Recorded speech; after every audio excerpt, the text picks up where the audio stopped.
The tunnel connecting another dimension with the human world was called a gate, which led to the habitat of monsters known as the dungeon. In this place there are not only monsters, but also hunters. One of them was called Sun Jin Woo. But he was a hunter who hunted in the simplest dungeons, such as he was called E-rank hunters. Sun Jin was the weakest hunter in the world. At least, that's what most of the other guys thought. But the guy was not going to give up and planned to reach the end of his goal to help his mother. However, he was ultimately unable to avoid death and found himself in a situation from which it was almost impossible to escape. However, when death overtook him, he woke up in the hospital in a cold sweat. It was a shock for him, but as it turned out, after that day, he received a new skill that would soon change his whole life. From that moment on, the guy always had a window with tasks in front of him, and if he trained in accordance with his tasks and hunted monsters, then his skill level would only grow. With his death, his journey from the weakest hunter in the world to the strongest S-rank fighter began. The world has changed due to the fact that humanity was inspired by the idea of exploring new worlds, which led to enormous destruction and wars. And along with this, new laws appeared that shouted that this was a world of hunters, in which the loser must die. Weakness at this time was equated with a crime, so Sung Jin was the main outcast. People simply did not understand people like him, because the guy was just a disappointment to them. But one day, everything changed, and the miracles of fate showed themselves to the maximum, because the guy became a system player, which gave him the opportunity to challenge this new world every day. Over time, people perceived him completely differently, because he finally mastered the power that he had dreamed of all his life. The little boy's name was Sun Jin Woo, and he was a hunter at his young age. If you don't pay attention to his slightly abnormal regeneration power, it was even a little embarrassing to call him a hunter. And this was not new to him for a long time, because he always gets injured and has been on the verge of death more than once. A hunter is a job where life is at stake. Sung Jin does not do this because he really likes it. The point was that for an ordinary person with no special talents, he had no choice but to become a hunter. But even so, what he was paid by the Hunters Association was barely enough to pay his mother's medical bills. At one point, quite unexpectedly, someone turned to Kim. It was Buck, whom the man clearly did not expect to see here, so he immediately asked him what he forgot here. He was so surprised because he thought that Buck had finished his career as a hunter, but as it turned out his wife was pregnant with their second child, so he decided that he needed to return to his old job. Kim was a little surprised, but still happy to see his old friend, and also added that there was nothing better than a raid to earn some money. Buck admitted to him that he was actually a little worried, because it was so long ago that he could react at the right time. Moreover, in his opinion, he was already not good enough, and after the break, his skill only worsened. Suddenly, their dialogue was interrupted by the voices of people who were literally shouting that they were glad to see Sun Jin, who did not leave his work. Kim also did not miss the moment and shouted to this guy that he should not forget to eat before the raid. For such care, Sung Jin was very grateful to him. Buck saw this guy here for the first time, but it seemed to him that since they were so worried about him, he must be a very strong hunter. Kim smiled and said that this guy came right after Buck left, and his nickname is the weakest hunter in the world. Buck thought that he had heard it, so he had to ask again whether he was definitely the weakest, but Kim did not make a mistake and once again repeated to him that this little boy was actually an E-rank hunter. Kim meant that this guy is so weak that he gets injured even in E-rank dungeons, and that's why they consider him the weakest hunter in the entire world. And all of this Kim wanted to say only for the fact that since this guy came here, then most likely the dungeon will not be difficult. This information reassured Buck. Now he did not feel like the weakest participant in the raid. Sung Jin, meanwhile, approached the seller to take coffee from him, but unfortunately for him, the coffee ran out. It would seem that this is a complete trifle in the life of every person, but not for Sung Jin, because it seemed to him that there was not even coffee left for him. When suddenly, his depressive thoughts were interrupted by a woman's scream who could not believe that Sung Jin was injured again. This noise was created by Miss Ju, who apparently also gathered with them on this raid. But now that's not the point. First of all, the girl decided to find out what the guy's face was again. Sungjin found these questions funny, so he answered with a smile that he didn't even know where he received these wounds, most likely when he was hunting.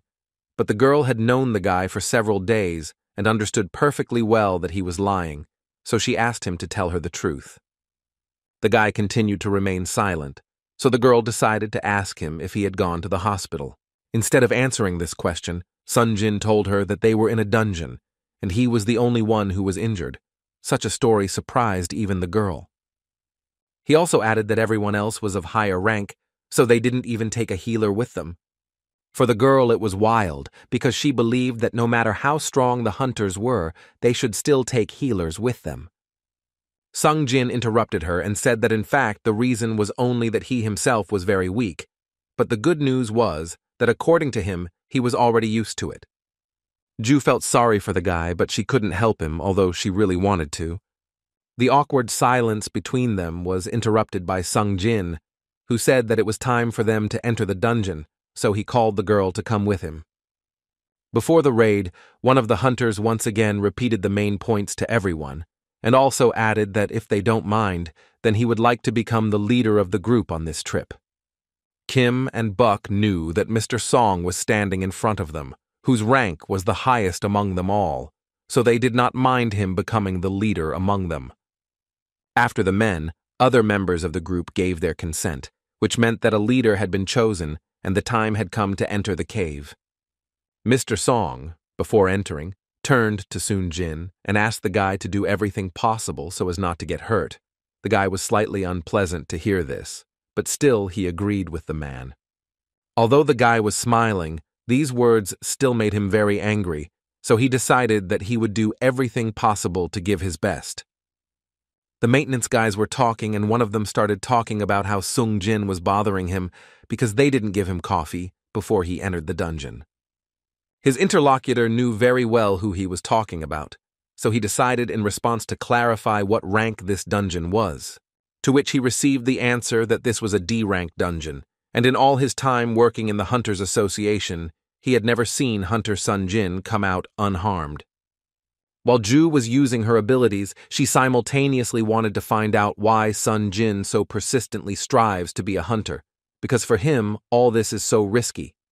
The guy didn't know what to answer her, so he simply apologized. But according to the girl, she said this not so that he would ask for forgiveness, but because she was very worried about him. And she clearly didn't do it in vain, because terrible things happen in the dungeon every time, and all these monsters that get in their way will stop at nothing. At least Sungjin understood that this raid was already over and they would soon go out, so he decided not to answer Ju. But the girl couldn't just calm down and decided to ask the guy what reason he had to continue to be a hunter. Sungjin responded to this by saying that he was hunting just for fun, although in his mind he was well aware that if he told her about his reasons, he would be even more embarrassed. Ju noticed an interesting fact, that this fun of his had almost sent him to the next world twice. The guy started laughing, and it seemed like he did it in vain, because the girl immediately started yelling at him and saying that there shouldn't be laughter in this situation. Mr. Song, meanwhile, told everyone that the magic crystal is what they get when they destroy the monster. A magic crystal, even from a C-rank monster, costs thousands, however. Since Sungjin was an E-rank hunter, it was impossible for him to destroy a C-rank monster. After everything he had been through, he had only earned one rank E magic crystal. Considering that he risked his life to earn it, this was too little for him. Sungjin understood that making money in this way was too difficult for him, when suddenly his thoughts were interrupted by some guy who informed everyone that he had found another passage. Mr. Song approached this passage and almost immediately realized that this was a double lair. But to make sure of this, he decided to throw a fireball there, which was supposed to show him the way. After which he turned to the others and asked them to listen to him carefully. He wanted to say that if the boss was still alive, the gate would not close. And since the gate is still open, it means that the boss is somewhere inside, and as they all knew according to the rules, they need to contact the Hunters Association and wait for their orders. But he thought it was important to note the fact that if the other hunters got to the boss first, their profits would decrease. So he suggested that everyone go together and destroy this boss. Although he understood that not everyone might want this and suggested voting, because there were 17 of them. So he believed that it would be fair, then there would be no complaints after the voting results were announced. As a result, the score was 8-8, and the last decisive vote went to Sung Jin. Mentally, the guy, of course, was thinking that he didn't have enough money, and he would soon need to send his younger sister to college. But what is most important is that his mother is sick, and so he decided that he would do this only for the sake of his family. Sung Jin confidently said that he would go into this passage, but promised himself that this time everything would be completely different. The group of 17 people had already been walking for 40 minutes, so Mr. Song was starting to get a little worried because he knew that the gate would close an hour after the boss was destroyed, so they essentially only had 20 minutes left. Sung Jin walked with Ju, and at some point he broke the silence between them. He suddenly began to ask her for forgiveness. It seemed to him that she was offended by him because he voted for, and in fact, because of him, everyone had to go to this dungeon. Ju told him that she was fine and he shouldn't worry about her so much. Sung Jin looked at her carefully, and it seemed to him that she was not quite all right, so he decided to ask again. And apparently he did it in vain, because in fact the girl was not at all okay. At some point, she literally held back and started screaming at him because she thought he was crazy, because he barely survived the last time, but even after all this, he decided to do this. So now she would like to know from him what made him vote yes. These words made Sung Jin think that he is really only alive because Miss Ju is a B-rank healer. But all he could say was that he was very sorry that this happened, but apparently it would be better if he didn't say it because it angered the girl even more. This anger, quite unexpectedly for the guy, grew into a proposal in which the girl told Sung Jin that if he was really sorry, then he could treat her with something after they left this dungeon. This was incredibly unexpected for the guy because it was the first time he heard such things from a girl. His silence made the girl think that he did not want to have dinner with her, so Sung Jin had to immediately agree to it. Suddenly, their dialogue was interrupted by shouts that they had finally found the boss's room. And according to other hunters, it was the first time they had seen such large doors, so this made them think that something was clearly wrong here. Kim and Buck immediately realized that this place was much more dangerous than the ones they had been to before. Mr. Song thought completely differently. It seemed to him that they should not return empty-handed.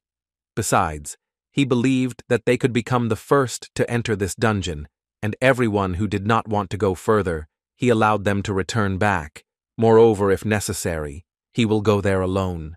Everyone in the group looked at each other and realized that Mr. Song's abilities were incredible. He had an extremely aggressive style even among C-rank hunters, and besides, this old man could join any guild, so they decided that they should go with him to the end. Then the doors of this room opened incredibly easily, although they seemed much heavier, but this did not bother any of the group. As soon as they entered the room itself, it was as if torches were lit for them, something that none of them had ever seen anything like in the dungeons. So they decided that it would be best to split up and explore the area. Sung Jin also looked around carefully, and everything around him was a little creepy. Everything looked as if no one had been here for a long time. He was especially amazed by these statues, because each of them held different objects in their hands, even musical instruments. Besides, there were so many of them here that it scared the guy a little. It even seemed to him that someone was clearly watching them. The other guys asked him not to escalate the situation, after which they drew attention to the huge statue in the center, which they thought could be the boss. Although not everyone thought so, it seemed to them that it was just a statue. Sung Jin stood right in front of it and could not completely believe that it was so huge. The guys couldn't find anything that could somehow remind them of monsters until one of them saw a magic seal. Therefore, they decided to call Mr. Song because it seemed to them that something was clearly written here and he most likely should take a look at it. This was another statue on which, according to Mr. Song, the commandments of the Kartanon Temple were written. The first commandment, and it is also the most important, is to worship the Lord. The essence of the second commandment was that they should praise the Lord, and while Mr. Song was reading all this, Ju called Sun Jin to tell him that she thought the eyes of that big statue were moving. It seemed to the guy that it might have seemed like this to her, and meanwhile the man read another commandment in which everyone had to show their faith. And as soon as Song finished reading the third commandment, they all suddenly had a strange feeling. It became so quiet, and their bodies were filled with cold. Song, in any case, continued to read, and came to small rules in which it was said that anyone who does not fulfill these commandments will never be able to return alive. And as soon as he finished reading, everyone suddenly turned around and saw something that no one wanted to see. This huge door slammed shut on its own, and the torches around it lit up. One of the group immediately noticed the fact that coming here was a mistake, and now we need to get out of here as soon as possible. Few people agreed with him at that moment, so he decided that he did not need any treasures and went to these doors himself. Song tried to shout to him to warn him not to touch his hand, but apparently it was too late. The huge statue that stood next to the gate literally took off the guy's head in one movement, and there was nothing left of him. Buck couldn't believe his eyes. Could this thing really move? But what scared him more was that they would have to fight them. Sung Jin immediately remembered how Ju had just told him that she had seen the eyes of a huge statue move, so he turned around to look. And to his great regret, he noticed how this huge statue was looking straight into his eyes. Sung Jin tried not to panic completely, but the thought of having just destroyed a D-rank hunter so easily made him think. Even if you think about the fact that he was considered a weak hunter, he was still stronger than Sung Jin, and he had just been destroyed by this statue with just one blow. Moreover, he did not forget that this dungeon was a maximum of D-rank, and he had never heard of such powerful monsters in a D-rank dungeon. Mr. Song interrupted the guy's thoughts when he began to say that if statues can move, then perhaps this huge one can too. In fact, this is not the first time that Sung Jin has found himself on the verge of death. For example, during his first raid, he fell behind the group and got lost. Somehow he was stabbed in the back by a rank E monster and was hospitalized for several weeks. There were situations when he almost died due to hunger, when he was trapped in a dungeon. Even though all these dungeons were low-ranking, he still always put his life on the line. Other hunters exchange magic cores for better equipment in order to hunt stronger monsters and obtain more treasures. But the guy can't do that for obvious reasons. Therefore, he was always without equipment, and all because buying a cheap sword doesn't really bring anything. It just breaks quickly, and having a healer means that all wounds will be healed, unless they are very severe. People always complained about the guy because they said that if you go on a dungeon raid with him, you always have to do twice as much work. His nickname of the weakest hunter came precisely for these reasons. But Sung Jin ignored all these comments and simply continued to do his job. He left the dungeon wounded and continued to go there again and again, and in the end, this work still led to his death. And perhaps it was for this reason that Sung Jin understood everything better for others that day. At one point, Sung Jin shouted and asked each of them to duck. It was as if he knew that this huge statue would strike them with its eyes. Sung Jin grabbed Ju and barely managed to land on the ground. After such an attack, not everyone was okay, and this could be understood by the limbs that remained lying down. Buck noticed that a lot of people had just died from just one blow, and Kim noticed the fact that if it weren't for Sung Jin, he would hardly have been able to dodge this blow. Song continued to shout to everyone that they should not get up, because if they do, then this statue will attack them again. After which he crawled to Sung Jin, who informed him that Miss Ju could not cope with her fear, so she only goes to E-rank dungeons, although he is a B-rank healer. Moreover, here, as they could see, this was far from a simple dungeon. And he also did not forget to say that only those who remained standing died, and everyone who listened to Sung Jin was able to survive, which greatly surprised the guy. So Song decided to check with him. Didn't he shout because he knew what would happen? Sung Jin said with apprehension that in fact he only shouted because he sensed danger.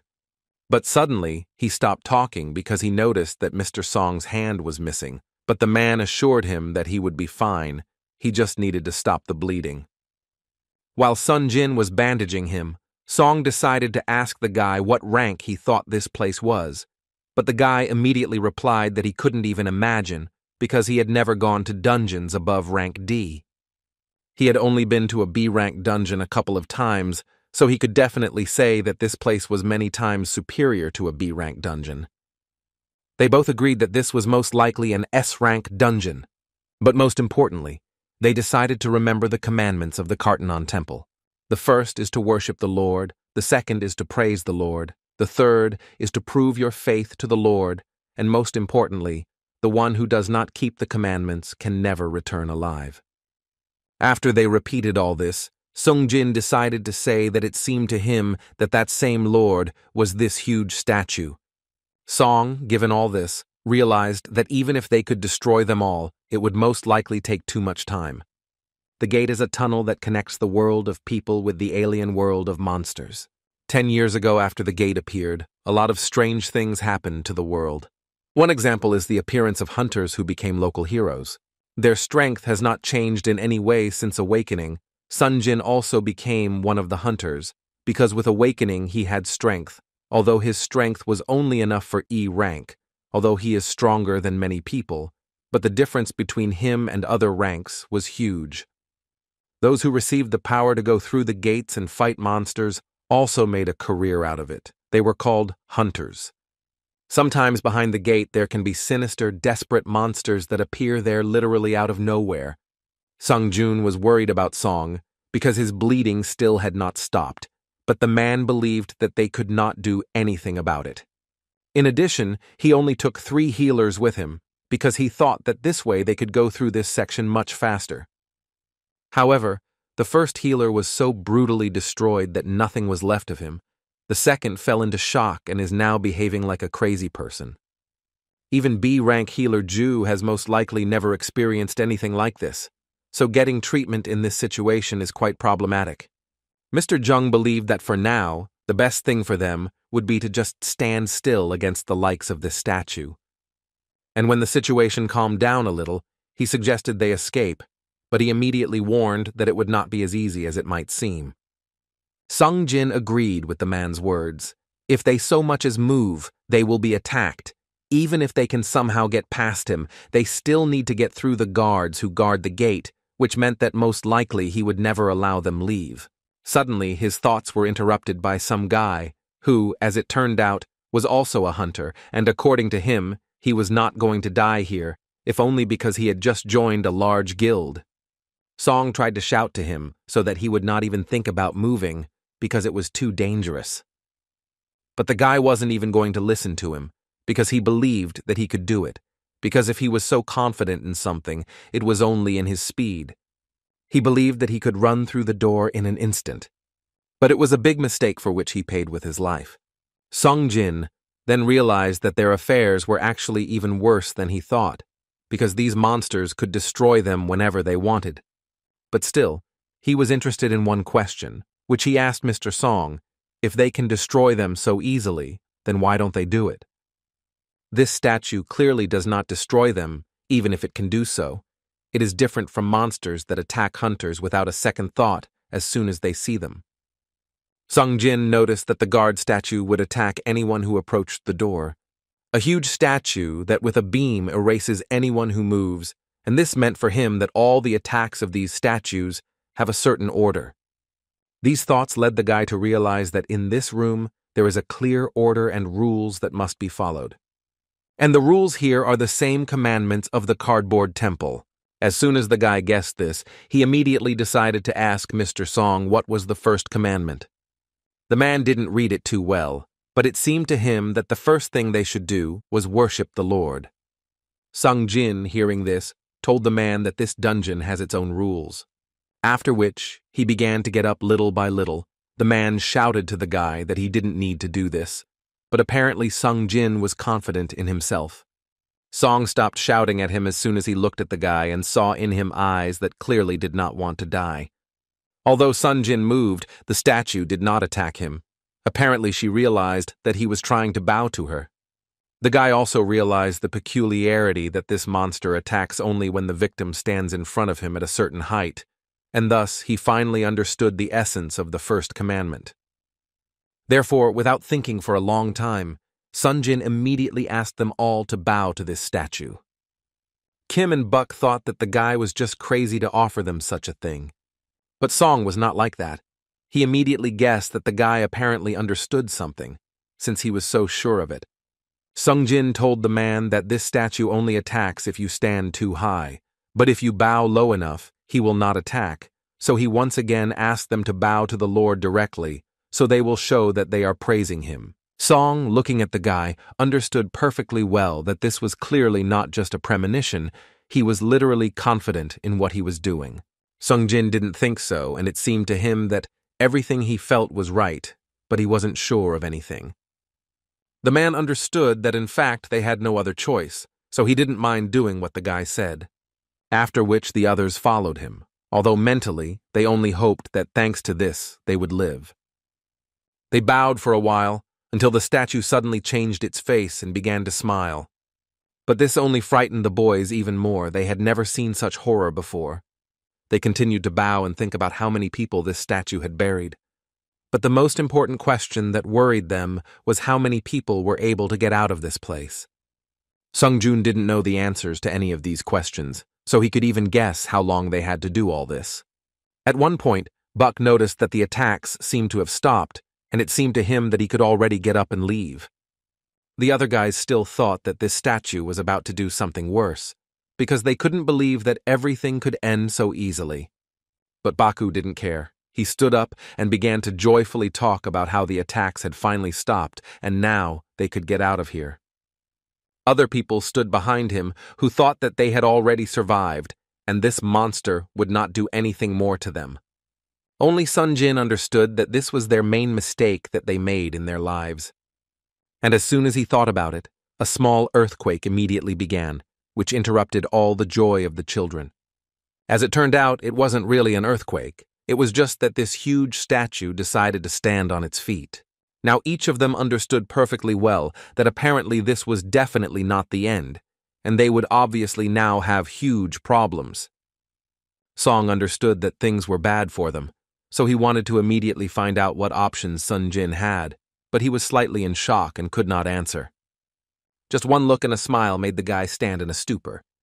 While Sung Jin was trying to find in his head at least one option that could help them, this huge statue raised its leg and seemed to want to crush all the people who were below. This quickly made the guy start to think, so he again started shouting to each of them that this dungeon has its own rules that they must adhere to in order to survive. Sung Jin once again repeated to them that the first rule is to bow to the Lord, the second is to extol the Lord, and all this must be a decision. After these words, one of the group came forward and said that he could cope with this task, because he was a member of the church choir, and if he needed to sing and pray, then he would do it. He carefully sat down in front of the statue and began to read a prayer. The monster began to noticeably move slower, and it seemed to the guys that it was really working. Sung Jun, looking at the smile of this monster, realized that this actually does not work because this creature is not really God. And right now the priest will be punished for this. This statue will simply crush him. Until the end, no one believed that this could happen, but this creature, without blinking an eye, crushed another person. It is quite obvious that this will cause panic in other people who simply did not expect anything like this. They immediately began to run away. It seemed to them that now a similar fate awaited them. The monster really didn't stop there and continued to crush one person after another. Song fled with Ju and Sun Jin, to whom he told them that it was dangerous to run like this in a group, so he suggested that each of them split up, which they agreed with. Although, on the other hand, Sun Jin understood perfectly well that he simply could not leave the girl alone.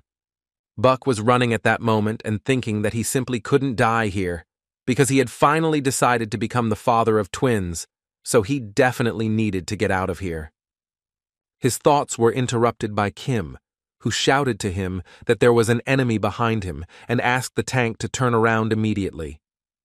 But it was too late. one of the statues struck him with a blow, which literally split the man into two halves. After that, Sung Jin simply didn't understand how they could extol a god like him, because the way he destroys people, he's more like a devil. The main problem was that they simply had nowhere to run, because there were guards around, and a huge statue was running after them. The guy tried to figure out what to do, but he had no ideas at all. Suddenly, he noticed a statue with musical instruments, and an idea came to mind. It seemed to him that the guards only attack when you get too close to them, and as soon as someone does this, they attack using pre-prepared movements. Statues holding musical instruments are unlikely to do the same, so Sung Jin shouted to everyone and asked them to run towards the statues holding musical instruments. Imagine Song's surprise when he approached one of these statues, and instead of attacking him, she began to play her musical instrument. Thus, he confirmed Sung Jin's words, and also recommended that the others look for statues with tools. They do not attack. Kim, sitting near one of these statues, simply could not hold back his tears. He cried and shouted at this huge statue that he hated it. Sun Jin and Ju ran up to one of the statues, which was holding a drum in its hands, but it never started playing. The guy just didn't understand what was going on and why wasn't she playing. And then the thought came to his mind that maybe she wouldn't start playing while two people were near the statue. Therefore, he decided that he needed to run to look for a new statue, and Ju left it there, telling it to stand in place, because it was already safe. He quickly found a new statue that suited him, so he immediately headed there. He had just a few meters left when suddenly he noticed a huge statue's leg appearing above him. Fortunately, he was able to dodge and it didn't hit him, although this made it even more difficult for the guy to get to this statue. He was still able to run, but as soon as he raised his eyes, he immediately realized how much he was mistaken, because in the hands of the statue, there was actually not a musical instrument, but a shield, with which this guard immediately began to attack the guy. Sung Jin could only pray to the real God and ask him for help. All his life he grabbed onto the thread of life, and it did not let him die. But now, even it can break. But apparently not this time, because he still managed to crawl to the statue, which began to sing and thereby saved the guy. Ju immediately ran up to the guy because she was most worried about him. But when she got closer, she realized that things were actually much worse for him. The thing was that the guy simply didn't have one of his legs. Sung Jin tried to tell the girl that she could stop and not treat him anymore, but the girl insisted and asked him to be patient for a while because she was going to do everything to cure him. It was a terrible picture that not everyone could observe, although some said that at least he was able to survive. Kim at that moment decided to notice that at the very beginning there were 17 of them, and now there were only 6 left, and only 2 were seriously wounded. After which, he turned to Mr. Wong and said that he was quite sorry that he had lost his arm, but it was because he made hasty decisions as a leader, which the man himself could not argue with. Their conversation was again interrupted by that same huge statue, which seemed to want to do everything to destroy them. She raised her hand, after which an earthquake began, and a very strange stone thing appeared from underground. Kim wanted to know out loud what it was and what it was for. Sung Jin barely spoke, but still gathering strength, he was able to answer that it looked like an altar to him. This answer really surprised the guys, and the guy had to explain that he thinks so, because he read about it somewhere in ancient mythology. These books described how people performed sacrifices in the name of their lord. Cows, pigs, sheep, children, girls, and other living creatures could act as victims. Moreover, they only had to remember the last commandment of this temple, in which they had to prove their faith. The guy mentally understood that this was most likely the last test that they would have to pass in order to get out of here. After these words, Kim began to take out his sword, saying that apparently they would have to sacrifice someone in order to get out of this place. Moreover, Kim already knew who they would do this with, the one who brought them here, and it was Mr. Song. Kim recalled that the one who boasted of his wife and 2 children was cut in half, and 10 other people were destroyed in a similar way, and only one person needs to be blamed for all this. He wanted Song to take on this responsibility and prove to everyone who was alive what he was really worth. Sungjin thought that this was too much, but in response, Kim asked the guy to close his mouth and sit still. Song finally responded and said that actually Kim was right, he should take responsibility and go alone. Sungjin still thought that this was wrong, because in fact it was not his fault and he should not do this. It seemed to the guy that it was mean to say that it was only his mistake, because at least half of them supported his idea and followed him to the end, and Kim was one of them. As soon as Song crossed the border to this altar, a fire suddenly lit up. Sungjin didn't quite understand what this flame could mean. Didn't this monster just want them to make a sacrifice? Therefore, the guy decided to ask them to help him climb to the top of the altar, which caused a new portion of surprise among the guys. But still, they helped him do this, and he gradually began to approach the altar. And as soon as the three of them crossed the border, 3 more lights appeared. Now Sungjin began to understand what was happening here, and he became interested in asking Song if the other hunters would save them if they stayed here. But the man didn't think so, because more than a week had passed since the opening of the gate. In addition, these statues will clearly do everything to ensure that reinforcements cannot help them in any way. But this was not even the saddest thing, but the fact that other, more experienced hunters most likely neglected this gate because this was just a D-rank dungeon. However, Song did not expect anything new from them. The guy knew very well that the gate opens completely after 7 days. The monsters will be able to get out when the gate opens completely, and therefore in these raids the boss must be killed before these 7 days expire. And therefore, if they cannot do this now, it will mean that the monster will come to their world. In any case, to begin with, he asked the rest of the guys to go up to this altar. After all, for each person, 1 flame lights up on the altar, and most likely the test will begin when everyone is here. Kim and Ju also went beyond the line of this altar, thanks to which 2 more fires lit up. Moreover, a blue light also lit up around him, which most likely meant the start of the test. But their main attention was focused on the fact that the doors began to open little by little. Sungjin clearly didn't expect this. Can they really just leave like that now? And apparently he was right. Nothing would happen just like that, because these guards began to approach the guys. Now no one had any idea what to do. They just stood there for a while and waited for what would happen next. The guards still continued to come at them. With each step, these monsters became more and more terrible. Suddenly, Sungjin turned to Ju and asked her not to close her eyes, because to him it was like the game they played in childhood. As soon as they took their eyes off these monsters, they immediately began to move, so all they had to do was look at them. And it worked, although the effect was short-lived, because one girl from the group simply could not restrain herself and began to run away. Sungjun tried to stop her, but the girl did not want to listen to him and simply continued to run as fast as she could towards the gate. They couldn't believe that she was still alive and that she still managed to escape from this hellish place. Could it be that the tests were over and they could really just get out of this place like that? The guy noticed that as soon as the girl ran out, the doors closed quite a bit. The blue light disappeared after a while, and one of the red lights, which depended on the number of people at the altar, went out after she left. Sungjin remembered again that the first commandment said that they must worship the Lord, in the second they needed to praise him, and at least the last steps were not a riddle that the Sphinx could make. But even in this case, the guy continued to think that opening these doors was still a trap that gave them empty hope. Although it was worth considering that as soon as all the red lights appeared, the gate opened, after which it closes every time the red light goes out, and most likely the gate will completely close when all the red lights go out. Sungjin realized that to prove his faith means that in horror and danger with sweet temptation, a person must maintain his faith. All these thoughts and guesses were interrupted by the guy who was helping Sungjin stand in place, and he told the guy that it seemed to him that he could no longer stay here.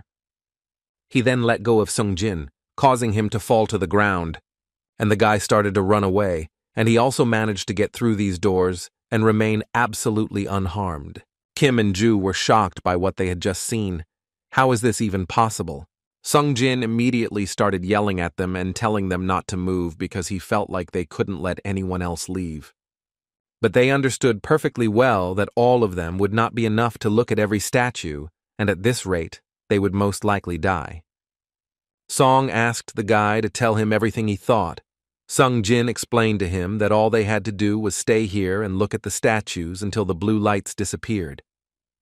He believed that the blue lights were a timer and they could leave when they all went out. Kim didn't deny that Mr. Sung Jin might be right, but he also thought it was possible that the gate might close when the blue lights disappeared. The guy didn't really think about it, but when Mr. Kim told him about it, Sung Jin began to accept this option in his head. Although Kim did not stop there and added that he would never have thought that someone so weak could be so useful. Kim admitted that in fact, he always looked down on the guy and never expected any results from him when he joined them. But today, many died when they entered this room, but those who were able to survive should only thank Sung Jin, all because only he managed to solve the puzzle of this strange temple. And in the end, he could not help but add that he was alive only thanks to Sung Jin, and for this, he would like to say a big thank you to the guy.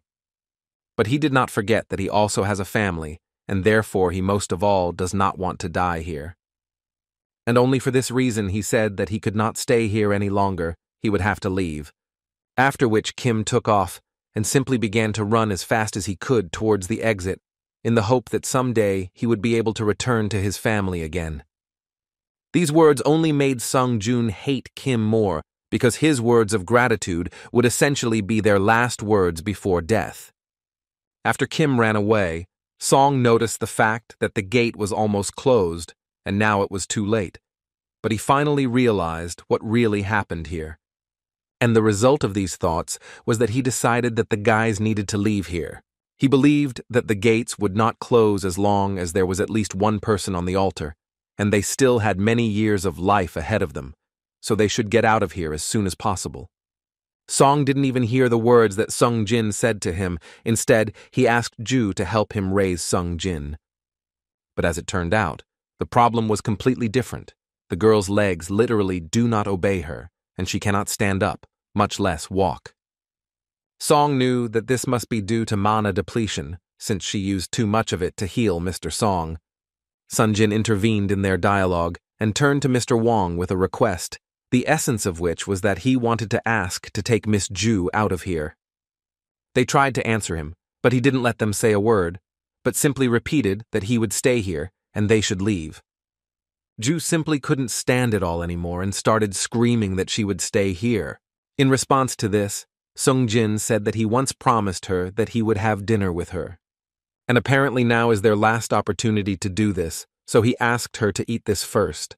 She wanted to say that now was not the time for jokes, but Sun did not let her finish and simply struck her, which knocked her out, and he was able to pick her up in his arms to make it easier to carry her out of here. Before leaving, Sung Jin once again asked him to take care of her. The man gave him his word that he would do everything to keep her safe, after which they simply left, and Sung Jin was left alone with these monsters, who were gradually approaching closer and closer to him. At that moment, his only joy was that of the 6 people who remained, only he would die. He also felt a little offended that he had not taken out insurance for himself. It would have been cool if he had known about this in advance. These thoughts at one moment grew into the fact that he decided to take one of these monsters with him, so he picked up a sword and was ready to fight. Although, considering how huge these monsters are, he understood that he had no chance. A few seconds later, the guy was struck with a blow that went through his body. He was right when he thought that he would be the only one among the survivors to die. Sung Jin cried and prayed to God. The guy didn't want to die like that, so he hoped that there was still a chance. How he would like to live another life in which he would make a lot fewer mistakes. After the final blow, instead of dying, the guy saw a notification in front of him, which said that he was able to fulfill all the necessary requirements of the secret task, Courage of the Weak. This meant that he had earned the opportunity to become a real player, and there was too little time to make this decision. But Sung Jin wanted to live too much, so he still accepted this offer. After which he woke up in his room and screamed. The first thoughts that came to the guy were that it was all actually a dream. He looked around and didn't quite understand what was going on, and what was he doing in the hospital. Suddenly, his thoughts were interrupted by some people in suits who entered his room. They were glad that he finally woke up, and Sung Jin himself would like to know who they even are. In response to this question, they handed him a card and asked his forgiveness for disturbing him. This card said that they were from the Hunters Association, but this only created more questions for the guy, because what did the association want from him? They continued talking and told the guy that they had actually been waiting for him to wake up for 3 whole days, which surprised him very much. After which, he immediately wanted to know what happened to Miss Ju and Mr. Song, and according to the man from the association, everything was fine with them. Also regarding Song, they added that having one hand, it would be problematic for him to work, so the association suggested that he retire, but only he would decide. And Miss Ju is currently still recovering from psychological trauma, and at the moment the only thing that was unclear was whether they would remain hunters. After which, another person from the association began to talk about other hunters, but Sung Jin interrupted him and said that for now he had enough information. Sun Jin's interlocutors continued to say that only 6 people survived after visiting the double cave, and although hunters are in danger every time they hunt, but such a massacre does not happen often. Moreover, the association believes that such a case is generally the first time in history.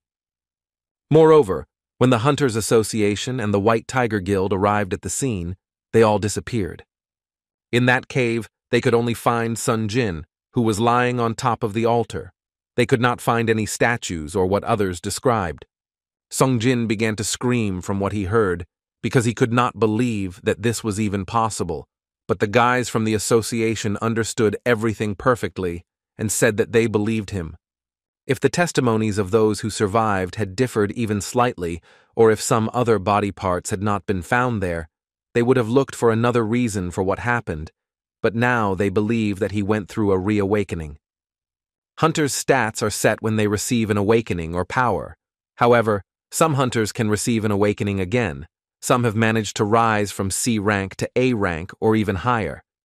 Therefore, the guys from the association took a magical power sensor with them, and all Sung Jin needs to do now is put his hand on the crystal. The man at this moment was thinking that if in fact these were the high-level deadly monsters that the survivors were talking about, then ordinary hunters would not be able to cope with them.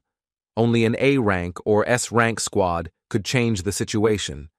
But even so, in this case, all these monsters simply disappeared. Therefore, they could not help but suspect that the hunter Sun Jin had received a reawakening, since he was the only surviving hunter left inside. However, his meter reading was only 10 units, even the lowest E rank is at least 70, which means that they suspected him without reason. After which they simply packed their things and left without even saying goodbye.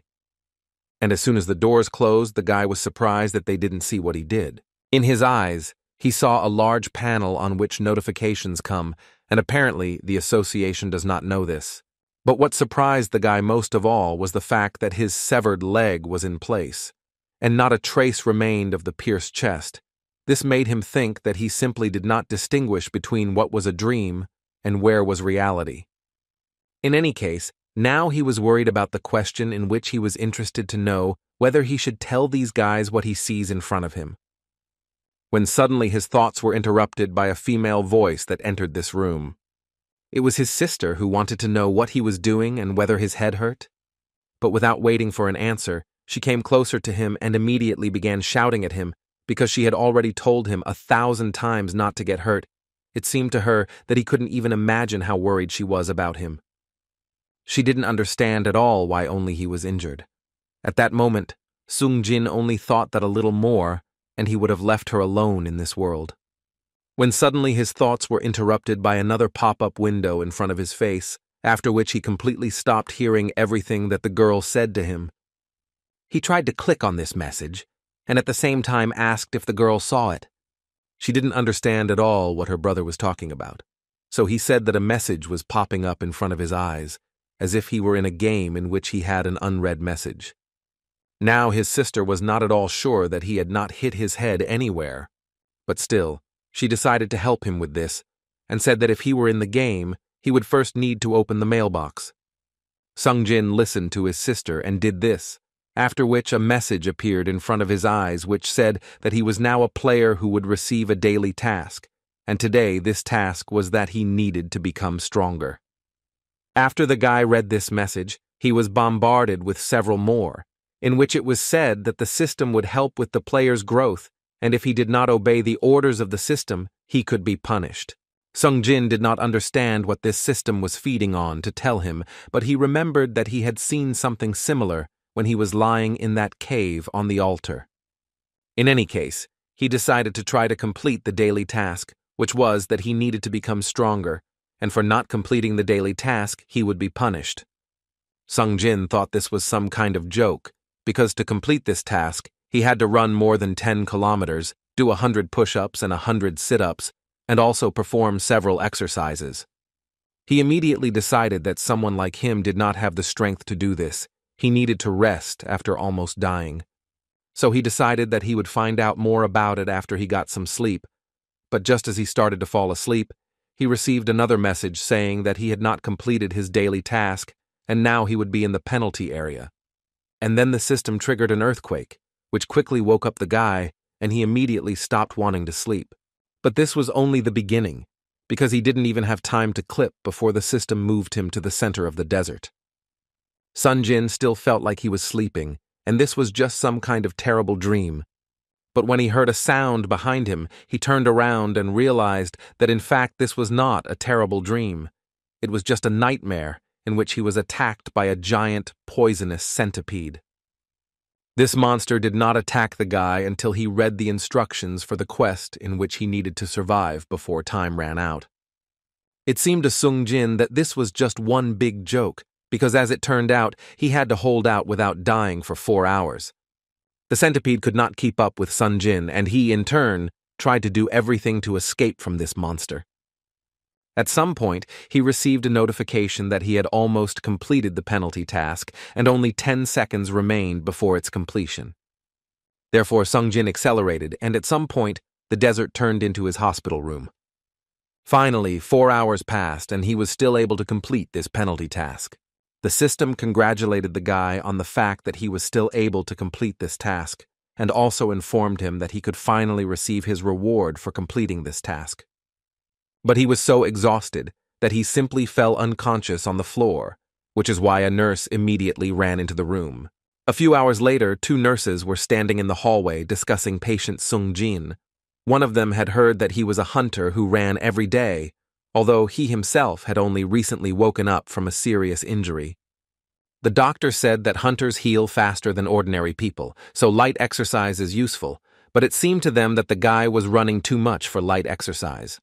4 hours had passed since he woke up, and there were already several things that he managed to find out. First, this thing in front of his eyes is not an illusion. He clearly sees it with his own eyes, although no one else can do it.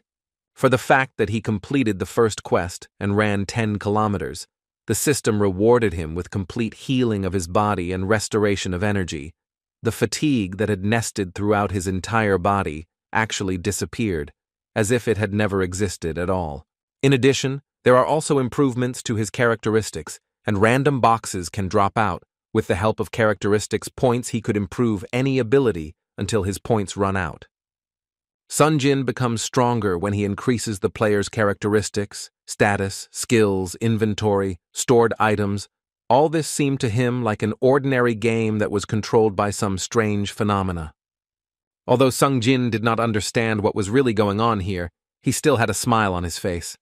That evening, Sungjin went to the hospital reception desk and wanted to ask to leave for a few hours. The nurse wanted to know where he was going to go, to which Sungjin told her that he really just needed to take care of some things. She didn't try to dissuade him, so she let him go without any problems. When the guy talked about some things, he meant that it was time to find out what this key does. He got this key in a random box that appears every time after completing a daily task, although sometimes unnecessary things appear, such as bandages and pens, but this key seemed different to Sungjin. The description for this key said that it allows you to instantly create a dungeon, and this worried the guy a little. But in any case, All these tasks, the statistics window, all this could be due to over-awakening, so it seemed to him that he should try to find out. Although he still found it a little funny that the weakest one was getting a reawakening, others would have laughed if they heard it. On the other hand, he was confident in his ability, and if it was as dangerous as last time, he decided that he would simply run away, no matter what. After these thoughts, he finally used this key, and the dungeon was created by itself. Sung Jin, without hesitation for a long time, entered through a small portal, and at the same moment received a message that he had entered an instant dungeon. But as soon as he crossed the line, he noticed that the entrance to this dungeon was immediately closed, just like the last time, so the guy began to panic a little because of this. Suddenly, a girl on the phone just walked through him who didn't even notice this passage. And only after that Sun Jin began to understand that apparently this was just some other dimension. But even so, it didn't look like an ordinary dungeon.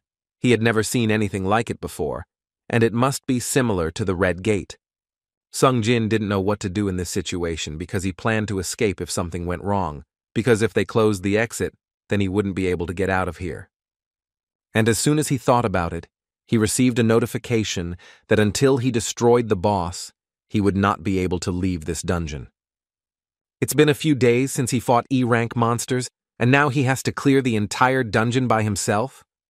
But apparently they have high hopes for him, since he will need to clear the entire dungeon alone. This dungeon looked quite strange and looked like some abandoned area.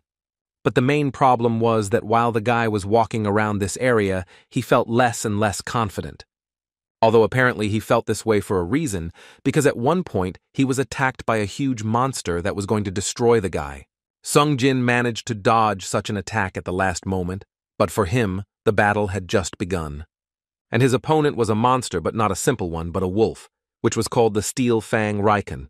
Sung Jin immediately thought that even 1 or 2 goblins was already hard enough for him, so the confidence that the guy could defeat this monster was falling with every second. From such stress, the guy's legs at one point simply went numb, and he could not move them normally. It seemed to Sung Jin that he had not suffered any serious psychological trauma then, but apparently his body thought differently. In any case, he urgently needs to come up with something, because the monster is already running at him with an attack. Sung Jin was again miraculously able to dodge another attack from this monster, although he didn't even notice it, because in his mind he only thought that he didn't even have a healer and he couldn't afford to get injured now. But his movements were simply perfect. He dodged any attack from this wolf. And at some point, he finally noticed that his body was actually incredibly light, which allowed him to dodge all attacks. This gave him a little confidence that he could win this fight, and besides, he barely saved his life not to be killed by some dog. So he finally decided to launch a counterattack to calm down this wolf a little. And he actually did it just fine. With just one blow, the wolf flew several meters away. Sung Jin himself did not expect such great strength. It seemed to him that this might be due to the fact that he had improved his strength indicators. In any case, now is not the time to think about it, because this wolf is still even stronger for him. Sung Jin continued to strike at this monster, but it was still too little, and this monster continued to attack. Sung Jin did not yet have another attack option, and he did not know how to destroy this beast once and for all. He decided that for now, the best option would be to run away, because for him, this was still too strong an opponent.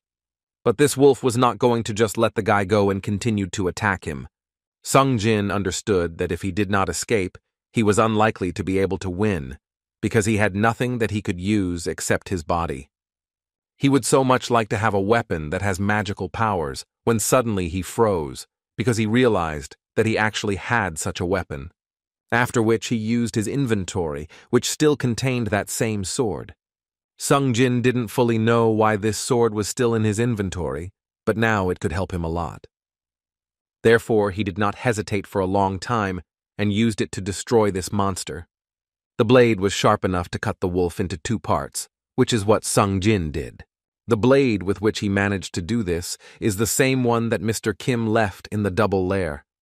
After he was able to defeat this wolf, he received a notification that his level had been increased. Sung Jin remembered that Mr. Kim bought it for 3 million coins. It was too expensive a sword for the guy. Usually he could not afford to touch something like that, but now he will use it. In addition, he has an inventory in which he can store anything. While he was looking at his inventory, 2 more wolves appeared next to him. But now, thanks to the fact that he had weapons, he was no longer afraid of anything and was ready for any battle. But apparently, everything would not be as simple as it seemed to the guy, because at some point he realized that he simply could not lift this sword for reasons unknown to him. And while he did this, the monsters were already incredibly close, and he urgently needed to do something so as not to die. At the last moment, he managed to gather all his strength and strike at these wolves. After a few minutes of fighting, Sung Jin finally began to understand why this wolf was called the Steel Wolf. But the guy himself was no longer a simple E-rank hunter, especially since he was holding such a cool sword in his hands. And now when he thinks about it, these wolves have become too weak for him. After he defeated 2 wolves, he noticed that as soon as he levels up, all his stats go up by 1 point, and completing a daily task gives him 3 points. Leveling up means that all his stats go up by 1, and now he has 5 points. The easiest thing for him to deal with was the strength, because it was increased by only 10 points, but he already feels a significant improvement. Be that as it may, he decided to see how much stronger he could become with each level increase. But on the other hand, he understood that he was reacting too violently after defeating only 2 monsters. He did not forget that he needed to examine these wolves, because he knew that all the monsters in the dungeon had magical cores, and it seemed that they were some kind of separate species. At that moment, he had an amazing insight that if he was under the control of the game system, then there was a high probability that these dungeons and these monsters were also specially created by the system, and perhaps for this reason, items would drop out, not magic cores. Here, even to his surprise, there was a store where he could sell the fang of this wolf for 20 gold coins. Although the guy couldn't say whether it was a lot or a little, it's not real money, but in any case, it's better than nothing. It seemed to him that this was an E-rank dungeon and these clicks must be worthless. All this was not the main question, because he wanted to know what to do next, because he understood that he could not just leave until he destroyed the boss. He could leave if he received the return crystal, but he does not know what will happen. Is this even possible? He understood that even if the boss was rank E, he was still too strong to fight him alone. Although on the other hand, there was the thought that he could still defeat him if he raised his level a little more. Suddenly his thoughts were interrupted after he saw another wolf, and behind him darkness, in which apparently there were many more like him. Sung Jin tried to convince himself that he really had nothing to fear at the moment, because if he tried, he could destroy them. Besides, he has already died once and he is not going to do it a second time. Sung Jin did everything to win this fight, and in fact, so far, he has done just fine. But these wolves did not decrease in number. He even had the feeling that when he destroyed 1 wolf, 2 more of the same appeared in its place. Sung Jin immediately warned them that he was not going to give up, so they shouldn't die too quickly.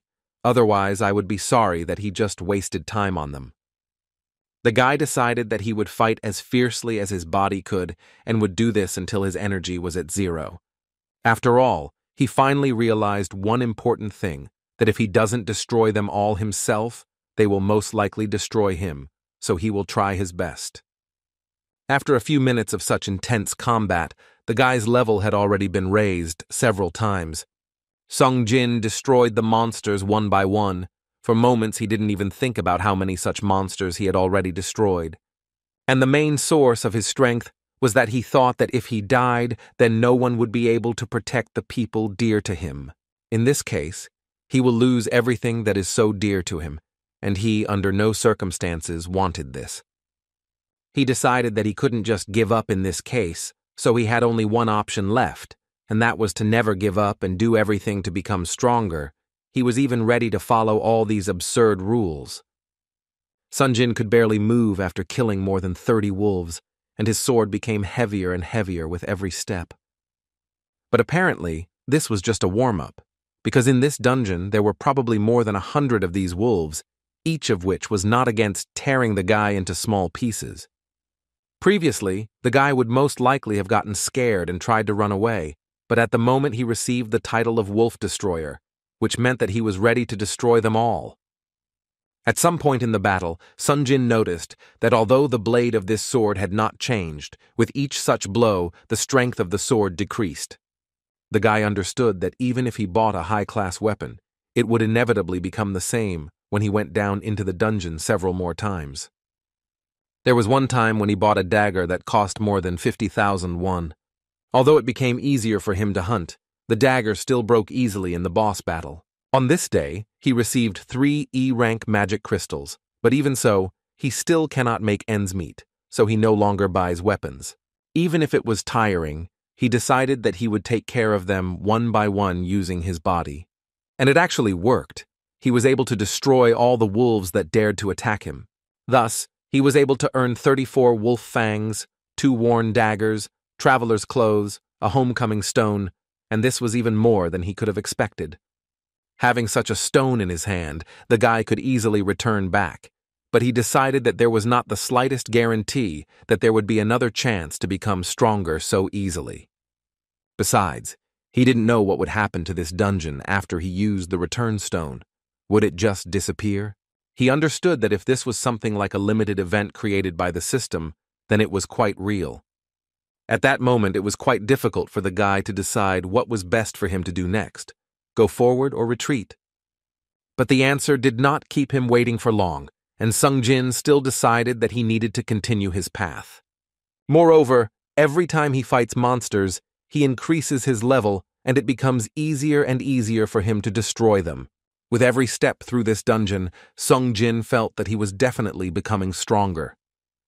He noticed that in this dungeon, the monsters are able to reborn. Unlike ordinary dungeons, they essentially do not feel like living beings. Therefore, fighting them more reminded him of a game in which their character was determined.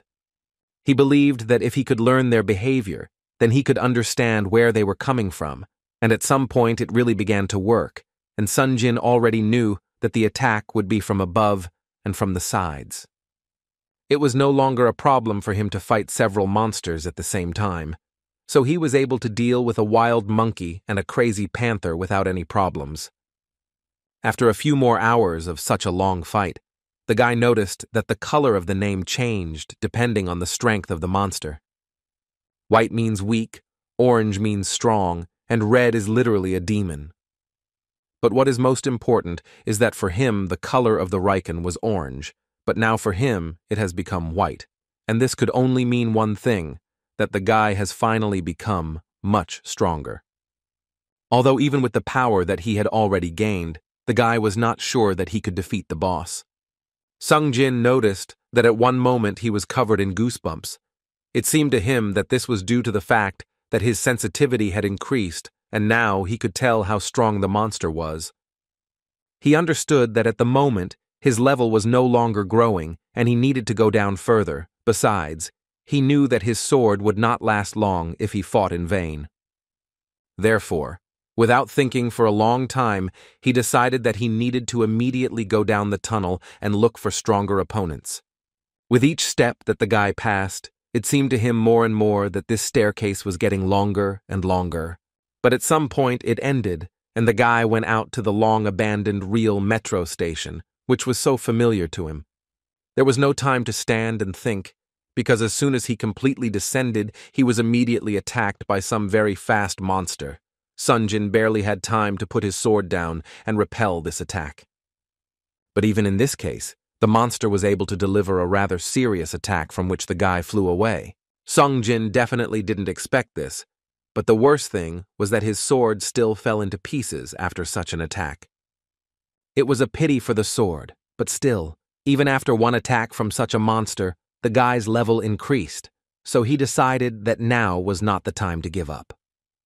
In addition, this monster is not so strong because the color of his name was orange, and the name of this monster was the ruler of the swamp, the blue trotter with poisonous fangs. Sung Jin understood that all the monsters he had come across before were not even close to this, so it was not difficult to guess that this was the boss of this place. Looking at this big man, Sunjin understood perfectly well that his sword simply could not pierce the scales of this snake, and the blows were also unlikely to have any effect. But something urgently needs to be thought of, because the snake has already begun to attack, and its fangs are ready to destroy the guy.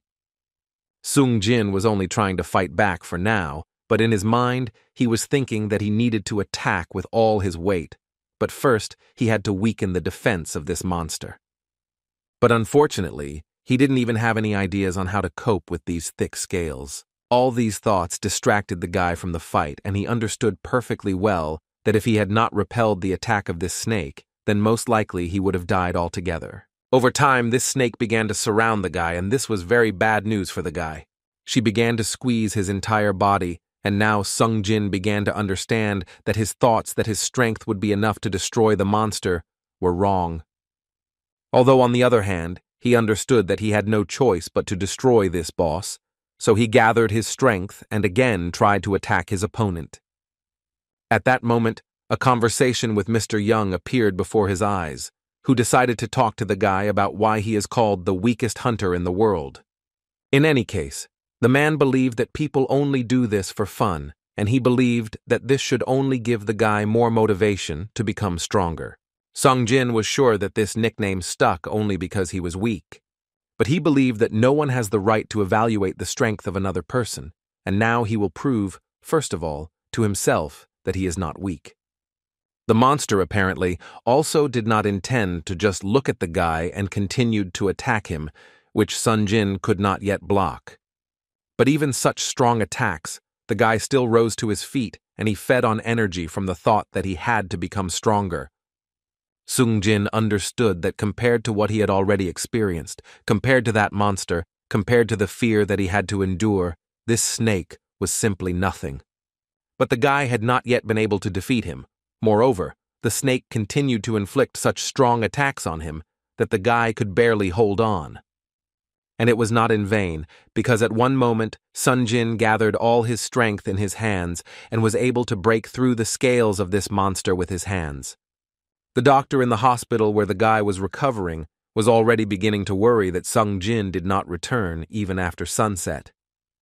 The nurse assured him that he shouldn't worry so much because he was almost healthy and they should have discharged him anyway, but the doctor didn't think so. He was sure that they should stabilize him and only then release him. The doctor knew very well that high-class hunters are rich, and the lower class do not get much and are in constant danger, so he did not understand why they were doing this at all. It was terrible for him to even look at the conditions in which the hunters worked. For him, it was generally surprising that they were still alive in such conditions. The nurse believed that it was a great miracle that they could do such work and return from the dungeon. Although the doctor believed that this was not surprising, because even the weakest hunters are strong compared to ordinary people, they also seemed like monsters to him. Sung Jin, meanwhile, was still able to destroy this boss, and now it seemed to him that he had become much stronger. Although Sung Jin was able to increase his level and received several items as a gift for destroying this monster, he was still a little upset that his sword was broken and his clothes were literally torn to shreds. In addition, he does not feel the best. His whole body aches and hurts incredibly. But on the other hand, he got a better blade than the one Mr. Kim had. This dagger is made of fang, not bone, so its attack characteristics are twice as high as those of his blade, and besides, it has the effect of paralysis and bleeding.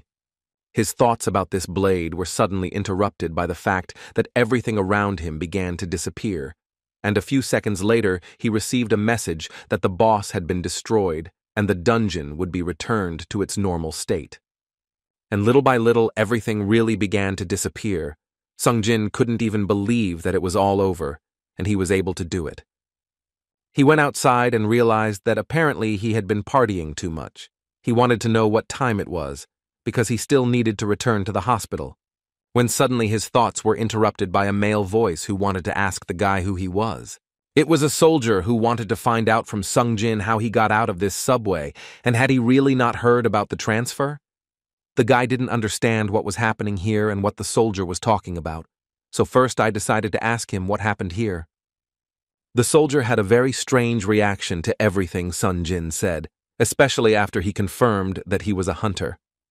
After which the soldier asked the guy for forgiveness and said that he would see him off and asked him to follow him. Sung Jin followed the soldier and noticed huge destruction. It seemed that a gate had opened nearby, so he decided to check with the soldier. The answer he received was that the monsters had already been taken care of. Only one large monster remained on the left. After these words, the guy noticed that he perfectly felt the energy of this monster, and for him it was still so unusual. This monster was an order of magnitude stronger than anyone the hunters could see in their dungeons, so it had not yet been possible to defeat it just like that. The battle was in full swing, and usually at such moments healers are needed, and this time was no exception. The hunters did everything they could, but the defense of this monster was simply colossal. They could not break through it, and besides, they did not have many magicians. Sung Jin stood among the people and thought that the hunters were acting too randomly. Their teamwork was clearly not helping them.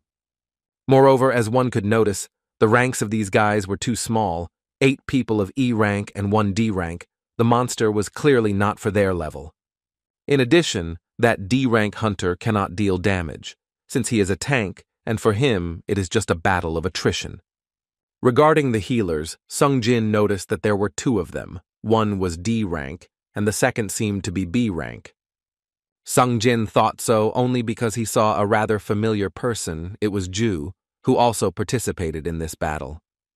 The girl still could not overcome the fear of battle after that dungeon, so this time she decided that she needed to leave. The other hunters didn't understand what happened to her and why she was leaving.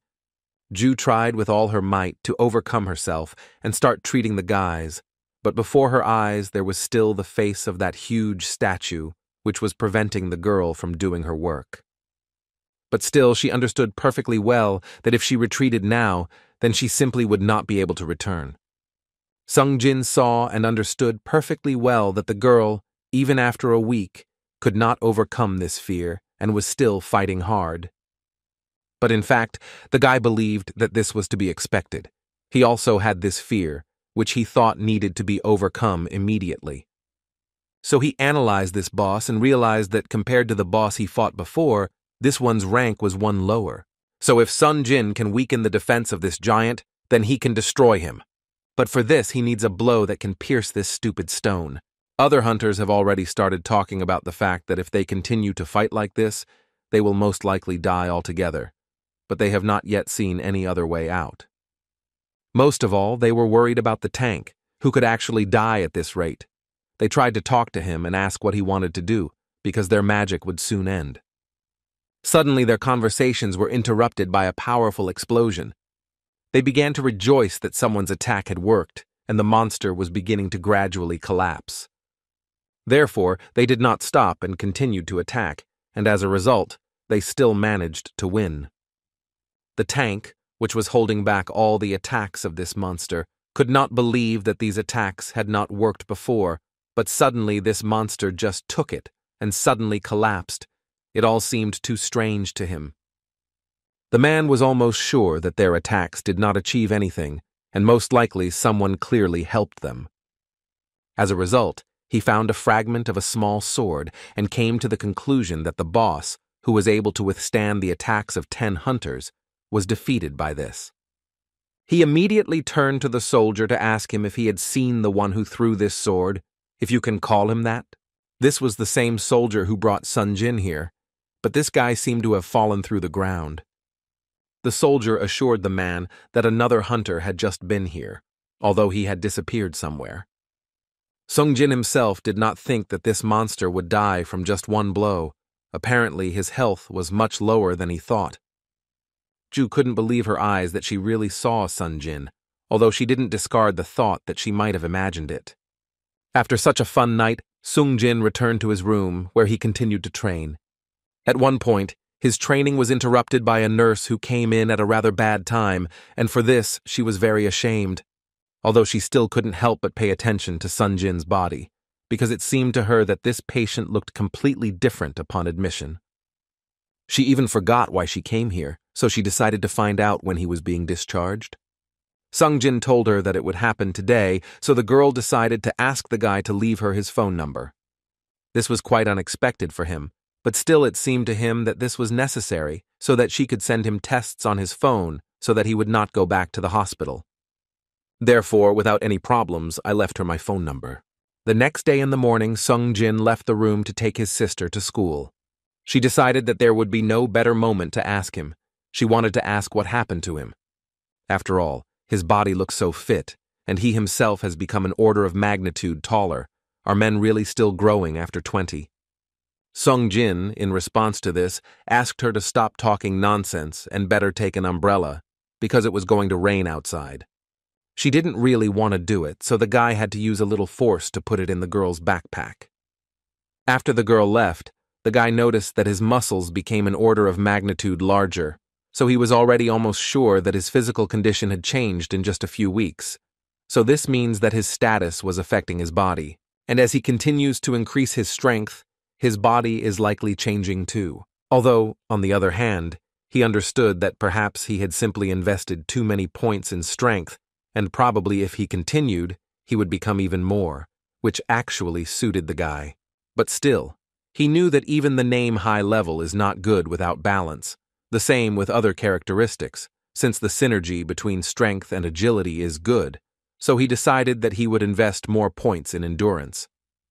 His thoughts were interrupted by a mobile call, and as soon as he picked up the phone, he heard someone shouting into the phone and saying that the guy finally picked up the phone. Sung-jin explained that something happened to him recently, so he couldn't answer. But as it turned out, this was a man who rents out an apartment to the guy, and he just wanted to clarify when the next payment would be due. The owner of the apartment understands that the guy may not have money right now, so he offered to postpone the payment to the next month. But Sung-jin assured him that this is not necessary, and he will now send him the money. The guy at that moment thought that if he really received a double awakening, then he would be able to earn money. Moreover, if he continues to grow at this rate, he will soon be able to become a first-class hunter. Hunters destroy monsters and earn money. The higher the experience, the higher the rank, and the more money the magic crystals cost.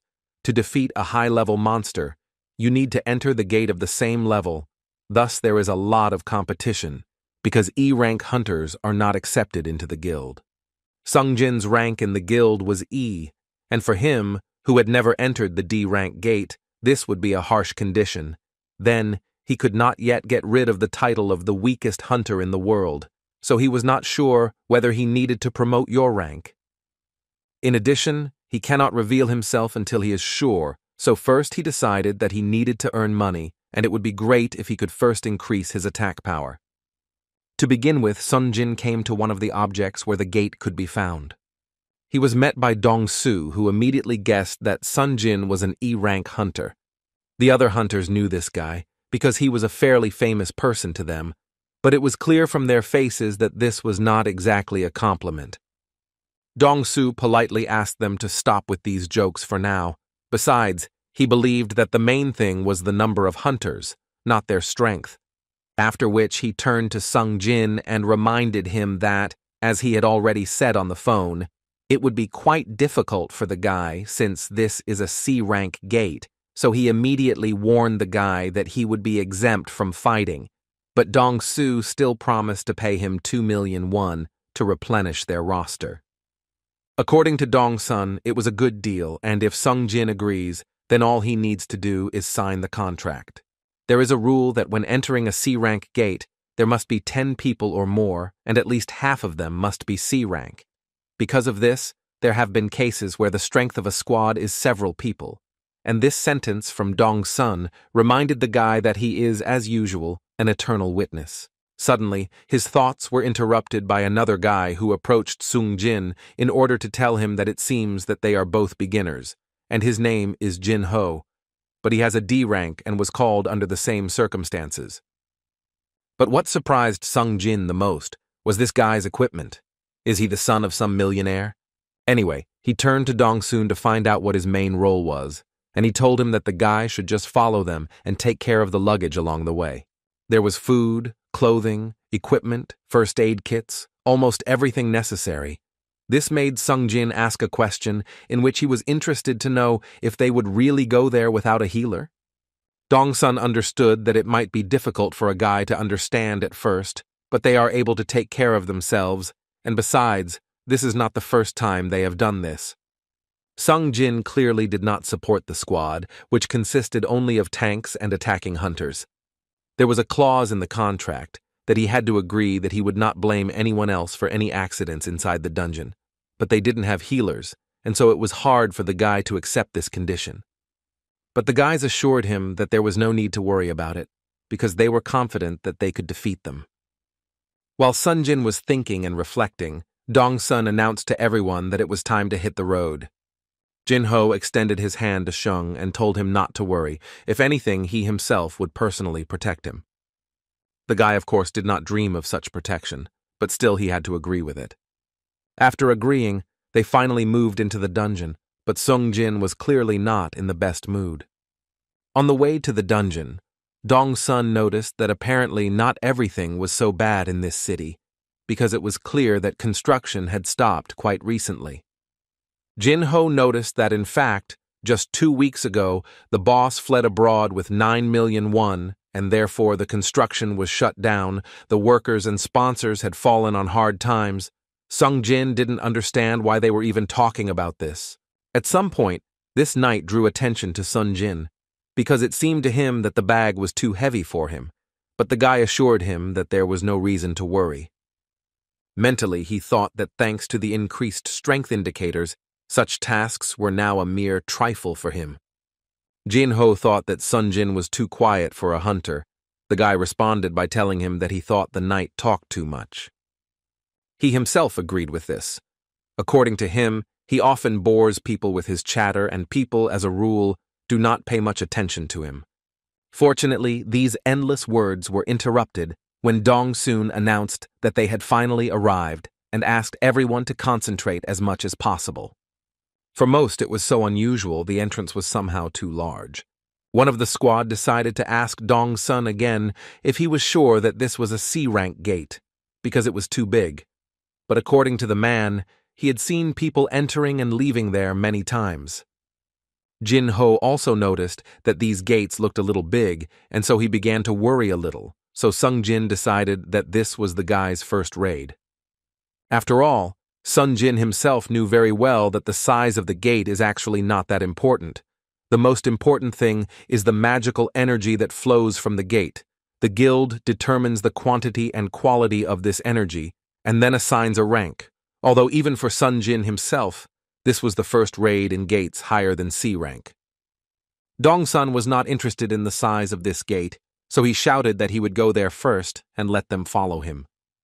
Jin Ho took out his sword and shield with which he was ready to finally enter this dungeon. Sung Jin was thinking at this moment that usually D or E rank hunters like him don't earn enough money, so they can barely raise money for weapons, let alone shields, so he didn't understand why this D rank hunter's equipment is so good. But looking at the other guys, he began to realize that apparently they were all making good money, because everyone was well equipped. This was very different from the D or E rank dungeons he had been to before. As soon as they walked inside, Dong Sun immediately noticed that it was too dark, so he asked Gyu Huan to create some light. After the light appeared, they all noticed one strange thing. The fact was that it was normal for dungeons to have several glowing stones, but here there were none.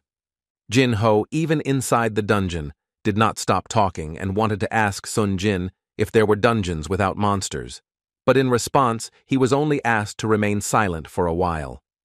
The guy at that moment understood perfectly well that if there is no light here, it means that monsters simply love the dark, and this already means that they just haven't shown up yet. It's usually not easy for monsters to live in dark dungeons, but if they are intelligent, then most likely these are monsters that do not rely on vision. All these thoughts led the guy to the conclusion that these monsters move in groups, live in the dark, and rush into the light, so he shouted that these are monsters of the insect class. Sung Jin meant that it could be an ant's nest, but the other guys asked him not to say that because they didn't want to believe it. But apparently they will have to do this, because at some point they suddenly began to hear too many different sounds that were rapidly approaching them. For a long time they could not understand where the sound was coming from, until Sun Jin shouted that they were from above. Literally a few seconds later, an incredibly huge number of ants gathered around the guys and were going to eat them alive. But Dong Sun and his group were not going to give up just like that, so he immediately ordered everyone to use their magic and attack these monsters. The head of the group himself also did not stand aside and entered the battle. But his strength was not enough to destroy them all, so he turned to those guys in the group who were doing the main damage and asked them to finally do their job. Sung Jin really could only watch them fight, and the first thing he appreciated was that the C-rank hunters worked quite well together. He understood that with such work, they can assemble a team without healers. The leader Dong Su does his duty well, and the main warriors provide timely cover. Apparently they have been fighting side by side for a long time, and that is why they always assemble a team without healers. True, he noticed that these guys are too cruel at times, even with such creatures as these monsters. Even Jin Ho, his equipment is good because it covers the lack of experience and skills, so he can equally take part in such battles. Everyone did a good job, but for some reason this disappoints the guy, even though he himself didn't understand the reason.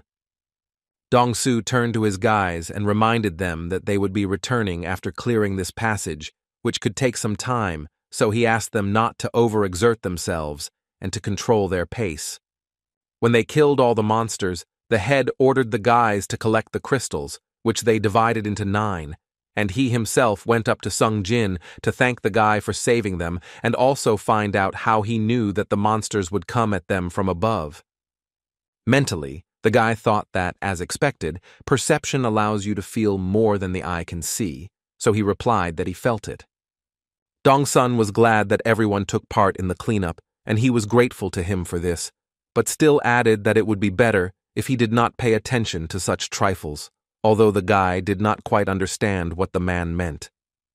Their conversation was interrupted by one of the group's magicians, who asked Sung Jin to look at the wounds of the insects.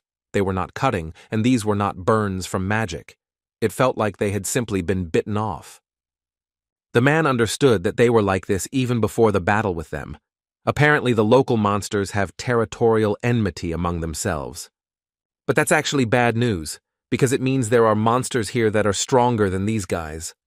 Although on the other hand, Dong Su thought that this was good, because then they could earn a lot more money. Sung Jin, meanwhile, decided to ask Jin Ho if he had expensive equipment, to which the guy, without any problems, said that his father decided to play it safe when he heard that he was going on his first raid. In any case, Sun Jin wanted to tell him that he should be extremely careful and not expose himself again. The guy had a very bad feeling inside. He didn't trust the guys with whom he went on a hike. Regardless of rank, the size of the dungeon varies depending on the circumstances.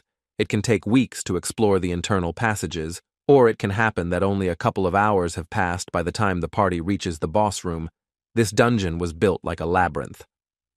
Therefore, they didn't have many battles, but it took some time to move around. During this time, Sung Jin stuck to his duties and just moved luggage and didn't really need to get involved in battles. He believed that this was a worthy deal. He would earn quite good money, and at the same time, he would not even have to fight. But at some point in his head, some voice warned him that he needed to beware of lizards. The guy had no idea where this voice came from, but he still tried not to show it.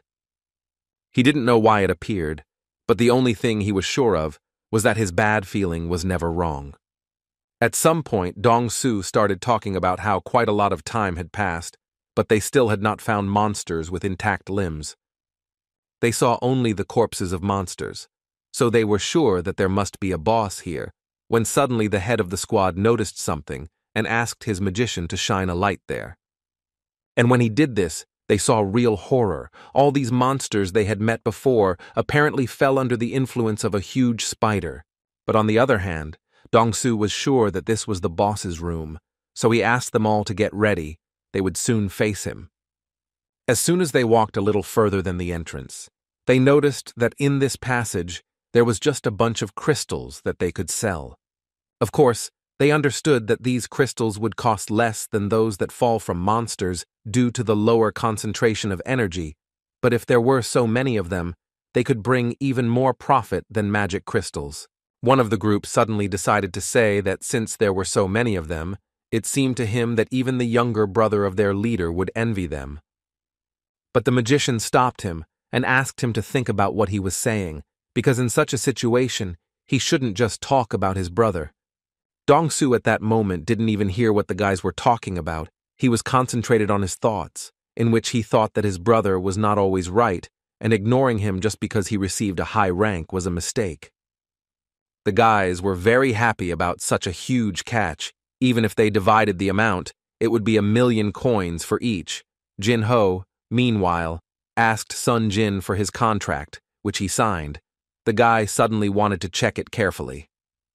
After he read it, Jin-ho had one question for them. He showed Sung Jin's contract, and as they could see, it did not say anything about the division of magic crystals, except for those that fell from monsters. Therefore, it seemed to him that this was wrong. Isn't it more correct to divide the mana crystals between 10 rather than 9? Dong-sun reassured Jin-ho with a smile and said that he would make sure to divide the profits from these crystals equally. But before that, he told them that they would need to deal with something. And he meant the huge spider that sat above their heads and was ready at any moment to destroy them. But they had one problem. Dong-su reminded them that if the boss is defeated, the gate will close, so they must mine and transfer mana crystals before defeating the spider. Luckily for them, this big guy seemed to be sleeping after filling his stomach, and so the leader thought this was the perfect chance for them to transfer the crystals. After which Dong-su turned to Chulbin to find out if he had brought equipment with him, but the guy made it clear that he did not do this because he could not even imagine that they would be able to find crystals in a C-rank dungeon. So he left the mining equipment in the car, which of course was a problem for Dong-su, because he asked the guy to carry this equipment with him always. He decided that it would be nice if Sung Jin and Jin-ho just guarded the place while they went to get the equipment. Jin-ho thought it was an incredibly stupid idea to leave two newbies in the room with the boss, but they believed that there was nothing wrong with it, and everything would be fine. They believed that he would not attack them, unless, of course, they themselves invaded his territory, and it seemed that he was so full that he would sleep for a long time, so everything would be fine until they provoked him. In addition, this is Jun-ho's first raid for him, and for Sung Jin, this is the first time in a dungeon of this rank, so he believed that training simply couldn't be better. Before leaving, he once again asked them not to worry, because according to him, everything would be fine. According to the rules, at least 10 people must enter the C-rank gate, and Sung Jin perfectly understood that, not counting himself and Jin-ho, there were 8 people in the squad. This means that they did this more than once they entered the gate from rank in this way. Of course, Dong-su understood perfectly well that there was no need to fill these 2 empty spaces, so he ordered the exit from the boss's room to be blocked. Without thinking for a long time, the magician of this group immediately blew up the exit from this anthill. Jin-ho couldn't believe his eyes that this really happened. Now Sun Jin understood perfectly well who the lizards were and what the system meant when it warned him about them. He immediately remembered how his friend told him that sometimes there are hunters who act like lizards.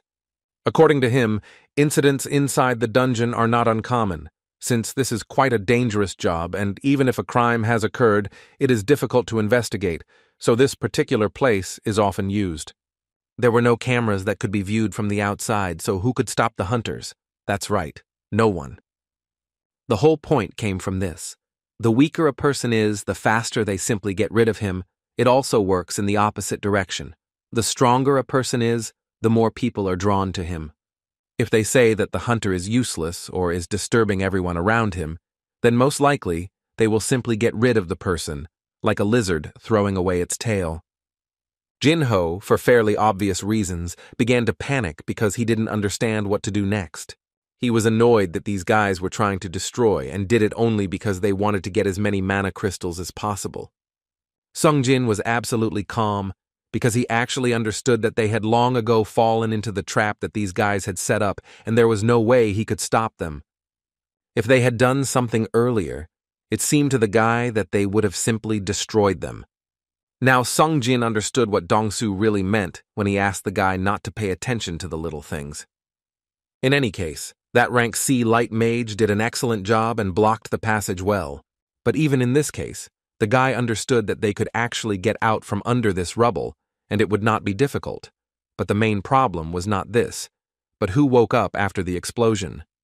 This huge monster in the form of a spider was ready to wipe the guys off the face of the earth for disturbing his sleep. One of the squad decided to ask Dong-su a question in which he was interested to know if they had to do this because they could simply destroy these guys. The man called him names and was very angry that he had to explain such basic things, because if they had started a fight there and the spider had woken up, they would not have been able to get all those mana crystals. And the weakest rank E hunter and D rank hunter with 0 experience in the raid have no chance of defeating the boss, despite all their efforts, and after the boss eats them and goes to sleep, they can take advantage of this and get mana crystals. Such was Dong-su's plan. But on the other hand, he did not forget that this might not work, and then they would have to destroy the boss. But even in that case, they would just take Jin-ho's equipment, which could cost more than 1,000,000 won. While they had a break, Dong-su decided to find out what rich family this kid was from, because someone should arrange a funeral for him. The magician suspected that since that wall caused such a big roar, the boss must be just furious right now. In response to this, Dong-su suddenly decided to ask Gyu Huan if he had the courage to fight that monster alone. The magician immediately said that this was simply impossible, with which Dong-su agreed, because a boss of such a rank is very dangerous, so despite all their efforts, the man believed that these 2 hunters could not survive. The spider had already begun to come closer and closer. Jin-ho tried to gather all his strength into a fist and therefore shouted to Sung Jin to stand behind while he tried to think of something. Sun Jin was even disgusted to look at this spider, many eyes and a disgusting mouth. The enormous size, long legs, and strength of this monster are clearly on a different level. But even this strength cannot be compared with the statue that the guy remembered for his entire life, so he was confident that he had a chance of winning. Sung Jin took out his blade and asked Jin-ho to keep his head down because the guy himself wants to deal with this boss. Jin-ho didn't understand what the guy wanted to do, although for Sung Jin, everything was quite obvious. He just wanted to destroy this monster. The knight knew very well that defeating a C-rank boss on his own is only possible if the hunter is an elite B or at least C rank. Therefore, Jin-ho asked Sung Jin to think about how they could get out of here, and in fact, mentally, the guy agreed with this knight. He himself understood that even after reawakening he was still weak, although on the other hand, he was struck by the thought that he did not feel much pressure that could bring him to his knees. The swamp lord he met in that dungeon, he was too strong for a rank E boss, just like that golem boss he helped destroy, but even compared to them, this spider is incredibly strong. So the guy felt like he had become much stronger that now he does not tremble in fear from a C-rank boss. Therefore, he decided that it was worth trying to defeat this boss, especially since he had recently raised his level to 18. Jin-ho tried to dissuade the guy from this idea until the last second, but Sun Jin did not listen to him and went into battle. And what a surprise the knight was when Sun Jin not only dodged the spider's attack, he also launched a fairly timely counterattack. Due to the fact that Rasaka's fang is quite a good weapon, his attacks were able to inflict quite a large portion of damage on the spider.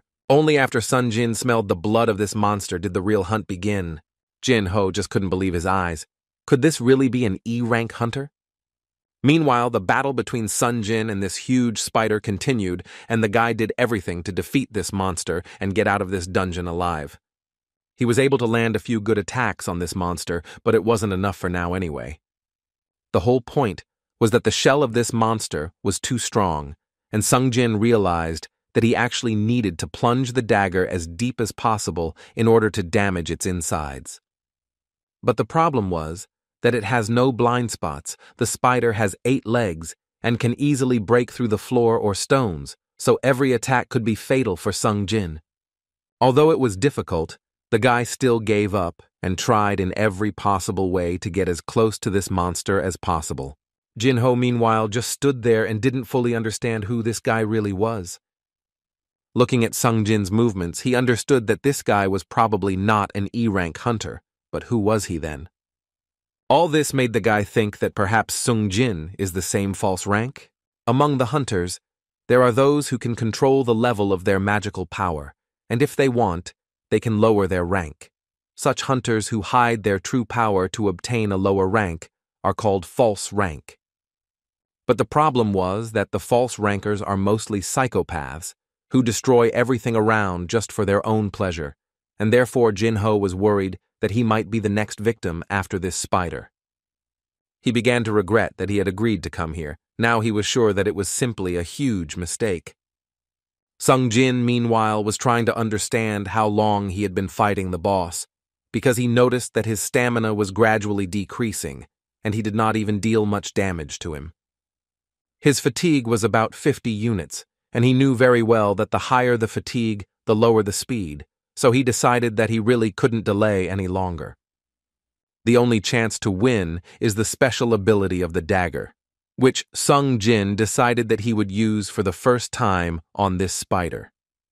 The dagger had the effect of paralysis and bleeding, so using these effects, Sung Jin thought that the basis of the raid is the use of weak points, and the spider had these weak points as its head on which the eyes were placed. While the guy was deciding where he would attack this huge monster, the spider did not stand still and used poison, in which he almost drowned the guy. Moreover, it was not just poison, but something like acid, a kind of ace in the hole. Sung Jin understood that if he continued to fight like this, then most likely his time would simply run out, and he would most likely lose. Then he decided to act immediately, and to begin with, it seemed to him that he needed to reduce the distance between them, and this needed to be done as quickly as possible. To do this, the guy used concentration and directed his energy into his legs, which is how he managed to close the distance with the spider so quickly. After each action, Jinho convinced himself more and more that this guy was just a false rank hunter.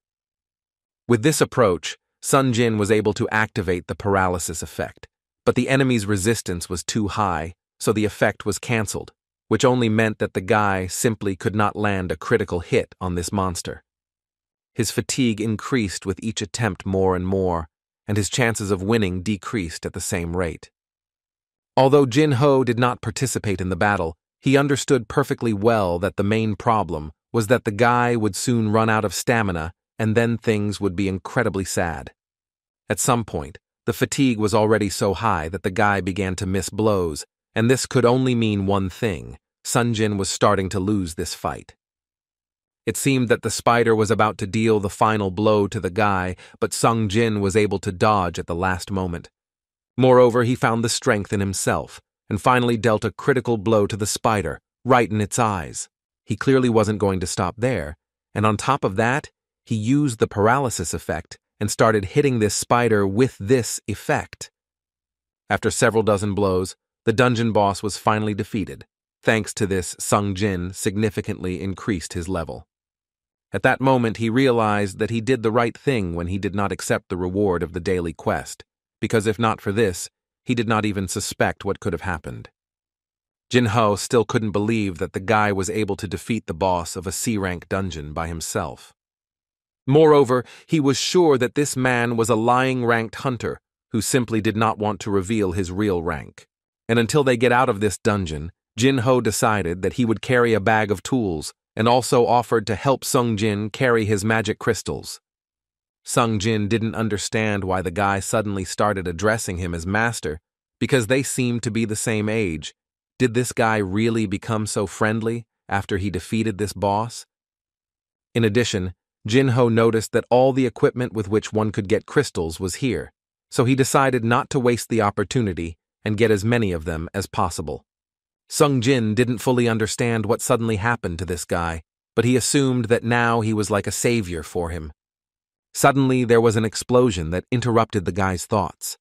After the fog from the explosion cleared a little, Dong Su and his team appeared in front of Sung Jin. They couldn't believe that the guys were still alive. Moreover, they apparently were able to defeat the boss. The magician suggested that perhaps that spider was just stupid, and its size was its only advantage, so the guy managed to defeat it. Other guys suggested that Jin Ho was able to defeat such a boss only thanks to his equipment. At that moment, Dong Su realized that his biggest mistake was that he simply underestimated Jin Ho. It seemed to them that an E-rank person like Sun Jin did not even enter the battle and did not help. They thought that the knight was able to destroy such a strong boss himself. But now, Dong Su knew one thing, that it was too dangerous for them to become Jin Ho's enemy. He decided that the best option would be to lure the guy to their team, so he began to talk about how he was looking for information about Jin Ho on the internet, and as it turned out, he was the son of a famous chairman of a construction company. Jin Ho became even angrier and wanted to know why the man was telling him all this. Dong Su told him that of course he assumed that he was from some rich family, but for this to actually turn out to be true, he would like to talk to his father. But in order for them to give him a chance, he will have to destroy Sung Jin. This, according to him, is the only way to survive in this situation. On the other hand, Dong Su promised that they would both die if he did not fulfill his request. Jin Ho didn't know what to do, and Dong Su continued to put pressure on him, saying that there was no point in delaying because they were in the dungeon anyway and no one would know about it. Sung Jin intervened in this dialogue and said that he was actually not surprised that everyone was trying to betray him or use him for their own purposes, because he is a weakling. But apparently not everyone thinks so, because Jin Ho decided to side with Sung Jin and fight against them. It was a stupid decision, in fact, at least that's what Dong Su thinks. But on the other hand, he understood that they couldn't just destroy the rich man's son, so he ordered his guys to deal with the weakling first. After which he raised his shield and began to go to the guys to meet with the question of whether they destroyed people. At that moment, Sung Jin heard the voice of the system, which announced to the guy that he had been given an emergency quest, the essence of which was to destroy 8 enemies who intended to destroy Sung Jin. A fine will be imposed for failure to complete this quest. It was too unexpected for the guy. In any case, he needs to decide what to do right now, because while he is thinking, they have already begun to attack him. Sung Jin was too thoughtful and did not have time to control the enemy's attack, so he had to accept it. Jin Ho couldn't believe his eyes that his friend had just died so quickly. Dong Su at that moment tried to talk to the guy and tell him that there was no point in worrying about the corpse. It was better to go with them. With tears in his eyes, he turned to them and could only tell them that they were just ordinary murderers. Sung Jin, meanwhile, lay in a pile of stones and heard only that the system was repeating to him that he needed to complete this quest, otherwise a fine would be imposed on him. At this moment, his thoughts were that before this, his thinking was wrong. Many times he entered the dungeons, each time he was injured, but still eventually returned. He always accepted this place as safe, but now the system is forcing him to destroy people, not monsters. In fact, he needed to destroy his enemies in order not to die himself. He understood that this was clearly not an accident or goodwill. This was what the system needed. And from that moment on, the guy was no longer going to be a weakling, as everyone used to think of him. Finally, it dawned on him that the system was doing everything to make the guy stronger every day, and he was certainly ready to do everything for this. The system was using it, and he was using the system. Such an exchange seemed quite fair to the guy. After Sung Jin stood up after being hit by the magician, the other guys in the group began to laugh at the magician that his skills had noticeably deteriorated since he simply could not destroy any E-rank hunter. Dong Su asked Huan to take this more seriously and strike such a blow, after which this bug would definitely not get back on his feet. The magician replied that this time he would do his best, although he was mentally sure that he had definitely put in all his strength into this magical attack. He really put in quite a lot of mana, but things didn't turn out the way he planned. Did he just miss? His thoughts were interrupted by Sung Jin, who suddenly decided to tell Dong Su and his group that they were playing with people's lives, and now he will make sure that they finally face the consequences of their bad actions. Obviously, at first it was incredibly funny for them to hear such words from such a weakling as Sung Jin. But Sung Jin did not stop there, and added that since they are hunters, they should always be prepared for the fact that they themselves could become the victim. One of the group found it especially funny to listen to all this, so he decided that he was the one who wanted to deal with this impudent person. He carefully approached Sung Jin and began to say that it seemed that the guy did not very well understand the situation he was in now. But apparently this guy doesn't really understand what's going on, and when it dawned on him that it was a mistake to approach Sung Jin like that, it was already too late. Sung Jin, without much doubt, cut off the head of this hunter and continued his movement further. From that moment, the report of the destroyed enemies began. Sung Jin confidently continued to move forward with the thought that there were 7 more people left to destroy. Dong Su began to understand that no matter how unprepared his man was for this, he was D rank, and this weakling simply took and destroyed him with one blow and with the help of a blade that he got out of nowhere. Sung Jin at that moment thought that it had finally come to this, and he still destroyed his first person. He could make excuses as much as he wanted that the system forced him, but this would not change the fact that he ruined someone's life.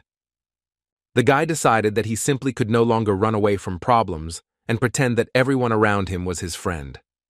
Dong Su didn't know what this guy had just done, but just in case, he asked the guys not to let their guard down, and then asked Han to hit this guy with magic again.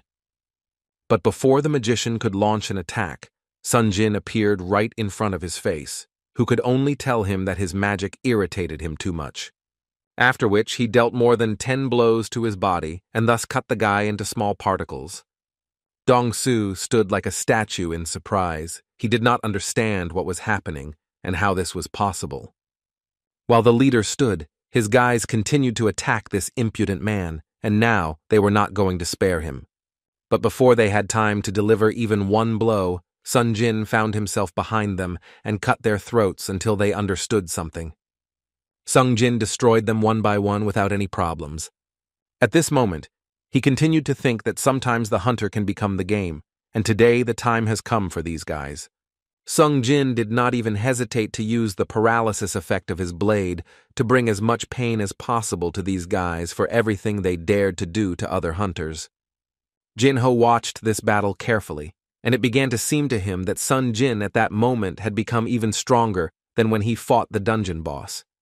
In an instant, Sung Jin dealt with the entire team of Song Du, and he had only one hunter left that he needed to destroy, and that was Song Du himself, who by this time finally realized that it was Sung Jin who destroyed the dungeon boss, and the guy was simply hiding his real power all this time. He clearly did not expect that all his people would be defeated, but this only made him even more forced to show the guy that not all C-rank hunters are the same.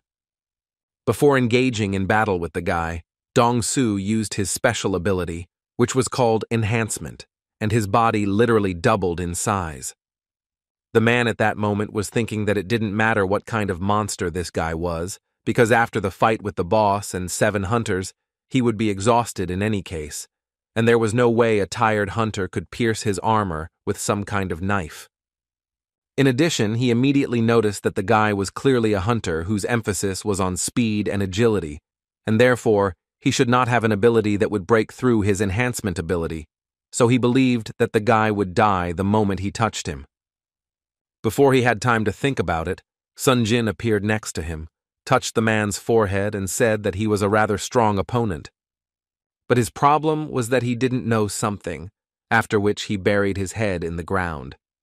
And only after that he added that he simply cannot be defeated, because with each battle he increases his level and becomes stronger. The man simply couldn't believe that this guy had just trampled him into the ground. Now there was no doubt that this guy was definitely not E-rank. Most likely he was a lying rank hunter. So he decided to stop attacking and began to ask the guy to have mercy on him. Dong Su even began to offer money in exchange for his life. He was ready to give as much as the guy asked, and also told him that he could kill all the mana crystals and magic stones. It was funny for Sung Jin to watch the man beg for mercy from the man he tried to destroy 3 times in a row. These words angered the man, and he began to shout at the guy that if he destroyed him, he would definitely not be able to get away with it. Sung Jin, in response to this, decided to remind Dong Sun that it was like he was saying that no one would know that the dungeon happened. This made Dong Sun start screaming even more, and talking about how his little brother is a great man who will definitely find him and punish him for this. Sung Jin was tired of listening to this nonsense, so he simply blew this man's head off, and that was the end of his story. After this, the guy was offended only because his clothes were crap again, and they were too small in size. Apparently now he will have to go shopping. But who was even worse was Jin-ho. This guy clearly didn't have a good first trip to the dungeon. After Jin-ho walked away a little, he immediately noticed that the boss had been destroyed a long time ago, so the dungeon would most likely begin to close now. The assistant ran to his boss with the bad news. The fact was that during the passage of the C-rank dungeon, 8 people died, and the survivors were 2 hunters. One was D rank, and the second was E rank. Chul, reading the report, understood that apparently these 2 simply managed to escape at the last moment, and it seemed to him that this was an absolutely ordinary case, until his assistant added that these 2 guys were able to clear the dungeon, and only after that they came out of there. The assistant also added that D-rank hunter Jin-ho had incredibly high quality and expensive equipment, so it seemed to them that this was what allowed him to defeat the boss, which was a giant spider. But the fact is that this kind of spider is not dangerous for organized groups, but in this case, as many as 8 people died. Chul asked the guy to tell him exactly what was going on, because he understood that if there was nothing unusual, he would not be talking to him now and would decide everything himself.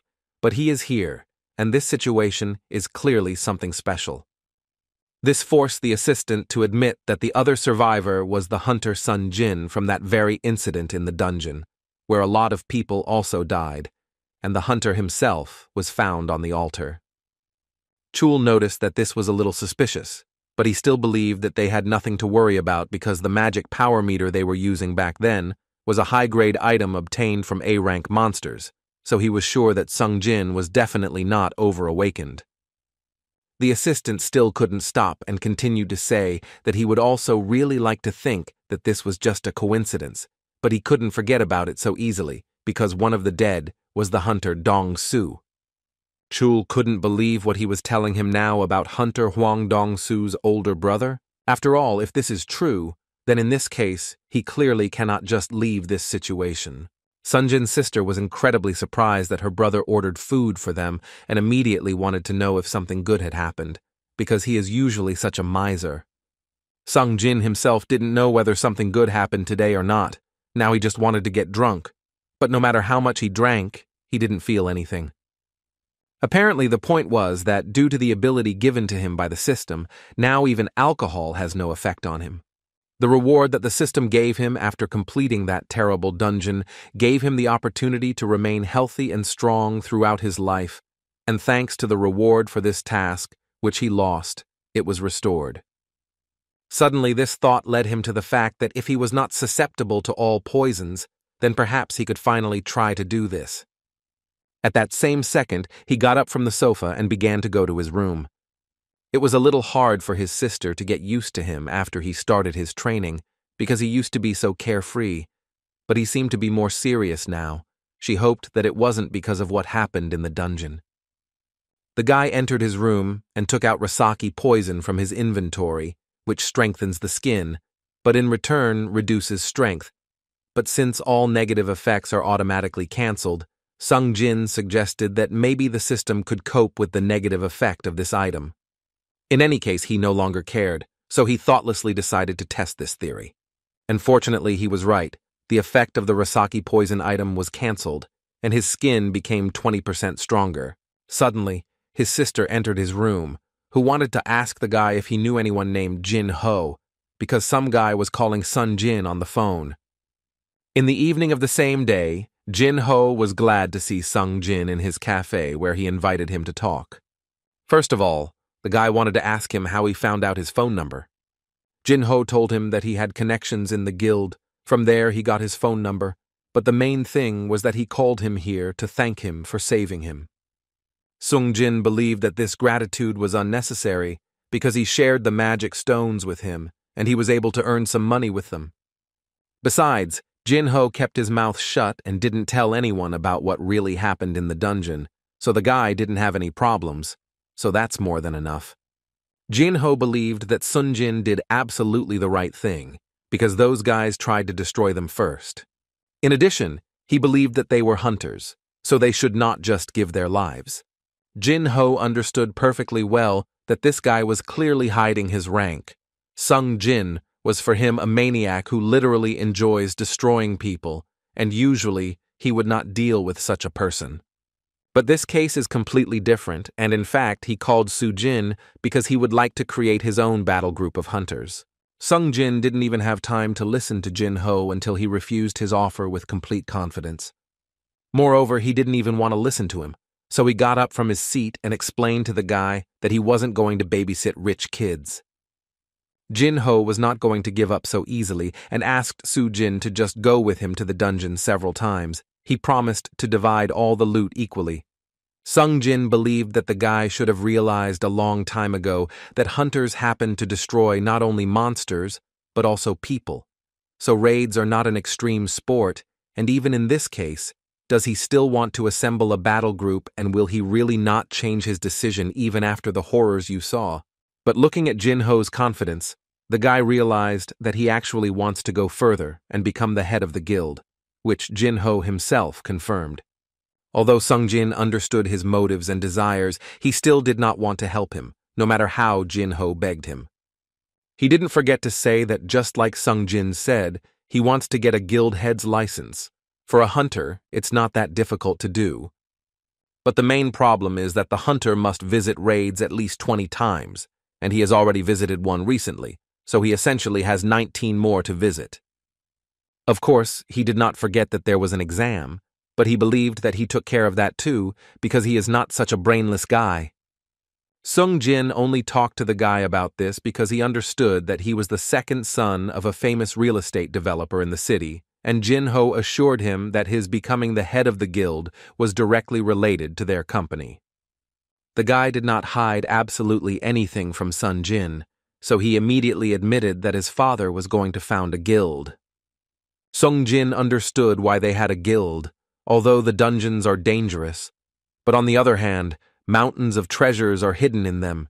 Magic stones and mana crystals are only a small part of what can be found there, and it was not surprising that the business sharks were in all of this interested.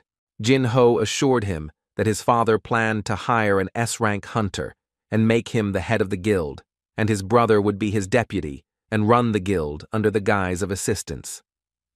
If Sung Jin remembers correctly, then there are only 9 S-rank hunters in their country, and if his father plans to hire an S-rank hunter who is not registered in the guilds, then there is only one option left, and that is Min Bieng.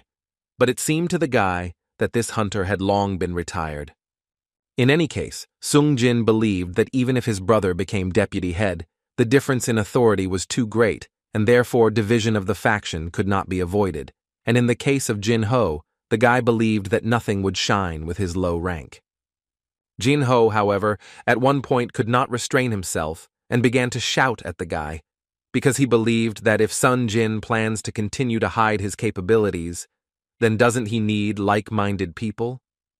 Jin Ho believed that the guy sitting opposite him was at least B rank, or even higher, because he was able to destroy a C rank boss and several hunters of the same level without a single scratch. And if a guy goes on raids with experienced hunters, he can easily say goodbye to his life. But Sung Jin immediately seemed to him like a person who deserves trust. Perhaps he seemed cruel to him, but even in this case, he had already saved him once from Dong Su. In any case, Sung Jin first wanted to know what he would get from this, and in response to this question, Jin Ho handed him a folder with documents. The next day, Sung Jin was quite surprised when his sister decided to go to training with him.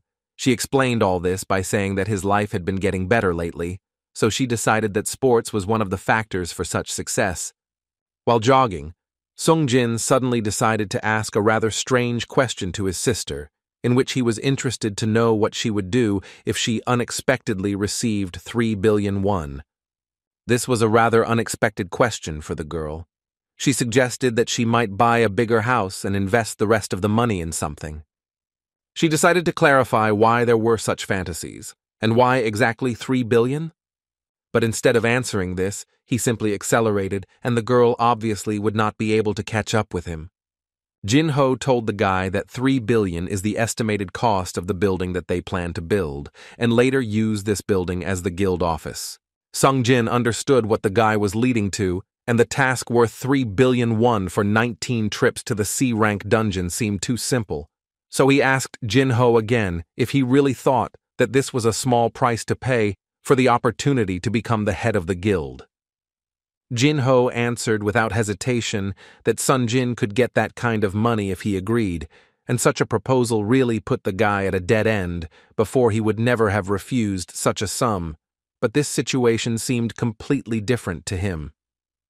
The thing was that he understood that he should not forget that he was a unique case even among the reawakened, because no one had ever heard of hunters increasing their level and becoming stronger, and if he continued to increase his level at the same pace, then he can reach S rank. And if this happens, then 3 billion for the guy will not be that much money, so he decided to tell Jin-ho that he would agree only if they could fulfill his one more condition. Jin-ho was ready to do anything, and Sung-jin told him that his condition was that only the two of them would go into the dungeon. The guy was not ready for this, because he essentially offers him only 2 people to clear C-rank dungeons, which even sounds dangerous. In addition, Jin-ho reminded him that entering C-rank dungeons can only be done in a group of 10 people, but Sung-jin told him that they would solve this problem in Dong-su's way and would take people just for masking.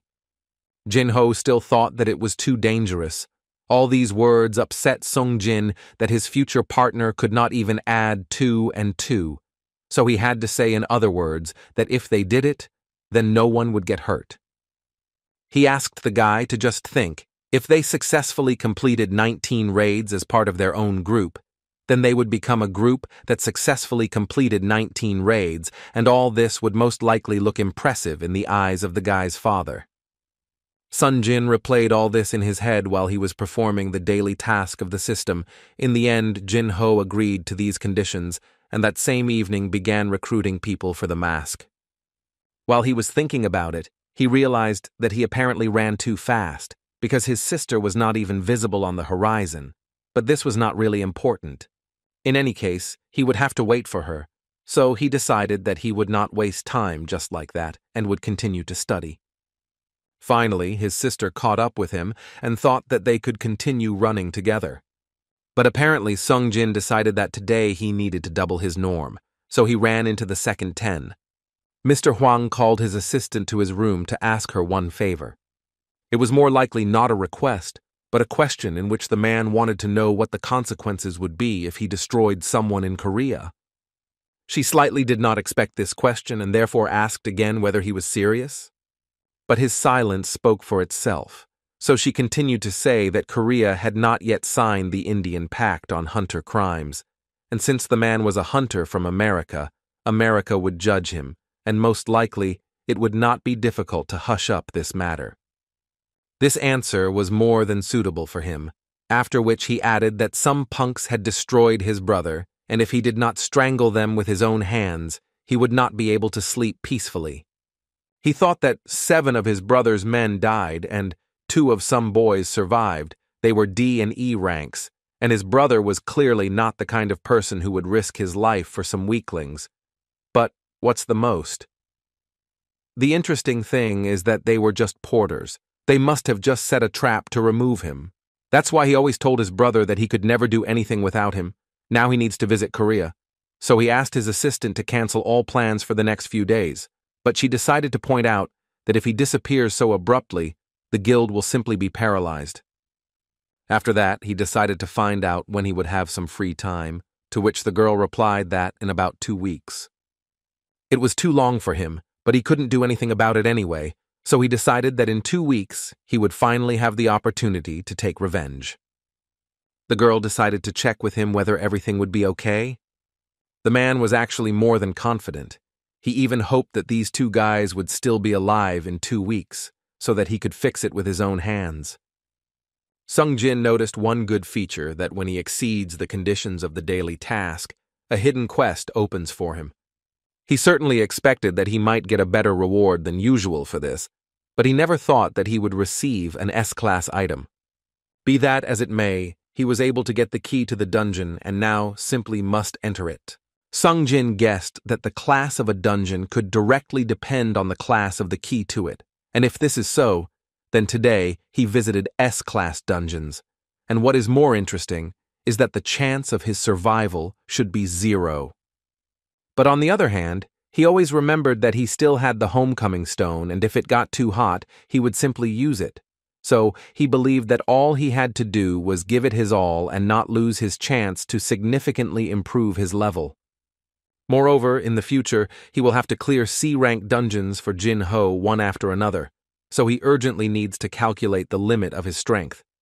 As soon as he entered this dungeon, the keeper of the hellish gates, Cerberus, immediately appeared in front of the guy, and the only thing the guy thought about when he looked at this dog was that if he retreated out of fear, then most likely he would never again will become stronger. Sung Jin promised himself that he would do everything not to die in this place and raise the level even higher. The guy decided that the best choice would be to raise the level as high as he could, and then he would definitely be able to become stronger, although after a rank B dungeon, the difficulty of the dungeons increases exponentially, which caused some difficulty. And one day, one such gate opened on Jeju Island. After breaking through the gate, that area turned into a scorched desert unsuitable for life, and even S-rank hunters who gathered in a team could not clear it. The current situation with hunters does not allow them to effectively clear all S-rank dungeons, and with the guy's current level, he will have to refrain from visiting S-rank dungeons because it is too dangerous. But Sung Jin was driven in this case by the desire to increase the level and a little curiosity. He wondered if his attacks would have at least some effect on monsters of this level. And so far, this experiment is actually successful, because Sung Jin did an excellent job in battle with this huge Cerberus. As a result, he received the sprint skill, which was able to increase his movement speed by 30%, while his mana consumption would be slightly increased. But still, he was a realist, and understood perfectly well that his enemy's resistance was too great, and his attacks did not always work as they should. This was a good opportunity to test his abilities, but his attacks didn't work as well as he needed because the difference in power was too great, even despite all the abilities he used.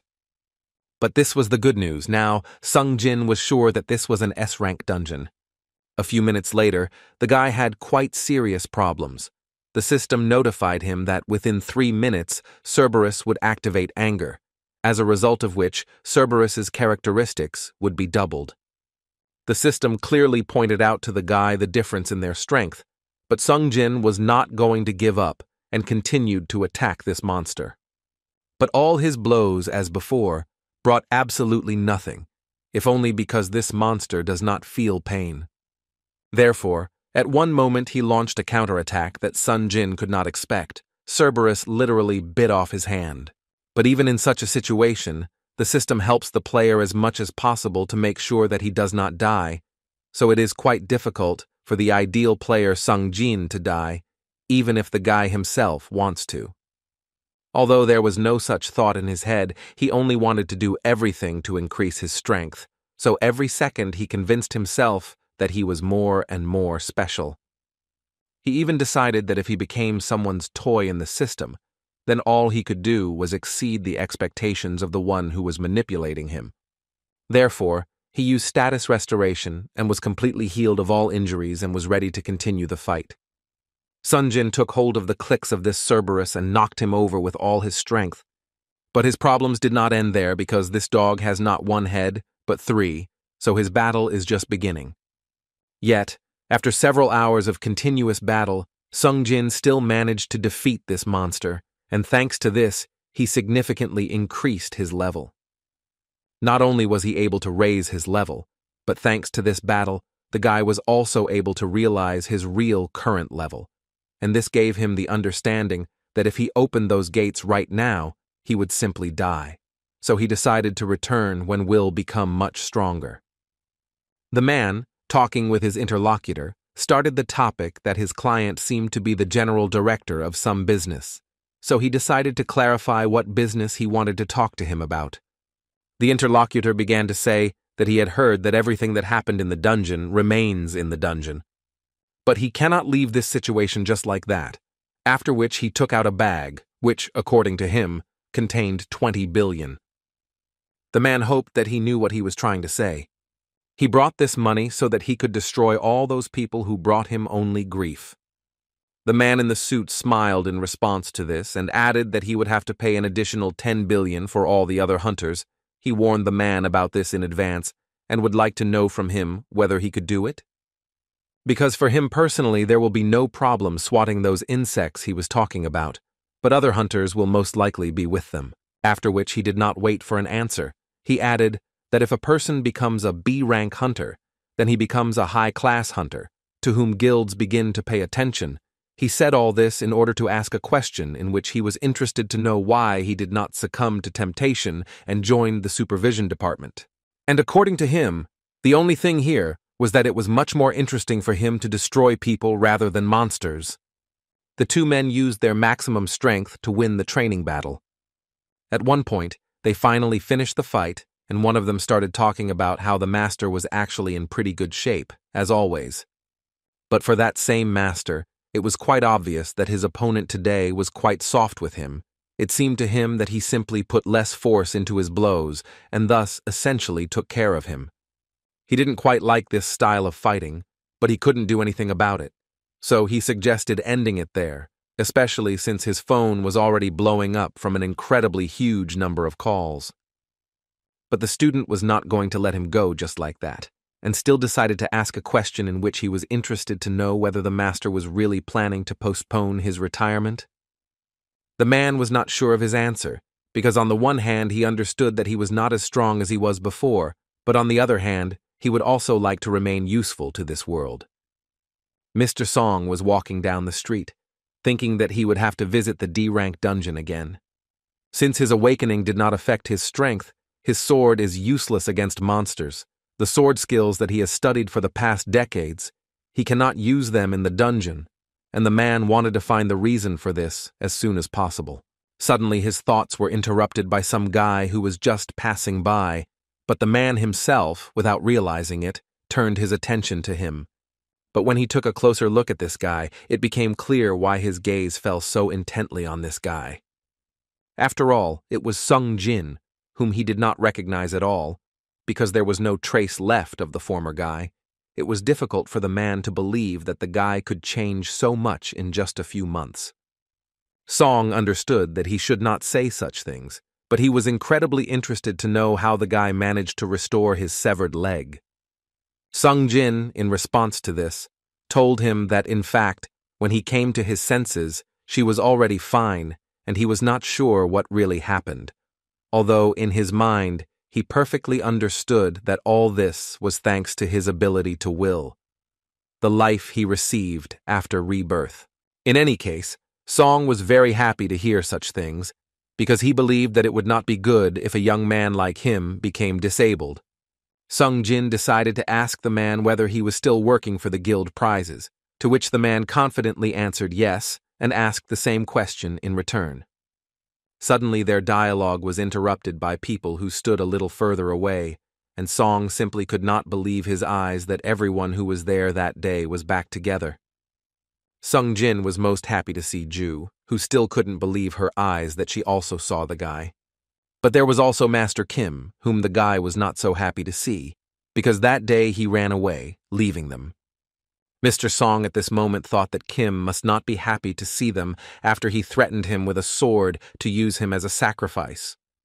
Although on the other hand, Song did not forget that even he left Sung Jin at the end, so he essentially has no moral right to condemn him.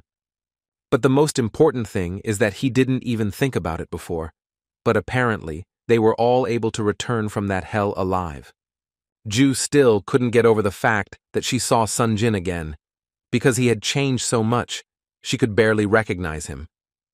First of all, she wanted to ask him where he had been, because she had been looking for him everywhere. She would also like to know from him why he has grown so much, because his leg should be in bad condition, but then she noticed that everything was fine with it, which surprised the girl very much. Sung-jin did not have time to answer the girl because he was interrupted by some unfamiliar man who decided to find out what kind of romantic atmosphere was this. It was some prisoner who, together with his friends, got out of the car. Their overseer immediately shut their mouths and made it clear that this was no picnic for them, so it would be better if they shut their mouths. But this man apparently was not going to listen to him, and passing by, Ju asked the girl to take care of them today, which was not entirely clear to the girl. Mr. Song immediately decided to find out who these guys were and what was going on here. Instead of answering their questions, a small person approached them and asked them to forgive them for being late and decided to find out if they were the hunters Sun-jin and Song. But first they wanted to find out who the guys were and what was happening here. In response to this, the girl told them that these guys were undergoing rehabilitation, so they should join the hunters in this raid. This made him very angry, because this essentially meant that they would have to go on a raid with criminals, but the girl assured him that before they had all been hunters, and according to her, it was not uncommon for hunters who committed crimes to serve their sentences in dungeons in order to shorten your time. She asked them to understand that the number of hunters in the area had decreased significantly, so they were forced to resort to such measures. She also did not forget to add that the hunter of the supervision department, Gan Tasik, will join the raid, so there is no point in worrying, because everyone undergoing rehabilitation is C rank, and the hunter, Gan Tasik, is B rank. Sung-jin immediately felt that something was clearly wrong here, so he asked the girl not to go on this raid. Ju asked if he would go there then, to which the guy confidently said that he would. This answer made the girl also join them. The gate opened, and Song still couldn't believe that they wanted them to go on a raid with these guys, but on the other hand, he didn't deny that this could be his fate, and he shouldn't take everything so harshly. Before entering the dungeon, the prisoners were handcuffed, and this could not but please them. So they immediately started talking a little more than they were allowed to, so Tactician had to ask them once again to shut their mouths. After which Gan Tasik approached Song and introduced himself again in person. He also added again that he would never take his eyes off these guys, so he assured them all that they didn't have to worry too much about it. Before leaving, Song decided to check with Sung-jin again if the guy agreed that the man would be the leader today. Sung-jin thought that this question was quite stupid, because he was only happy if the man would be their leader.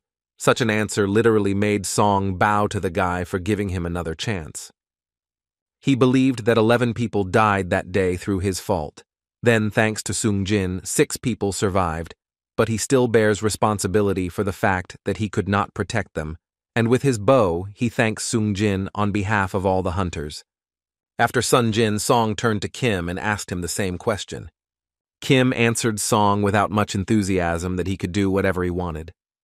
After a while, they entered the dungeon, where they were immediately attacked by a detachment of goblins, with whom they dealt with the conclusion quite easily.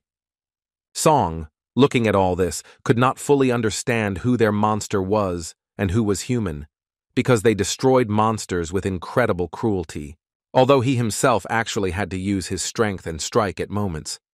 Kim, in turn, watched Song closely and thought that this man was clearly not an ordinary C-rank hunter. Song at this moment believed that they should be much more positive because they are all survivors of that incident, and they are also together again. But most of all, he was pleased with Sun-jin, who seemed to him to have become much stronger. Moreover, it was so strange to see the constantly unarmed Sun-jin with a dagger. Ju, in turn, noted that she had not had to heal him before, which was quite unusual. But Sung-jin assured them that he simply did exercises every day, so he managed to improve his physical condition a little. Song wondered if he actually said it as a joke, but Sung-jin actually looks a lot changed. Moreover, Song noticed that not only his appearance was different, but also his aura.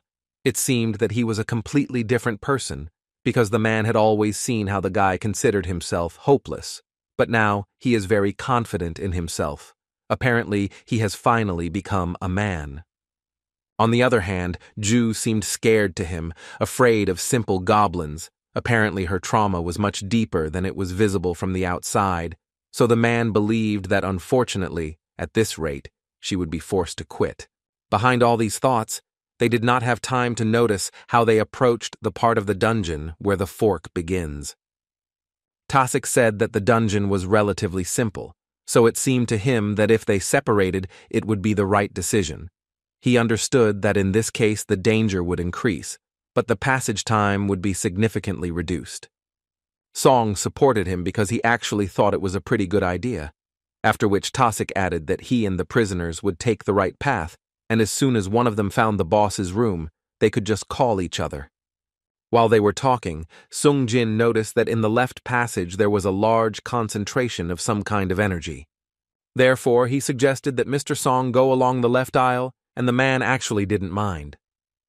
They divided into small groups, after which they each went their own way. Sung Jin understood perfectly well that such energy could only be released by the boss, who is most likely at the end of this path, and he most wanted to go to him, because he hardly gets enough experience from goblins, and therefore he needed to destroy the boss in order to get something, though. But this was not what bothered him most of all. But that strange guy from the surveillance, Sung Jin himself didn't understand it, but this guy scared him. Goblins are usually weaker than an adult, and their size and intelligence are like those of children, but they are annoying flies that swarm near the target and attack on the sly. Of course, even if human children are given weapons, they will be the same. Stasek had this opinion. He believed that even a child with a weapon can destroy someone, and in truth, countless children of soldiers are armed and attack people on the other side of the earth. In the dungeon, it seemed to him that there was not much difference between people and monsters, because both were insects. And he said all this in order to ask the prisoners whether they could destroy the children. They believed that this was a stupid question that should not even be discussed, and Tasik could not but agree with this. But still, he added that they would meet hundreds more children in this dungeon from now on, which was even more stupid, because the conclusion was that they did not understand what he was talking about, and where should there be children in this dungeon? The man didn't care about their words. He just continued to talk about how hungry children would eat all their flesh if they couldn't destroy them. They still didn't fully understand what they were talking about, but still decided to assure the man that they could destroy anyone who stood in their way, even small children. This was the answer he wanted to hear, because the point was that they would have to destroy anyone just to survive. These were the words he was going to convey to the Hunters Guild. Mr. Kim and his ally, who went along the central path, said that if the goblins were so weak, then they would definitely cope with them, and it would actually be good if the raid ended without incident. Kim could no longer say that if the weakest hunter appeared, it means the dungeon is also weak. Such a pattern no longer works after that incident. But still, he decided that after this raid he would also bow to Sung Jin and apologize to him for leaving them then. After which he turned to his friend and asked if he also felt guilty, because they then ran away like cowards and not like hunters. Kim believed that they could no longer behave as usual after leaving an ally in need, and if they were going to continue to be hunters, then they should get used to something like a small bow, although the man was not sure whether they would be forgiven after that or no. In any case, there is no time for these conversations now, because they need to continue to move forward, and since they went into this tunnel together, they must be extremely careful. But suddenly they fell silent as soon as they turned the corner, and all because they saw not the best picture there. They saw Tasik there and the prisoners whom he destroyed. The man did not expect to see these two here, but from his facial expression, one could tell that he continued to be absolutely calm. In any case, he took out his blade and said that since they were here, the paths were connected. This means that the path to the boss's room is on the left, and now he won't need to wander around aimlessly. Sung Jin heard screams in the depths of the cave, and it seemed to him that they were people screaming. They immediately decided to go back and run to the aid of their friends, who went along the central tunnel. At some point, Tasik attacked them, but luckily Sun Jin managed to react quickly and essentially block his blow. The man clearly did not expect this, because it seemed to him that the guy was E rank, but he was too fast for his rank. Not every experienced hunter can block an ambush attack, but this guy could? He didn't understand where he could have such power, because he really stopped his attack. Apparently the guy has heightened senses. After which he told them directly that even if his plans did not include fighting with everyone else, he would still eliminate the B-rank healer first, but apparently he would have to change his plans. And now he is going to destroy each of them without exception. Song immediately wanted to know why a guild member does such things. Sun Jin at this time turned his attention to Mr. Kim, who was sitting in a pool of blood. The guy tried to talk to him and call him, but it was to no avail. The man looked at only one point and repeated the words of his friend who died that day. Buck was a fairly close person to him, and his second child was about to be born, but the man would never see his family again, which upset Kim very much. Sung Jin could not contain his emotions, so he shouted at Ju a little, so that she immediately began treating Mr. Kim.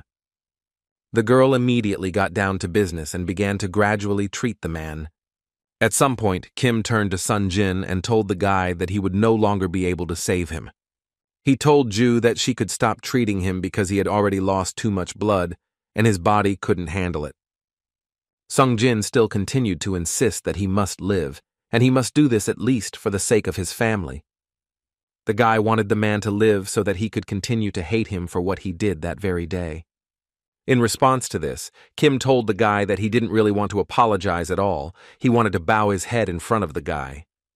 But at the moment he understood that if he bowed his head, he would immediately die, so he would try to ask for forgiveness in this position.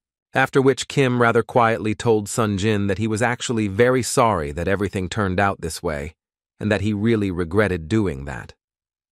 Sung Jin did not expect this from Mr. Kim. These words made the guy understand that the man actually simply could not do otherwise. The guy immediately turned to the guy from supervision to find out why he did this to Mr. Kim, to which Taesik confidently replied that it could have been monsters, so he decided to play it safe in this way. After which he added that he had just come up with a great story. It was supposed to be the story of a massacre carried out by goblins, but it seems he should change it a little. The man began to make it up as he went along, that the prisoners got out and tried to escape. After they destroyed them all, they tried to attack the man from the guild while he was fighting the boss. But their forces were obviously not enough to destroy the B-rank hunter, and in the end, he was the only one who survived this raid. It seemed to him that people outside should believe such a story. Sung Jin could not restrain himself, so he immediately began to insult this guy. But Song stopped him in time because he perfectly understood that this guy was not the kind of guy that Sung Jin could handle. But Song could well do it, although in his mind, he knew that this B-rank guy and C-rank hunter like him would not be able to hurt him. In addition, he is a destroyer-class hunter, which means that Song is most likely inferior to him in speed. But still, there was hope. And he hoped that this guy had poor defense, and who knows what would happen if Song managed to get him with a spell, although he had not fought against a person for a long time. In addition, Miss Ju was here, from whom he asked to give him an improvement that would add more physical strength to him. She didn't mind doing this, because she understood where all this was going and why Mr. Song took Kim's sword. She added as much physical strength to him as possible, and at that moment he only thought that he needed to close the distance so that he could not dodge. For the guy from supervision, all this was so funny because he understood that his opponent was a magician who most likely would not even be able to reach him, so this would be another easy battle for him. Song himself understood perfectly well that improving physical strength is indeed quite useless for magicians, but now he will do everything not as a magician, but as a real swordsman. Song understood that since he was a magician, he needed to beware of the differences in strength, endurance, and dexterity between them. After all, even if he is under the protection of Miss Ju, it will be like installing a car engine on a bicycle and pedaling as hard as possible. It's like a steep descent, and if he doesn't control his speed and gets carried away, he'll most likely just die. While he was thinking about all this, Taesik simply attacked the man because he was tired of standing and waiting for Song to start fighting. The supervisor guy reminded Song that it was actually normal for a mage to be defenseless against an exterminator, but he still couldn't help but praise Song that it was a good idea to pick up a weapon. But even in this case, he is just a magician, and if his physical strength does not even reach D rank, then the weapon will not change anything. Apparently Taesik underestimated the magician too much, who was subsequently able to deliver quite a serious blow with the help of this sword.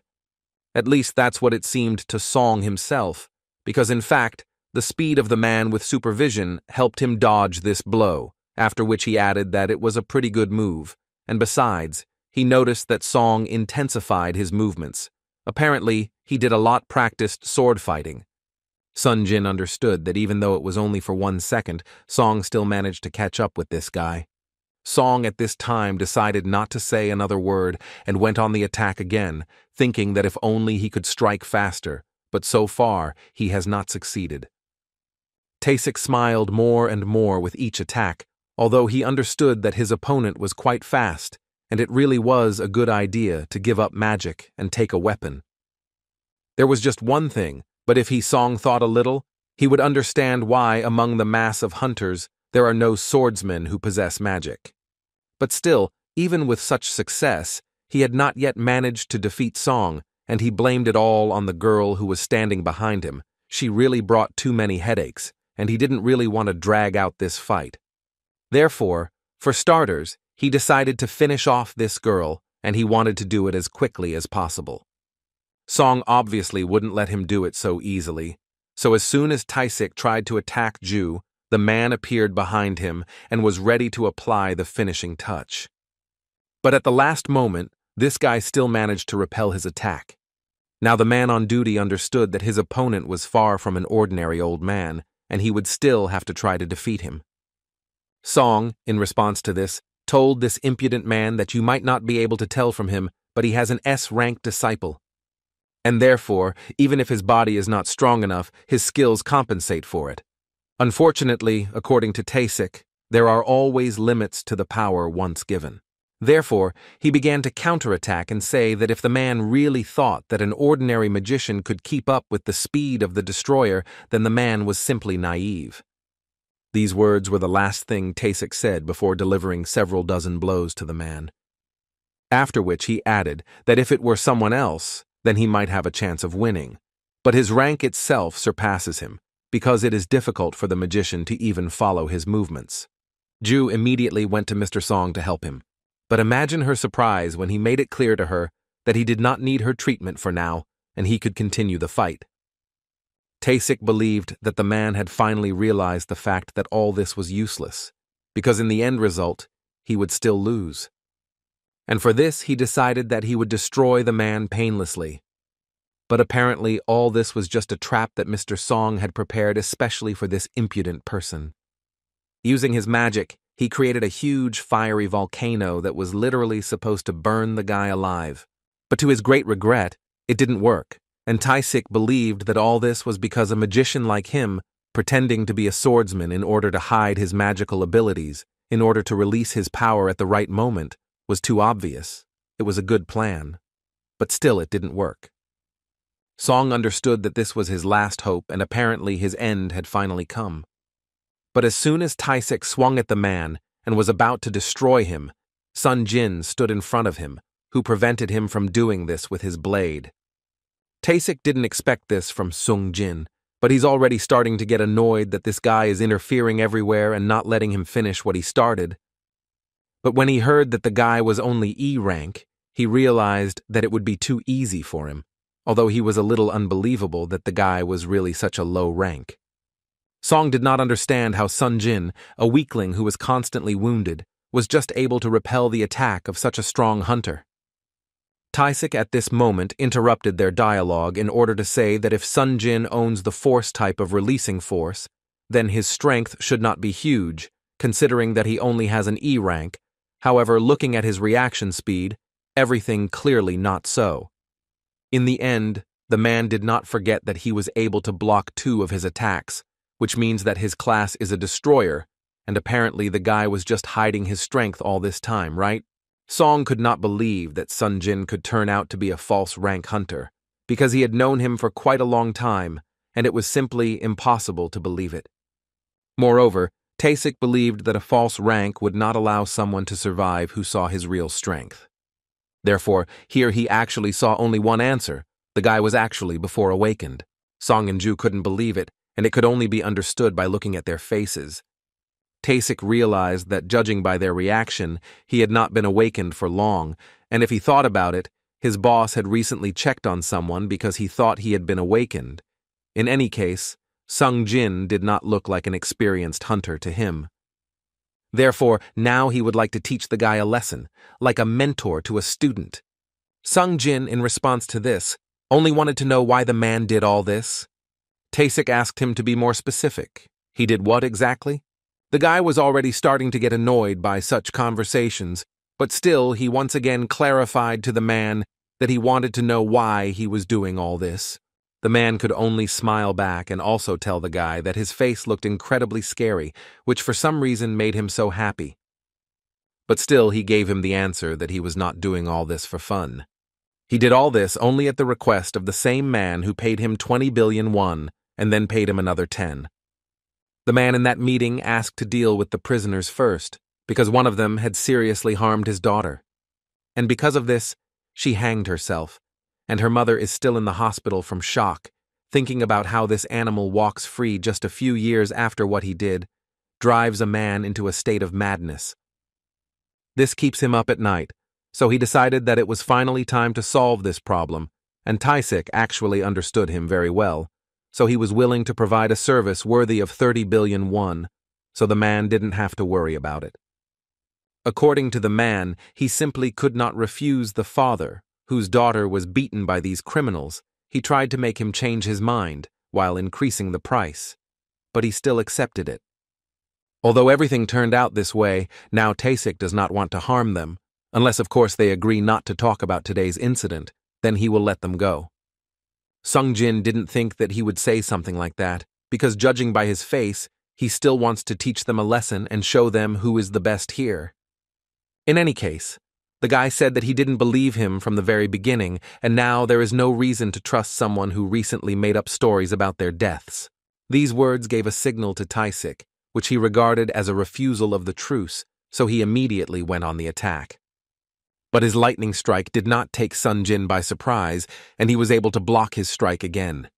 It didn't matter to Taesik whether the guy believed him or not, because from that moment he decided that they would all have to die along with these insects.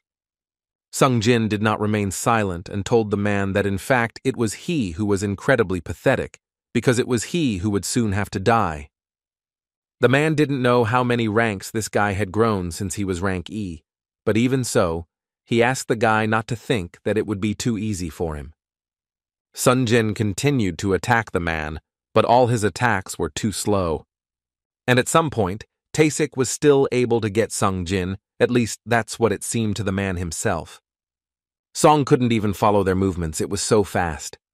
But now, he was absolutely sure that Sung Jin was absolutely not the same guy he knew a few months ago.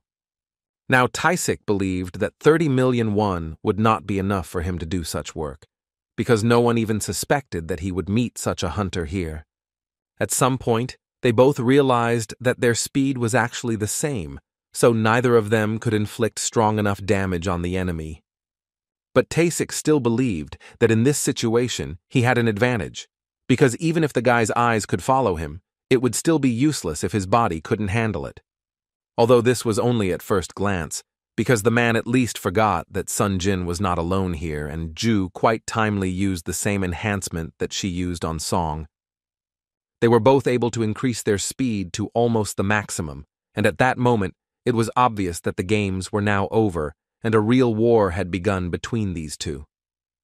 But even in this case, Taesik thought that they had the same speed and abilities, but the difference in experience was too great, and it was this difference that would lead to his defeat, so he said that if the guy was going to protect his healer, then he needed to do it. Right. After which he released the blade directly at the girl. Song appeared in front of her in time and repelled this vile blow. But apparently all this was just a diversionary maneuver in order to inflict as many attacks on Sung Jin's body as possible. Although even after such an attack, Sun Jin was still able to resist, and moreover, he was ready to continue the fight. Even Taesik himself did not expect this. Now he has to admit that his opponent is quite resilient. At some point, Sung Jin decided to ask the man to reduce his bloodlust a little, because she is sensitive to the desire to destroy people. The fact was that at that moment the system was activated again and provided Sun Jin with a new emergency task, in which he needed to destroy the cache, and if he did not do this, then as a penalty for failure to complete the task, his heart would stop. The guy essentially had no other choice but to destroy the man. Taesik still thought that the advantage was on his side, but still he did not understand what the guy was thinking about, and it actually scared him a little. Sung Jin, at this time, began to say that if he was grateful to the system, it was because it gave him another reason to finish him off. They clashed again in battle, and this time it was noticeable to both guys that this fight was clearly taking place on equal terms. Taesik noticed that the guy is a person who specializes in daggers and agility, which means that it is easiest for him to destroy his enemy in close combat. That is, in fact, the man was an ideal enemy for him. Sung Jin agreed with him, and he couldn't help but add that during this fight he had already learned a lot from the man, including the fact that guys who talk in battle are so useless. After which he activated a skill called Sprint and went into battle again. This skill increased his movement speed by 30%. Now he is significantly faster compared to Cash, who believed that this was the guy's maximum speed. But apparently he uses skills just like a man, which put him in a difficult position. Sung Jin did not stop there and decided to use another skill called Paralysis, and he only needed to inflict one scratch on Taesik for this effect to work, and he actually succeeded. Taesik immediately realized that this was just the effect of his dagger, and from now on, he will try to prevent this from happening. At that moment, the system notified Sun Jin that his opponent's resistance was too high, and the paralysis effect was cancelled. It was not new to the guy that the effect would quickly end if the opponent was strong, but even so, the effect on this man was too short. Taesik interrupted his thoughts and said that now it was his turn to show something interesting. At one point, the man simply corrected himself, and no matter how Sun Jin tried, he simply could not see his opponent. Then he began to hear only the voice of Taesik, who said that if Sun Jin really blocked the attack despite the fact that he hid his presence, then the guy actually had excellent instincts, but he became interested in what the guy would do when Taesik uses the camouflage skill. With the help of this skill, he was able to erase his appearance, smell, sound, and even his aura. Only a few can obtain this rare skill, but what is most important is that Taesik has not yet used this ability against people, or rather, there are no people who I would like to see her, because he destroyed everyone, after which he fell silent and struck Sun Jin. He cut his leg and was not going to stop there. The man cut his tendons in order to immobilize the guy, and this will give him the opportunity to do anything to Sun Jin. Taesik understood perfectly well that Sun Jin's friend could, of course, use her magic and heal him, but at such a distance, unfortunately, only basic spells work, so she would not be able to help him. But just in case, Taesik approached the girl and made it clear to her that she had better stand where she was, otherwise he would deal with her out of turn. Ju really wanted to help Sung Jin, but as Taesik already said, if she does this, she is unlikely to help him. She will only harm herself. At that moment, Song was thinking that if nothing was done, then there would be nothing left of Sun Jin's stamina, and he couldn't even call for help. He also cannot help because his skills are not that good. He decided that he needed to buy some time for him to heal. Taesik believed that he would not be able to withstand his attacks in this state. At least his speed would definitely not be the same as before. Sung Jin did not let him finish and interrupted his speech in order to say that Taesik talks too much, so he is unlikely to be able to win, after which he used status restoration, which helped him fully recover. Taesik had never seen anything like this. The guy had just literally been healed in a matter of minutes, and there wasn't a single scratch left on him. In any case, Sung Jin still couldn't see Taesik, because he continued to use his camouflage ability, and it was quite difficult to say how long he could use it.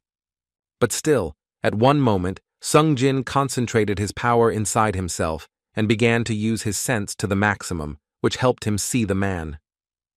Taesik was no longer laughing and realized that now things were not going well for him, because this guy was again able to see him through the camouflage, which absolutely no one had been able to do before. But this was a plus, because he was finally able to see the real difference between the guy and the other hunters. And this difference was that the guy had clearly already destroyed people before, so they were not the same guys and different from him. The man understood that there were many ways of life and death. His determination to change his fate even at the cost of his life eventually forced him to quickly make difficult decisions. And it was very likely that his appearance was not the only change, so he said that awakening was such an unexpected force that changed the rules of society. He also did not forget to add that new exclusive rules were created only for hunters, so he believed that there was no need to be constrained by law or morality, because the words of the strong are the law.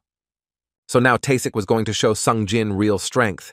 He dealt hundreds of blows per second to Sung Jin, but the guy, standing still, managed to fight it all off with one hand. Taesik couldn't believe it, but now it seemed to him that he understood how the guy sees him through the camouflage. Apparently the whole point is that when the camouflage is activated, it hides his presence. But when he attacks with a strong thirst for destruction, then for a moment his presence is revealed. The man believed that this is exactly what the guy was waiting for, so he decided that he would have no other way to find out where he was attacking from if the man could hide this feeling. But this was his main mistake for today, because Sung Jin was just waiting for this, after which he activated the effect of the need for speed. Instead of launching a lightning attack, Sung Jin realized that his legs were stuck and he could not move. After which, he raised his head and saw darkness appear in front of him, which obscured his eyes. The man had the feeling that he seemed to be in another dimension. His consciousness turned off for 1 second, and when he came to his senses, he realized that Sung Jin's blade was sticking out of his body. Throughout their lives, hunters witness countless deaths, and also take lives themselves. Situations often arise in which the hunter finds himself between life and death. At such moments, they fight not only against monsters, but also against each other. And Taesik understood this very well. Who would die today only because he lost? And this was quite natural for him. But before he does this, he allowed himself to ask only one question to Sung Jin, in which he really wanted to know who the guy was, an exterminator with restoration magic and skills that impose negative effects. He heard about it, but didn't think what it was can be placed in one person. Sung Jin was not against fulfilling Taesik's last wish, but, unfortunately, he did not have an answer to this question, because he himself was not sure who he was. In response to this, the man said that he understood that his words meant nothing to the guy, but still, he believed that having a bunch of secrets was not so great. But on the other hand, there were moments that made him happy, because after Sung Jin destroys him, he will no longer be able to hide his abilities. Sung Jin asked him to introduce himself, that he was a hunter who was becoming stronger and stronger with each battle, and he wanted to ask the man how strong he thought he could become. He told him that the guy's shadow was currently merging with the darkness. And he said this for a reason. He believed that the guy could become as strong as his shadow would plunge into darkness over time. After these words, Sung Jin received a notification from the system that he had completed the next task. As a reward, he was offered to raise his characteristics by 5 units, and he was not particularly against such a gift. Besides, he was happy with the idea that he was becoming much stronger than before. But there is another side to this situation. Every time he becomes stronger, he feels like something is changing in him. His thoughts were suddenly interrupted by Ju, who was very grateful to the guy for saving them. Song also joined in the gratitude and added that if it weren't for him, they most likely would not have been able to speak. After which, he added that in any case, they now need to decide what to do next, and Ju suggested that they go outside and report this to the guild. Sung Jin stopped them and said that first, they must close the dungeon, and at first, Song was shocked by this, but then he realized that Sung Jin has excellent skills, that will most likely help him defeat the boss alone. But first, Song wanted to give them all a proper burial. He actually felt sorry for all these hunters. Sung Jin, meanwhile, took out his blade from Taisik's body and noticed that a strange light was emanating from his body. Then at that moment, he received a notification that he had received the invisibility rune. Sung Jin couldn't quite believe that he would be able to obtain his ability after destroying his opponent. Song and Ju told the guy that they would go outside first to report what had happened to the guild, and they asked him to hurry up and not delay this boss. The guy responded to this by immediately telling them that they didn't have to worry, because he was sure that it wouldn't take much time.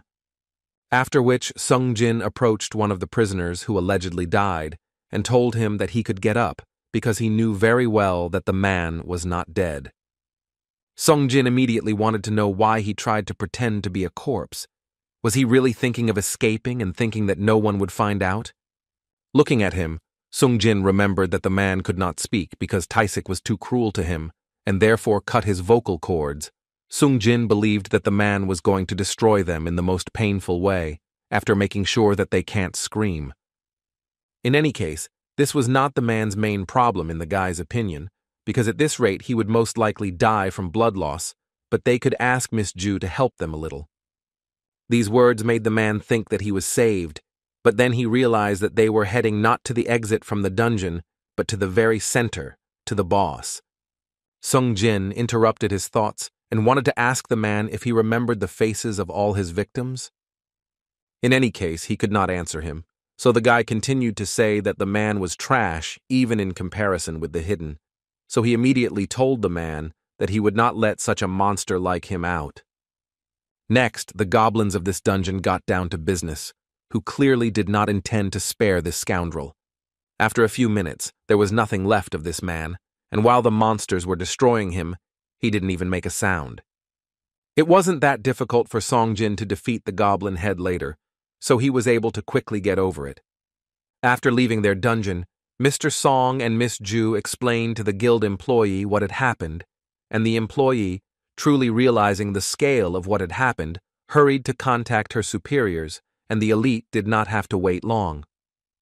They immediately arrived at the place and wanted to know how many minutes had passed since the dungeon was cleared, to which they received an answer of about 40 minutes, which was bad news for them because there were only 20 minutes left, so one of them ordered to try to save the body's victims in 8 minutes.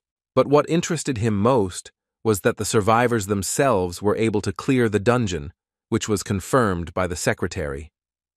The man understood that if Taisik tried to destroy the rest of the hunters during the execution of the ordered destruction, then he deliberately left the corpses and deliberately closed the dungeon, which means that he had something to hide.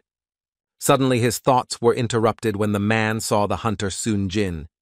At first he didn't recognize him, because the guy had become much bigger, but he was still glad to meet this unique hunter again. Sung Jin was a little surprised. He still understood who this man was and what department he was from. Wu Jin decided to introduce himself again and say that he was from the supervision department, and, as he was informed, one of the department employees caused them inconvenience, so he would immediately like to make an official apology to them.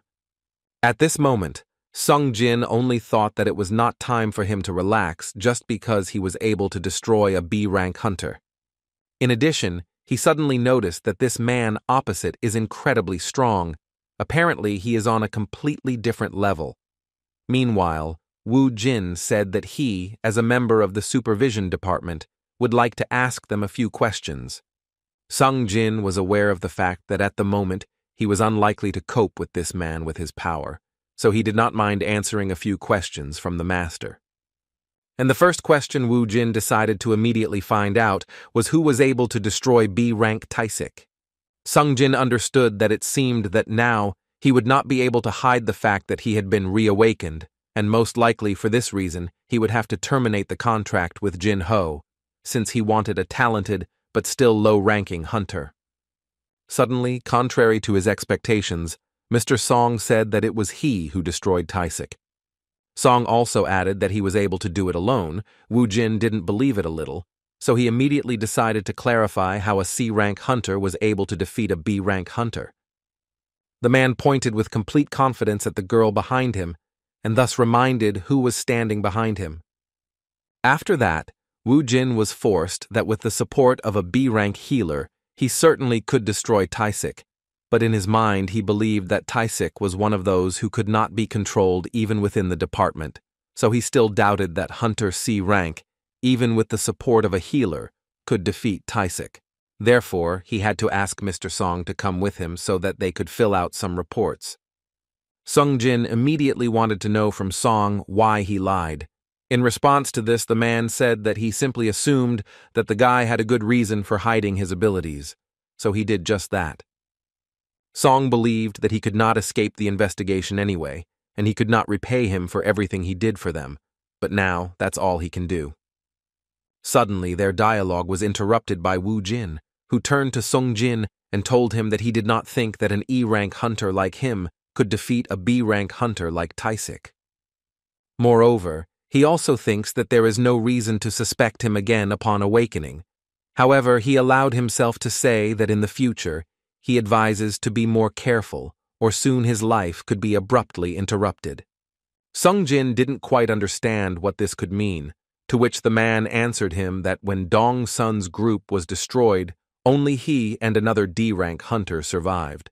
And the problem was that Dong Su had a younger brother who might want to take revenge on him and his friend.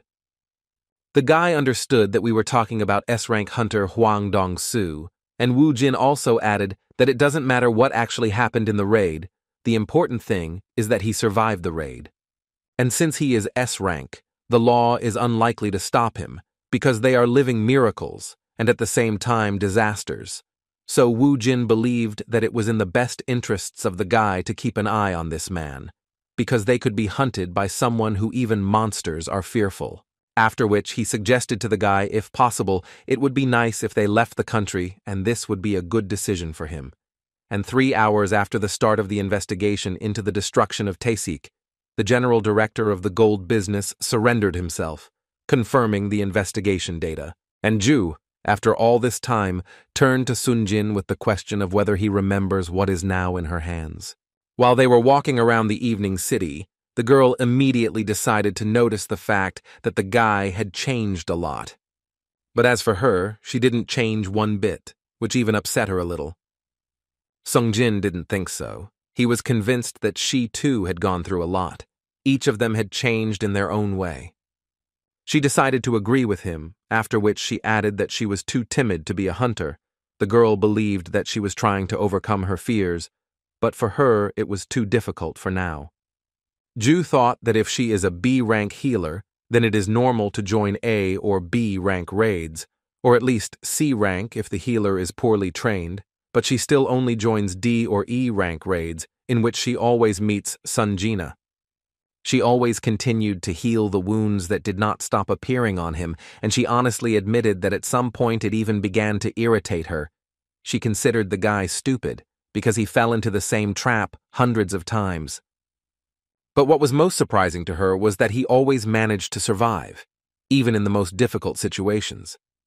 At that moment, she looked the guy straight in the eyes and said that his eyes were full of life, and it seemed to her that they were screaming that they wanted to survive and see tomorrow. She, too, would really like to have eyes like a guy's at least one day, but she doesn't think it's possible. After which she reminded him that he had promised that they would have lunch together when they returned alive. As it turned out, she wanted to return this thing to the guy, and the reason for this return was that the girl was going to return to her hometown Busan.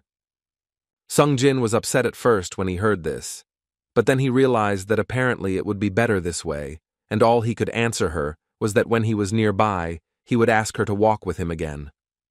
Ju was very happy to hear this, so she waved to him and left. Sung Jin at that moment realized that he had just received another reason why he should become even stronger. And he must do this as soon as possible, because the guy did not forget about who was hunting him. The next day when Sun Jin came to the first raid with Jin Ho, he was a little surprised by who the guy brought here. Jin Ho didn't understand why the guy was so surprised, because these are their partners for today, who have a hunter's license, but for various reasons cannot go on raids. Looking at these people, Sungjin saw among them the wounded, alcoholics, just guys who came to earn quick money, and all this is his team for today. There were even children there, but Jin-ho immediately assured him that if a hunter awakens in childhood, then there is no law that could prohibit him from going on raids. This girl, whom Sung-jin called a child, just as rudely answered him that she was not a child at all, but a full-fledged hunter. Sung-jin believed that she was just a high school student and was unlikely to have experience in raids, but she still continued to deny this information. The guy didn't have time for these conversations, so he simply told them that it didn't matter because their task for today was simply to stay outside while he and Jin-ho cleared the dungeon together. At that moment, Jin-ho said that they simply could not enter a C-rank dungeon with just the two of them, so they took them with them. According to the law, at least 10 participants are required for a C-rank dungeon. All these hunters were slightly surprised by this action. They thought that these guys were incredibly strong since they decided to go into the C-rank dungeon together, so they decided to clarify whether they would really give each of them 3 million won if they even stayed outside. Jin-ho confirmed this information and added that it seemed to him that this was a great deal for them, considering that they didn't lift a finger and received 3 million won each. All they have to do is wait outside until they finish, but they must not tell anyone what they saw or heard here, and if anyone spills the beans, he will pay 10 times more than they will earn today. According to Jin-ho, this was spelled out in the contract. But Sung-jin was more interested not in all these details, but why did Jin decide to dress up like that today? The guy assured him that this was a full set of hardened armor created in the Italian Craft Guild, and he believed that if they were going on a raid together, then he should have prepared for it to the maximum. But the problem was different. All this armor was so heavy that Sun-jin only had to touch Jin-ho with his finger, and the guy fell to the ground. After that, Sung-jin asked the guy to take it all off because it would only bother him. Jin-ho took off all his armor and was ready to move into the dungeon again, although he couldn't help but notice that he was incredibly nervous about this. Sung-jin only smiled when he looked at his partner because he still managed to take the helmet with him. In any case, they didn't have much time anymore, so they still went to the dungeon together. One of their hunters began to say that if they were strong enough to clear a C-rank dungeon on their own, then it seemed to him that it would be better to clear high-rank dungeons with large guilds. But his interlocutor immediately made it clear that he did not care, because he already received my money. But still, he decided to talk about the fact that E-rank hunter Sun-jin, he knows him because this guy is called the weakest hunter in the world, and the leader of their raid is generally D-rank.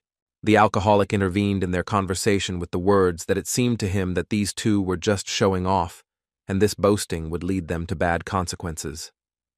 After a while, Jin-ho ran out of the dungeon, and everyone else was surprised that the guy was still alive. They believed that the guy just ran away and left his friend there. But this was only at first glance, because at some point, one of the guys shouted that apparently Jin-ho had not escaped after all, because the dungeon gates were closing. Sung-jin didn't sweat at all and wanted to find out as quickly as possible where the next dungeon was.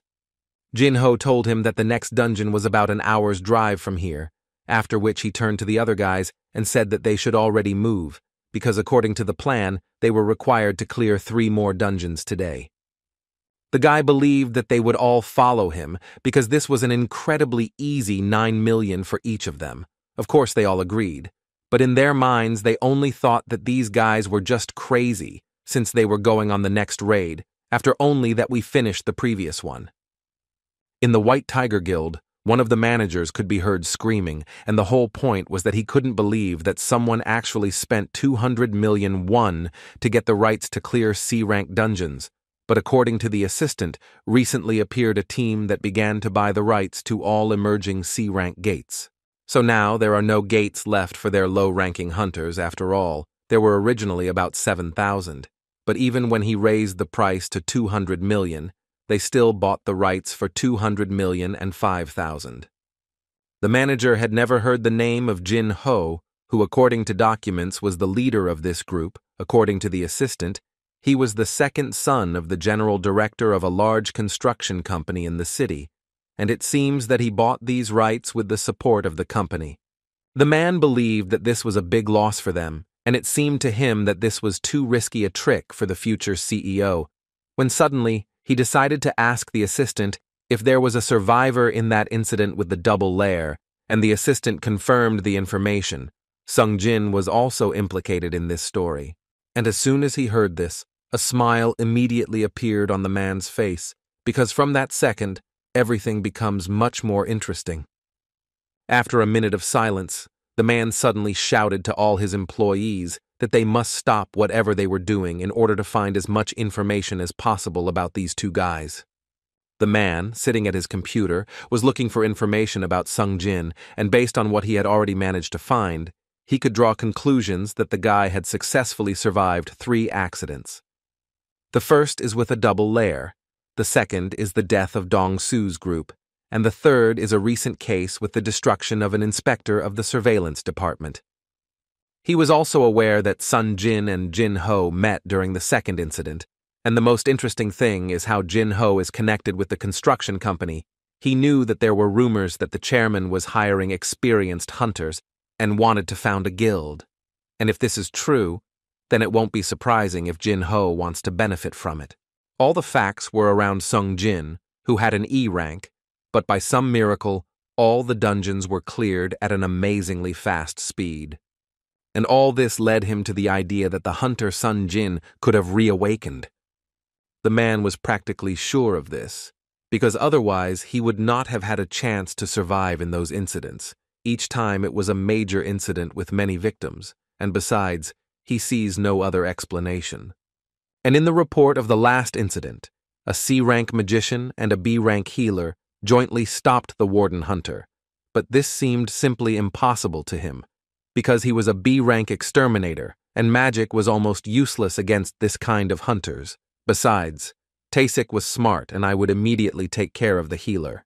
In fact, it seemed to him that this should have been a confrontation between a C-rank magician and a B-rank exterminator, unless someone else defeated the hunter from the supervision department, with the only survivors being a B-rank healer and an E-rank hunter. Sung Jin and suspicions among them, only Sung Jin calls. The assistant, of course, understood everything, and after such conclusions, it also seemed to him that this was possible, but still he wanted to know more about where they were going at the moment. Chief Sang-min turned to him and answered with a smile that they were currently heading for reconnaissance. This answer shocked the guy, because he had never seen the boss go out personally on reconnaissance, and in general, according to rumors, this is an incredible rarity. Sun Jin, meanwhile, continued to destroy monsters in the next dungeon, and did it with incredible ease. Jin Ho was more and more surprised each time at how strong Sung Jin had become. The thing was that Sung Jin raised his level a little in these couple of days, and for this, he received several new skills. And he also did not forget to use the skill that he received from Tyson. This skill was really a level higher than all his skills, but his whole problem was the continuous consumption of mana, so he began to invest more and more points in intelligence. When suddenly his thoughts were interrupted by another monster, which began screaming at the guy. For Sun Jin, this was not a problem at all, because he had killed dozens of such monsters on the way to this dungeon, and this one would not be an exception. After destroying this monster, the system unexpectedly notified the guy that he had reached the required level. Sung Jin did not fully understand what this could mean, but that was not all, because then he received an offer to change his profession, which was also incomprehensible to him. Chief Sang-min and his assistant arrived at the place where the dungeon was and were a little shocked by what they saw. The thing was that near this dungeon, there were guys who were in the so-called squad, but they were doing everything except clearing the dungeon. Sang-min didn't understand at all what was happening here and why was everyone waiting outside and not inside the gate. When suddenly his thoughts were interrupted by a child who wanted to know what they were doing in the restricted area and who they even were. Sang-min, in response to this, asked this child not to interfere with the adult's work. Besides, this is the gate area, and it is unsafe here, and it is better if she leaves here. The girl got even more angry, and immediately made it clear that she was also a hunter, and she was angry that they treated her like a child. This surprised them, because they could not believe that she also belonged to this raid.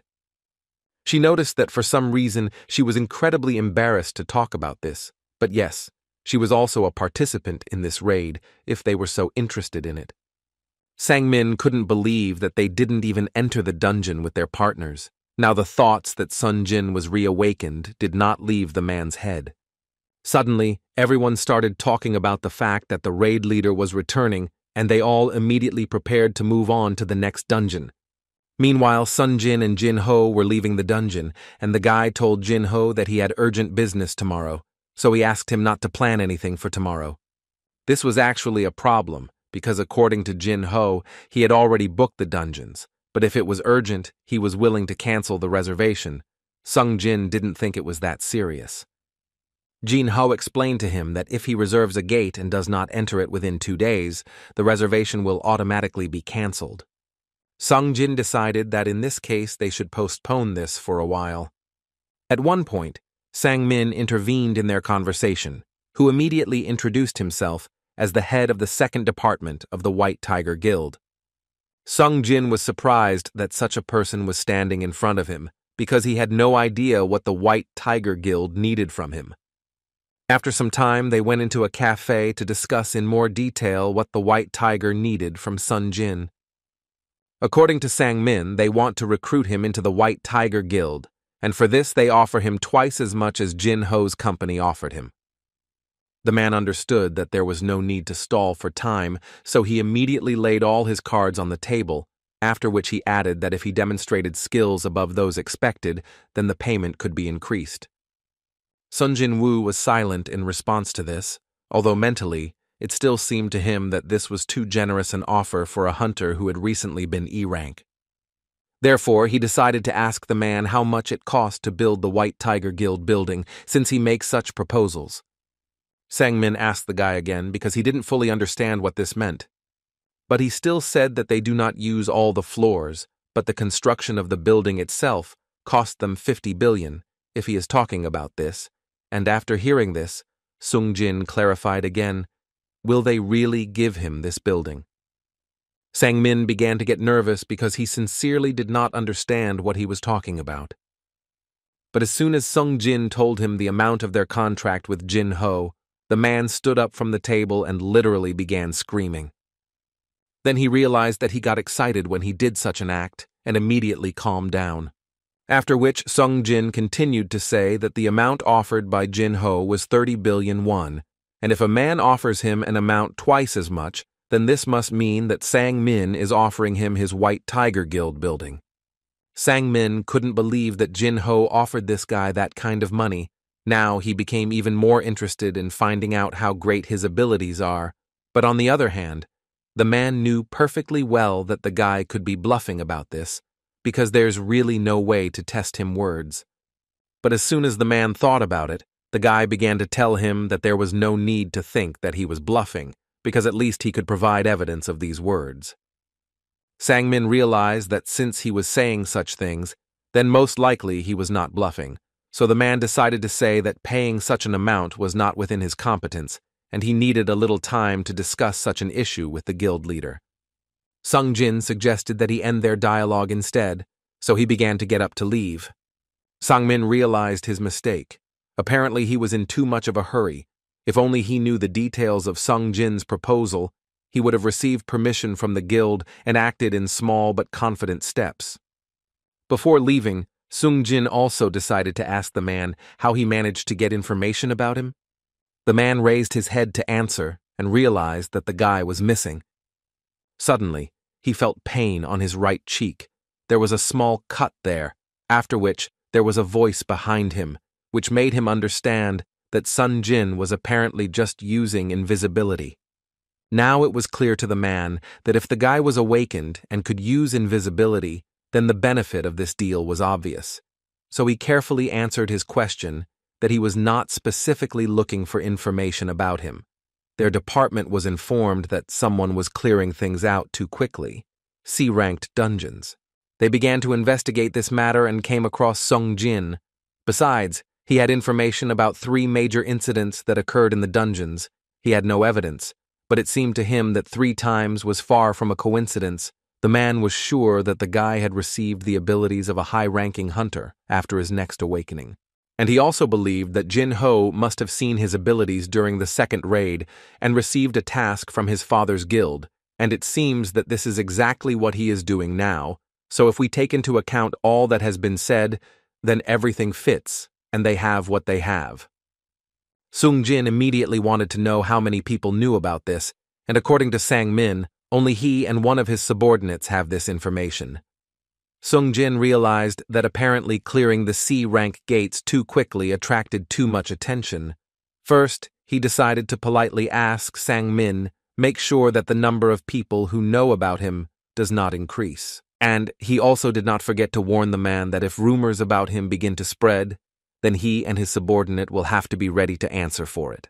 Through fear, San Min nevertheless said that he was obliged to report to the head of the guild, Hung Sik Sen, but on the other hand, he also did not want to die. Therefore, he decided to make a deal with Sung Jin and personally warn his subordinate that this information should not go beyond the limits. Sung Jin was grateful to him for his understanding, and he also added that he perfectly understands that they caused inconvenience to the White Tiger Guild by clearing too many C-rank dungeons. But the guy could not help but inform him that they are not going to stop for now. And this, it seemed to him, was the main problem because they come out of the gate, thus training their newcomers. In any case, Sung Jin said all this in order to ultimately offer Sang Min a deal that would benefit both parties. The guy offered to sell him 3 entrances to the C-rank gates, after which he immediately assured him that this offer was valid only for today, and if they did not take advantage of this chance, then it would be incredibly difficult for them to book a C-rank gate. Sang Min knew that gates do not only appear in metropolitan areas and they can actually train recruits in other provinces as well. The only problem is that this could cause conflicts between them and other major guilds, so he was forced to agree to this offer. And the first thing he wanted to know was how much it would cost. Sung Jin quite confidently told him the amount of 300 million. Sang Min immediately noticed the fact that for crystals from a rank C dungeon, you can get a maximum of 200 million, and buying at that price, they will most likely incur losses. So he immediately suggested that the guy reduce the amount to 200 million. Quite unexpectedly, Sung Jin easily agreed to this condition and reduced the price to 200 million. Sang Min couldn't quite believe that he had done this. He had just bought 3 C-rank dungeons for a total of 600 million, which needed to be transferred to Sung Jin's personal account. And before leaving, the guy did not forget about the bonus gift from him. To do this, the man had to open his mouth, after which Sung Jin poured a small amount of liquid into it, which in a matter of seconds made the cut on the man's face literally disappear. After this, Sang Min decided to clarify whether he could take all this as a sign of his trust in him. The guy in response to this told him that if it would help him keep his secret, then yes. Sung Jin left the cafe and his assistant immediately ran up to Sang Min, who immediately wanted to ask the man how it all went. Sang Min told his assistant with a smile that apparently they had met a much more terrible person than they could have thought. A few minutes after Sung Jin left the cafe, he received a call from Jin Ho, who informed the guy that 600 million had been received into his account. Jin Ho could not believe that the cancelled raids could be sold for such money, so he rather wanted to find out from Sung Jin who he managed to sell them for so much. After the assistant heard the whole story from beginning to end, he immediately began to scream. Because according to him, there were still C-rank gates in their area, and the prices for them were below 10 million won. And the assistant also thought it was worth noting the fact that Jin Ho's team apparently wasn't planning on going on a raid today, given the presence of so many dungeons. Sang Min realized that not only did he not receive information about Sung Jin, but he was also deceived. And this could only mean one thing for the man, that the guy did it without fear that he might reveal his identity, when suddenly a notification came to his phone containing a message from Sung Jin, who wrote to the man that he would consider this money an official apology for the man delving into his past.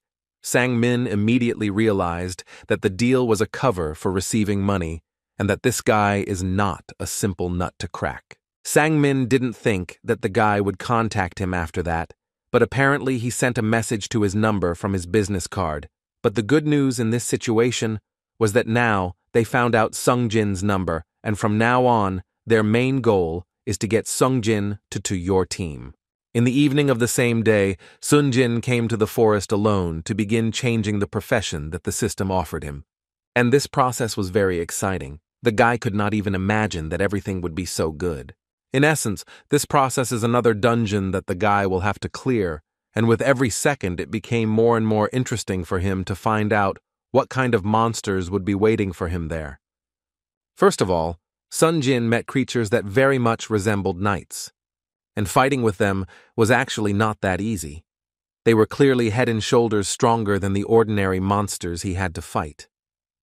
After all, the main problem was that his attacks caused practically no damage to this big guy. Although this monster was not incredibly strong, its armor was still especially strong, so much so that the guy's dagger simply did not penetrate it. The movements of this creature are predictable, and the attacks are not strong enough, so the only strong point is its defense, which the guy has not yet managed to break through. Sungjin also noticed that he did not use skills, so it seemed to him that this knight did not know that the more sweeping his movements, the more he opened up. He already had experience fighting opponents whose armor was too strong for his dagger. Therefore, Sungjin decided to use a slightly different tactic, the essence of which was to essentially disassemble this monster into pieces, which the guy did very well. He believed that this type of monster was weak in long battles, although he was still a little embarrassed to call this creature a monster. After all, he was some kind of toy, and it would be quite a shame if he only had to fight with such guys in the future. As in an instant dungeon, he would not be able to exit until he closed it, so he understood that it would not hurt him to save his mana. But the most annoying thing in this situation was that his health was not restored. Invisibility and his critical strike ability are quite effective, but at the same time they consume quite a lot of mana. Now Sungjin slightly regrets that he did not invest a few points in intelligence. The uncertain difficulty of the dungeon, the lack of healing, and the lack of escape, all this led Sungjin to the idea that this dungeon was too risky, and the task of changing profession should not be underestimated in any case. It seemed to him that this task could take him several hours, or maybe even several weeks. Suddenly he remembered another problem. It seemed to him that he had not completed his daily task, and now if he was in this dungeon for more than 12 hours, he could again become prey for centipedes like that time. This is clearly not good, so he wanted to quickly get a profession and do a daily task in which he thought he could try to fight with these centipedes. But first, the guy will have to take care of these big guys who rely only on protection, and he decided to start with a rather serious blow to the body of one of these knights, into which he invested a rather huge amount of force. But Sungjin clearly did not intend to stop there, and while the knights were distracted, he literally flew into the air in order to continue his attack. He gradually moved from one knight to another, breaking each of them their defenses, and so far Sungjin was doing a great job. The guy decided that if he couldn't cut them, then he could just hit them in the places where their bones should be. But these guys were not so useless because some of them dropped decent things. One of these things was armor, which fortunately could be hidden and did not necessarily show its appearance because Sungjin did not really want to show his armor to everyone. He also got several bags from which he was able to get gold, which was very nice for the guy. But the analysis of all these awards was suddenly interrupted by the guy's instincts, with the help of which he managed to deliver his attack in time. And thus he managed to destroy the knight who in all likelihood used invisibility. The fact that there are monsters here that use invisibility made the guy a little nervous. But this is not the time to be afraid of everything, because as it turns out, in this dungeon, there are also magicians who use fire magic. This place is much more difficult than it seemed to Sungjin at first, since all the monsters are of different types. He has to use different characteristics to defeat each of them. Strength for knights, perception for destroyers, agility for archers, and endurance for magicians, and if he had not put enough points into strength, then he would not be able to break the armor of knights, and if his perception was lower, then he would have a lot of problems with destroyers. and since he did not invest points in intelligence, he would have to save mana as much as possible and stop using skills altogether. Among other things, Sung Jin was starting to get incredibly tired, so he understood that he needed to end this as soon as possible. But with each subsequent battle, the guy felt that his strength was gradually leaving him and he was getting worse and worse. He decided that he would have to close his eyes for a while and rest a little to reduce fatigue. But before he had time to sit down, he had to block a new blow, which almost pierced his head. Now these were knights and archers, who were distinguished by their accuracy and speed. But the worst thing about this situation is that it seems that these knights will not give the guy a break, and he will have to constantly fight with them. After some time of such constant fighting, Sung Jin was able to raise his level quite well and collect quite a lot of items, and he also managed to rest a little, so he believed that he could finally move on to the next stage.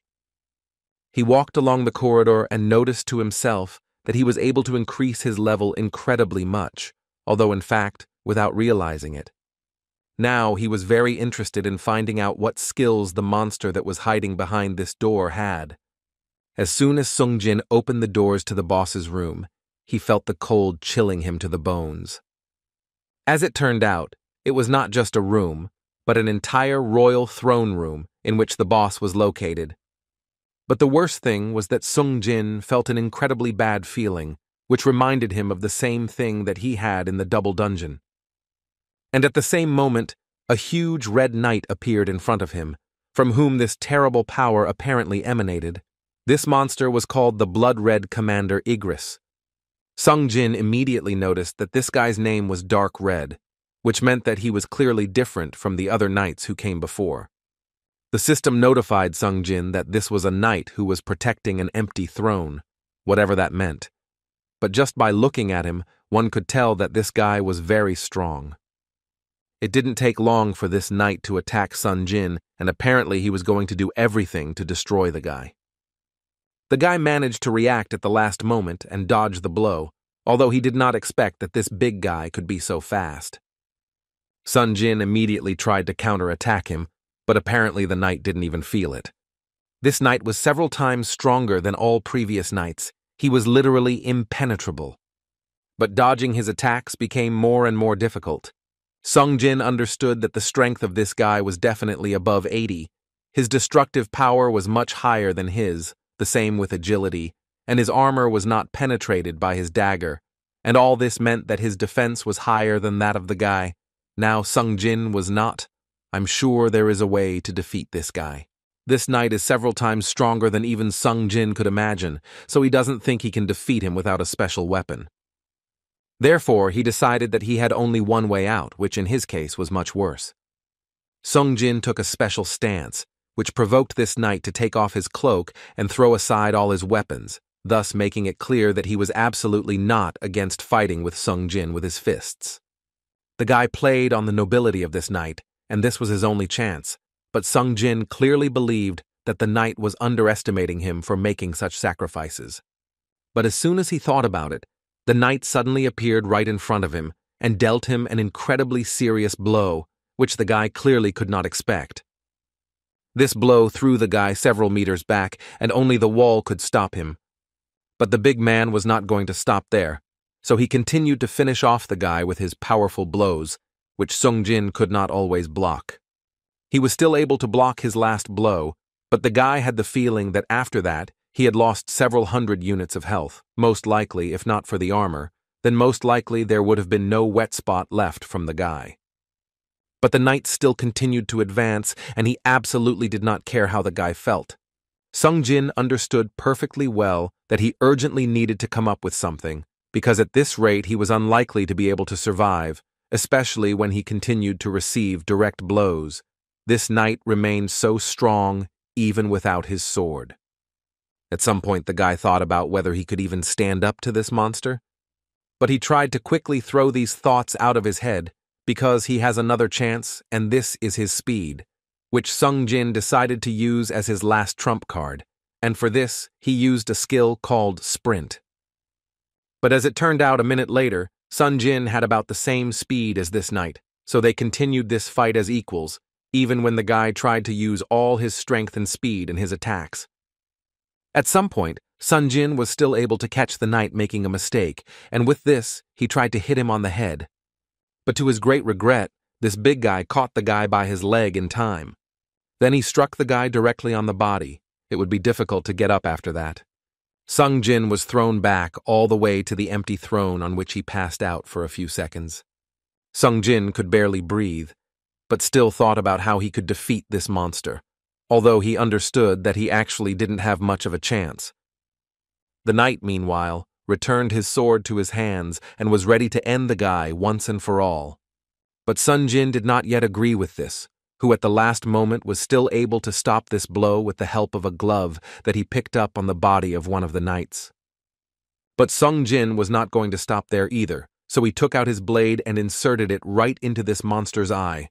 It was a rather unexpected blow, which the monster did not even have time to block, so it dealt him quite a huge amount of damage. At some point, he was still able to reach this blade and pull it out of his eye.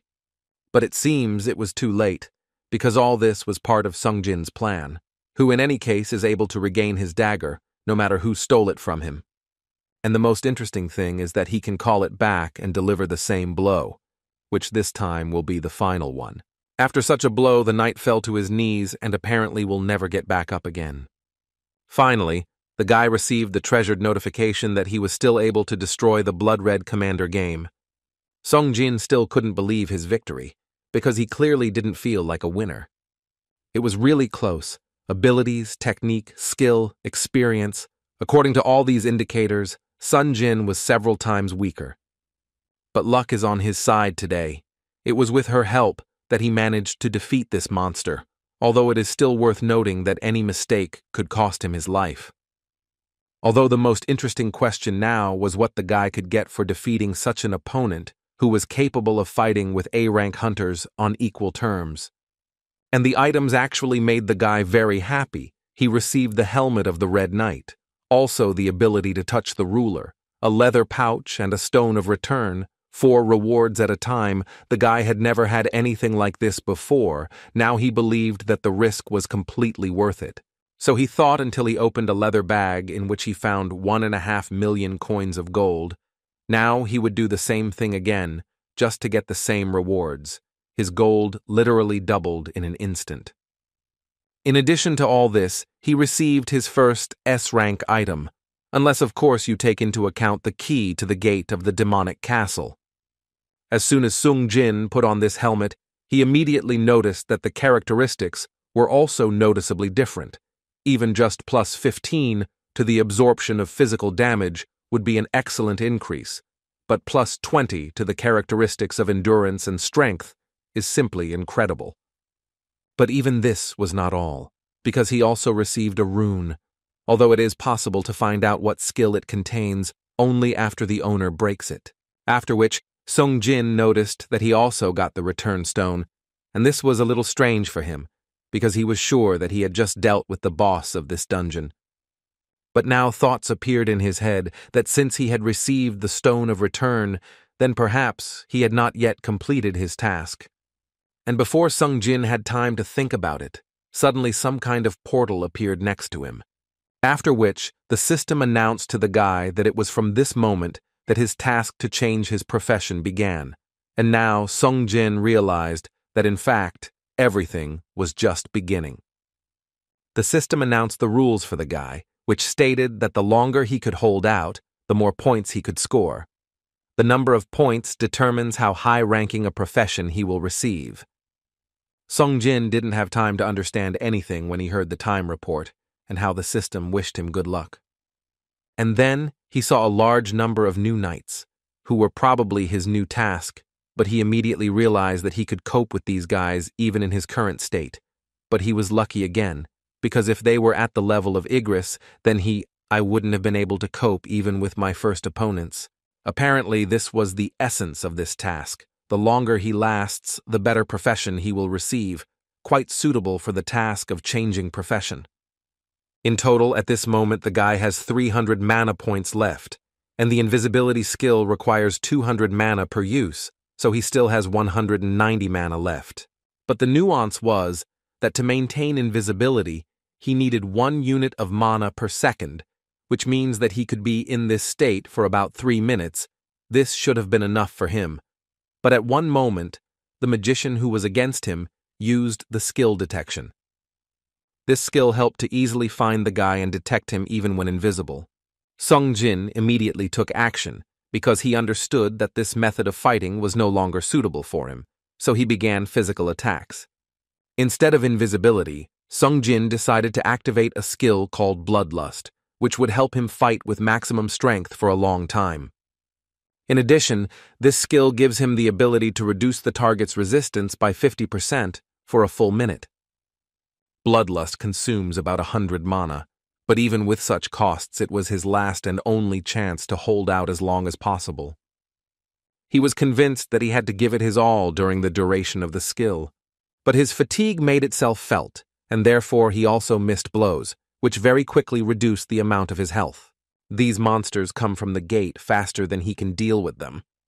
After a few minutes of battle, Sung Jin realized that he had taken it too lightly and spent too much mana on invisibility. At this rate, he would soon simply not be able to use his skills, so he began to think about using the Hearthstone, but in this case, he would be unlikely to get a change of profession. Sung Jin was sure that if he used the Homecoming Stone, it would definitely mean that he had failed the task. But looking at the timer, he realized that this task was not yet for his level, because only 5 minutes had passed, and he was practically exhausted. The guy already wanted to use this stone to get out, but at the last moment, one of the knights struck him with an unexpected blow, as a result of which this stone fell out of his hands. Sung Jin immediately rose to his feet and realized that apparently this was a sign that it couldn't all just end like that. He began to think that he was given this invaluable chance from above, which allowed him, being at the very bottom, to think about the peaks. He, like no one else, knows what it means to be weak. At that moment, the phrases of all his friends popped up in his head, who were trying to prove to him that he had done everything he could and it was actually time for him to rest because he is the weakest hunter in the world. They still don't expect much from him. Suddenly, he heard a voice behind him, which told the guy that in fact it was all his fault, because it was he who chose such a dangerous path, and it was he who dances with death every day. Moreover, this person felt that it was too much luck that an E-rank hunter like a guy could grow so much. It seems that it was the inner voice of Sung Jin himself who directly told him about this. This inner voice told the guy that he couldn't even believe that they were the same person because he had become much taller, gained muscle, and this look was simply gorgeous. Now Sung Jin really looks quite strong. But there was a minus in this story. The inner voice believed that the guy could only change externally, but inside he was still the same weakling. The inner voice did not understand what the difference was between them, because he continues to drive himself into situations over and over again in which he finds himself on the verge of death. E-rank hunter Sung Jin Woo. In the end, the guy remained the same as he was, and if he can't control himself, then his courage will turn into recklessness, which will destroy the guy in the future. But all this only irritated the guy even more, and at some point he could not resist and asked his inner voice to shut up. In this monologue, Sung Jin told himself that he actually still has a long way to go, in which he will sooner or later become what he is destined to become. But from now on, he will have to destroy even more people, and sacrifice or leave many more behind, including friends and family. In the end, he will be the only one to blame for his death. All this internal dialogue was suddenly interrupted by the system, which notified the guy that he was running out of time to complete his daily task. The guy's inner voice at that moment immediately told him that apparently luck is also a skill, and it seemed like leaving him to die here was too much of a waste of time. The knight dealt the final blow to the guy's body to finish him off once and for all. But Sung Jin magically disappeared from this place, and Sung Jin woke up in a completely different place. It was a penalty zone to which the system sent him after he failed his daily task. Sung Jin absolutely agreed with this, because if you think about it, today he really didn't do his daily task, so his time was quite logical. But he couldn't help but notice that it actually happened at such a time. Just think, he was able to get out of such a situation alive. Sung Jin remembered that the task was so difficult that even the system itself wished him luck. In any case, luck was clearly on his side today. First of all, Sung Jin decided to use his store, where he was going to buy potions that would help him recover, because as it seemed to him, this was the first time when his fatigue exceeded 90. Sung Jin was able to restore his fatigue, but the question remained with his health, which, unfortunately, was not restored. It seems that potions do not restore health if the guy is too badly injured. Apparently, the only way is to wait until they recover naturally. In any case, the guy didn't know about the dungeon zone in which the task of changing profession is being performed, but maybe his health will be restored if he leveled up in this zone. In addition, now he feels much better and was ready for any opponent that the system will provide him with. The only question was where were the monsters that would help him increase his level, but it seemed like the guy didn't need to worry too much about that. Sung Jin did not wait long and immediately began a battle in which he had to defeat several giant centipedes. After several hours of such a battle, Sung Jin was still able to destroy all the monsters, and thanks to this, he significantly increased his level. As expected, the penalty area can be healed by increasing levels, and thanks to the ability to use the store, it can be healed with potions. He still had 3 minutes left before he returned to his job change task, which meant he still had some time to prepare. And the first thing he decided to do was find a stronger weapon, because he understood that his blade was not capable of breaking through the knight's defense. The guy spent almost 3 million coins to buy a weapon that spoke for itself and was called the Night Destroyer, although it was a little expensive for the guy. He also decided to wrap his hands in bandages, because he believed that if he did so, then he would not drop his weapon like what happened with the Hearthstone. Although he really had no other choice, so he decided to try it. In addition, he still had a rune called the Touch of the Ruler, the skill of which Sung Jin could only obtain after destroying it. The guy decided that there was no point in delaying this, so he destroyed this rune, for which he received the skill of the ruler's touch. After this, the guy learned that this skill does not require the consumption of mana, but with the help of it he can control objects without touching them, and from this description, Sung Jin decided that it was quite effective. Sung Jin immediately remembered how the knight then pulled a sword that was far from him towards him. Perhaps this is precisely this skill. Although he cannot move objects that are too large yet, because his skill level is not that high. In any case, the time for preparation was over, and it seemed to him that this was all he could do. Then he could only rely on luck, and apparently it really wouldn't hurt him, because as soon as he returned to the mission, he noticed that these knights were in order more. But there wasn't much time to think, so the guy immediately began to destroy all the knights he saw, and his new skills really helped him a lot. Although something still bothered him, namely the fact that he did not feel the increase in level at all from the reduction in their number. In the penalty area, he destroyed centipedes and increased his level, and before that, he gained experience due to the fact that he destroyed the commander Igris. The system told him that there would be no healing effect from increasing the level, and not that the levels would not increase at all. Although, on the other hand, he noticed that the magicians were constantly using spells, but they essentially never attacked him directly, only knights attacked him. Then a logical question appeared in the guy's head. What kind of spell were they using? Weakening or something like that, although he didn't feel anything like that. But after a minute, he still realized that apparently they were using summoning magic, because over time, more and more knights appear from the gates, and apparently it doesn't matter how many knights he destroys, they don't give experience for them in any case. Because at least they are not ordinary monsters, they are monsters that were summoned by someone else, so they don't give him experience for them. And it seems Sung Jin knows who it was, because the summoners were the last to leave this gate. Therefore he focused on destroying the magicians, who apparently play the main role in summoning all the other guys. As soon as Sung Jin destroyed the magicians, several knights immediately disappeared, and this only confirmed his theory that the knights were summoned through the gates created by the magicians. But this was far from the end, because the guy still had to find the rest of the magicians who continued to summon knights.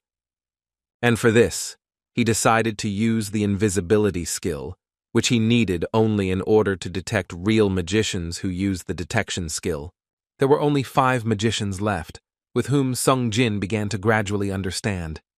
Sung Jin made his way through all the knights who tried to attack him, but the guy simply ignored them because his target was the magicians. Of course, along the way he destroyed several knights, because he couldn't just run through, but this only brought the guy pleasure. A few hours later, it seemed to him that he had killed absolutely all the knights, including the magicians. But this was only at first glance, until another knight who managed to hide struck him right in the back. Sung Jin easily turned around and cut off the head of this knight. But the problem was that there was still one magician who still continued to summon these monsters, and Sung Jin was on the verge. The guy realized that he could try to use his new ability, and thus he managed to attract this magician, which in the end he was still able to destroy, and that was the end of the summoning of monsters. True, Sung Jin thought so, until he saw 3 more magicians who continued to summon knights along the way. And they did this with those monsters that the guy had already killed. But this time, they decided to go further and united all the knights into one giant golem. Sung Jin didn't care about him at all. He simply ignored this big guy and again aimed at those magicians who apparently decided to take not by quantity, but by destructive force. But this time his speed did not let him down, and he was able to deal with the remaining knights in a matter of seconds, and he perfectly understood that it actually could have taken him much longer if they had not grouped up to summon the golem.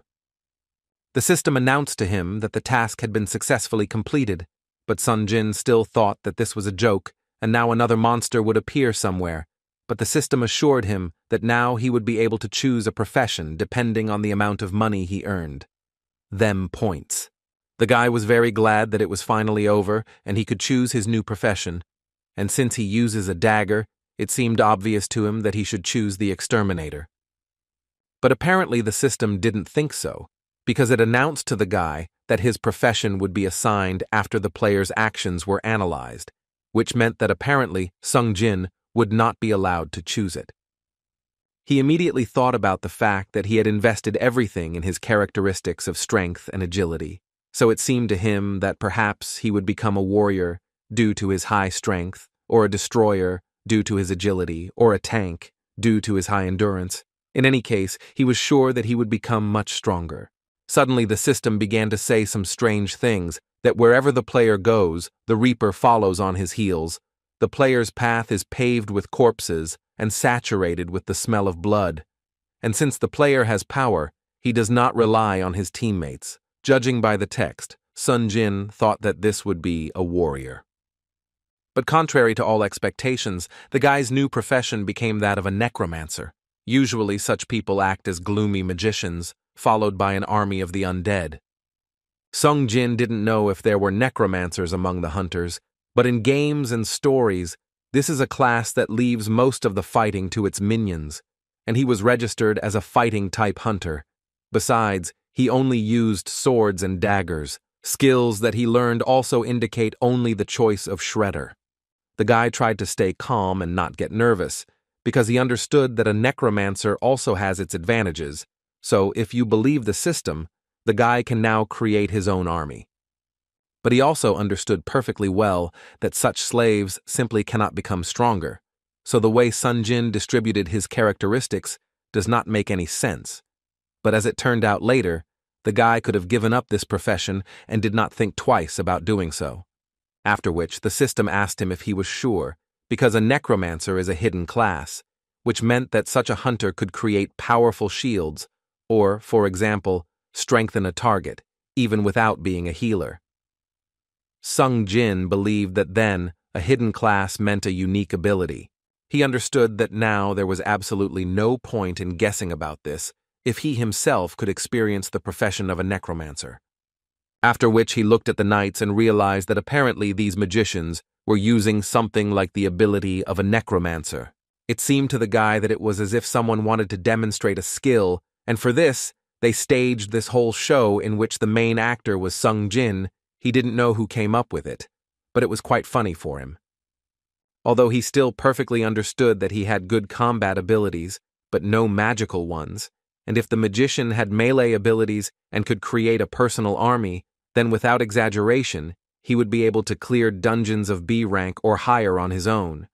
In this game, abilities depend on skills, levels, and characteristics, which means that summoned creatures will also become stronger, and it will no longer be a matter of leveling up alone.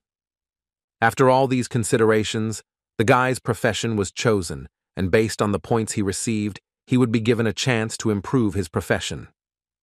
The system was happy to inform the guy that he had been promoted from Necromancer to Lord of Shadows.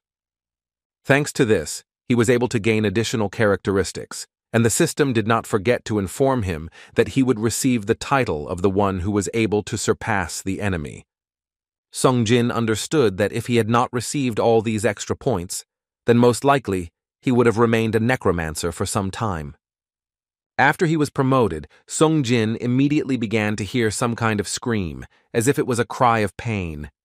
The system notified him that shadow extraction can be used on all knights, and Sung Jin realized that apparently this is just a necromancer's skill, and shadow extraction is a skill that is used to transform corpses into summoned creatures.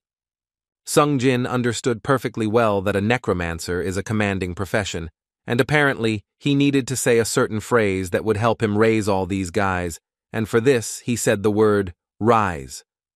The guy could not have expected that after this phrase a huge knight would actually rise in front of him. Moreover, others began to stand up behind him, and behind them several dozen more bodies, which seemed to the guy something incredibly cool, in fact. Sung Jin still couldn't believe that he could turn all these dead people into summoned creatures. He could essentially create 30 shadow soldiers, but only 20 of them could be saved.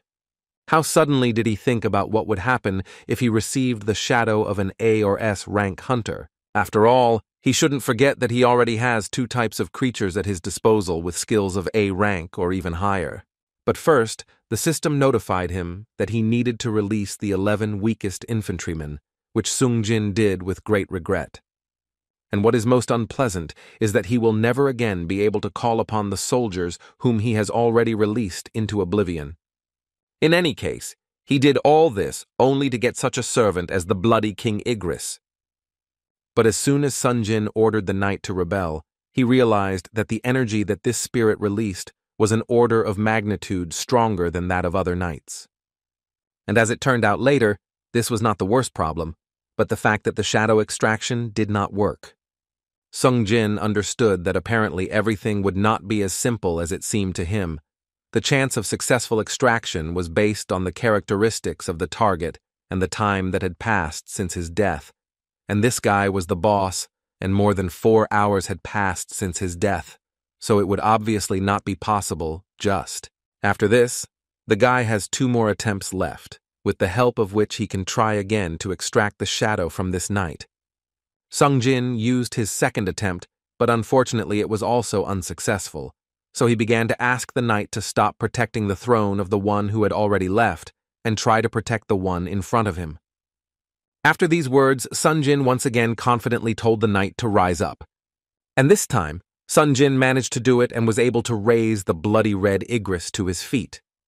In addition to the King of Knights, the guy was also worshipped by other knights, who are now his servants. And their only order was that they must take care of the guy. After such a task, Sung Jin just wanted to relax and do nothing else, but apparently the one who called him on the phone didn't think so. He received a call from his sister, who couldn't believe that the guy was still sleeping and asked him to look at the time. Sung Jin didn't quite understand why he should do this at all, because there seemed to be no plans. The girl understood this without words, so she decided to remind him that he should be at school for a parent-teacher meeting closer to 5 o'clock in the evening. Sung Jin immediately flew out of his bed and assured the girl that he was 100% likely to make it in time. She did not expect anything else from him. The guy took a shower and at some point thought that it would probably be better for him to dress up, because today he would meet his sister's teacher and it would be awkward if he came in a tracksuit.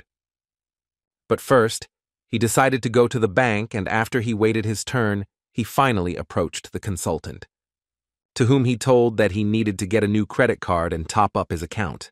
The girl didn't mind helping him, but at some point she froze because she saw that the guy owned almost $1.5 billion, and it was surprising for her because the guy looked quite young. She immediately decided to carefully clarify with him who he worked, to which Sung-jin confidently replied that he was a hunter. Now everything was clear to the girl, because she had heard that hunters earn decent money, and she assumed that the guy was of a fairly high rank. After which she told him that their bank recently began offering new services for special clients. According to her, they have good reviews from their clients, but Sung-jin decided that he did not need this for now, so he was forced to abandon it. The sister could not believe that her brother was standing in front of her. And it was not surprising. For the first time, she saw her brother not in a tracksuit and so well groomed. She didn't expect that he could change so much, and Sung-jin thought that she was surprised in vain. Because he had a meeting with his sister's teacher, did she really want him to come in a tracksuit and flip-flops? But apparently not only the girl paid attention to his new image, the whole school did not give its attention to the guy. Some guys even thought that this was their new teacher. His sister at that moment decided to check if the guy had a girlfriend. She believed that this was the only reason he was late home last night. Sung-jin made it clear to her that she had better not bully him, and the girl actually understood him right away. As soon as Sung-jin entered the conference room, Teacher Jin met him there. She immediately stood up and said that she was actually very pleased to meet him. At that moment, Sung-jin thought that even though he graduated from this school, he still saw this teacher for the first time. The woman began by saying that the guy should not worry about Jean, because she has a pleasant character and good disposition. She is an exemplary student, so she does not see the point in worrying about anything. The only thing she would like to ask the guy is not to put pressure on the girl about the fact that she wants to go to medical school, because in fact, her grades are good and her academic report is also in order. Sung-jin seemed to have no intention of doing this, but still agreed with everything the woman told him. Suddenly, the woman started talking about the fact that he works as a hunter. And first of all, she wanted to ask him a question in which she was interested to know whether he would allow her to work in the same direction if the girl showed abilities. The guy didn't quite understand why she was asking him such questions, but still, if she was so interested, he told her that he wouldn't let her become a hunter. The woman suddenly sighed after this question and said that she really did not expect any other answer. She then added that the reason she was asking this is because recently there is a student who is trying to drop out of school after going through a revival, and now this student is not attending school at all. And if this continues, the woman assured him that the school will have no choice but to take action, even if someone becomes a hunter. Does this prevent him from getting a diploma? And since she doesn't know a lot about hunters, she had to ask about it. In response to this, Sung-jin asked the woman what rank this student received. The woman told him that she had heard that this was supposedly considered the lowest rank among hunters. Sung-jin understood that she was talking about E rank, which only meant that this student would die sooner or later. His thoughts were again interrupted by a woman who wanted to ask the guy for a favor, if he didn't mind, of course, after which she said that this student was Jin-ah's friend, and the essence of the request was that she wanted to ask the guy to talk to this friend. And as it turns out, this girl's name is Han Song-yi, which is a very familiar name for a guy. Sung-jin left school, and in his head there were thoughts that their town was really small, so it was not surprising that this student turned out to be her. That same young girl who considered herself a hunter and was among those people who were in Jinho and Sunjin's squad, and was the student who dropped out of school for the idea of being a hunter. The girl didn't understand what Mr. was doing here. Was he really the same hunter that her teacher wanted to introduce her to? The guy first showed a photo of himself where he was with his sister and asked the girl if they were friends. Han-sun didn't understand his surprise, because she was really friends with Jin-ah, and he, as she guessed, was her brother. And if he is her brother, then Han-sun was not surprised that he knew her teacher, but the guy assured her that this was not entirely true. In any case, according to the girl, she didn't care at all, She didn't know what the teacher told him, but she immediately wanted to assure him that she didn't plan to return to school, and moreover, she didn't plan to give up hunting. Sung Jin did not dissuade her, on the contrary. He decided to ask her what rank she occupies, and if it is still E rank as he thinks. Then he advised her to buy a magical weapon, because if she buys an ordinary weapon, then it quickly becomes unusable, and she will be forced to buy a new one, which is not very profitable. But anyway, he tried to tell her not to even dream of becoming a full-fledged hunter, just because she got some money from their raids. Han-sun asked him to stop with these lectures because she knew that he was actually also an E rank, so it was not for him to give her advice. Sung Jin was glad that she was so persistent, because he was like that too, so he decided to tell her that he had no intention of convincing her to give up hunting. After all, he, like no one else, understood that it was difficult to accept reality until she herself saw the cold and cruel world with her own eyes. Then she did not understand why he was here. Sung Jin looked into her eyes and said that he was only here to make her a great hunter. As a result, the man arrived in South Korea much earlier than he expected, and the atmosphere here could not help but please him. His pleasure was interrupted by a voice that was glad to see the master. It was a person from the Hunters Guild who believed that it was only natural that a hunter from the supervision department would come to meet and observe the S-rank hunter who had arrived in Korea. The man was surprised that the guy was still working for that old chairman in the supervision department, because if there had been a man in his place, he would have rather cut off his left hand, after which he would have been convinced that he could not do anything without right. The guy, without emotion, asked a question in which he wanted to know how long the man had come, to which he received a quick answer. The hunter was not going to stay in Korea for a long time, and he would return immediately after finishing his business, so they didn't have to worry about it. The person from the supervision department assumed that such a business person who left his homeland but came here from the United States could be connected with something serious, such as E-rank hunter Sung Jin and his friend Jin Ho. The man actually did not expect anything else from a member of the supervision department, because who else could ask about something that he already knows very well? So he hoped to hear that the guy would try to stop him.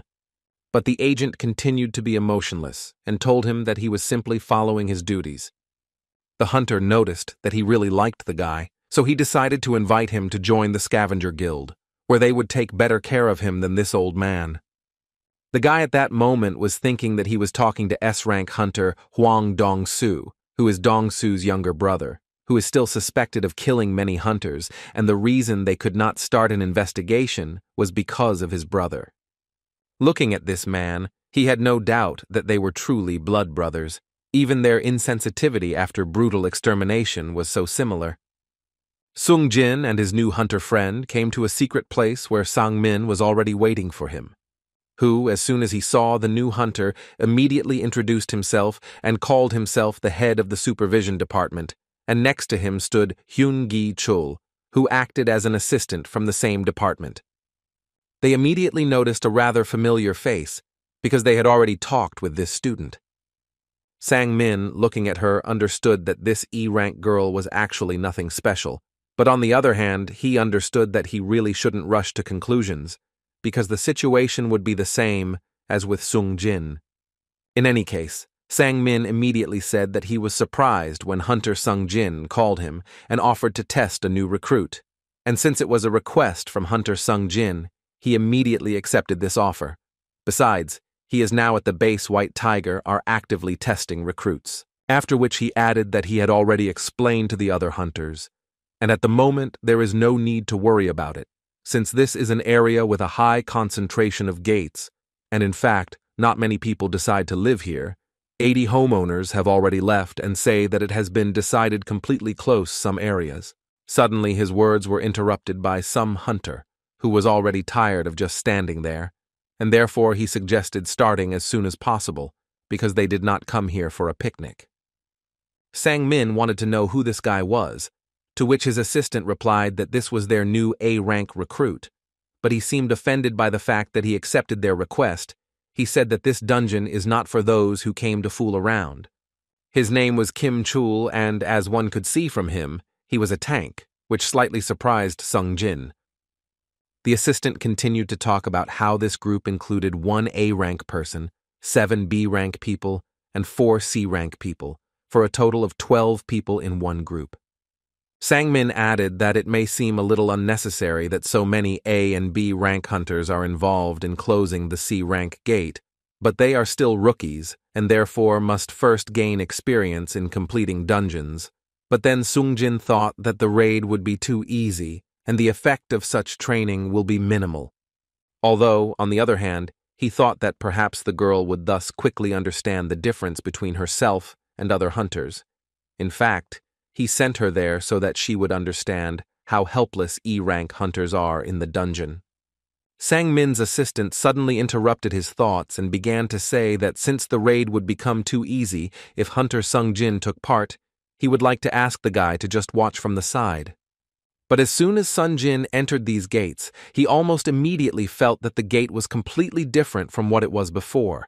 And this could only mean one thing, that it was incredibly dangerous here, and they needed to get out of here back as quickly as possible. After which, he tried to shout to Sang-min that he needed to immediately call the main group. But these were the last words before his body completely disappeared.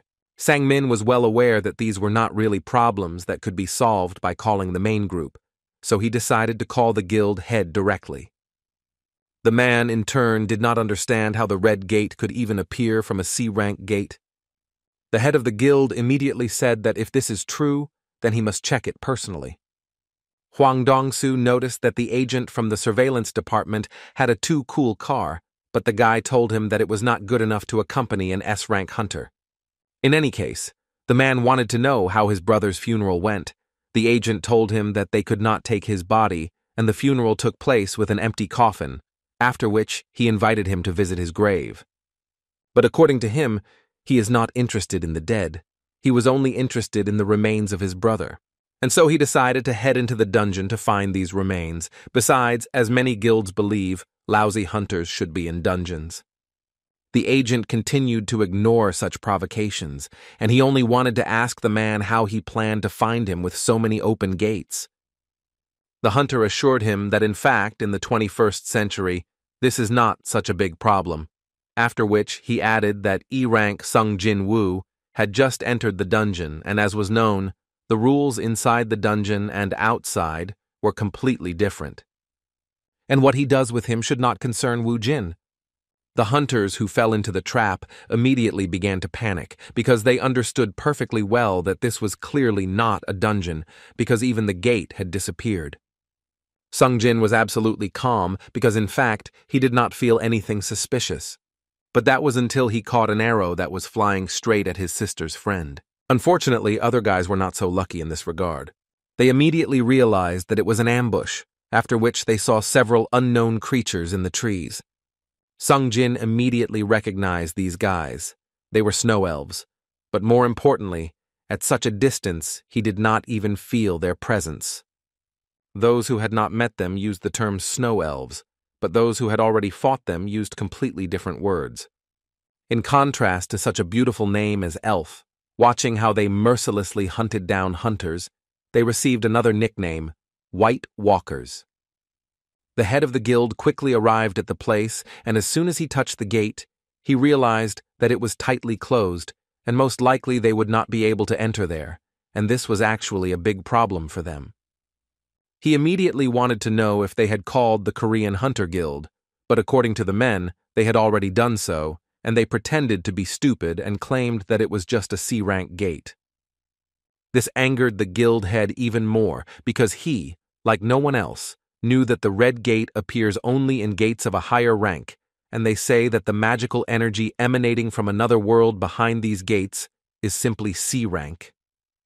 He was sure that this was definitely a mistake, and the gate in front of him was at least B rank, and maybe even A rank or higher if they were unlucky.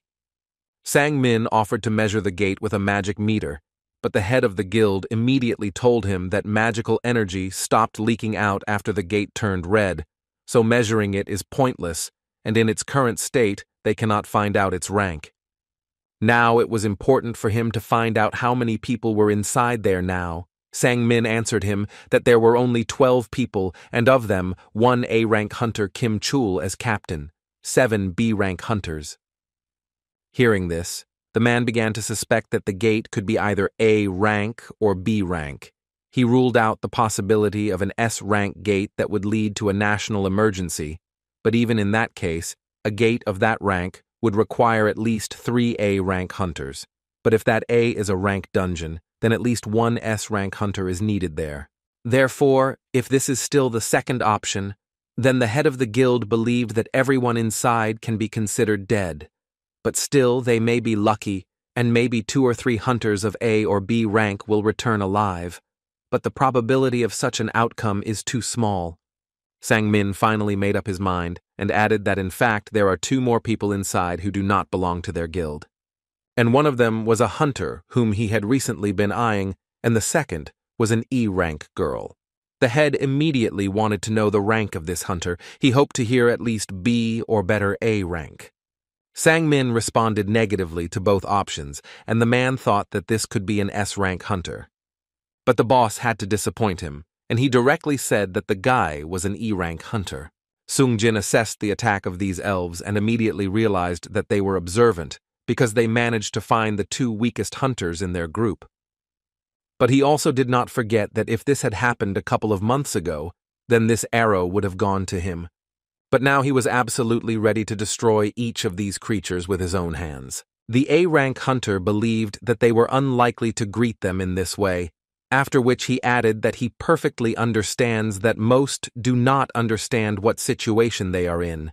But still he said that they are inside the red gate, and they will not be able to return back until they all die or the dungeon opens. These words quite obviously caused panic among the guys, because they didn't even roughly understand what these red gates were, but the fact that they could die scared them very much. The hunter told them that this is a special gate that connects them with another world, after which Sung-jin added that as soon as they entered, the gate closed completely and no one else could come to their aid. This place, according to him, from which they will not be able to escape until they destroy the boss or the gate opens on its own. The A-rank hunter decided to introduce himself again. His name is Kim Chul, after which he added that at the moment they knew that this was the red gate, and he was going to take responsibility for their survival. He also decided to say in advance that he was not saying that all of them would be able to return alive. He also believed that they could wait for countless months until the dungeon opened on its own, and there was no guarantee that they would all survive, because the rank of the red gate no less than B, and in such a dangerous place as this, it will be difficult to lead a large group of people. Therefore, he decided and wants to lead a team to clear the dungeon, which shocked Sung-jin. The man also believed that if they stayed here, they would either die from the cold or be ambushed. Even if no one wanted to clear the dungeon with him, then he would still go there alone, and now is their last chance to join him. Many guys agreed and wanted to go with him, because they believed that they would have a better chance of survival, because in this way they would team up with an A-rank hunter. But as it turned out later, the man was not going to take everyone. He immediately said that he was very sorry, but he could not take someone of C rank or lower, because one day spent in the red gate is only an hour outside, and in the worst case, countless months will pass before the boss is destroyed or the dungeon opens, and in such a situation he simply cannot take such a load. But he couldn't help but tell them that they shouldn't be disappointed if they ensured their survival until they killed the boss, then they could also return home safely. After such words, the woman at one point turned to Kim Chul and said that she wanted to change her side. He didn't mind, but he didn't fully understand why she was doing this, because she could go through this dungeon with a rank A hunter. Is this some kind of sympathy? In any case, Kim Chul immediately announced that a place had become available, and several hunters immediately began to apply for it. This woman changed her side for a reason. As soon as she approached Sung-jin, she immediately noticed that Kim Chul did not notice the approaching arrows. What she couldn't say about Sung-jin was that she was almost certain that the guy was far from being an E rank. Sang-min began to tell the head of the guild that he kept this a secret in order to gain the trust of the hunter Sung-jin, but apparently he would still have to tell him that the guy was overawakened. The guild leader believed that this was all just a joke. Sang Min himself could not confirm this. Then the head decided that the only person he could rely on was Kim Chul. Sang Min did not say anything, but mentally thought that if the master had met the hunter Sung Jin in person, he would most likely have thought differently. Suddenly, the head of the first supervision department, Ju Sung Cheng, intervened in their dialogue and stated that Kim Chul should not have any problems. And he was so confident only because the training results of Hunter Kim Chul are very impressive, and he is not inferior in strength to the members of the main attacking squad of the White Tiger. These words could not help but please the head of the guild. He believed that the man was apparently not someone who could be easily ignored even among high-ranking hunters, and with such a person as the raid captain, they should have enough strength to clear the dungeon. After which, Ju Songcheng added that he heard what they were whispering about, and would like to assure that their A-class hunter is much better than some E-rank guy who everyone considers to be awakened. Sang Min didn't say anything. He just thought in his mind that they would all see who was right when the guys returned from there. Their company was suddenly visited by another rather important person, who definitely heard that this was a C-rank gate, but apparently he was mistaken, and it was definitely an A-rank gate. In any case, Huang Dong-su was interested in another question. What did the precious master of the White Tiger Guild forget here? The head could not believe his eyes that he was really seeing this hunter again.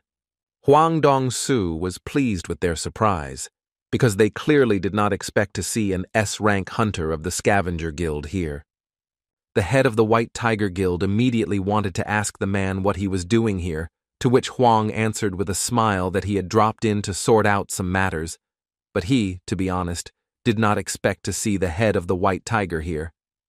All these phrases infuriated the head of the guild, and he once again simply asked the man to answer why a man who should be in America suddenly returned to Korea and was doing his business on the territory of the White Tiger Guild. Huang, instead of answering this question, decided to ask a question in response, in which he would like to know whether this lousy hunter joined the White Tiger Guild and what they were even thinking about when they hired him. And he was talking about the same E-rank hunter that Sang Min had just told the head of the guild about. The man clearly did not expect to hear this name from an S-rank hunter, and now he became incredibly interested in finding out why this guy was suddenly so interested. Sung Jin, in response to all the praise, decided to ask her a question in which he was interested to know how she could treat recruits so calmly. The girl answered him that the first thing they are taught is that anything can happen inside the dungeon, especially for Kim Chul, who received special instructions, and therefore he was awarded to join the main attack group of the White Tiger Guild. As a result, they split into two groups, after which they decided that they would go in different directions and Sun Jin's group would go into the forest. Kim Chula didn't really believe that the guys could survive, but still he wished them good luck and said that he would hope that they would meet after all this nightmare. Sung Jin did not leave these words unanswered, and added that he wished them the same. On the way to this forest, this girl continued to pester the guy because she wanted him to finally answer her question. Sung Jin nevertheless agreed to give her an answer, and at that moment the girl was thinking that this guy was most likely at least A rank, and possibly even higher. Kim Chula at that moment walked and repeated the word fools until one of his group asked the man why he was saying this. Instead of answering, he pointed out to the guy the footprints on the tree, which were most likely left by some kind of monster, after which he added that those guys were just stupid, because they should have just waited patiently here, because the forest is the territory of a snow bear who will tear them apart to shreds. And now it seemed to him that, due to the mistake of one inexperienced guy of E rank, they would all die after him. The guy who was having a conversation with Kim Chula thought it was funny, and he also didn't understand why people even followed him. Although Kim Chul was still confused by something, at least the fact that there were several C-rank guys on this team, and even one was a B rank. But then he realized that this wouldn't change anything anyway, and they would soon all die, or they would start walking through the forest on their own. At some point, His thoughts were interrupted because he saw the enemy, so he immediately shouted and ordered his squad to prepare for battle. Huang Dong-su at that moment was telling the head of the White Tiger Guild that he was a little sad that he had come this far, and it was difficult for him to even glance at Sung Jin's face. The head was getting angrier and angrier with every word. Firstly, he didn't understand why everyone was so interested in this guy, and secondly, he was just very annoyed by Huang Dong-su. Kim Chul and his squad were attacked by a huge snow bear who had not dined on such delicious people for a long time. But Kim Chula didn't plan to become someone's lunch today, so he continued to fight with this big guy, and at times, he even managed to fight back. After some time, they were still able to defeat all the monsters that attacked them, and now the guys understood how a hunter of such a high rank differs from them.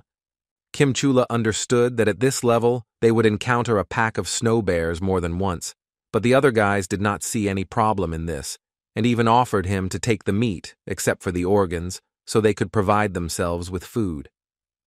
But the captain thought that this was complete nonsense, because they could not relax until they got out of the forest, and besides, he understood that they dealt with these bears only thanks to him.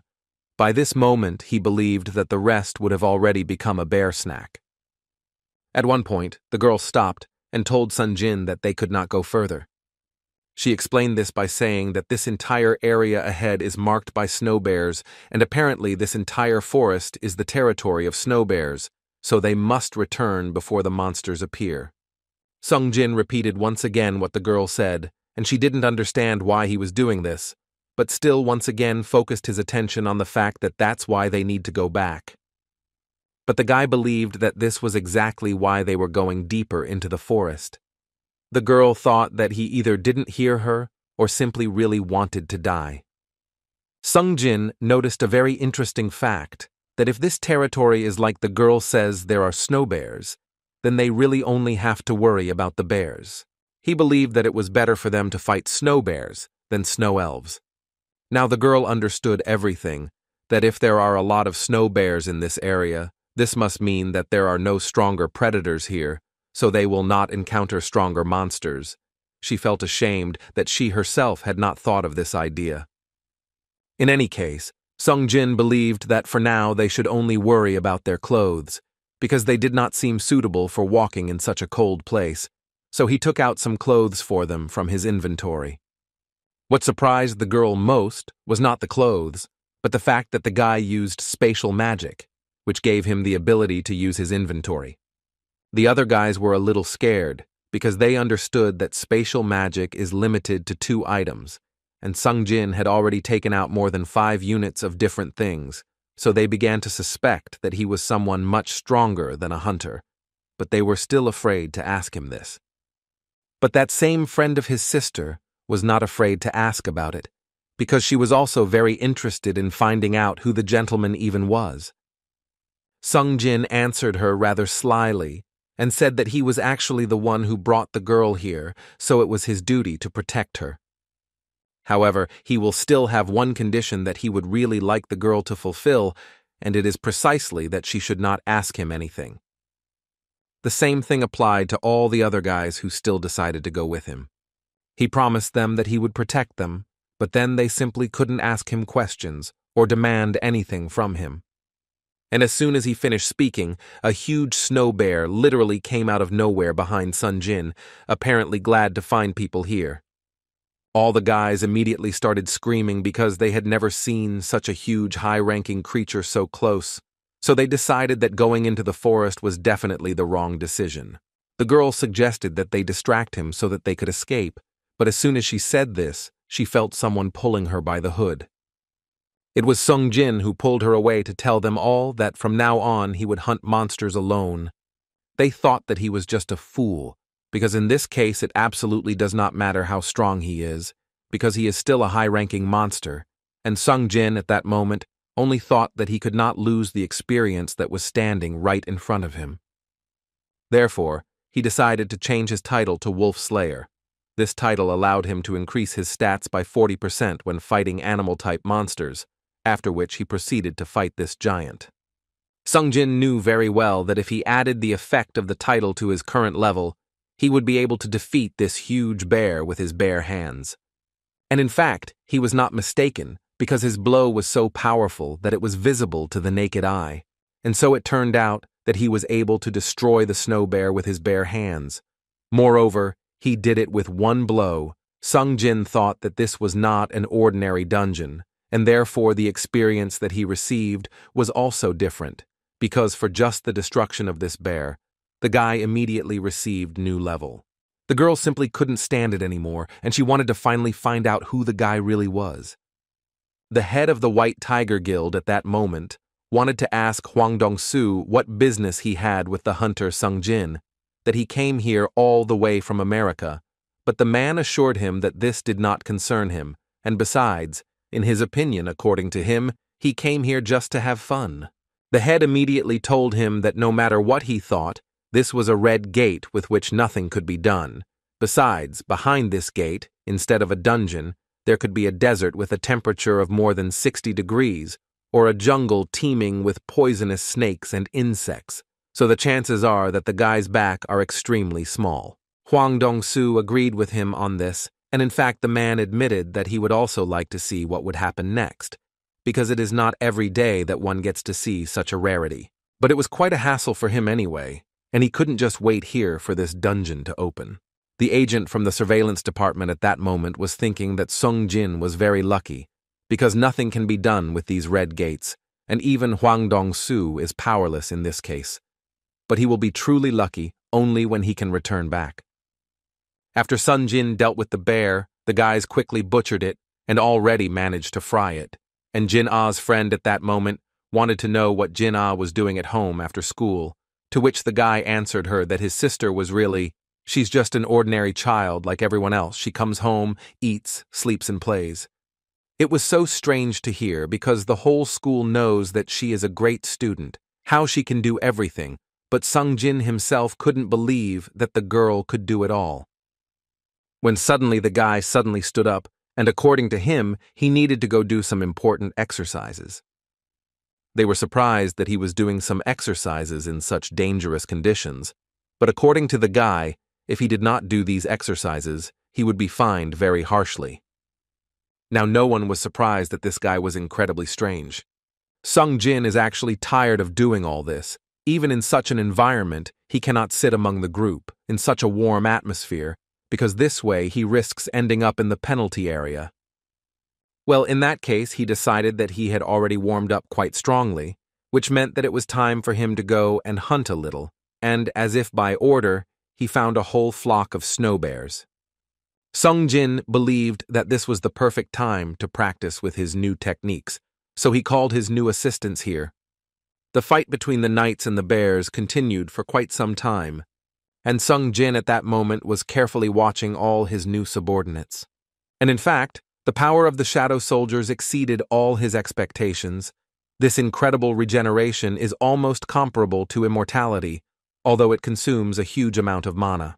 At one point in the battle, Sung Jin noticed that one special one had appeared among the bears, who apparently acted as their leader of the pack. He understood that the shadow soldiers would be instantly defeated. There was no way they could cope, and besides, they could no longer regenerate because the guy had run out of mana. Therefore, Sung Jin also decided to use one of his pack leaders, which is why he called on Igris, which immediately took off and instantly attacked this huge bear. The monster didn't even have time to attack before Igris dug into him with his huge sword.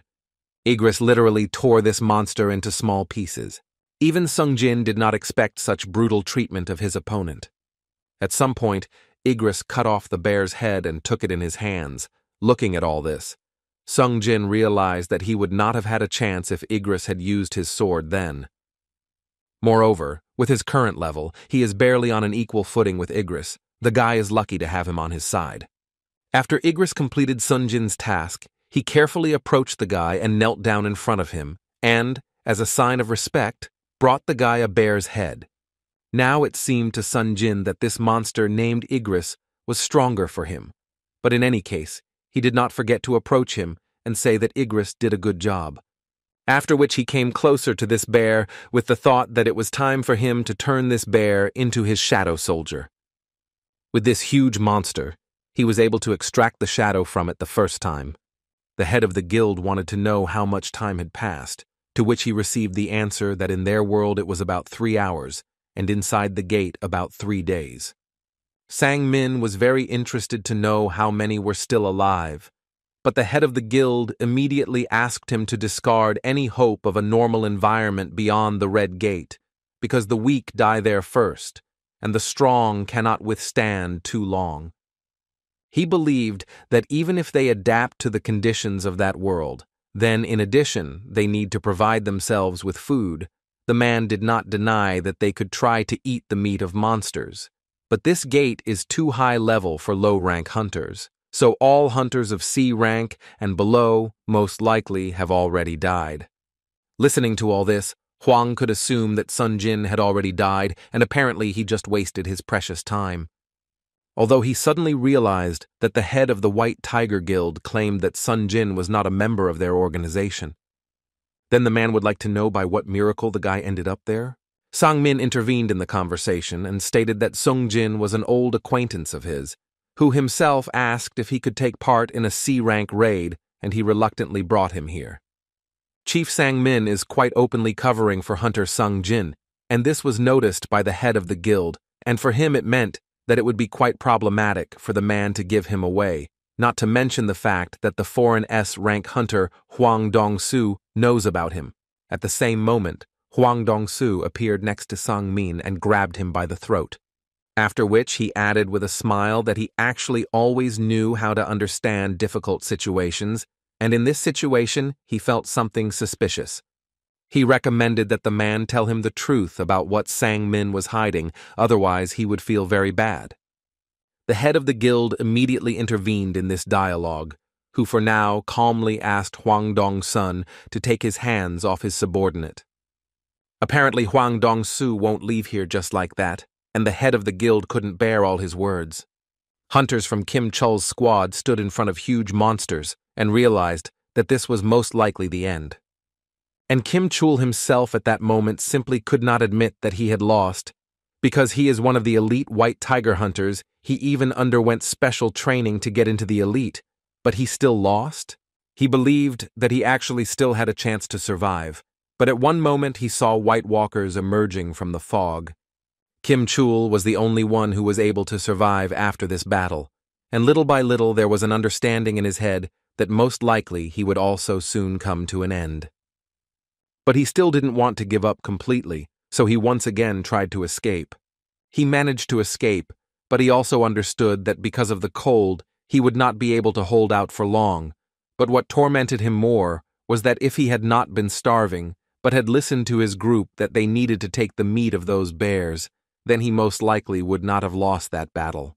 He was also incredibly interested in finding out why he didn't meet a single snow bear after he entered the forest, and it seems he found the answer to this question, all because someone killed them.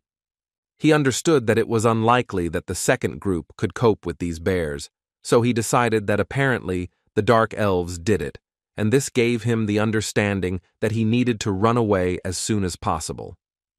Meanwhile, the battle between two S-rank people began, and everything immediately began to crumble around. But the agent from the surveillance unit could not allow such a development of events, so at the last moment, he still managed to stop both attacks of these people, which quite surprised both men.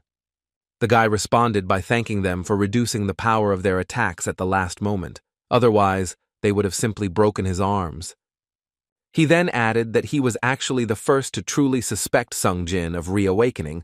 However, after being tested by the highest class magic power detector 2 months ago, he was still an E-rank hunter.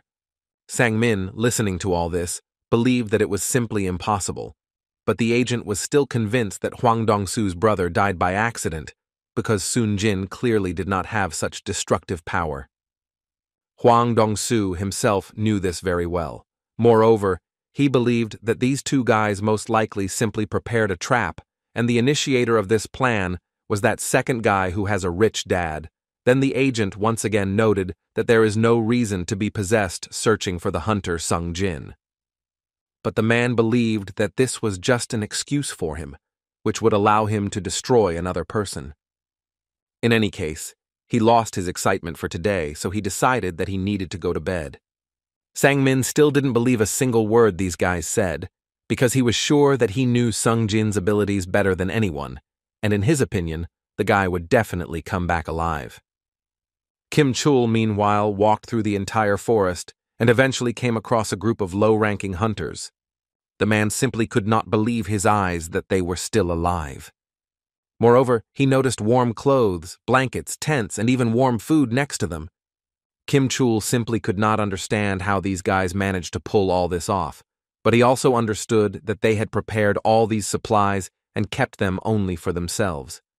Therefore, he decided not to stand on ceremony and therefore immediately left the forest shouting that they were all scoundrels because his squad died due to lack of supplies and they were sitting here and fattening. He wanted to know where they got all this from, but they were in no hurry to give him an answer to this question, so he had to repeat it several more times, only with even more screaming. Kim Chul realized that they were all just accomplices, so he offered them a deal in which he would let go of whoever told him who hid all these supplies. He once again explained to them that he was talking about the one who hid the equipment and left his comrades to die, and he wanted to hear the answer in 3 seconds, so he immediately began his countdown, and if during this time they did not hand over the traitor, then he would count them all enemies. Kim Chul counted to 2 when he suddenly saw the same girl who volunteered to leave because she had some special plan. It seemed to him that she left out of uncertainty about her own survival and was trying to reduce the number of people in order to preserve supplies. Therefore, now he was sure that she was the criminal, so as soon as he counted to 3, he began to run to the attack. But he never managed to run far because he was stopped in time by Sun Jin, who counted to 4 instead of the guy and struck him on the head. After which, Sung Jin wanted to find out from this guy who actually left his comrades to die, not to mention the fact that he returned with guests. Sung Jin was talking about those guys who stood a little further away and used invisibility, but since Sung Jin perfectly senses strong energy, he immediately noticed that their invisibility was slightly useless in this case. Jokes aside, the guy was a little embarrassed by this frightening energy that even gave goosebumps to his body. After these words, magical elves began to emerge from the fog of invisibility. The head of the elves turned his attention to the guy who was talking to them, such a useful guy among the garbage. Sung Jin obviously didn't like the fact that this Ice King was calling them trash, and this shocked the elf even more. The whole point was that he did not expect that the guy would understand his language. The guy himself did not expect such a turn. It seemed to him that the elf spoke the same language with him, but apparently Sun Jin can talk to them in their own language. Sung Jin understood that apparently this was an effect of the system, but he was still surprised, and the elf meanwhile was glad that at least one person could communicate with them on equal terms, so he decided to introduce someone to the guy. The head said that they were already familiar with him, because it was this elf who notified that among the new batch of people there was one very strong one, and it was he who then launched an arrow, which Sun Jin eventually caught. After which they added that this guy wanted to fight Sun Jin, but before the head of the elves had time to finish, his subordinate's head flew off. With just one movement, Sung Jin cut off the head of this creature, after which he asked the head to continue speaking, because it seemed that nothing had happened that he suddenly fell silent. This made the elf smile, so he couldn't help but tell the guy that he was actually a very funny guy. Entering into battle with this elf, Sun Jin understood perfectly well that this creature was unlikely to just give up his life. When suddenly his opponent interrupted his thoughts in order to offer him a deal, which, according to him, would not harm him. But first, he would ask the guy a question, in which he was interested to know why he was even helping these guys if he was not human. Sung Jin did not understand what this monster was talking about, so he asked him again, which made the elf laugh, because he did not expect that Sung Jin was not in the know. After which he began to talk about how the voice in their heads, which constantly orders them to destroy people, is what distinguishes them from these weak creatures. But what was most interesting for him was that in the presence of the guy, the elf did not hear this voice. Sung Jin thought that he was most likely talking about the instructions of the system, which often literally orders the guy to destroy this or that person. But on the other hand, he understood that if the voice did not affect him, then it must be due to the fact that he was a player in this system, at which point the elf added that there was actually no need for a battle between them, because in the end, none of them want unnecessary sacrifices. And for this, the elf asked Sun Jin to give him the people who are behind him, and then the whole issue will be resolved peacefully. Perhaps the elf will even spare the guy and not touch him in the future. Before giving a final answer, Sun Jin decided to ask the elf who they even were. Where did they come from, and most importantly, why are they trying to destroy them? While the elf was answering, the picture before Sun Jin's eyes dimmed for a second, and the monster fell silent. After which, after a few seconds, he spoke again, and repeated what he had already said, that there was no need for a battle, and in the end, they did not want unnecessary victims. Therefore, he again asked to give the guy to the people who were behind him. At that moment, Sung Jin was trying to understand what was happening and why this abnormal thing happened again. Is this elf really avoiding his question in this way, or is it something else? In any case, this creature demanded an immediate decision from the guy because they were not used to waiting. It didn't take long for Sung Jin to refuse such a stupid proposal. This made the elves laugh because they could not believe that the guy thought that he could fight them alone. But Sung Jin didn't understand why they thought that he would be alone, and in general, it seemed to him that they didn't really have an army, rather a small group of underdeveloped ones, after which he began to call upon his real army of shadows. The head of the elves still continued to smile, as if he had another ace up his sleeve, and besides, he immediately said that this was actually nothing more than an ordinary cheap trick. Sung Jin did not answer him. He simply sent his army to destroy these jokers. Other people immediately decided to retreat, because they immediately realized that in fact this battle was beyond their strength. Sung Jin carefully watched the battle, and at one moment realized that it seemed that this malicious elf was not bluffing when he called his army a cheap trick, because despite the advantage in numbers, the guy's army most likely would not be able to hold out for long. Even considering the fact that his shadow soldiers are immortal, he still won't be able to maintain their numbers for that long. It seemed to him that he had pumped them up enough for them to be able to defeat the elves, but apparently he was wrong. And as it seemed to Sun Jin, the main problem was precisely that main elf, because only one glance was enough to understand how strong this guy was. Sun Jin Woo understood that even if he teamed up with Igris, it would still not be easy. He decided that an ordinary soldier was clearly not suitable here, and he needed a stronger shadow, after which he turned his gaze to Kim Chul, who was lying unconscious near a tree. While Sung Jin was thinking about this elf approached him again, who introduced himself as Baruch and would like to know the guy's name. The guy did not hide, and without any problems said that his name was Sung Jin Woo. After which, without much hesitation, he flew up and struck Baruch, but he was able to dodge such a blow with incredible ease. Sung Jin tried to do everything to reach this elf with his blade, but unfortunately, he was very unsuccessful. But he did not give up and continued to attack this monster, for which at one point he received a counterattack. Baruch couldn't help but notice that he hadn't been this excited for quite some time, and he said that Sung Jin could take that as a compliment. Sun Jin did not answer him, but simply used his magician to stall for a little time.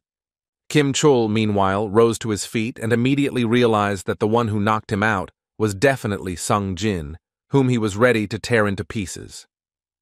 The guy's magician dealt an incredibly strong blow with fire, but the guy was still sure that this monster would not have died just like that, so he asked Baruch to stop playing and finally come out.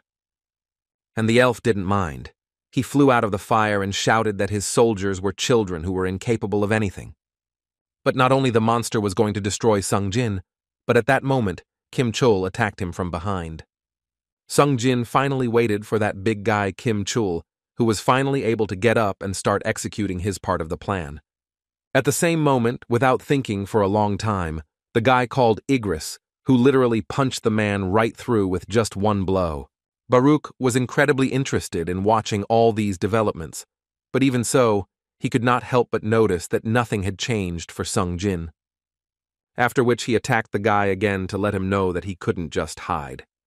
But Sung Jin wasn't hiding, he just needed some time to revive Kim Chul, and this time could have been won by Igris. After the guy successfully extracted the shadow, this hunter became many times larger, which couldn't help but please Sung Jin. First of all, the system asked the guy to choose a name for this big guy, and from that moment, Sung Jin decided that he would be called Iron, because he simply didn't like Kim Chul as a name. Baruch, meanwhile, dealt with Igris and continued to attack Sung Jin, saying that it was time for him to stop playing games unless he thought that he could stop him alone. Sung Jin and his new ward were already ready for battle, and the guy answered him with complete confidence that he was very sorry for the wait. Now they could continue their fight. Next, Iron used his skill, which was called a provoking scream. Baruch could only laugh at all this, because he believed that now there was only one more funny guy. So first of all, he wanted to deal with this big guy. After the first attack, Baruka immediately realized that with such speed, this big guy was clearly no match for him. Now it was time for Sung Jin to smile, who asked what Baruka was going to do with the three of them. The elf felt strong resistance, which he had not felt for a long time, and now he also had to dodge attacks. But still he failed to dodge everyone, and Sung Jin used his blade and the paralysis effect in time. Although even in this case, Baruka was able to dodge the final blow, which slightly alarmed the guy. The system immediately notified Sung Jin that the resistance was too high and the effect was cancelled, after which he heard Baruka say that the guy was quite a persistent piece of trash that would probably take a little longer to fight. Sung Jin responded to this by telling him that he was in no position to say such things, so he suggested that he first look around. And the guy said all this for a reason, because his shadow soldiers killed all the elves of Baruch, and now he was left alone. Sung Jin was waiting for this moment to ask him, or is this all his soldiers can do? It was quite obvious that these words would anger Baruch, so without thinking for a long time, he went into battle, because he was sure that as soon as he got rid of the guy, all his shadows would also disappear.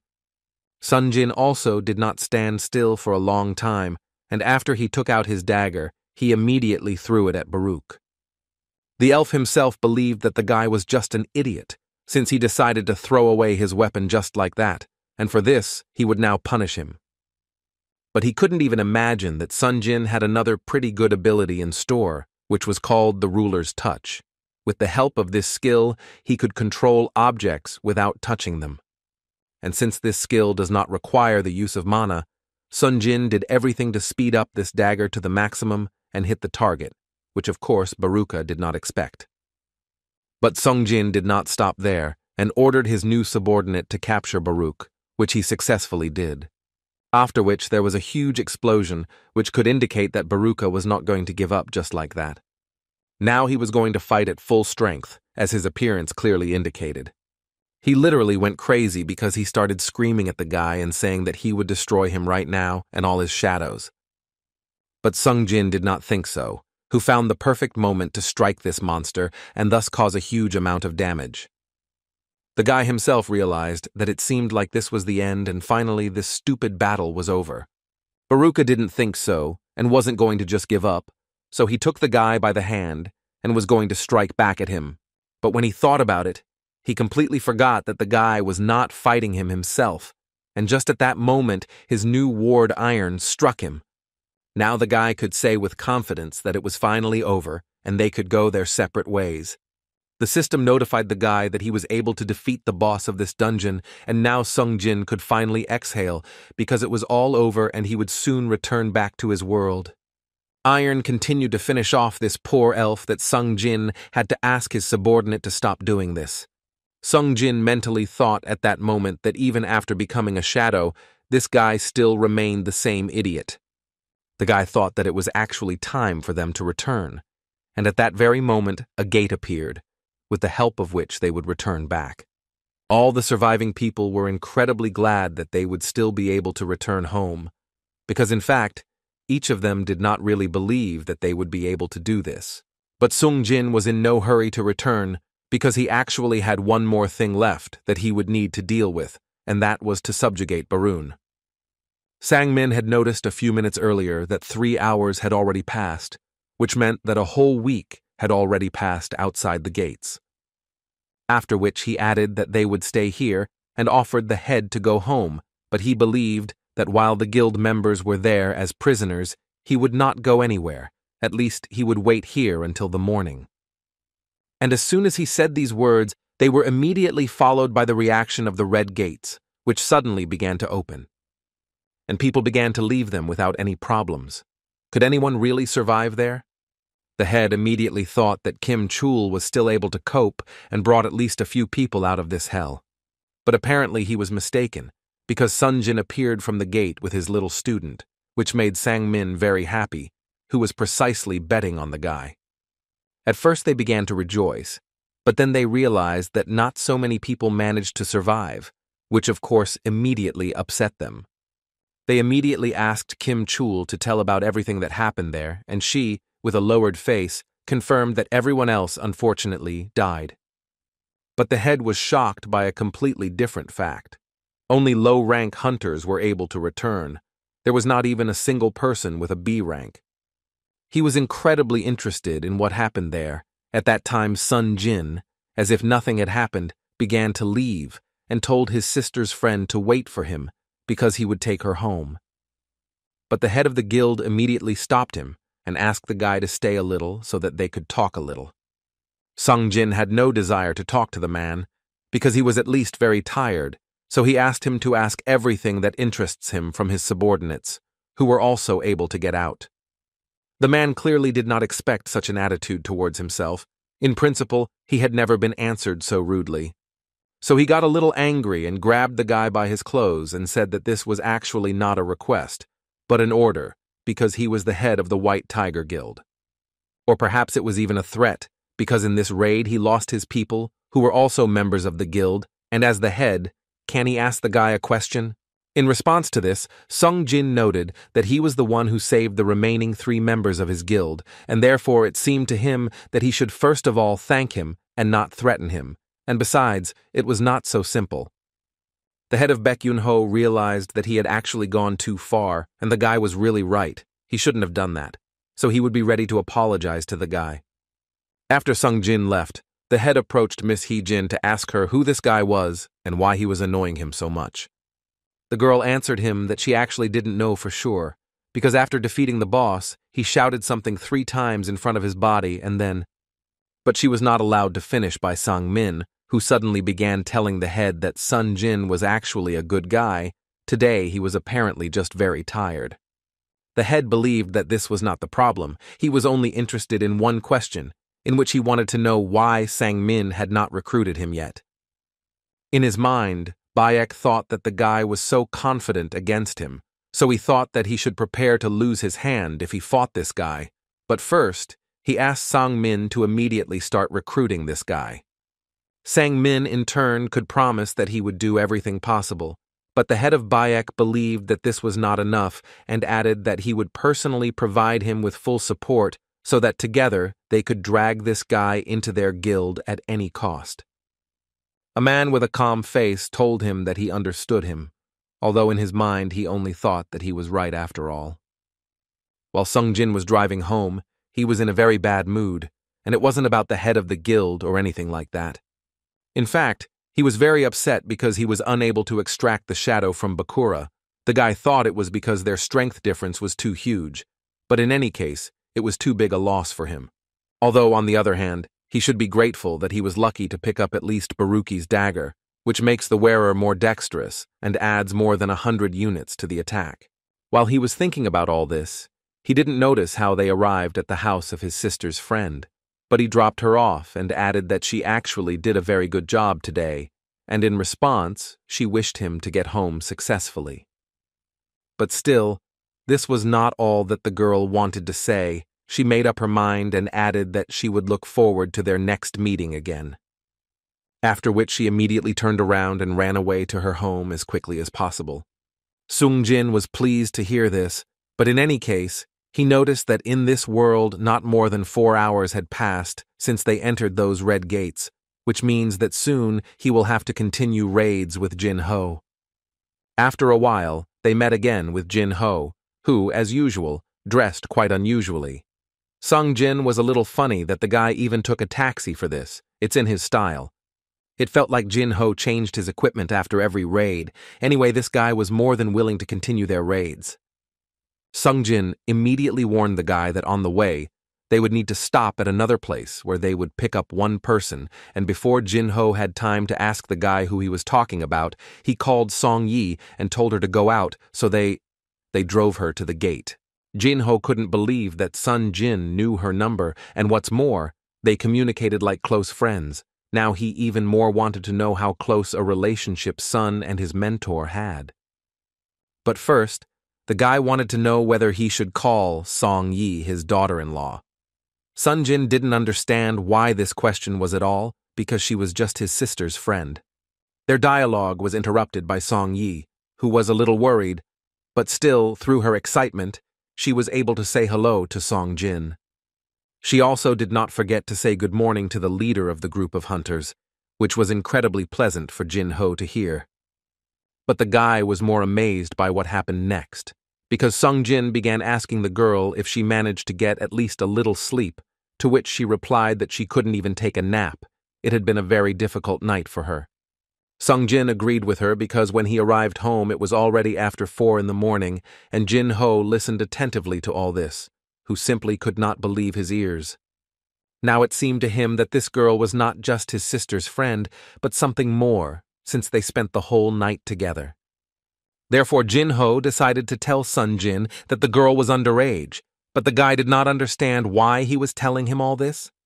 Jin Ho decided not to get involved in this topic further, although in his mind he thought that Sung Jin was simply abnormal, although he should not condemn his mentor, but his standards are a little different from his, and perhaps not much. At the sight of the new monsters, Jin Ho almost went to the toilet on the spot. Sung Jin actually understood his reaction perfectly well because he had not yet seen his new charges, so he decided to tell Jin Ho that this was his new ability, so he didn't have to worry about it. But this scared the guy even more, because he couldn't believe that the guy could summon such powerful creatures with his ability. Sung Jin understood that it would be quite difficult for him to explain this to the guy. But still he tried, and in fact all Jin Ho needs to know is that it is incredibly convenient, because at least they hunt for him while the guy does nothing, and can also do all sorts of small things, like collecting crystals. Jin Ho offered to collect the crystals themselves, but Sung Jin didn't understand why they should bother and do anything.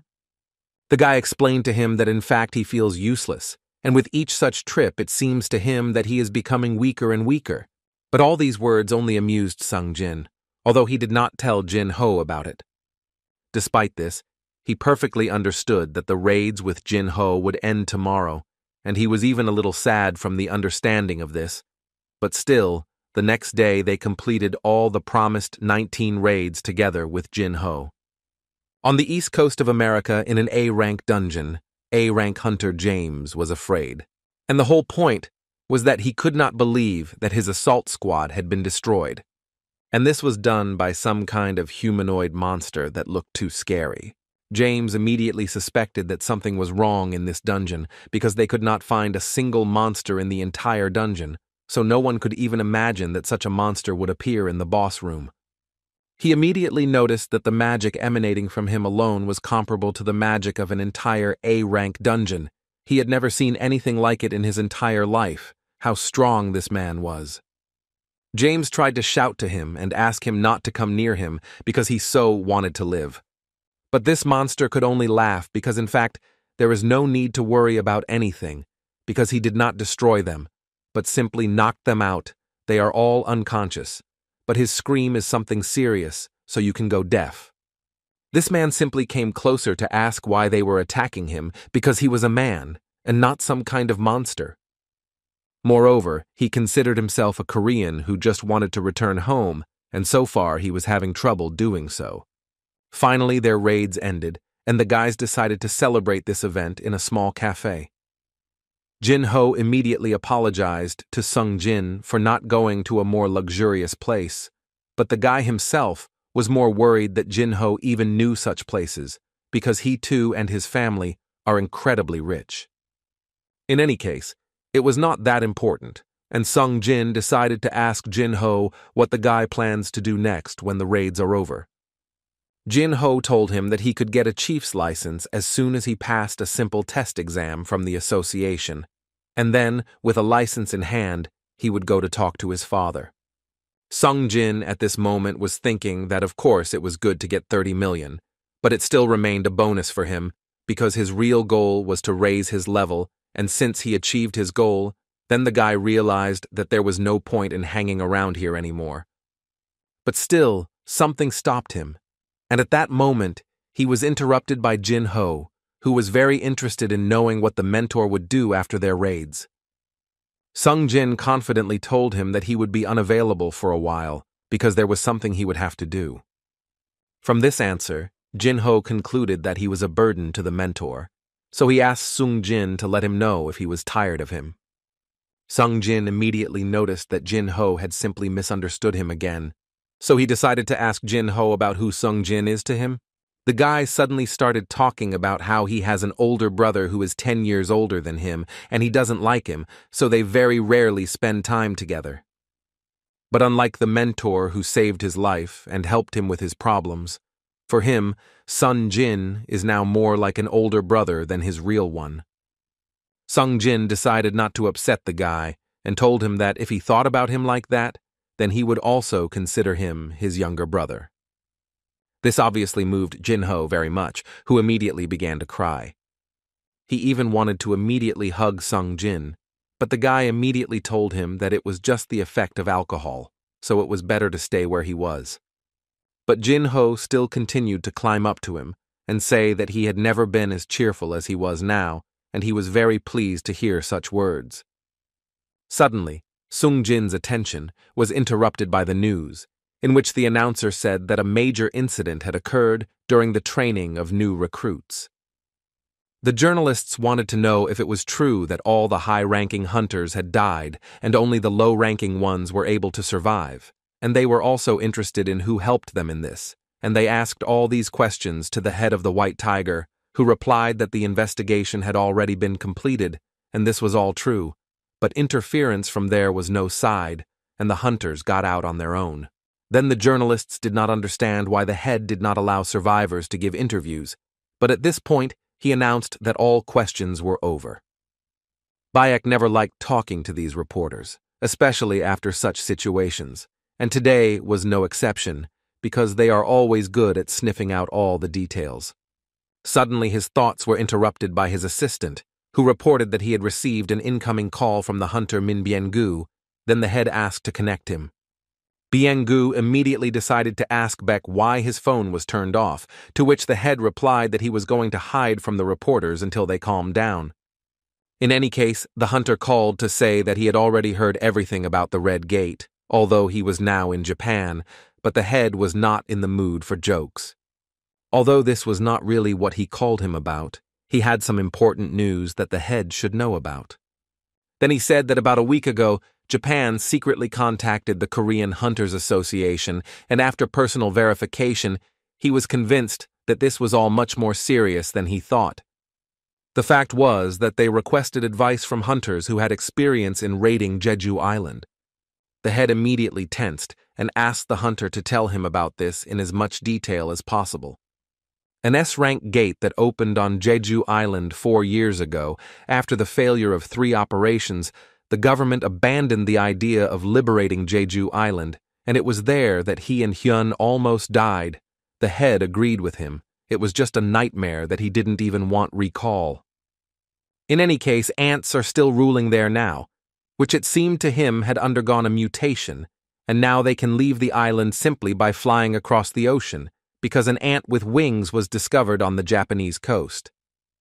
Sunjin's sister noticed that he hasn't been going out very often lately, and suddenly he decided to go on a trip. The guy didn't want to explain anything to her. He just told her that he was leaving for a week. The girl still continued to persistently ask him who he was going on a trip with. Had her brother finally found someone special? As soon as Sung Jin entered the very dungeon where he fought with Cerberus, He immediately thought that when he defeated Cerberus, he was at least 20 levels higher than him. Now his level is 3 times higher, and it seemed to him that finally this dungeon might not be so difficult for him. And as soon as she opened the castle gates, the system immediately notified him that he had received a new task.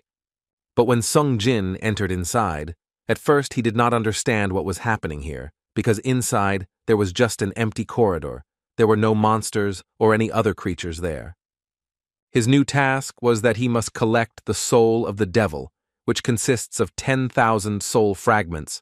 As a reward for this, he will receive 1 item from the store of his choice, plus additional points to the characteristics, as well as a hidden reward. Sung Jin even thought that the reward too generous.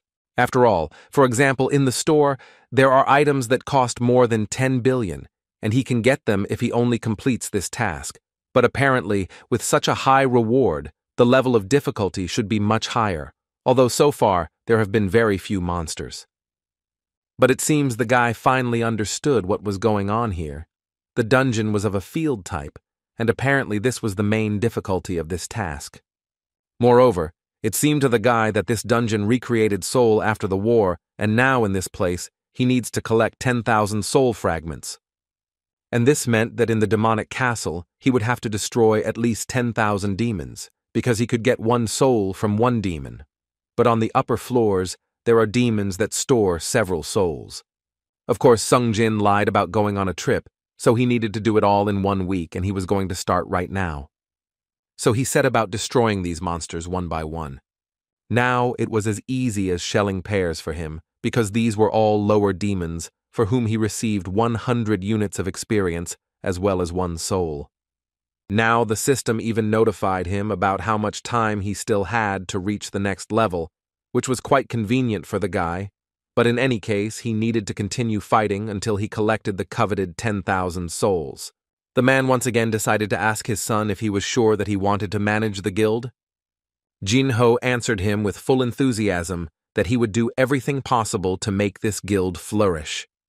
Also, the guy did not come to his father empty-handed. He brought his license as a guild master and his track record, which the man carefully read. Jin-ho could not even imagine that one day his father would have a difficult choice between him and his brother. He decided to say that he himself knows that inviting a stranger to the role of guild master is a very big risk. That's why he is here, but the man asked him to give him a little time. Then he suddenly added that in fact, there is one person with whom the man would like to introduce the guy. A hunter, praised by Go Myung-hwan, entered their room and politely greeted them. The father said that this hunter was one of the survivors of the recent incident with the Red Gate and the White Tiger Guild. Jin-ho did not fully understand why the survivor, whom the journalists were so diligently looking for, was here. But this question was quickly answered when the man asked this hunter to tell his son who was with him that day. Go Myung-hwan began by saying that that day there was a young hunter girl with him, who was most likely a high school student. But this is not the most important thing, but the fact that Sun Jin was with them, who was the head of their squad, which Jin-ho could not believe. Then he suggested that that girl was a hunter, most likely Miss Han Song-yi, and this information was confirmed by Go Myung-hwan. He also did not forget to add that, thanks to Mr. Sung Jin, they were still able to survive in the Red Gate. Now Jin-ho understood perfectly well why these two had suddenly become close. Even without listening to this hunter to the end, Jin-ho was sure that in the end he was the one who knew the most about his mentor's abilities. But apparently now not only he is aware of his mentor's secret, and this is actually not very good, if only because negotiations are now underway with his father. Go Myung-hwan interrupted Jin-ho's thoughts in order to ask the guy how to contact Sung Jin. He tried to find out the White Tiger in the guild, but it was difficult to get anything from them. And then the director called him, but at this stage he was interrupted. Jin-ho's father said that it seems to him that the guy has already told enough. After which, the father began to say that he had been looking for information about qualified hunters for a long time, and he had already tried to investigate the incident with the Red Gate, and there was a suspicion that there was an assistant there. However, even so, he did not expect to find Sung Jin on their raid list. Therefore, to put it mildly, Now is not the best time for Jin-ho to negotiate with him. The father understood perfectly well that Sun Jin-woo had provided him with an invaluable service in obtaining a license, and Jin-ho understood that there was simply no point in hiding something, so he confirmed this information without any problems. Mentally, the guy thought that in fact there was no difference between him and his brother. They both received help from the outside, so his father had no reason to choose him. But still, he tried once again to ask his father to entrust the guild to him. And to his surprise, his father agreed to this too easily. He simply said okay. Jin-ho clearly did not expect such a turn of events.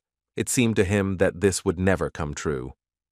After which, the father once again added that he entrusted the management of the guild to him, because, as Jin-ho said, inviting a stranger to the guild master is a big risk, and the man did not want to take risks when he has a son who is perfect for this position. Jin-ho noticed that he tried to deceive him, but his father was a reasonable man, and knew this even before their negotiations, because what fool would not hide something during negotiations? Only a fool. And since his son is not like that, then he can easily entrust the management of the guild.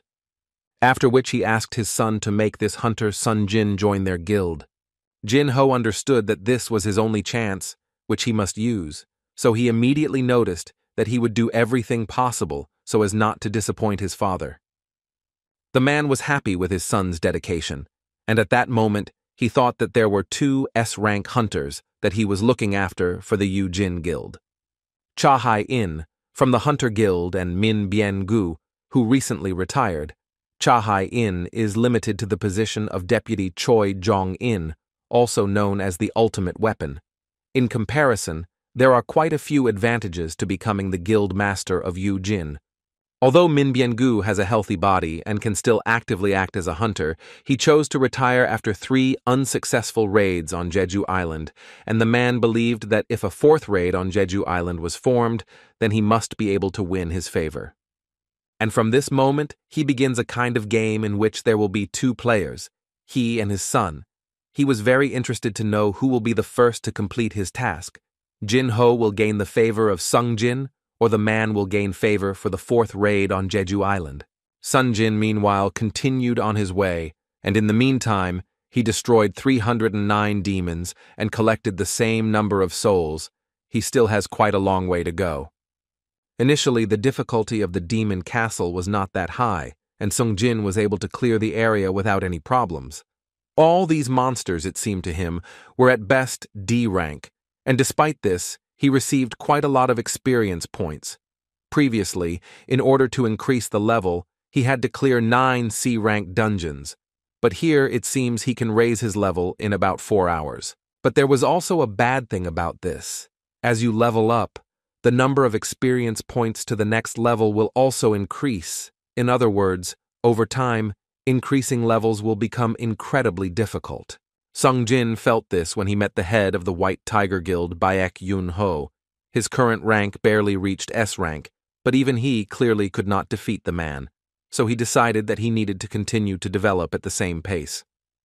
In any case, it's time for him to move to the next floor of this dungeon, and apparently the magic circle of movement is located between the floors in the area of the Namsan Tower. Sung Jin wanted to check something first, so he asked one of his soldiers to appear. The leader of the Ice Bears immediately appeared in front of him, who, it seemed to the guy, had become even larger since he had summoned him. Either way, it's more than adequate for a guy to get around on. But apparently everything will not be so fast, because as soon as the guy climbed onto his bear, monsters appeared in front of him. Sung Jin was already starting to get a little tired of destroying them, so he decided to go through these guys a little differently. The guy was so glad that he had this bear, he was literally mad, and from that moment, Sung Jin decided that he would call him a tank, whom he subsequently ordered to run to the magic circle and never stop. Meanwhile, in the American capital, men were discussing a guy who claimed to be a hunter from South Korea, but they couldn't just let him go, because they simply didn't understand how a hunter from South Korea came out of a dungeon on the other side of the world. But according to the hunter himself, he was stuck in a dungeon when the gates closed 10 years ago. And when he opened his eyes, then I woke up in America. An unprecedented incident. Not only did a person come out of the gate of a rank, but also a detachment formed from A-rank hunters turned out to be helpless against him. So the head of the department was very angry when he heard so little information, and he wanted the guys to find out more information, because that's what he wanted, too little. In response to this, he was told that they also suspected that he might be a monster with human memories. Without the help of at least an S-rank hunter, America could be in danger if this guy loses his temper. The man ordered them to ask the Scavenger Guild if they had an S-rank hunter who knew Korean, and only Mr. Huang, who had just finished his business in Korea and was currently on his way back to America, would fit this description. Huang, meanwhile, arrived at the airport and only thought that today was a very bad day for him, because the parasite that he wanted to destroy with his own hands was stuck in the red gate, and it couldn't be worse. The head of the department in America was pleased with this news and asked to schedule the interrogation for tomorrow afternoon, but in the meantime, he would like to know what this guy's name is? His assistant was happy to answer this question for him, although the pronunciation was quite difficult, but still his name was Song Il-hwan. Each floor of the demonic castle is a separate world, a pass to which can be obtained from a random monster on each floor, and you can only get to the next floor by receiving a pass. Considering that Daesong Tower has about 100 floors, it turns out that this place includes 100 worlds, which actually amazed the mind. Time passed and Sung Jin climbed the floors at an alarming speed, while destroying all the monsters on the way, gaining a pretty good amount of experience for this. He understood that a mid-level demon was at best equal to a top C rank, and that the difficulty of higher or even stronger demons would likely increase exponentially, as would the difference in strength between A-rank and S-rank hunters. The only problem was time. If there were really 100 floors, then getting to the top floor in a week would be simply impossible. But it was also worth noting that when he first received the key of the demonic castle, he was scared by the S rank of this dungeon, but because of the boring battles over time, his anxiety began to disappear. At some point in his adventure, he nevertheless encountered one of the bosses, who is called the ruler of the lower floors, a greedy Vulcan, and he was quite impressive in size. Sung Jin immediately noticed that this giant looked dangerous. He would apparently have to take care of it personally, but he didn't mind. But in any case, he was not going to do all this alone. For this, he called his warriors, whom he ordered to deal with everything except the boss. Vulcan's guards discovered the intruders and immediately attacked them. Sung Jin did not interfere in this battle. He simply slowly disappeared, and at the same time once again ordered his guys to deal with all the monsters. Watching the battle develop, Sung Jin thought that even though the guards were made up of higher demons, his shadow soldiers had also been increasing their levels all this time. Also, the shadow soldiers are strengthened depending on the intelligence indicator. In addition, the number of shadows that he can save has also increased.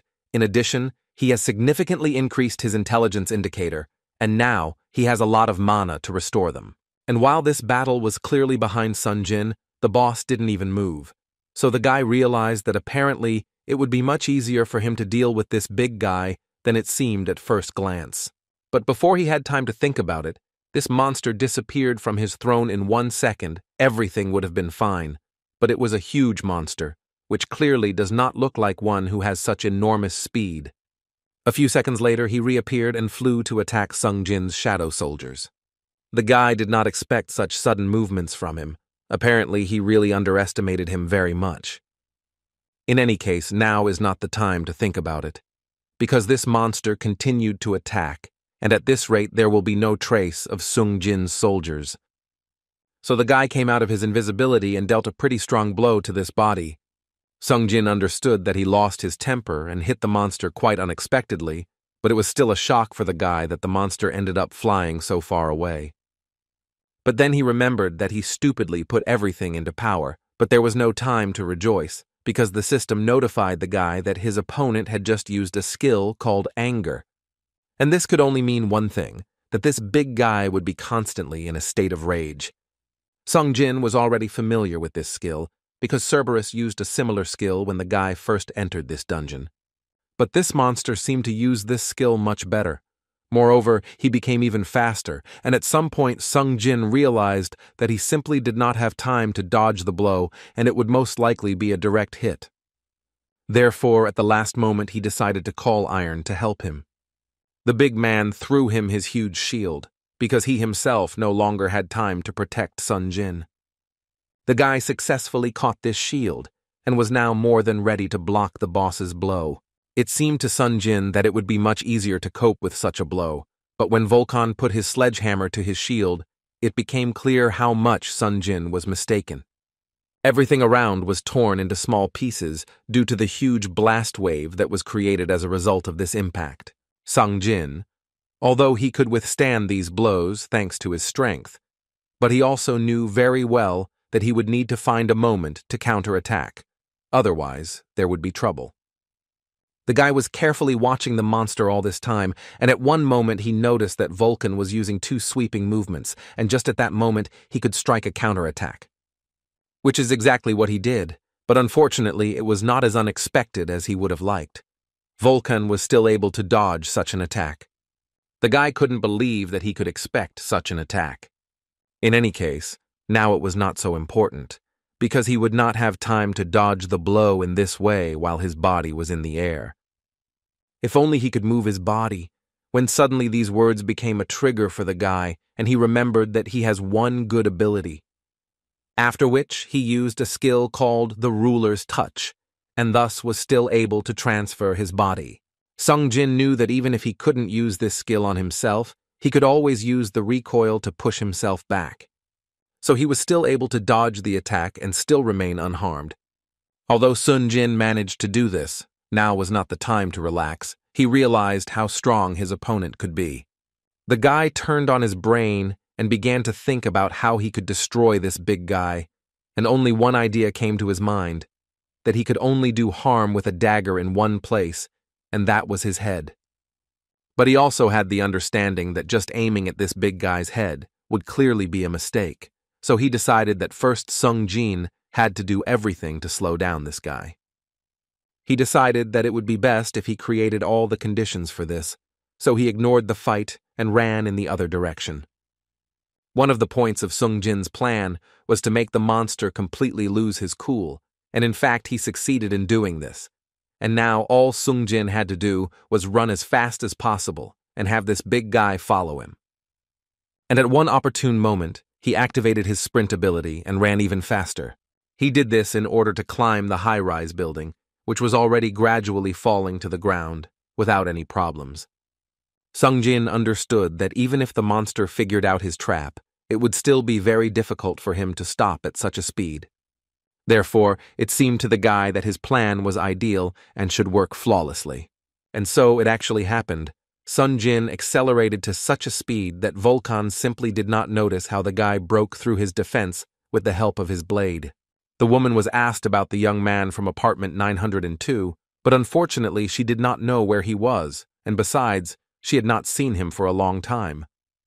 Sang Min simply didn't know where to look for Sung Jin, but most of all he was worried that no one had seen him for a long time. His assistant noticed that his sister said that he and his friends went on a trip for a week. But even in this case, she was offended that they had come such a long way to his house, and everything turned out to be completely in vain. But Sang Min immediately realized that something was clearly wrong here, because there were no traces of his departure from the country, no records of withdrawing money or using a credit card, absolutely nothing. The girl was surprised that a man could check such things, but it seemed to him that this was not surprising, because his main job is to monitor the hunters, and if you believe the records of the Hunters Association tracker, then the last time he was seen was somewhere in the center city, and it seemed to him that this was actually incredibly strange. The girl suggested that perhaps Sung Jin had been kidnapped, but Sang Min believed that in order to kidnap him, they at least needed a special squad consisting of high-ranking hunters, and she should know this like no one else. Just jokes aside, but the man is really very interested in finding out where Sung Jin went? Meanwhile, the guy continued his battle with the boss of the lower floors, who could not be killed. After some time, Sung Jin still managed to defeat this big guy, although it was not as easy as it might seem. Although after he finally defeated this boss, as expected, the reward for this was worthy. Sun Jin received the earrings of the demonic monarch, the ball of greed, the horn of Volcan, and a fragment of the water of the world. For the first time, the guy sees in front of him material for the best magical tools, although he doesn't know where to use it, but he couldn't throw it away either, because it seemed to him that it might be useful to him someday. The earrings that he began to examine had the effect of a set. If you try to defeat all the demons in this place, then the rest of the set items will also fall out. Sung Jin will only find out when he collects everything together.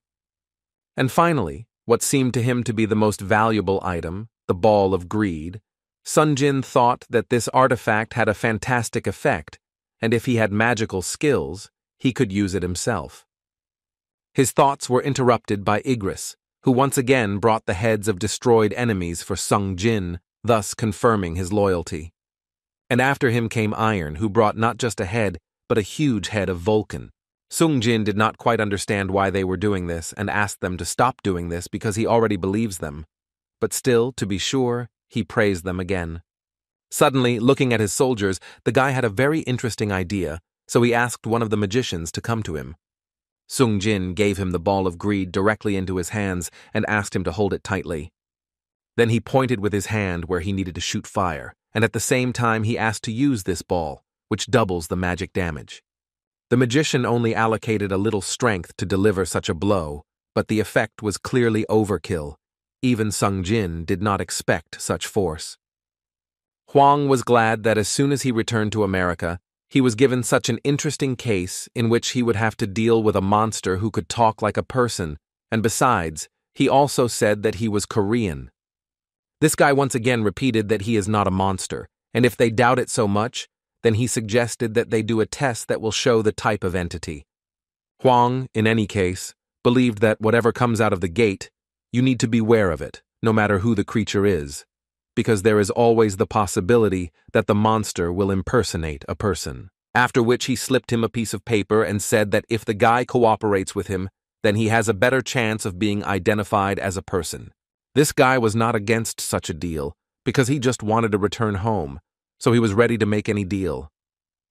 Huang immediately wanted to find out from this supposed person how he was able to live in the dungeon for 10 whole years. Perhaps he died and simply became an undead? His interlocutor denied this fact, after which Huang wanted to ask this guy if a person died in a dungeon, does he have a chance to come back, and he asked this question for a reason, because his brother also died. Would it be possible for him to return him? But the man opposite assured him that the one who died would never return, after which the prisoner suddenly said that he also had a question, but Huang was not going to answer it, because he believed that only he was asking questions here. But the guy didn't care, because he wanted to know how much Huang knew about monsters and gates. The deputy director and his assistant watched this closely, and this question puzzled not only them. Huang was silent, so this guy himself began to say that the dungeon, the gates, the monsters, all this is just a prologue to a real war, and the greatest catastrophe, according to him, awakened not so long ago. Then the man wanted to know the purpose of his coming here, to which the prisoner answered him that he was here to warn about the disaster, but he could not say what would be correct. Huang, in response to this, began to say that the man had returned to warn about the disaster, but could not explain what kind of disaster it was. This seemed very strange to him, because he believed that it was better for people to work together. The guy answered him that numbers are nothing against his power, and even if the people unite, they will simply be used, and it seemed to him that Huan should understand this, like no one else, because he himself is quite strong. Huang was most confused by the word completely that came out of the guy's mouth. Is the one he's talking about really that strong? The guy at that moment took this paper and said that there was no point in continuing the conversation, because Huan did not understand what he was trying to convey to him and what the main problem was. Huan took the form that this guy filled out, and as it turned out, his name was Sun Il. If you cut his hair, he would match his photo. But on the other hand, it seemed to him that he had not aged much as a person who had been in the dungeon for 10 years. Dong Su Huan noticed that Sung-il's resume is excellent. He earned a lot of money for their time. With the current rating system with his level, he can live and not worry about anything. He will only need to adapt to the new era. Suddenly the man looked into the field where the names of his children were indicated, and then he froze a little. The thing was that his daughter's name was Sunjin-ah, and his son's name was Sunjin. As soon as Sun-il said the name of his son, he immediately noticed an incredibly huge thirst for blood in his interlocutor. He tried to ask Hwan what kind of bloodthirst it was, but he once again repeated that only he was asking questions here. But this time, Sun-il was not going to just let this matter go, and so he asked the same thing again, and added that he needed his answer. Otherwise, he would have to ask in a completely different way. Hwang nevertheless decided to play games and wanted to find out what Sun-il would do, and he did not hold back and immediately said that he would use his strength, but apparently Hwang was just waiting for this. The man immediately thought that this was his second chance to avenge his brother, so he turned to the deputy director and told him that this guy was a monster, and therefore he recommended that he immediately evacuate from here. After which he again turned to Sung-il and told him that he had just returned from South Korea, and therefore he knew very well about the current condition of his son, and he died. Which obviously shocked Sung-il, who was expecting to hear anything but this.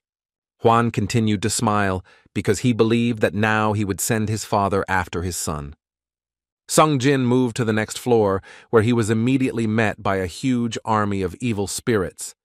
But for the guy this was not much of a problem. He simply asked Iron and Igris to clear the way for him. What they did quite successfully. The army of these undead disintegrated very quickly, and apparently only 2 shadow soldiers were enough here. The main skeleton of this floor could not believe that his army was disintegrating so quickly, and Sung-jin did not mind once again pointing out that his guys were too strong for him and they would soon get to him. Sung-jin looked at him with such a look that it was clear that the monster simply did not expect such a turn of events. At one point, the guy even became interested in finding out whether the undead could feel fear, although, on the other hand, it no longer mattered. After which, he decided to deal with this monster on his own and therefore divided it into several parts. It was too easy for the guy. After just a few precise blows, he received a notification that he had destroyed the Guide of Souls, Midas. After this fight, Sung-jin thought that this guy's magic was quite strong and he was able to control 100 more calls than himself, so the guy really wanted to turn him into his shadow soldier. But unfortunately, for some reason, shadow extraction does not work on demons. But as he expected, the sea-level boss dropped a part of the set called the Demon Monarch Necklace. Its effect in the same way only appears together with other items of the set that Sung-jin has not yet collected completely. The guy understood that he had one more item left before collecting the set completely, but the problem was that he had already completed the task and collected all the souls that the system required of him.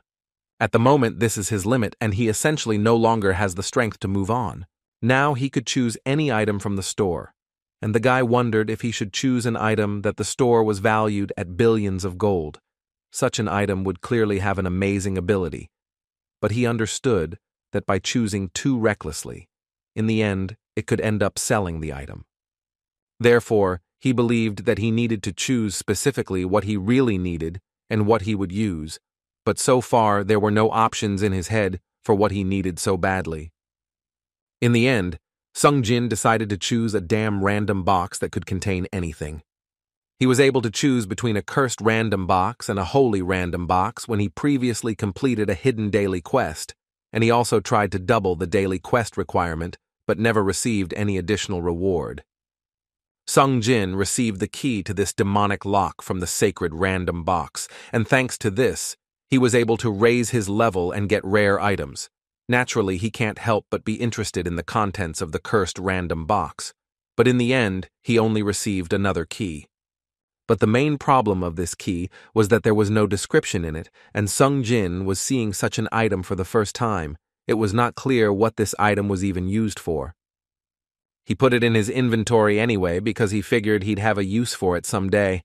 And besides, the damn random box was supposed to give him something he really needed, so keeping this key was obviously a good idea.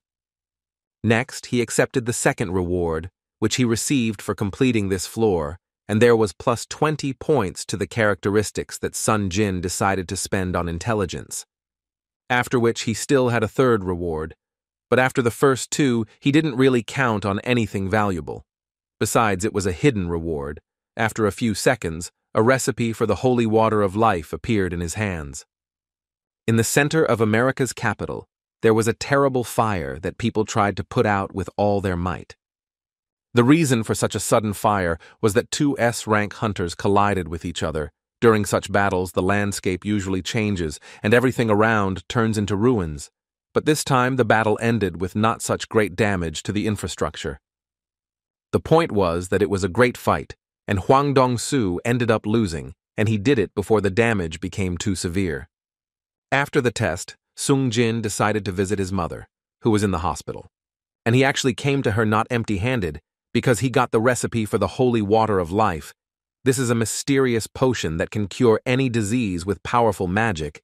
The effect will appear only after using the entire bottle.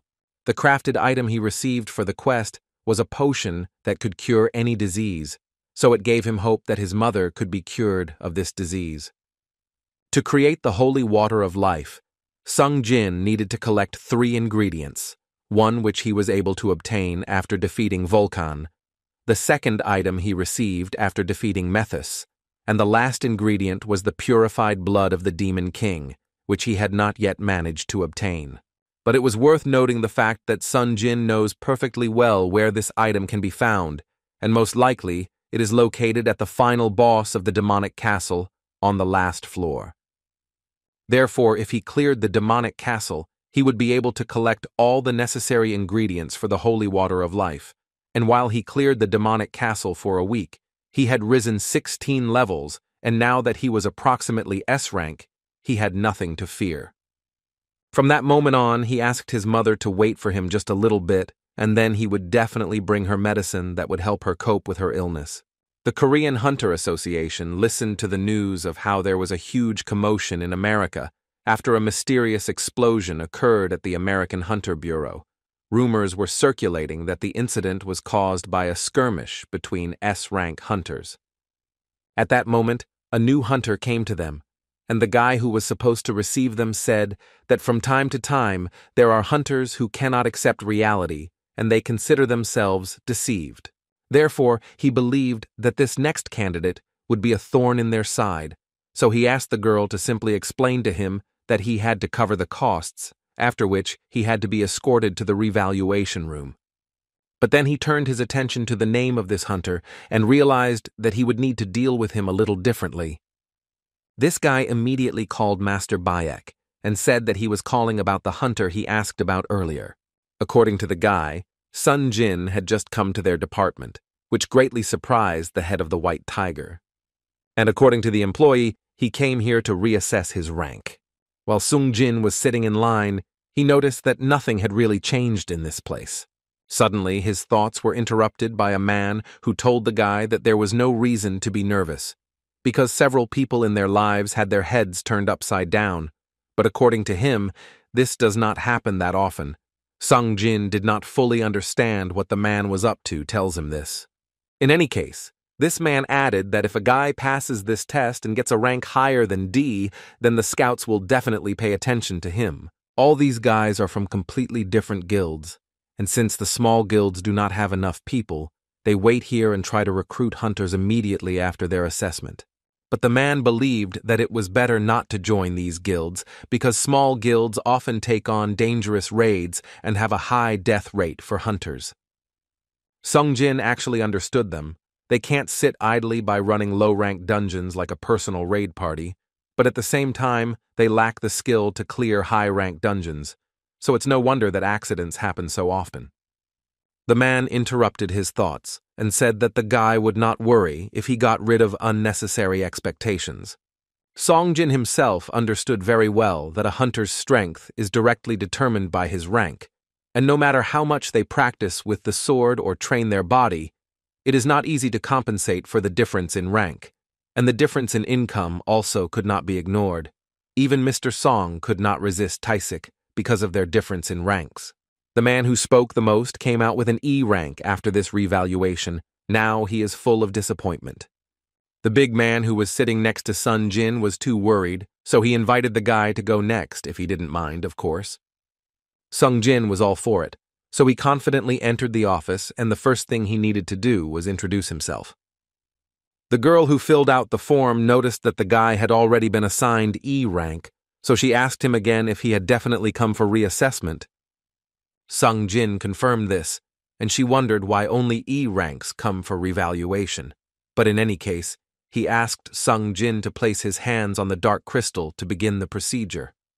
Afterwards, she couldn't believe her eyes and thought it was just a mistake, so she performed the procedure again. And the second time the program showed the same result. Since the girl had never seen anything like this before, she decided to check it a third time. At that moment, the same guy who caught the girl at that moment came in, swearing at this car. In any case, he wanted to know where Chang-shik was and why she was alone, to which the girl replied in an angry voice that he had gone to the toilet, and her device had broken down just in time. The guy actually came here only because he was interested in finding out why the head of the guild was making so much fuss. But looking at the screen, he realized that something was really wrong here. At this moment, he was thinking that reawakening was not something common, but looking at the screen, he began to remember that 3 months ago, the entire association was in turmoil because of an E rank who might have reawakened.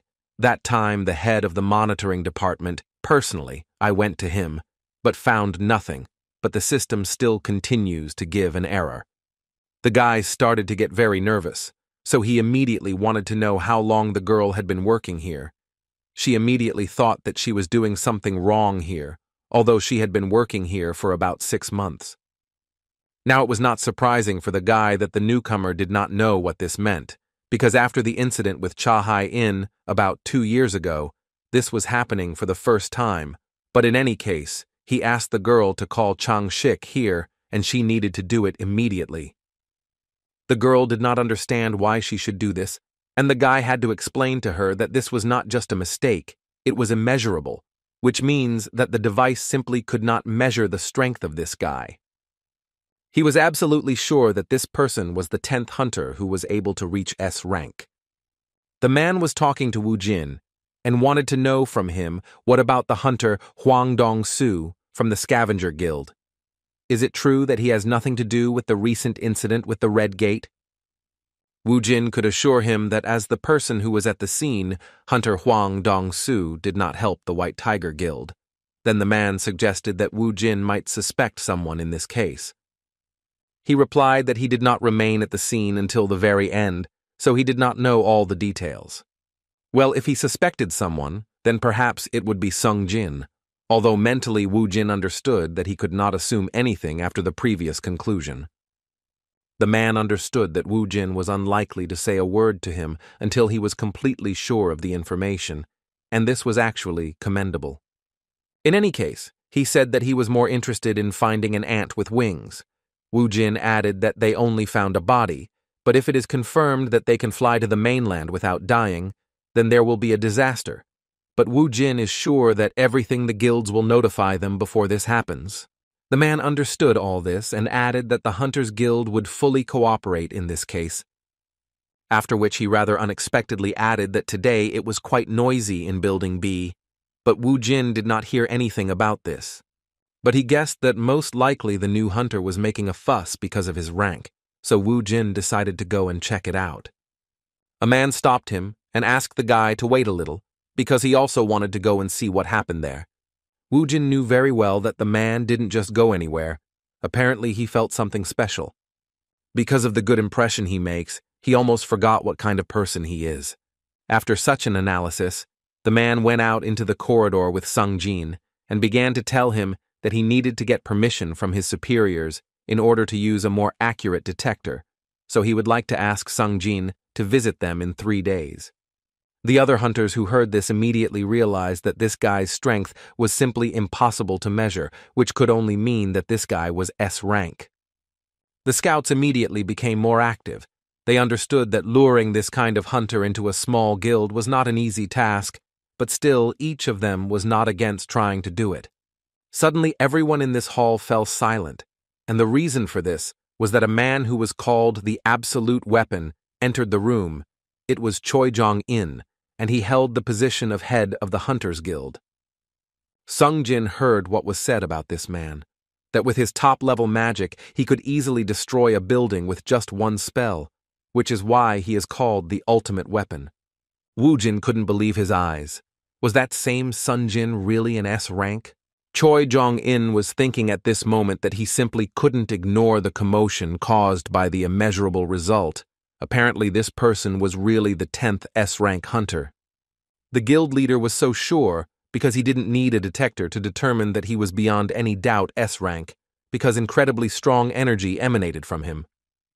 After which Choi Jong-in came closer to the guy and introduced himself. And did he do this in order to clarify whether the guy already had a guild in which he was a member, or perhaps there were options where he would not mind joining? Choi Jong-in didn't wait for an answer, and immediately said that if the guy didn't have it, then he would like to take a little time from him to discuss this issue with him. But Sung Jin didn't even think for a second before refusing the man this offer. All the hunters who were there could not believe that Choi Jong-in had just been refused. Sung Jin, at that moment, was thinking that there were 3 days until the next test, and during this time he would like to quickly return to the demonic castle and create a cure for his mother. Choi Jong-inu smiled in response to this refusal, after which he assumed that he simply forgot to introduce himself, who he was, and what guild he represented.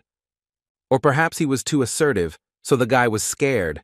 In any case, he never received refusals, so he did not understand why Sung Jin refused him. And while he was thinking about this, Sung Jin disappeared and did not make a single sound. Choi Jong-in was almost sure that this guy was an excellent exterminator class hunter. The head of the White Tiger Guild rushed with all his might to the measuring point, because he knew very well that if Sun Jin joined the hunters, they would not only have 3 S-rank hunters, but their guild would also be on par with the best guilds in the whole world. And the first person he saw was the head of the Hunters Guild, Choi Jong-in, who also did not understand what the head of the White Tiger Guild was doing here. Bayek immediately thought that the head of the Hunters Guild had such a face as if he had just been taken by surprise. Apparently he didn't have time, and Sun Jin was lured away after all.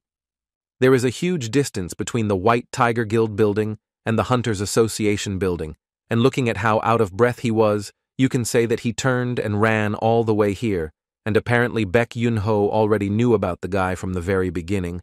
These were exactly the thoughts Choi Jung had Ina.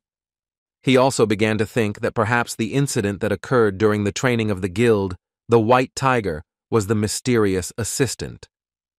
In any case, having seen the guy in person, the head of the Hunters Guild could assume that this guy was not someone who would be easy to get. Bayek could not understand why, of all the people, it was this man who took him by surprise. The man understood perfectly well that now everything had become much more complicated, and he would not just close this case. Sung Jin, sitting in his mother's room, only thought that when he looked at her, it seemed to him that she could wake up at any moment. But unfortunately, the woman was ill for eternal sleep. This is a disease, the epidemic of which broke out after the appearance of the gate, and Sun Jin, no matter what, will do everything to save her mother.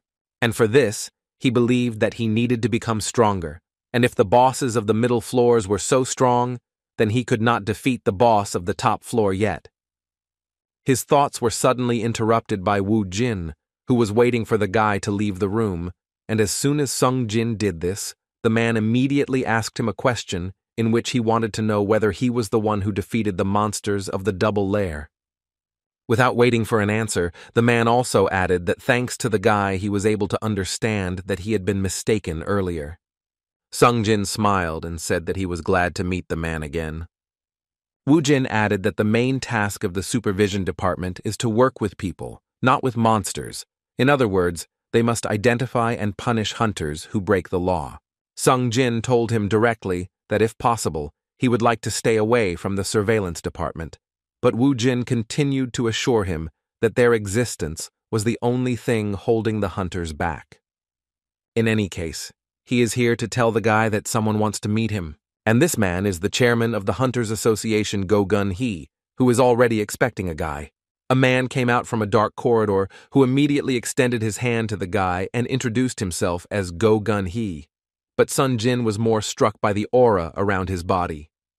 Sung Jin knew very well that despite the fact that this man is already over 80, he still has a strong physique, like that of retired wrestlers, not to mention the fact that he is S rank. He also has a very strong body.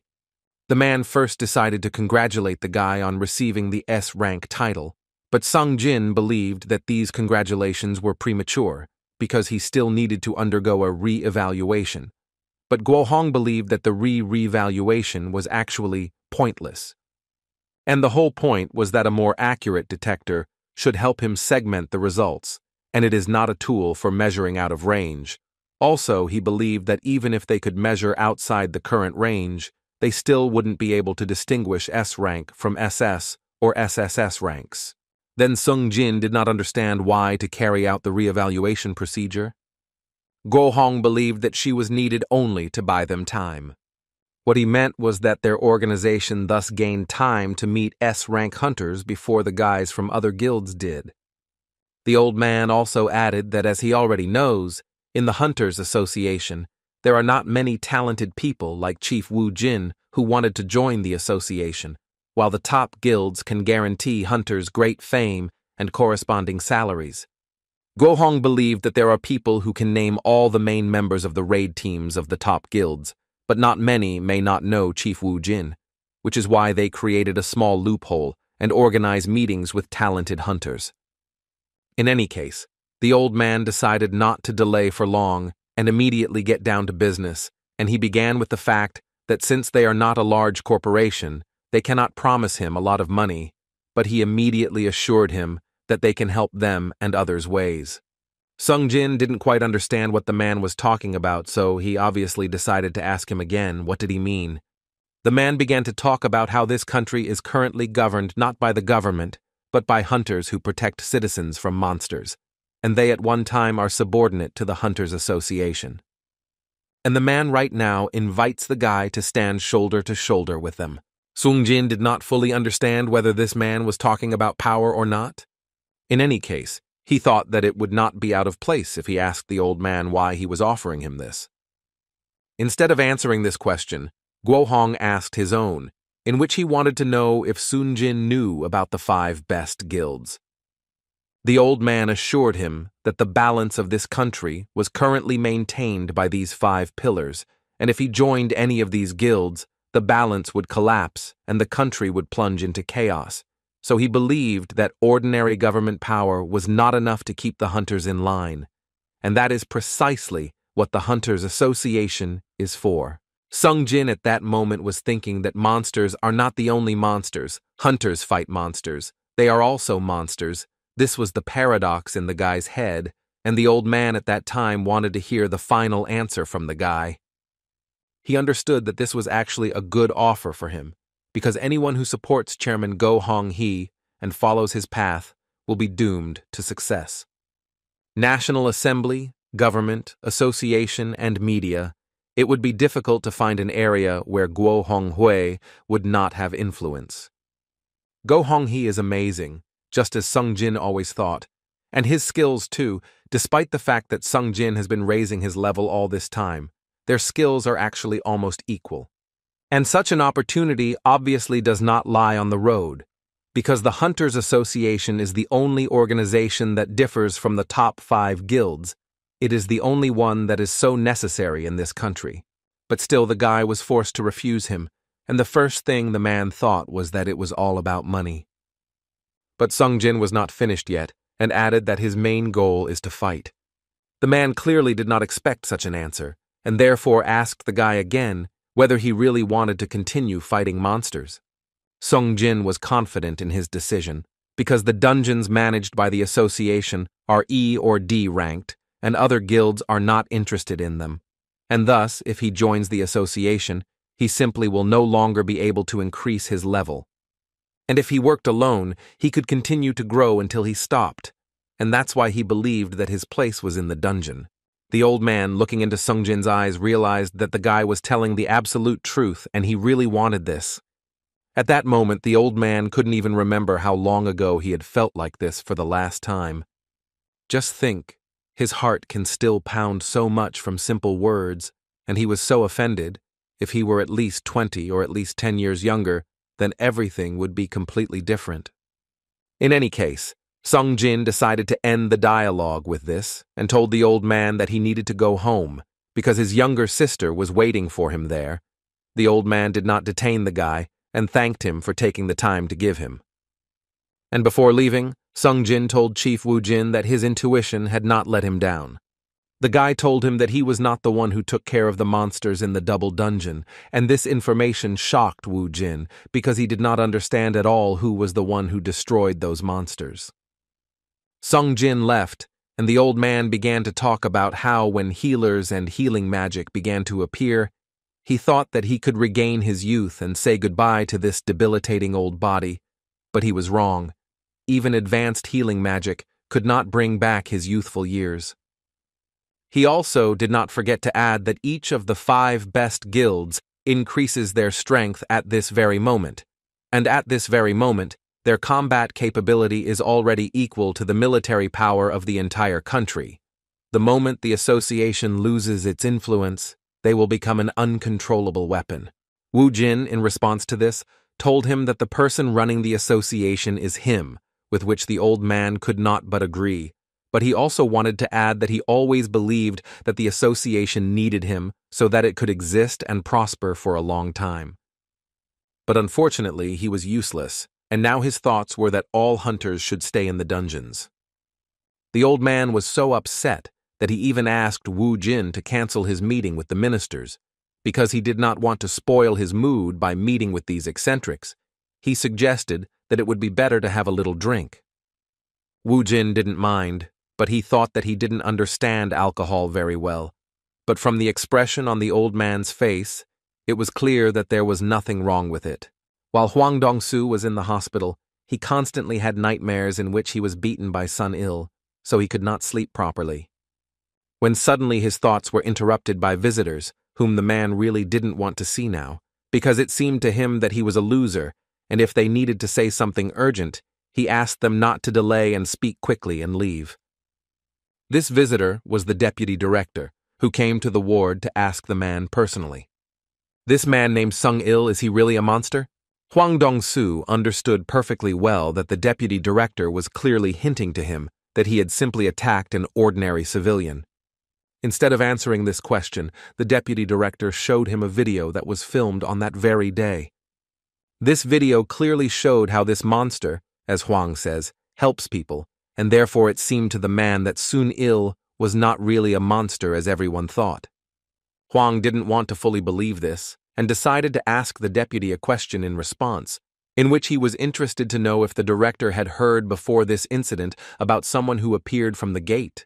The man remained silent, and this gave Huang the opportunity to say once again that he has virtually no doubt that Sun Il is still a monster. The deputy director did not argue with him and simply asked him to visit the office when he finally recovered, where he would need to fill out several documents. Huang was now more interested in what happened to his opponent, and according to the deputy director, he disappeared after the fight with Huang.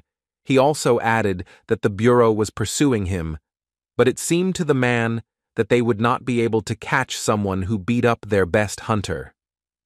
For Huang Dongsu, it was an incredibly humiliating defeat.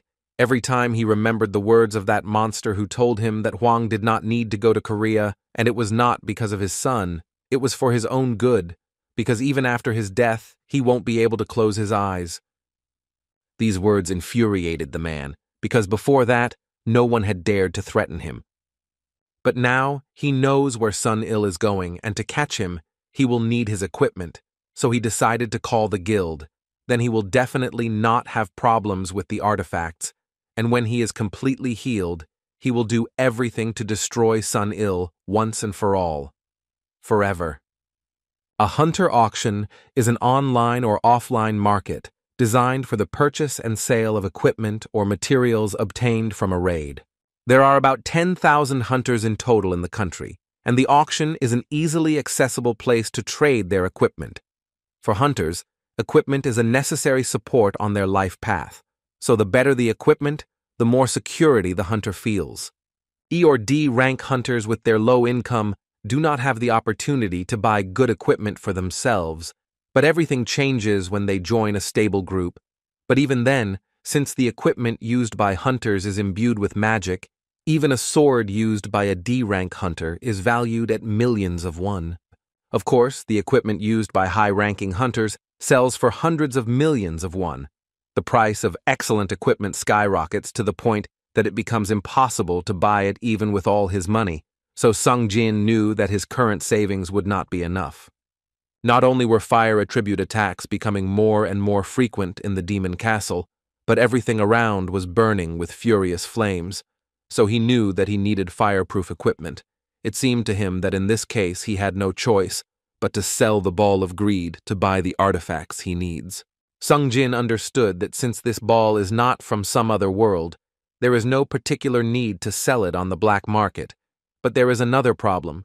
He will need to explain how he got this ball, because he is an E-rank hunter, and if he brings an unimaginable artifact, then everyone around will clearly have questions.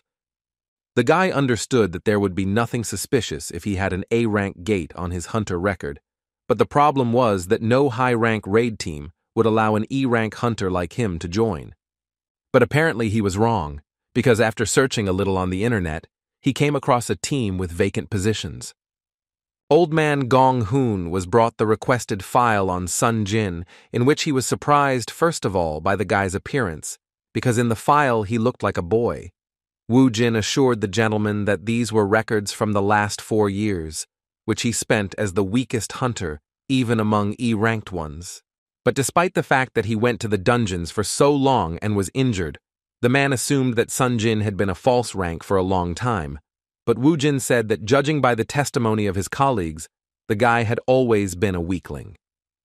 In addition, Wu Jin believed that if the guy had already been reincarnated then the raid participants from the double dungeon incident would not have been destroyed. The old man was most amazed by the fact that despite being frequently wounded, this guy still did not retreat. Wu Jin believed that the guy simply could not give up because of his mother's medical bills. This was so commendable because the guy was single-handedly taking care of his little sister and sick mother alone in place of his missing father, when suddenly Wu Jin was forced to interrupt Mr. Chairman to say that a message had arrived that Hunter Sung Jin had joined the raid team.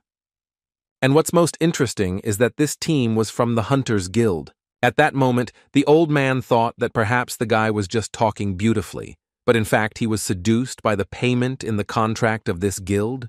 But his thoughts were again interrupted by Wu Jin, who wanted to say that according to a confirmed source, Hunter Sung Jin joined the mining team, not the attacking team, which surprised the man in fact. After all, it was really strange. An S-ranked hunter works as a resource miner. This guy was clearly difficult to understand. The leader of this mining squad would like to know what experience the guy has in this area, but Sung Jin immediately told him that in fact it was his first time going into the dungeon as a miner, but it was worth noting that he was a physical type of hunter, which would make the work a little easier miners. The man immediately told the guy that in fact there are not many people like him here, and all he needs to do is not to be nervous and work hard, then everything will be fine. Because high-ranked dungeons are huge, the attacking team cannot handle all the work, which is why they divide the work accordingly. The attacking team, their main concern is monsters. The miner team extracts ore in the dungeon, and the collection team collects the corpses of monsters. The miner teams and the collection team enter the dungeon when all the monsters except the boss have already been defeated. Sung Jin noticed that this gate was a rank, and the boss there was most likely quite strong. Moreover, he had always wanted to see a high-ranked dungeon with his own eyes, and he was very glad that he came here, since he would also have to enter such a gate in the near future.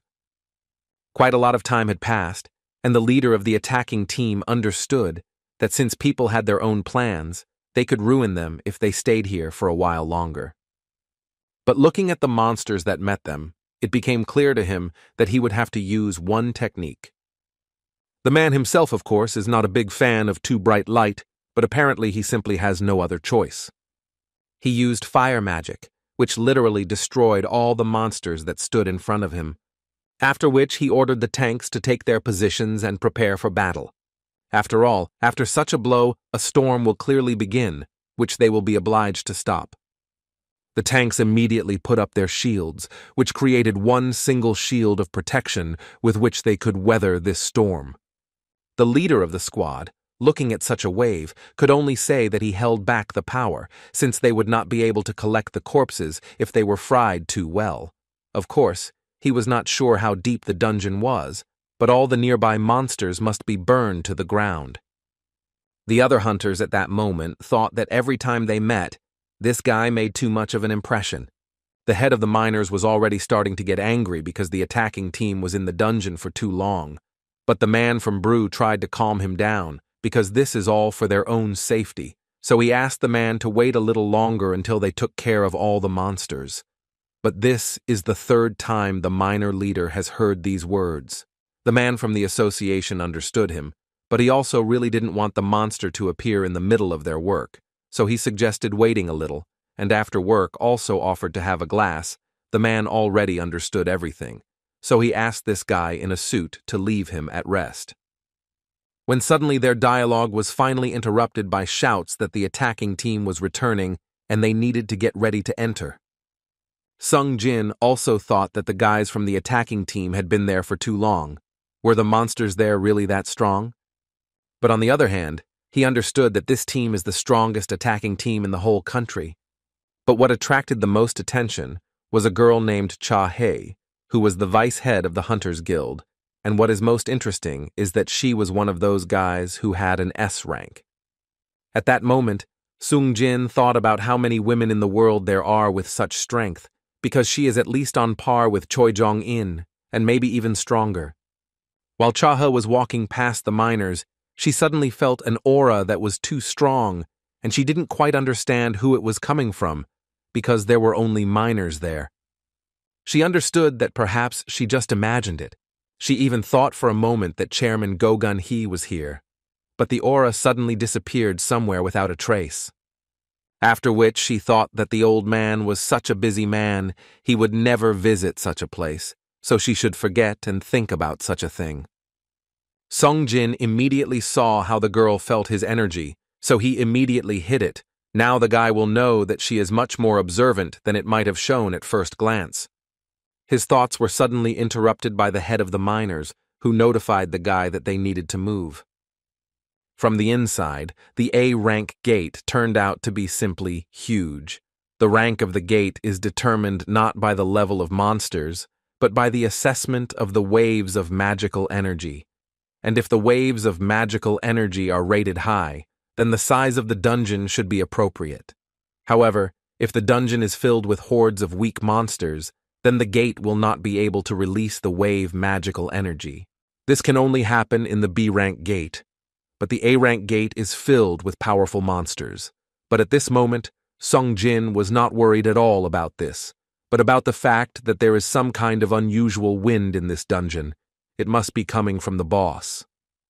While Sung Jin was looking at the dungeon, other miners were saying that the E-rank newcomer and the commander, in their opinion, had already begun to hire just anyone, and they didn't like it. The miners were now not at all confident that they would be able to finish their work on time today, because there was an E-rank guy with them. Sung Jin heard everything perfectly well, and therefore thought about the fact that E-ranks face discrimination wherever they go. The guy's thoughts were interrupted again, and this time it was one of the miners, who didn't like the fact that the new guy was standing and doing nothing, so for now he politely asked the guy not to get in the way and start doing something. Sung Jin was tired of all this, so he just raised his head slightly to look at this big guy.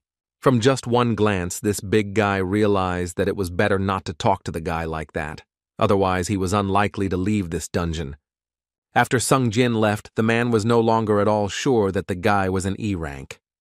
While the miners were collecting crystals, the collectors were taking out monsters, and they had enough work in this dungeon. The team of collectors entered the dungeon earlier than the miners, and therefore they had already started working in full, and in order to maximize profits, not a single diamond could be missed, so the miners began work immediately.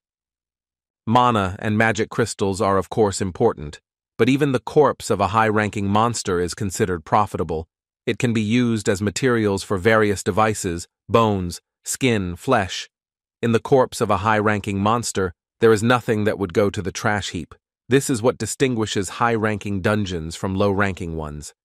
The leader of the group approached Sung Jin and started talking to him about how it seemed to him that the guy was literally shocked, because this was his first trip to a rank A dungeon, and Sung Jin confirmed this information. It really seemed to him that the monsters here were much smaller. The man added that they needed to work quickly so that the attacking team could deal with the boss as quickly as possible. Then Sung Jin decided to ask what would happen if the boss left his abode. The leader said that such a probability is too low. But if this happens, then everyone who is here will say goodbye to their lives.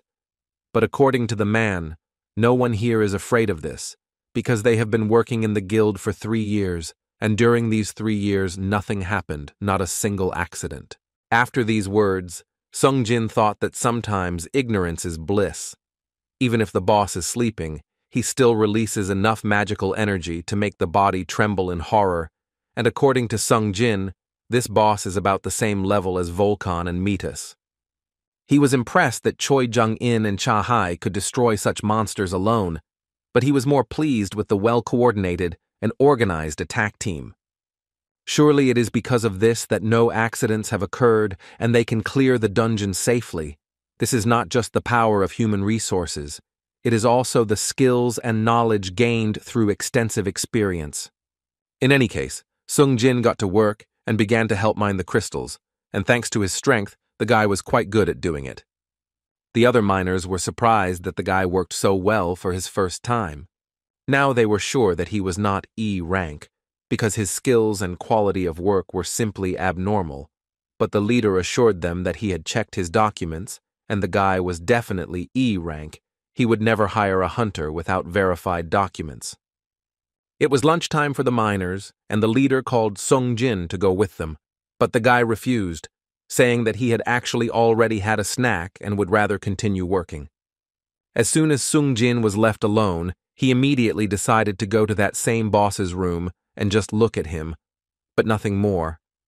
But as soon as the guy entered the room, he immediately realized that the boss was much stronger than all the guys he had ever encountered, and besides, this monster was just a giant.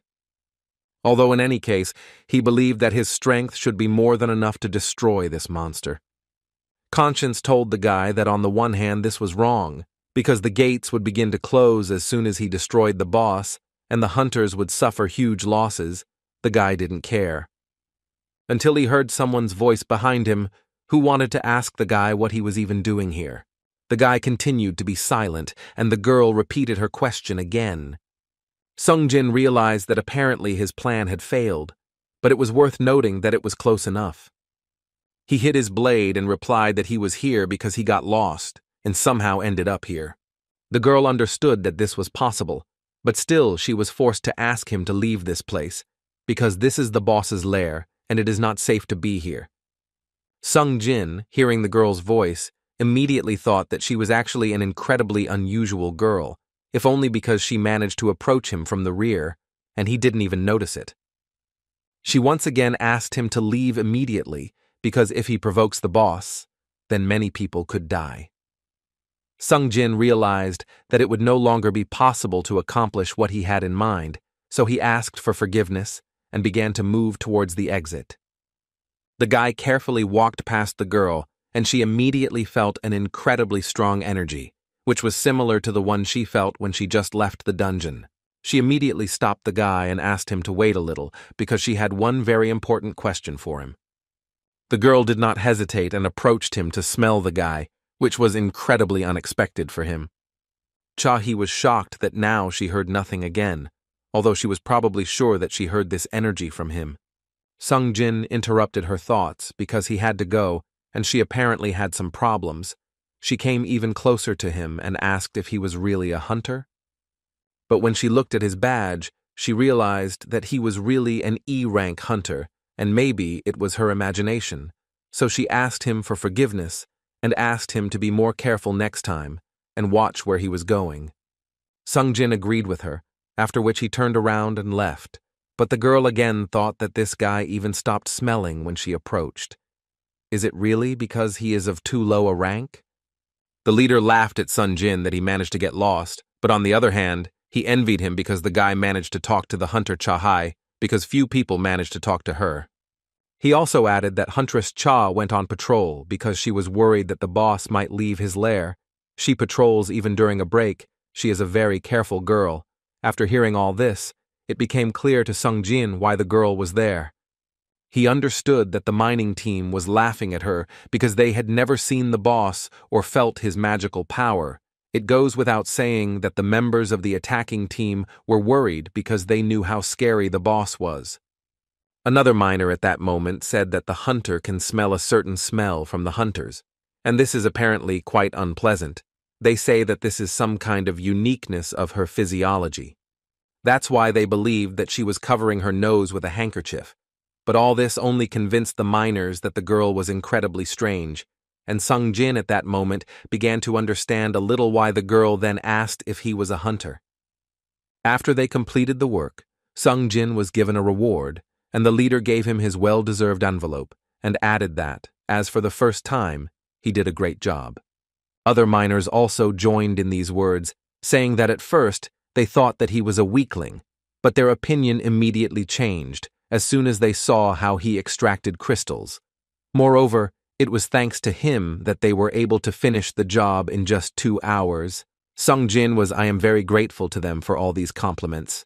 The head of the miners also noticed that he met a lot of different people while working here, but this is the first time he meets someone like a guy. According to the man, Sung-jin is very talented in mining. Mentally, the guy was very funny to hear such things in reality. But the head didn't finish there and began to say that usually he doesn't offer this to anyone. But today it seems he will have to do it, after which he invited the guy to continue working with them. Sung-jin realized that all this was already crossing all boundaries, so he tried to politely refuse and said that he was very pleased to hear all this, but he had to refuse because he actually already had another job. The man was very sorry to hear this, but he still did not give up and invited the guy to come work at least tomorrow, if of course he didn't mind earning a little extra money. At that moment, Sung-jin thought that he would be re-evaluated in 2 days, but he didn't really see the point of working as a miner because he already roughly understood how such dungeons were cleared. But then he realized that the man invited him to do it tomorrow and therefore asked him a question in which it was interesting to know whether the hunters would really go on a raid tomorrow. The man didn't understand why he was so surprised by this, but still answered the guy that tomorrow there will be the same A-rank dungeon. Only tomorrow they will change a little, and tomorrow they will be Team B instead of Team A. Sung-jin realized that in this way they were dividing their forces equally to clear the A-rank dungeons. The man added that this is the system of the Hunter Guild, and it is probably the only guild in Korea that is able to divide its forces into 2 teams to clear the dungeon. The guy realized that he simply couldn't miss this, so without much hesitation he asked where he should come tomorrow. At that moment, Jin-ho didn't understand why the girl didn't like baked brisket so much. Besides, they were in a place that united his memories with his older brother, and in this case he was talking about Sung-jin, but he didn't tell the girl about it. The girl he brought to this place was called Yoo Soo-hyun, and she was Jin-ho's cousin. She tried to find out from him why he brought her here several times already, but the guy never gave her an answer to this question. Finally, he told her that his conversation with his father had gone well. She immediately assumed that this meant that he would finally become the guildmaster. Jin-ho seemed to be happy about this, but he was shaking all over with fear because he understood that he would need the help of his older brother for this, and the girl still did not understand who he was even talking about and who this older brother was. And as it turned out, the problem was that Sung-jin warned Jin-ho that he would not be able to be contacted for some time. But more than a week had already passed, and it happened that he did not pick up the phone for 3 or 4 days. But a week is already 2. The girl was scared that the guy was acting so creepy. At this moment, local star Lee Min-sung began to be shown on TV, who was giving an interview at that moment and said that since the filming had not yet ended, he would have to wait to assess his rank. Yoo Sun-hyun drew Jin-ho's attention to this, but the guy didn't understand why she was changing the subject when he felt so bad. But still, Jin-ho answered her that this star, who annoyed him, would receive his rank in 2 days, but he did not understand why there was such a fuss around this guy at all. Yoo Sun-hyun thought that this was all just window dressing because he had already achieved a rank and was just making a show of it all. She also knew that he was just a pig who fussed because of lack of attention. He was famous for his success in relationships with women. Moreover, the girl talked about how he flirted with her models at work. She did not argue that he was good at such things and was very insightful even before the assessment. In any case, she was already starting to get angry that he called her here just for such a trifle, so she snatched the phone from his hands in order to call his so-called older brother herself. As soon as she tried to call, the call immediately began to go through, and she already began to think that he was just a fool who did not know how to use a mobile phone. And a few seconds later, Sung-jin actually picked up the phone and heard Jin-ho almost shouting that Sung-jin told him that he would be leaving for a while, but disappeared for a whole week. But the guy had an obvious answer to this question. He was like, not strange in the dungeon.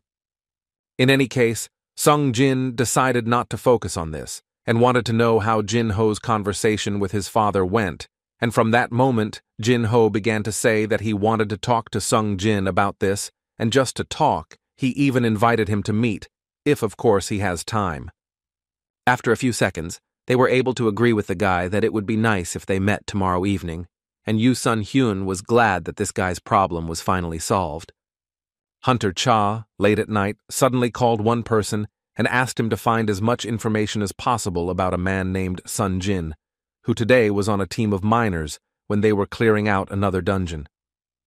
At that moment, the girl was thinking that it was simply impossible to get lost and somehow miraculously end up in the boss's room, so she assumed that he was just a spy from another guild, and this worried her.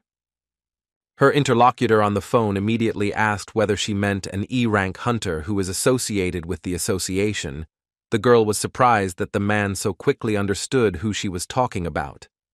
And as it turned out, she was not the first person to call him with such a request. Master Choi had already asked him for this favor, which shocked the girl. After which he added that he did everything possible to collect as much information as possible, but the association blocked his data, given that he can hardly be called a high-ranking hunter. This is the first time he has seen such a high level of data security. Cha-hai thought about who this guy could be, information about whom even the master of hunters cannot find out, because the association hides information about him. But most of all, she remembered the fact that the guy was completely different, because he was the first hunter she had met, and who smelled good. As soon as Sung-jin arrived at the new location, next to which there was a dungeon, for a second it seemed to him that Ju, Mr. Song, and other guys were standing in front of him, who were only waiting for him to enter the dungeon. But a few seconds later he again saw those miners with whom he went on the raid yesterday. Before entering this dungeon, they wanted to warn him that he should join them for lunch today, and they did not want to hear that he had already eaten. For some time he forgot about this feeling, when the atmosphere reminds of those warm old days. One hunter from the attacking party approached the miners and asked them for help, because they had a problem. Their porter was sick, and they would like to hire one of the miners. But the guys didn't really want to do such things, and besides, they believed that there were strong guys in the collection team. They could easily carry heavy loads. The head of the collection team immediately intervened in these conversations and began to talk about how his people would have to work non-stop for 3 hours while skipping dinner in order to finish everything on time, and now they want one of them to become a porter. That's his. It obviously didn't suit him, especially since he already doesn't have enough people in his squad. The man understood that yesterday they finished 2 hours earlier only thanks to Mr. Sung-jin, so he definitely didn't want to send him away. The hunter once again asked at least someone to become a porter, and also this time added that after the raid they would compensate for all risks and would not offend them with a fee. But all the miners and collectors were not eager to go there, even if they paid a lot of money for it, because first of all they did not want to risk their lives. The leader of the miners turned to the hunter and said that they would hesitate even if it was a B-rank dungeon, because being a porter in an A-rank dungeon is too risky. It is not a place for low-rank hunters, even if the volunteer will only carry equipment. In addition, he recalled that their team mainly consists of D-rank miners, and they even have a few E-rank hunters, so a small scratch would be enough to destroy one of them. Based on this, he believed that people here would not take risks with your life for money. Leader Song Ki-hoon couldn't believe that no one wanted to go with them. But still, there was one willing person, who turned out to be Sung Jin. The guy raised his hand and said that he could go. The other miners did not expect that their newcomer would want to do this, so they immediately thought that he simply did not fully understand what he was agreeing to. They immediately approached him and wanted to know why he wanted to join the hunters. Because there were powerful monsters in this dungeon, and he, as a person with such a bright future, did not need to risk his life so much. But Sung Jin immediately assured them that everything it will be good and he will have the courage to do it. The guy himself at that moment was thinking that even if he just watched their raid in the front row, it would still be a useful experience for him, not to mention the fact that this was an A-rank dungeon. But other miners immediately began to tell the leader of the hunters that this man had only started working with them yesterday, and he must have raised his hand without knowing what awaited him. Besides, he was E-rank, and they would try to find someone else. Song Ki-hoon smiled and noted that in fact there is no point in this, and they will take this guy without any problems. After which he came closer to the guy and thanked him for joining them. Sung Jin took all the equipment, and Song Ki-hoon was worried that it would be hard for the guy, but looking at him it seemed like it wasn't hard for him at all. After which they began to enter the dungeon, and Sung Jin could not help but notice that today's gate was quite huge. In response to this, Song Ki-hoo said that apparently the guy was seeing an A-rank gate for the first or second time, so it seems so. The head of the hunters also added that even though these gates are larger, the magical energy flowing out of them is weaker than yesterday's gates, and if it were too dangerous, the team of hunters would not be able to cope with them. If you do not take into account S-rank hunters, then it is simply impossible to notice the difference between the two attacking guild teams. Sung Jin noticed that they had 11 A-ranked hunters and 6 B-ranked hunters, and if it were any other guild, they would not have been able to divide their members into 2 teams. The guy also understood that the magical energy pouring out of the gate was definitely weaker when compared to yesterday's gate, so the assessment of the association did not seem incorrect. But still, there was such an ominous feeling inside him, and he just didn't understand why he felt this way. The feeling was similar when he stood near the red gate, but he did not exclude the fact that he was just nervous. Although he still had the understanding that he was not even a member of the attacking team, so he just needed to relax and not worry about anything. And as soon as they entered the dungeon, a girl approached him and immediately told the guy that he really shouldn't be nervous at all, because the leader and all the other hunters here are outstanding hunters. Sung Jin knew that this girl held the position of an A-rank healer. Miss Ju was a B-rank healer, and if not for her injury, she would actually fit in perfectly with such an attack group. The girl continued to reassure the guy that their team would take care of everything, so as long as he remained in the ranks, he remained safe from any attacks from monsters. She also decided to add that if the magician was hit, then the tanks were responsible. If the healer got hit, then the team is responsible, and if the porter is, then the guild is responsible. So she once again repeated that the guy would definitely not be the target of the monster until the team fell. The leader of today's raid was thinking at this moment that he was assigned to lead the attack team of the Hunter Guild for the first time, but if today's raid was successful, he would be officially appointed as the leader of Team B. He considered himself one of the best A-rank hunters, so was confident that he could do this. Before the raid leader had time to say a word, all the tanks of this squad lined up for protection, and when Sung Jin saw this, he realized that this was the real professionalism of the A-rank team. Song-ki did not fully understand what was attacking them, but he clearly heard a frightening sound from the depths of the dungeon. But after a few seconds it became clear that these were in fact underground jackals. The squad's tanks have already entered into battle with them, and so far they have managed to hold a strong blow. But the number of monsters increased exponentially, and the head had to make a decision to destroy these guys immediately. Therefore, without thinking for a long time, he ordered the magicians to strike with fire, so he wanted to destroy several dozen opponents at once. And in fact, this idea worked perfectly. The blow that the magicians delivered worked just fine. Although everything was going well, Song-ki still didn't understand what the underground jackals were doing in the A-rank dungeon.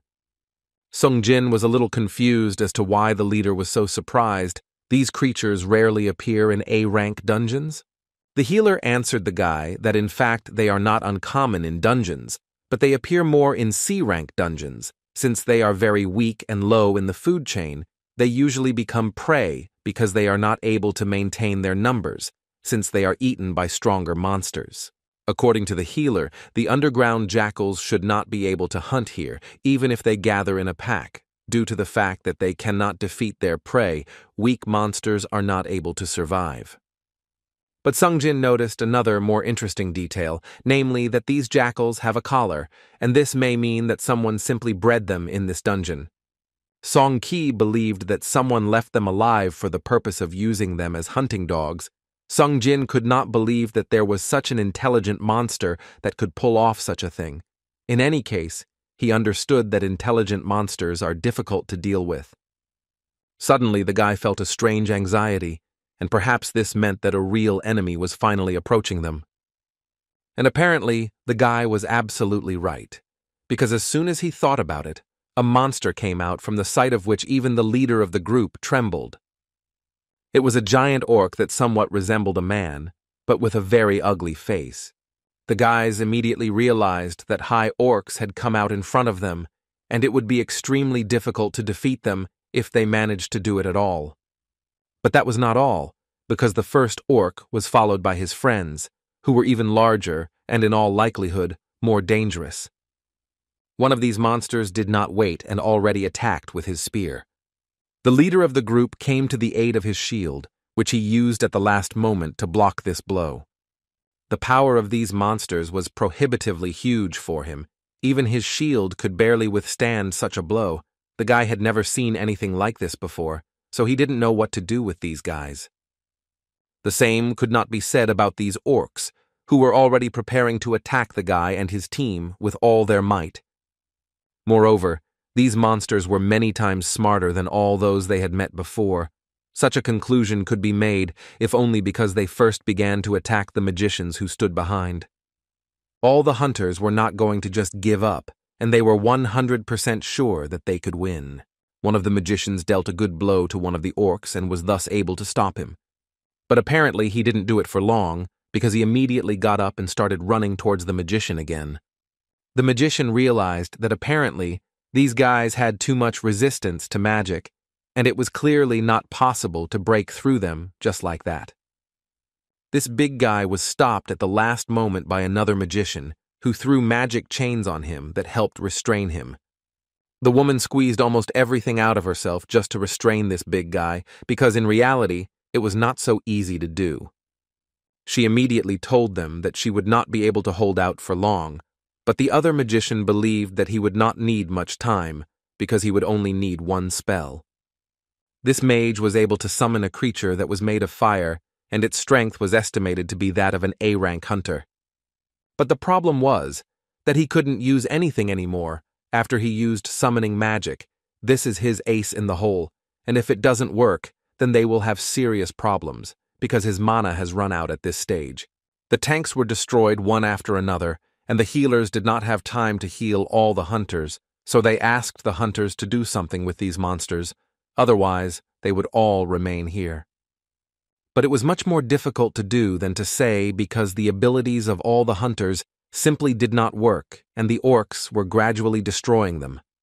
Song-ki realized that there were much more orcs than them, and so he began to shout to the guys that they could not surround them, and for this, he ordered them to group and gather in teams of 3. He understood that perhaps this was an A-rank gate, but they clearly did not expect to meet 20 high orcs. This did not happen when they measured magical energy. Things were getting worse and worse for them every second. High orcs are not ordinary orcs. They are one of the strongest creatures among all possible monsters. Each of them can resist an A-rank hunter, and here there is a whole group of them. Song Ki understood that there were at least 22 high orcs here, which means that there were 5 more orcs than the guys, and unfortunately, they were not only in the numerical minority, but also the B-rank members of the group would not be able to cope with such opponents. On the one hand, their A-rank hunters are stronger than these high orcs, but on the other hand, if the B-rank hunters are destroyed, then everyone will have big problems. Apparently, they simply have no choice, and they cannot avoid victims. After all these thoughts, the man lost his hand, which was successfully chopped off by one of the orcs. The magicians tried to do everything to somehow stop these guys, but for this, they used too much effort. The healers also did their best and tried to heal all the hunters who were seriously injured, but their strength was too small to do it so quickly. One of the orcs realized that it would be a good idea to first destroy the healers who were doing too much useful work, so he immediately attacked. The girl closed her eyes and prepared for the fact that she would never see the white light again. But at the last moment, the orc stopped for unknown reasons and did everything to remove what was strangling him, although it seemed like there was nothing there. The girl looked at all this carefully and did not fully understand what was happening here. At some point, Song Ki noticed that the fight had become several times easier, as if each of the hunters had gained a second wind and the orcs began to crumble one after another. Sung Jin acted in invisibility because he did not want the guys to know about his strength. In this state, he was going to weaken the orcs as much as possible. Some of these red creatures noticed him, but still did not fully understand where to look for this scoundrel. But it was really simple. Sung Jin was right in front of them and was attacking unnoticed, but he was doing it quite effectively because he didn't want these guys to cause problems later. The hunters continued to destroy the orcs one by one with the thought that they were doing it on their own, while Sung Jin hid behind the cloak of invisibility. Sung Jin at that moment was thinking that all the hunters here, including Song Ki, are the elite of hunters and are considered the best in the country, and it's not that the guy didn't trust them, but still he wanted them to understand that the high orcs are not those kind of monsters that are easy to defeat. And the way the healer girl almost died is a very clear proof of this, and Sun Jin simply cannot sit and watch how these great hunters die. At one point in such a hidden battle, the system notified the guy that he was able to increase his level. Sung Jin did not know that he could gain experience when he was just a support. He even thought that perhaps he would increase his level even more if I would destroy them all myself. But since the hunters had paid a huge amount of money for permission to clear this dungeon, he shouldn't interfere too much, so he decided that this was the best he could do to help at the moment. After a while, they were able to defeat all the orcs and tried to heal all the wounded so that no one died. They still could not believe that they were able to cope with a gang of high orcs. Others thought that they were actually very lucky that none of them were hurt. But still, there were those who looked at Sun Jin not just as a porter. One of the magicians had the ability to reveal invisibility, and she saw how Sun Jin helped the guys. At this moment, one of the healers approached the leader of the group to tell him that when they fought with the high orcs, one of them was hanging in the air and was literally torn to pieces. Song Ki understood that she wanted to say that someone was secretly using magic. He immediately assumed that perhaps it was Gina, but she assured him that in fact, with his skill set, such a thing was impossible. She also added that she could barely stop them with the help of telekinesis. Moreover, she immediately assured the leader that they did not have anyone who could use the cursed magic because their team was focused on combat power, so they did not have any destroyers. Another hunter intervened in this dialogue and added that Gina was absolutely right. She also believed that it could only be someone else. The girl understood that most likely this guy must have a reason why he was hiding his strength, so she thought about simply turning a blind eye to it. Song Ki completely agreed with them. He also thought that the high orcs behaved quite strangely in the second half of the battle, strange enough that they were able to destroy them without any problems. In any case, now they were interested in another question, so they directly decided to ask the leader whether they would continue on their way. Some guys immediately said that it was too dangerous because they had just entered the dungeon but had already stumbled upon a gang of high orcs, and what happened next could actually be much more dangerous. The other guys said that now that they know that high orcs can meet here, it will be too dangerous to continue without at least a head or at least a deputy head. Therefore, they suggested taking a break first, because in order for them to continue, they would need at least 2 more healers and 3 magicians capable of using powerful attacks. The guys understood that Song Ki was managing the team for the first time, and now he was disappointed, but still they suggested ending it there. But in his head, there was still the thought that if he could succeed today, he would be officially appointed as the leader of this attacking team. All these thoughts made him think that perhaps another such chance might not come. Sung Jin understood that it was clearly not easy for the leader now. Anyone in his place could be tempted by the opportunity to continue and clear the dungeon. But if he is a sane leader, then he will make the right decision, which will save the lives of other guys. And the leader's decision was to first arrange a halt right here. Most of the guys immediately felt better because, frankly, they had already thought that Sun was going to continue. But Song Ki turned out to be not so stupid, and there was still a brain in his head that allowed him to do the right thing. After a halt, they continued on their way out, but not even 10 minutes had passed before Song Ki stopped his squad again. The fact was that they approached some kind of barrier, which was clearly created using a high-level spell. The guys didn't understand why the path suddenly became blocked, because on the way here everything seemed to be fine. But the magician girl said that if they give her a little time, she can try to get rid of this barrier and they can continue on their way. At that moment, she was thinking that it didn't matter that there was a barrier here. What was more important was that somewhere in the dungeon, there was something that could use similar spells to create these barriers, and she also believed that they did the right thing because their team with its current strength will not be able to clear this dungeon. But at some point, an incomprehensible earthquake began, and someone penetrated the consciousness of each of the hunters. They immediately realized that this was the boss of this dungeon, so the girl screamed that they urgently needed to hurry up and break this barrier. It was incredibly difficult to do this, because the magical waves are so powerful that they were felt even by hunters who were unable to sense magical energy. Sung Jin did not understand only one thing: why they could not feel such a powerful energy outside the gate, but his thoughts were interrupted by a girl who literally began to burst from the inside because of this pressure. And not only she had problems, the whole squad had problems with this pressure, and no one could do anything about it. It was clear that this barrier affected them in this way, but the problem was that other hunters did not even imagine how they could help their magicians. They had just fought against a gang of 20 high orcs and barely managed to win, but now this barrier has made it so that there are more than 100 of them, and it is literally impossible to escape from them. Song Ki understood perfectly well that it was necessary to immediately stop the process that the magicians were busy with. Otherwise, they would simply be killed here.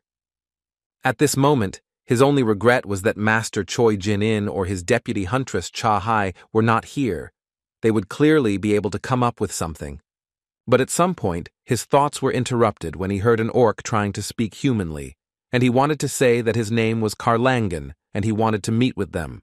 They understood that this orc was just a puppet through which someone else was speaking, but watching the orc speak humanly was still very strange. They tried to tell Song Ku that when monsters try to talk to them, they should never believe it because it will probably end up being a trap. Song Ku did not listen to them and tried to find out about Kargalgan, or was he the one who set up the barrier? The orc answered this question and said that he did just that, because he is a great magician and they just won't be able to pass this barrier.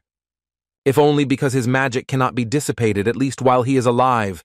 The next question Song Ku wanted to know was whether there was someone more powerful than him in this dungeon. Carligan made him understand that no one here would dare go against the great ogre.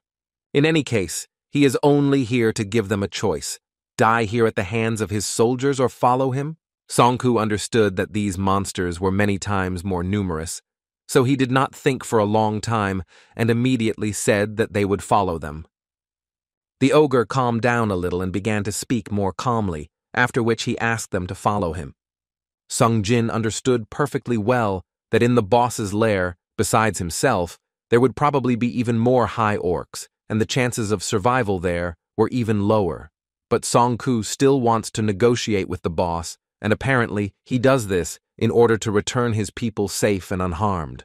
Songku at that moment realized that in fact he simply had no other choice, so he decided that he would do everything possible to save his group. When suddenly he turned to Sung Jin to tell the guy that when they get to the lair, they are going to suddenly attack the boss, and in order for nothing to happen in the end, he will not be able to maintain his barrier, and Sung Jin must take advantage of this in order to escape and call for reinforcements. Sung Jin, in response to this, immediately noticed that by the time help gets here, there won't be a wet spot left of them. Songku believed that their main goal is to close the gate at any cost, even if the price is too high, which is why people pay them a lot of money. After which, a healer approached Sun Jin, who wanted to ask the guy for a favor and handed him a notebook. She asked me to give this to her family if he could get out. They were all going to go to the end, but they all believed that this was not the guy's battle, so they really hope that he will be able to leave here alive. Sung Jin answered her that he would keep it at home for now, but immediately added that it seemed to him that he would not have to transfer anything. Huntress Cha came to the new dungeon to talk with Sun Jin, but she never found him. The girl realized that apparently the guy had refused to work as a miner, which was quite strange. Suddenly her thoughts were interrupted by the leader of the miners, who approached her and would like to know what she was doing here, because as far as he remembers, today is her day off. Instead of answering these questions, the girl asked the man what happened to Sun Jin, and where is he anyway? The answer shocked her. The man told the girl that the guy had gone underground as a porter. For her, this act was so stupid because he is an E-rank hunter who himself volunteered to go to the A-rank dungeon. After all, people have one life. What was this guy even thinking? She began to remember yesterday, and for some reason it seemed to her that yesterday in the boss's lair, Sun Jin was still holding a weapon in his hand. She simply could not be mistaken. In any case, she decided that she needed to enter the dungeon. She just asked the leader of the miners not to inform the guild and not to worry about anything. This is her personal matter. But then she remembered that she had forgotten all her weapons at home, although she did not think that on her day off she would have to go into the dungeon. Therefore, she decided to ask the miners for some kind of weapon, and the man immediately asked the guys to bring her at least some equipment. But all that the miners could give the girl was obviously a pickaxe, which the girl did not quite know how to work with. She tried, of course, to ask them for something else, something like a sword or a spear, but from the expression on the man's face, she realized that it was a stupid request. Cha decided that it would be better for her to go in what she came in and gave her pick back. The man was a little embarrassed by the fact that Huntress Cha was trying to enter the dungeon without equipment. She nevertheless turned around after these words and approached the man again. After which, she took the pickaxe from him, because she realized that it would really be very difficult for her to be empty-handed. The attacking team, meanwhile, followed the head of the orcs, and at one point, they entered a huge hall where there was a whole army of these orcs. Each of them was ready to destroy people, and in the center of this entire crowd, apparently the boss of these creatures sat on the throne. It was an orc who also knew how to speak humanly, but all he said was welcome to their wonderful world. Now Sun Ku understood that they needed to close these gates at any cost. Otherwise, there would be a disaster if all these high orcs got out of the gate. They would definitely have time to destroy a small city before the hunters got there and solved this problem. The hunter understood that in order to defeat the boss, he would first have to destroy his bodyguards, who also looked quite terrifying. It seemed to him that it would be quite difficult for them to slip past these guys and destroy the sorcerer with just one attack. The entire attacking group was ready, and they were only waiting for the leader's signal. But at some point, a hurricane began, which made the hunters tremble with fear. It was created by Carligan, who in this way tried to scare everyone around. The guys simply didn't understand how this creature could have so much magical energy. How could they even defeat it? The magicians understood that this monster was on a completely different level compared to him. Magicians like the guys from the attacking group were just trash. Through fear, Song Ku nevertheless decided to ask the boss why he brought them here, because it was quite obvious that his warriors would be enough to destroy them. In response to this, the ogre laughed and said that he was doing all this for fun. Then he added that they would destroy the guys here one by one to have a little fun. However, after he finished laughing, he suddenly said that there was also something else quite unusual among them. Song Ku couldn't believe that this monster was treating them like normal entertainment, instead of considering them as enemies. The guy understood that for this ogre, their lives were just like toys that he could play with or throw away whenever he wanted. So he made up his mind and shouted to his guys that the moment had come. He broke loose and began to run towards the boss, but his entire group remained rooted to the spot. Their fear took over their body and they literally could not move because of it. Song Ku realized that he simply had no other choice and could not stop, so without hesitation he continued his attack for a long time. But he still couldn't deliver a normal attack, because this monster used a magical shield in front of him, which allowed him to block Song Ku's attack. Next, on Song Ku, the monster used gravity magic and lifted the guy to a great height. Well, after he mocked him a little in the air, the giant dropped him from this height. Then he repeated this trick several more times. There was deathly silence in this hall, and it was too much like Song Ku's bones crunching every time the monster throws him from this enormous height. At some point, Sun Jin got tired of watching this and was able to catch the guy in the air and carry him. Sung Kun's appearance spoke for itself, so Sung Jin tried to ask him one favor. He understood that this dungeon was the property of the Hunters Guild, and he should not interfere, but the guy understood that the leader and his team would simply be ground into powder here. Therefore, Sung Jin would only like to get permission from Song Kun to destroy all these monsters. One of the ogres did not wait, and immediately went to attack the impudent man who dared to save Sun Kun, but he did not expect that the guy was so strong and that he could lift him to a height with such ease. Sung Jin did not play with him and simply threw him from the same height from which his leader had just been thrown. After which Sung Jin asked Song Kun again if he could destroy all these monsters. The leader realized that the guy was not joking, and through the pain he asked Sun Jin for help. The boss of this dungeon couldn't help but notice that Sun Jin had incredible strength for an ordinary person, but he was still curious to know how long he could hold out against all the ogres. In response to this, Sung Jin could only say that he had never felt such powerful energy before. The monster considered that this was not even a compliment, but a fact, so he replied that it was not really necessary to voice it. In any case, Sung Jin thought that no matter what, it was simply terrible that everything coincided like that. Of course, he meant that everything coincided terribly specifically for the monster. After which Sun Jin, without any doubt, halted all his shadows, with the help of which he was going to destroy all these orcs and thereby clear the dungeon. The guys from the supervision came to this dungeon and thereby scared the rest of the hunters and miners, who did not understand what had happened, that such people suddenly came here. Wu Jin knew perfectly well what Sun Jin was doing here, and he sincerely did not understand what Sun Jin was thinking when he volunteered to work as a miner in such a place, and besides, he did it not for 1 day, but for 2. In addition, he realized that Sung Jin had received S rank, and now he would attract the attention of not only the association. At that moment, his thoughts were interrupted by the leader of the miners, who approached Wu Jin in order to ask the man what the people from the association had forgotten here. He answered the man that they heard that the hunter Sung Jin Wu works here as a miner and they would like to know where he is now. The man did not have time to answer this question when suddenly another miner intervened in their dialogue, who began to say that Sun Jin would probably have become a destroyer if he had not been a hunter, because when this little guy just looked at him, he felt how his eyes devour a man. He also did not forget to add that he even shudders every time he remembers this. Wu Jin was not interested in listening, and so he once again asked the man where Sun Jin was now.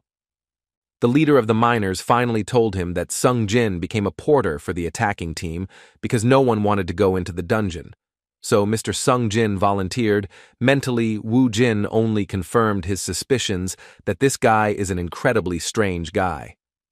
In any case, the man was interested to know what had happened, that everyone was looking for this guy, because recently Miss Cha Hai was also looking for him, and then entered the gate. Wu Jin clearly did not expect to hear this kind of information.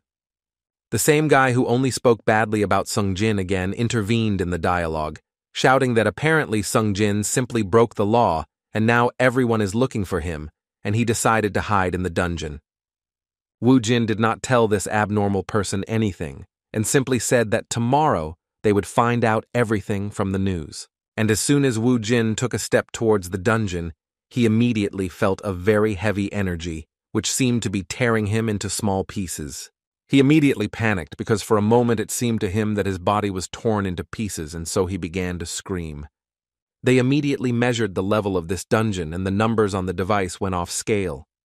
Wu Jin immediately realized that this gate was too dangerous even for A rank, and there were clearly more than ordinary monsters inside. He immediately realized that if the guild relied on information from the association when planning this raid, then the team in the dungeon would be in big trouble. But on the other hand, he understood that there were 2 S ranks in the dungeon, and perhaps such serious problems should not arise.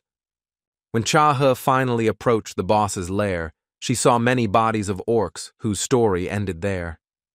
Then she felt an incredibly strong energy, and realized that if this was the boss's energy, then Song Ku's team would most likely be finished. The boss, meanwhile, was absolutely calm, and it seemed to him that Sun Jin was just a fool who decided to fight his warriors with some kind of shadows. The guy, in response to this, immediately told him that if Orc looked down on them, then for him it would all end quite badly, so Sung Jin did not recommend that he do this. But the number of orcs was indeed many times greater than the number of Sun Jin's warriors, but the guy didn't even worry because he was 100% confident of his victory. Therefore, he used the ruler's mastery skill, in which case the shadow soldiers receive a 50% increase in characteristics. This was his new skill of his specialization, which he received upon reaching the 70th level during the passage of the demon castle. Now his shadow soldiers are stronger than ever. The guys from the attacking team still couldn't believe what they were seeing, how this was even possible, because they could only summon a maximum of 2 creatures at a time, and that was incredibly difficult for them. But here, a guy of rank E was able to summon an entire army. The magician girl drew attention to the energy that Sun Jin was extracting. She did not understand how a person could extract such strong and ominous energy. In any case, the boss did not understand what they were waiting for and immediately ordered them to immediately destroy Sung Jin and his army. Iron immediately used the provoking cry skill and went into battle. At that moment, he did not care at all about the number of ogres that were attacking him. He began to destroy one ogre after another. He had indeed become much stronger since the last time they fought. He was not the only one who started the fight. Igris also joined in and easily destroyed a dozen ogres at a time. Sun Jin at that moment was going to make his way through this crowd to the boss, and along the way he destroyed all the ogres who dared to attack him. The guys from the attacking group had never seen such a huge force, except once when Deputy Chief Cha He entered the battle. In any case, what worried them most was the question in which they wanted to know why this guy with such abilities went to work as a porter. Sung Jin at this moment was thinking that with the exception of Igris, Iron, and the tank, all of his shadows are somewhere at the level of B-rank hunters, and therefore they are easily destroyed several times before they destroy one high orc. He understood that these guys outnumbered them by at least 3 times, and he needed to reduce this difference as quickly as possible at any cost. When suddenly his thoughts were interrupted by an explosion that thundered behind him. Sung Jin did not understand what happened, because it is unlikely that his shadow soldiers could create such strong magic. Everything turned out to be simpler. This blow was dealt by the dragon's head, which did not understand why the boss was acting so arrogantly with these puppets. But Sung Jin, in response to this, could only say that only he himself was arrogant here. Then he added that as long as Sung Jin has mana, all these soldiers will regenerate, no matter how many hits he deals to them. But the monster didn't care about this, because he believed that even if they regenerated, he would still use mana, which sooner or later would run out anyway, and then his warriors would destroy them all, along with him. Sung Jin did not think so, and therefore decided to prove it right now, and for this, he flew into the air and was going to destroy the monster right now. But this monster did not budge, and a huge ice wall was again created as its protection, after which he added that everything the guy does is simply useless, because the longer he spends his time on him, the faster he will lose his soldiers. Sung Jin continued to smile because he understood that in fact, he has a couple of strong guys on his side who are capable of buying the guy some time, and the boss himself doesn't have to worry about the guy's mana, because he has plenty of it to continue this fight. Then the monster decided that he would destroy them all at once, and began to sing the hymn of blazing fire.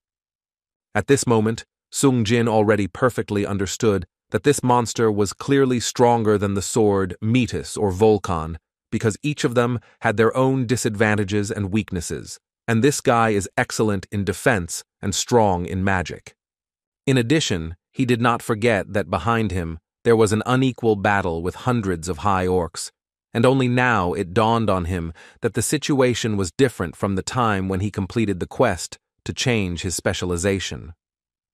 But this is just another reason for the guy to use potions to restore his mana. But since he has no desire to fill his stomach with potions, Sung Jin decided that he would have to finish off the monsters faster. He believed that this would be an exciting spectacle, because Sung Jin was actually going to show them the true power of a necromancer now. Sung Jin used quite a lot of his mana to say just one phrase, "Rise up," after which the army of defeated orcs sided with him. After which the guy added that although there are still many orcs left here, in any future they will become his shadows. Well, when he finished with them, Sung Jin promised him that he would take care of him personally. At some point, the boss began to go crazy due to the fact that a voice whispered in his head, which forced him to do everything to destroy people. He understood that they no longer needed reasons, and they must obey the order, so he ordered his orcs to cut all the people into pieces and bring him the bloody corpses. But apparently, this will not be so easy, because Sung Jin's warriors were an order of magnitude stronger than the orcs, especially after he tamed all the corpses. Igris and Iron alone could deal with a dozen monsters at a time. Sung Jin could not help but be glad that his generals were stronger, even if he speaks with such confidence, but he still understood perfectly well that his mana was now being consumed much faster, and it was no longer so easy to restore it with the help of a potion. But what's most unpleasant is that if it runs out completely, then all the shadow soldiers will instantly disappear. The guy from the attacking group at one point said that they too couldn't just stand here and watch, so he invited the guys to intervene in this battle and help Sung Jin. But before he could finish speaking, the boss used his magic, which again made the guys feel pain. After which he stood up from behind his throne and said that the audience should not invade the stage until the artist had finished his performance. And he is no longer going to allow Sung Jin to wag his tongue in front of the great Kargalan. But the fact was that Sung Jin did not care at all about all his curses and spells. The guy was too easily able to dispel the curses that Kargalan had placed on him, which was difficult for the monster to believe. Sung Jin is already tired of repeating to the monster that Kargalan is too weak to fight him. And now, according to the plan, Sung Jin wanted to destroy the boss's shield, which was preventing him from finishing his job, and for this, he used the shadow of the magician, whose blow he strengthened with the help of the ball of greed. Kargalan did not expect such a serious blow, so he fell to his knees and immediately began screaming at the guy, because he did not understand how he even dared to do this to him. Huntress Cha-hee, watching this whole battle, could not believe her eyes that all these creatures were actually summoned by one person. She had never seen such a scale. At this moment, she had thoughts in her head that even hunters who specialize in summoning magic cannot control more than 2 creatures. But then, what is going on here? And who is this guy that he can do such things? In any case, she immediately decided to run up to the guys and find out from them what happened here and how they were feeling. But unfortunately, they could not answer her question, because they themselves did not fully understand what was happening here.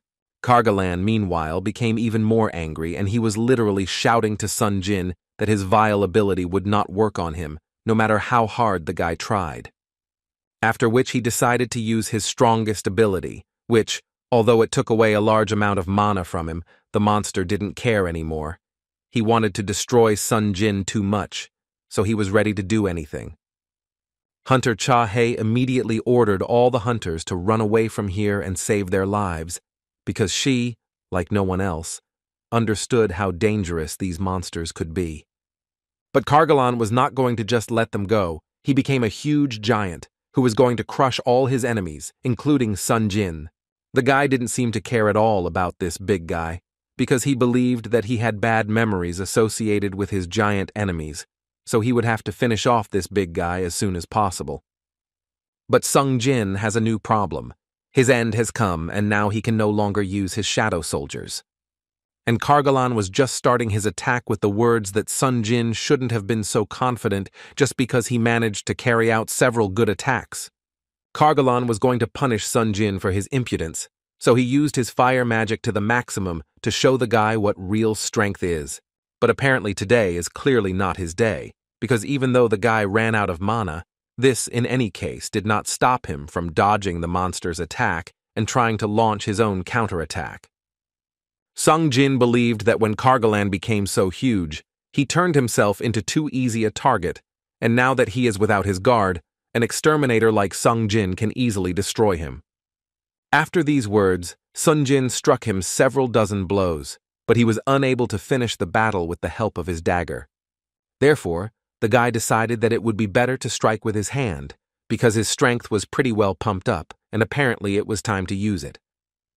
While Sung Jin was dealing with the boss, the barrier inside the dungeon disappeared, and anyone could enter there, so Wu Jin could be seen there, who was not too surprised that it was Sung Jin who defeated the boss. But the huntress Cha Hai immediately realized that not only the head of Choi Jong Inn, but also the head of the supervision department knew this man.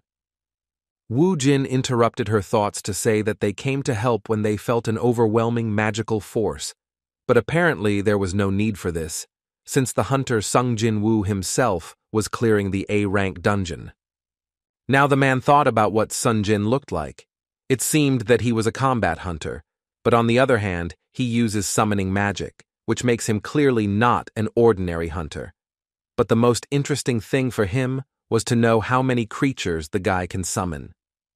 Hunter Cha He finally found someone from whom she could find out who this guy was, so she asked Wu Jin directly. But the man himself didn't know much information about this guy. He really would have liked to know more. Sun Jin, meanwhile, stood in front of Kargalan and told him that when a magician loses his guard, he loses all chances of victory. This made Kargalan even more angry, and so he started screaming at the top of his voice. But it was too late, because Sun Jin had already ordered his new High Orc warriors to destroy their former owner. While Sun Jin fought with the boss, his shadows slowly finished off the rest of the High Orcs, and in fact, this battle could be considered over. The guy at that moment was thinking that perhaps he should collect drops from these guys, but on the other hand, he understood that this dungeon was the property of the Hunters Guild, and being greedy in this case was not the best solution. Instead, he decided that it would be better if he simply summoned the shadow from this boss. He managed to do this the first time, which was unexpected even for Sung Jin. Apparently, he significantly raised his level after this battle, since he was able to summon this creature so easily. In any case, now he was much calmer, because until that moment, he had only seen the elite rank and the knight rank, but now he is able to summon much stronger shadows.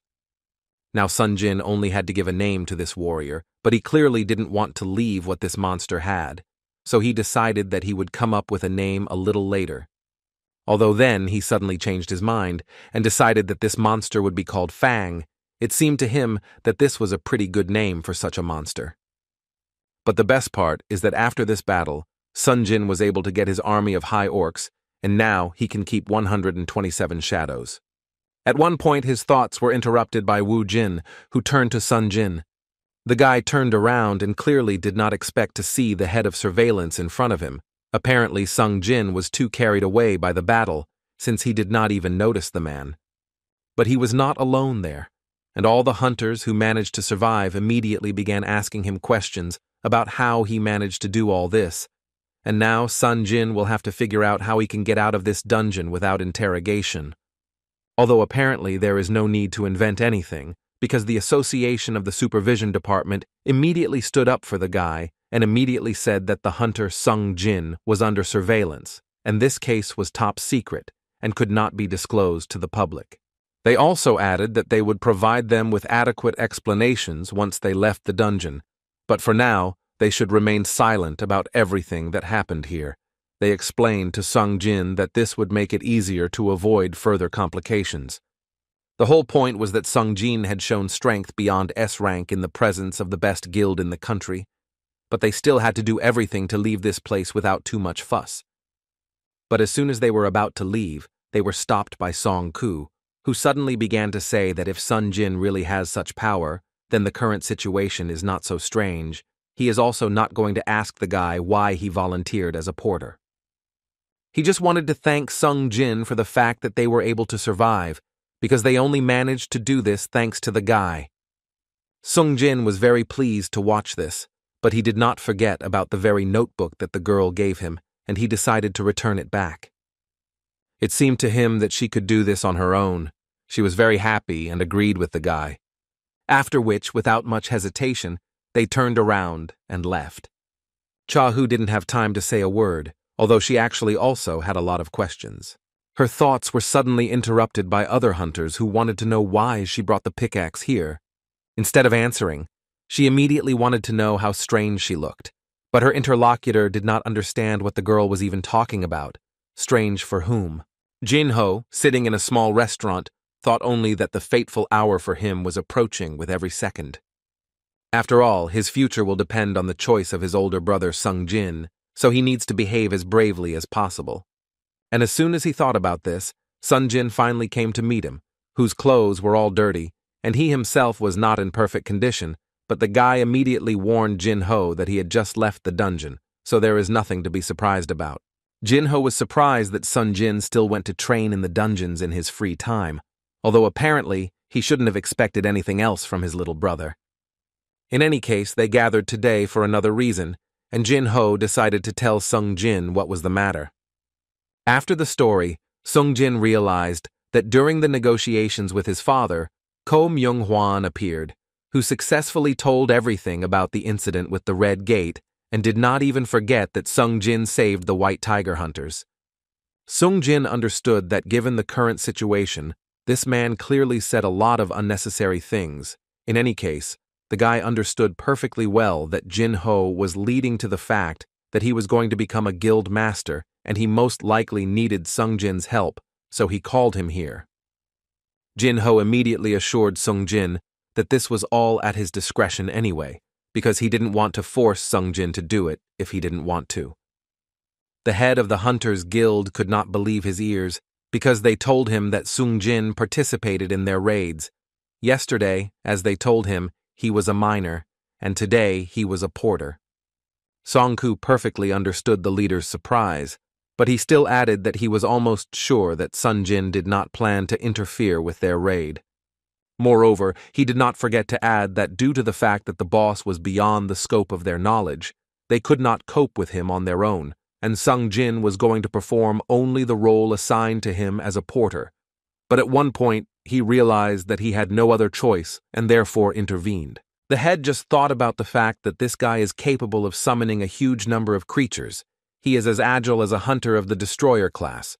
But the most interesting thing is that he can replenish his army with a destroyed monster, and these are only the abilities that they know. Therefore, he decided to ask the hunter Song-Ku, if you compare Sun Jin with him, who will be stronger in the end? The hunter did not expect such a question, so he replied that he could not answer such a question, but in order to hide the weaknesses of each member of the raid, they share responsibilities among themselves. For example, tanks play the role of strength, and without all this, the attacking team will be constantly in danger. He could say the same about other areas. But if we talk about Sung Jin, this guy seemed so strong to him that he couldn't just be taken and attributed to the system. And as an answer to the chapter's question, the hunter decided to ask him if a man could clear a rank A dungeon alone. The head understood perfectly well that in this case it would not matter how strong he was. If he was surrounded by a horde of monsters, it would be very difficult to defend himself, so it would be impossible for him to clear this type of dungeon alone. He even understood that in this case his nickname, the Absolute Weapon, sounded so ridiculous. Song Ku interrupted his thoughts to tell him that of course he did not have the authority to give him advice, but Song Ku thought that this guy should be brought to their guild by all means. The country star was riding on a bus and saw a huge number of people on the street who made him so happy because he understood that they were all journalists who came here just for him. His thoughts were interrupted at one point by his assistant, who handed him a newspaper clipping that would appear tomorrow, and the basis there was as follows: Lee Min-sun is a man who has everything, and in his hands is a power that goes beyond the human. For the guy, it all sounded a little childish, but in any case, he liked it. Suddenly, the journalist's attention suddenly changed in the other direction. The fact was that they saw the head of the White Tiger, Beck, and next to him stood the head of the Hunters Guild, Choi Jong-in. Bayek didn't fully understand what was wrong with these journalists and why there were a whole crowd of them here. In any case, these journalists did not waste their time and immediately began asking the men about why they came here today. Was it really to invite Lee Min-sun to their guild? Bayek was annoyed that the press conference of all places was being held at the association, but still he replied that he was not here about Lee Min-sun, but he would not tell them anything more. Choi Jong noted that, as everyone knows, Lin Min-sun has already entered into a contract with the Reaper Guild, and today he is here on completely different matters. This visibly upset the journalists because they were expecting to actually hear a sensation, but in the end, both heads disappointed them. After talking with reporters, Beck turned to Chong Jin to say that he had already heard how his squad almost died yesterday, and only a miracle helped them. In response to this, Jong said that in any case, this was nothing compared to the loss of an A-rank newcomer. Such words obviously angered the head of the White Tiger Guild.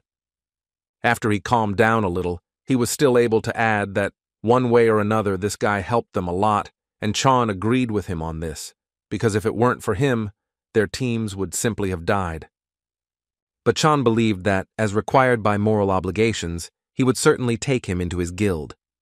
Bayek could argue with him on this issue, because it seemed to him that his guild had suffered a loss, and therefore it would be more logical if they took this guy to themselves.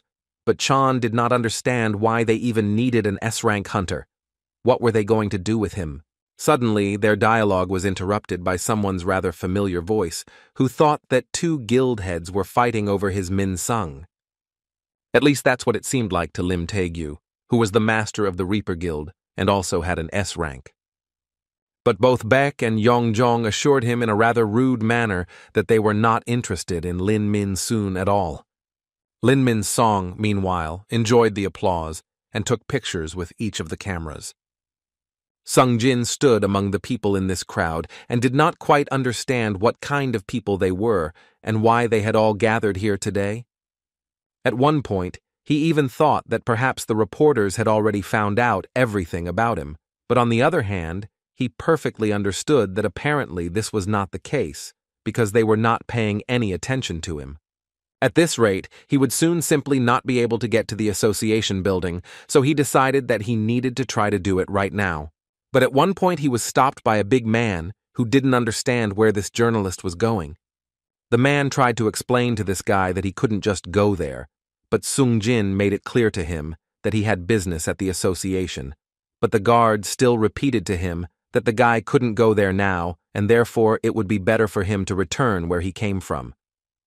Lin Min-song didn't understand what was wrong with the guards, because he was ordered to quickly get rid of such annoying scoundrels as this guy, but the man is still trying to convey something to him with words. But at some point, Chairman Go Gun Hee intervened in this situation, who did not understand on whose orders the guard was trying to send this young man away, because he was their guest today. After which he turned to Mr. Lee Min Sun, who reminded him of who allowed him to hold a press conference here, and from the expression on the guy's face, it was clear who did it, and how much he was grateful to the chairman. In any case, he came down only to take the hunter Sung Jin with him, which of course, Lin Min Song didn't like very much, because now journalists only talk about this guy with whom the chairman communicates so nicely, but they don't even know who he is. Lin Min Song immediately ordered his stupid guard to go and find out who this guy even was. Now it seemed to him that he needed to solve something with the crowd of journalists and somehow change their mood, so he decided to move forward according to the planned schedule, and it was time to start reevaluating. Therefore, he addressed all journalists with the words that he was going to talk a little right now with the association staff about his plans for today. But as soon as he tried to enter the association, Wu Jin and his guys stood in front of him. The man immediately told the guy that another hunter was currently undergoing reevaluation, and it would end at 11 o'clock, and until that time no one else was allowed to enter the building. Lin Min Sun couldn't believe that now, when Wu Jin talked about another hunter, he meant the guy who just came in with the chairman. In any case, he started talking about how he had a reassessment scheduled for 11 o'clock, and the reporters were already here, so he had to let him in, and he also assured him that the chairman should already know about it. Wu Jin continued to ignore him, and Lin Min Sun began to say that apparently the man simply did not know who the guy was, and in response to this, Wu Jin told him that if he was overestimated at 11 o'clock, then perhaps he should come here at 11 o'clock. This began to anger the guy even more, and he began to say that apparently Wu Jin simply did not know. But the largest sponsor of the association was the construction company Eugene, and so his father is the vice president of this company. And now, knowing this information, the guy believed that Wu the genie must crawl on his knees in front of him. In addition, he pointed with his hand at all the journalists who were behind them and added that given so many cameras, they had no right to ignore him. It seemed to the guy that they would not be able to cope with the consequences if they continued to behave this way. But Wu Jin confidently told him that they could handle it without any problems, and the guy didn't have to worry about it, which really surprised Lin Min Sung. So he started shouting again that they thought too much of themselves if they dared to talk to him like that. Wu Jin was tired of listening to this guy's whining, so he took off his glasses and asked the guy whether the guy could handle the consequences. From Lin Min Song's face, it became clear that apparently he was still a little wrong, and it would really be better for him to come here at 11 o'clock. The chairman and Sung Jin, walking through the corridors of the association, saw the head of Bayek and the head of the Hunters Guild, and the man told Sung Jin that these two had been waiting for the guy here since the morning. And it wasn't strange for him to watch this, because the man noticed that Sung Jin was the first S-rank hunter in the last 2 years, and Choi Jong-in must be feeling even more excited, having learned about his powers firsthand. Finally, they came to the large hall where the reassessment would take place, and before that, an assistant approached him, who began to talk about how they would first need to determine the category of his abilities, and so he directly asked Sung Jin about what the guy could do. Instead of words, Sung Jin simply summoned the shadow soldier and added that he was capable of something like that. The assistant did not expect to see the call, so out of excitement, he asked Sung Jin about it again. But the chairman decided not to stop there, and immediately said that it seemed to him that this was not all that Sung Jin could do. The guy understood that there were a lot of witnesses then, and there was simply no point in lying. Besides, this time he was able to get high orcs into his army. Therefore, Sung Jin did something that shocked even the chairman, because the man had never seen anything like this before. Sung Jin summoned several more creatures and added that he was actually able to summon about 100 creatures. The assistant didn't even want to believe it. It seemed to him that it was simply impossible to summon 100 creatures. Bayek, who also carefully watched the guy, thought that the power of this guy was simply incredible, and he also noticed that the guy had become much stronger than in their last meeting. Moreover, looking at this guy, the man was sure that now the guy was completely overshadowing him. As soon as Sung Jin received an official document which stated that he was now rank S, he decided to leave, but he was stopped by Baek and Jong, who wanted to talk to him a little, but Sung Jin assured them that he had. Unfortunately, there is no time for this. But both men advised him to stand where he was now and not go anywhere. Sung Jin suspected that both of them would now begin to offer him something that they had prepared a good contract for him, and that he would most likely regret it if he refused. Therefore, he didn't really want to listen to them, and still opened the doors of the association to go out, and then a surprise caught him. 1,000 cameras immediately began photographing him, which frightened Sung Jin more than the monsters in the dungeon. A classmate at school immediately showed Jin Ah a live broadcast of her brother, which turns out to be a new S-rank hunter, but the girl immediately thought that this was complete nonsense. 10 minutes before, Lin Min-sung decided to tell all the reporters that even if his evaluation did not go well and he ended up getting a low rank, he would still fight monsters to repay the love and kindness he received from everyone. Thus, he essentially announced his resignation, and in this way, he simply did everything to get attention because he considered himself the #1 star. But in his mind, of course, he knew that everything he was saying was just a lie, because in fact, he had already been assigned A rank, and now he plans to earn as much money as possible in 2 years, while he is under the auspices of the Reaper Guild. But at some point in this hunter's triumph, he began to hear that journalists began to shout that a new S-rank hunter had appeared. All the journalists suddenly began to ignore Lin Min-song's words and ran closer to the entrance of the association, because each of the journalists wanted to be the first to report about the new S-rank hunter. The guy was no longer interesting to them, and they asked the guards to let them in, because they already knew that there was a new S-rank hunter there. Lin Min-song couldn't believe that an S-rank hunter had been here all day.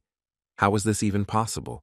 The miners who were at the dinner couldn't believe that Mr. Sun was being shown on the news, and they were also talking about the fact that he was apparently a new S-rank hunter.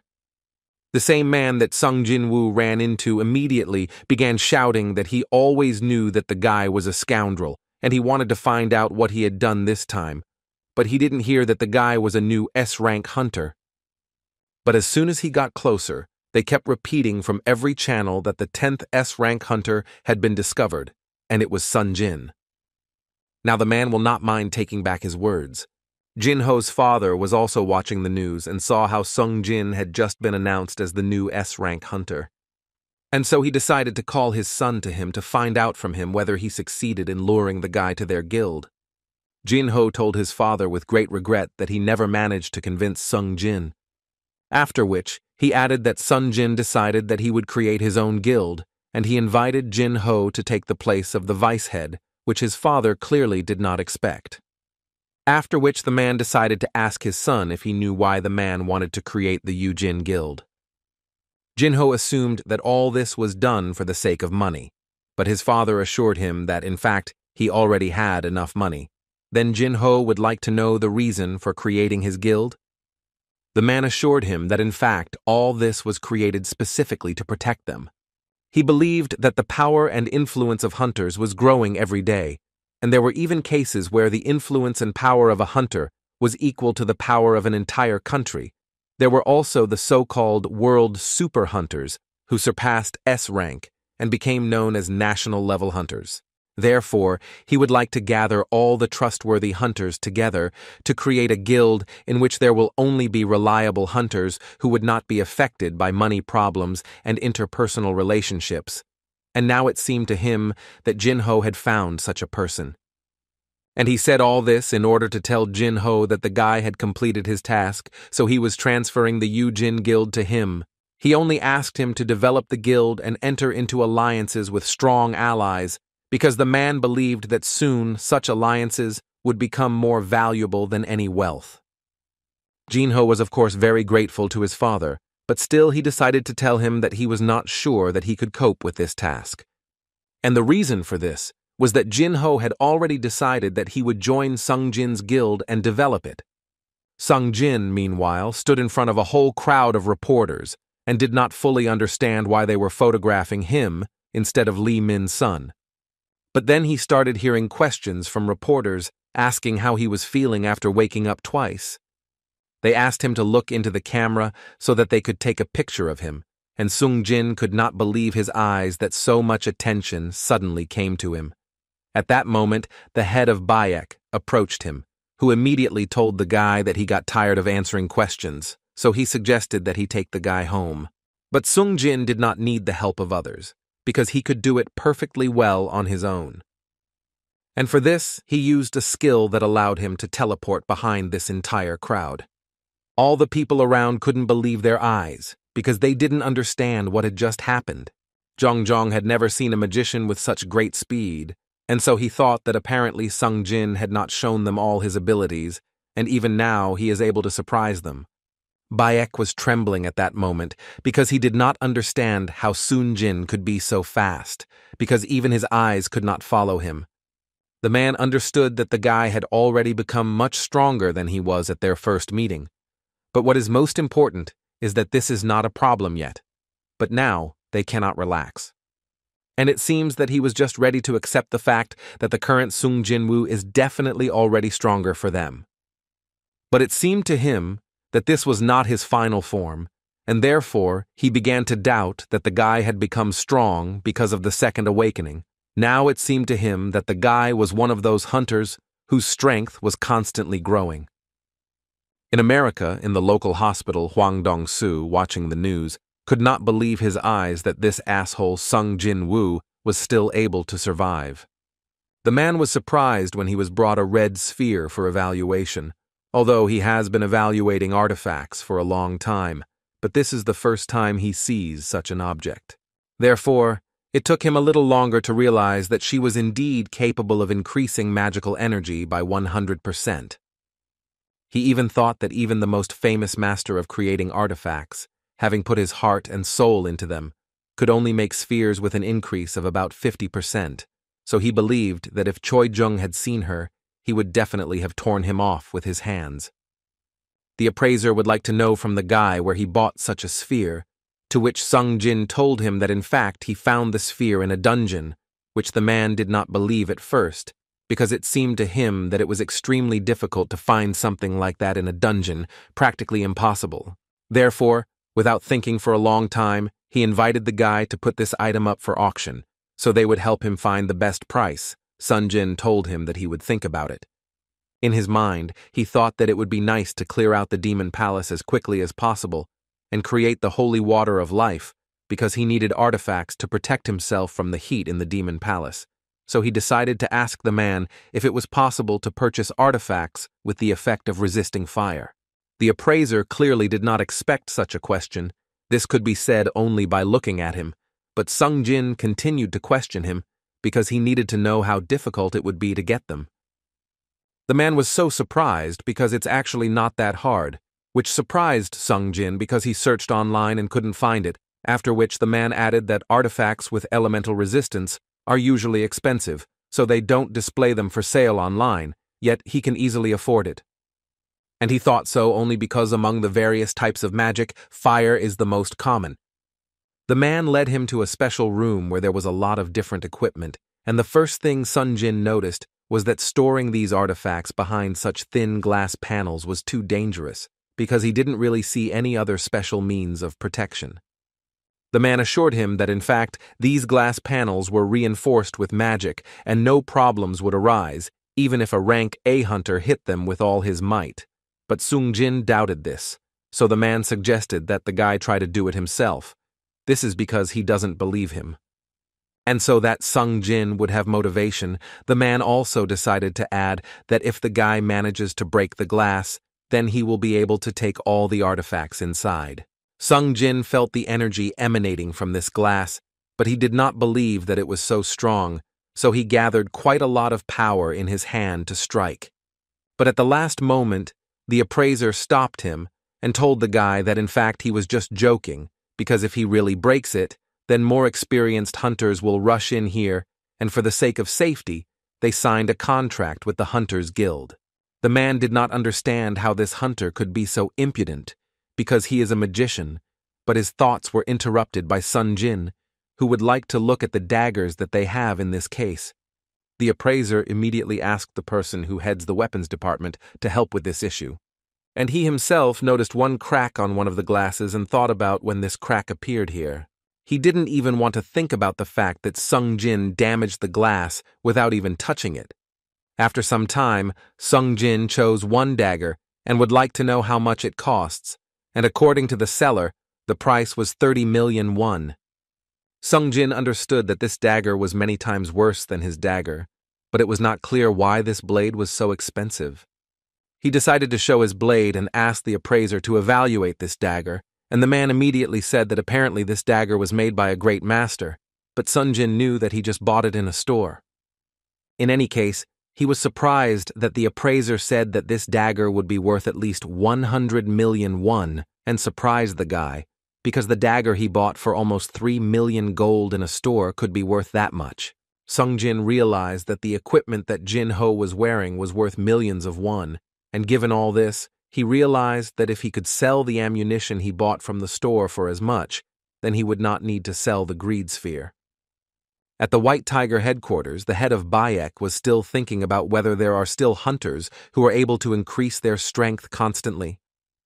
His eyes, while in beast form, can accurately determine someone's abilities, and that's why he was sure that Sung Jin was definitely weaker than him during the Red Gate incident. But now the situation is clearly different. Now the man understands that he was a fool, because with such abilities, the guy can easily create his own guild instead of joining someone else. Now he understood that if he could continue to develop further, then no matter what stage he stopped at, in any case, he would become the best of the best. Sang Min was outside Sung Jin's apartment the next day and literally shouted that even if Master Bayek had given up recruiting Sung Jin, he had not given up yet, and if he could just talk to the guy a little, he would definitely be able to lure him away on their side. With all these reporters, his assistants weren't sure that Sung Jin would even notice them, so he decided to stay here until they could talk to him, even if he had to spend the night.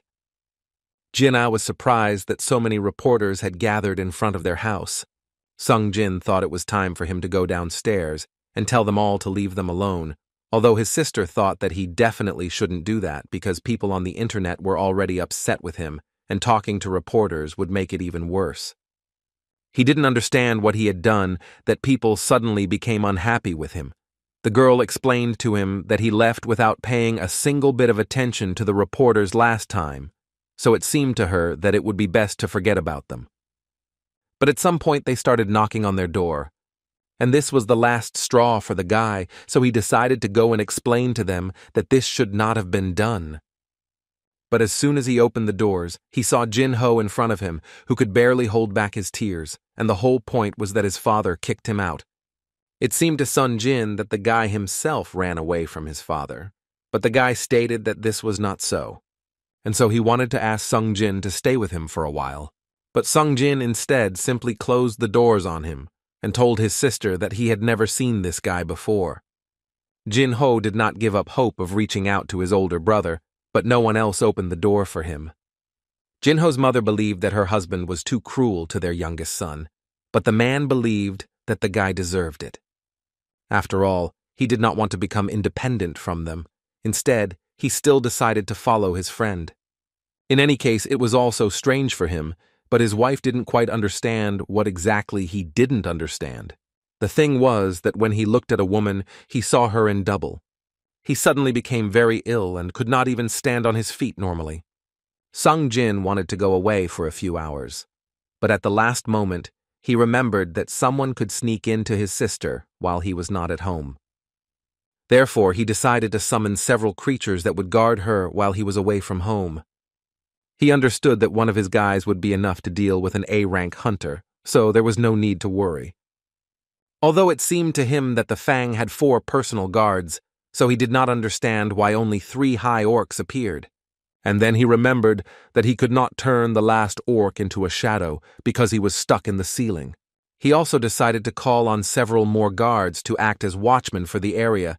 The only thing he asked them to do was to be extremely careful and not be seen by other people. Now Sung Jin understood that even if the exterminators appeared, if they were not high-level hunters, they would not be able to cope with his shadow soldiers, so this should help the world become calmer. The next day, Sung Jin met with Jin Ho, who, as it turned out, had checked into the hotel for now and, according to the guy, he was able to sleep, and Sung Jin advised him to stay there until they found a new office for their guild. Mentally, the guy at that moment thought that he was skeptical, but the fact that Jin Ho refused the post of head of the Yujin Guild and came to him suggests that Sun Jin simply cannot mock the one who left everything for his sake.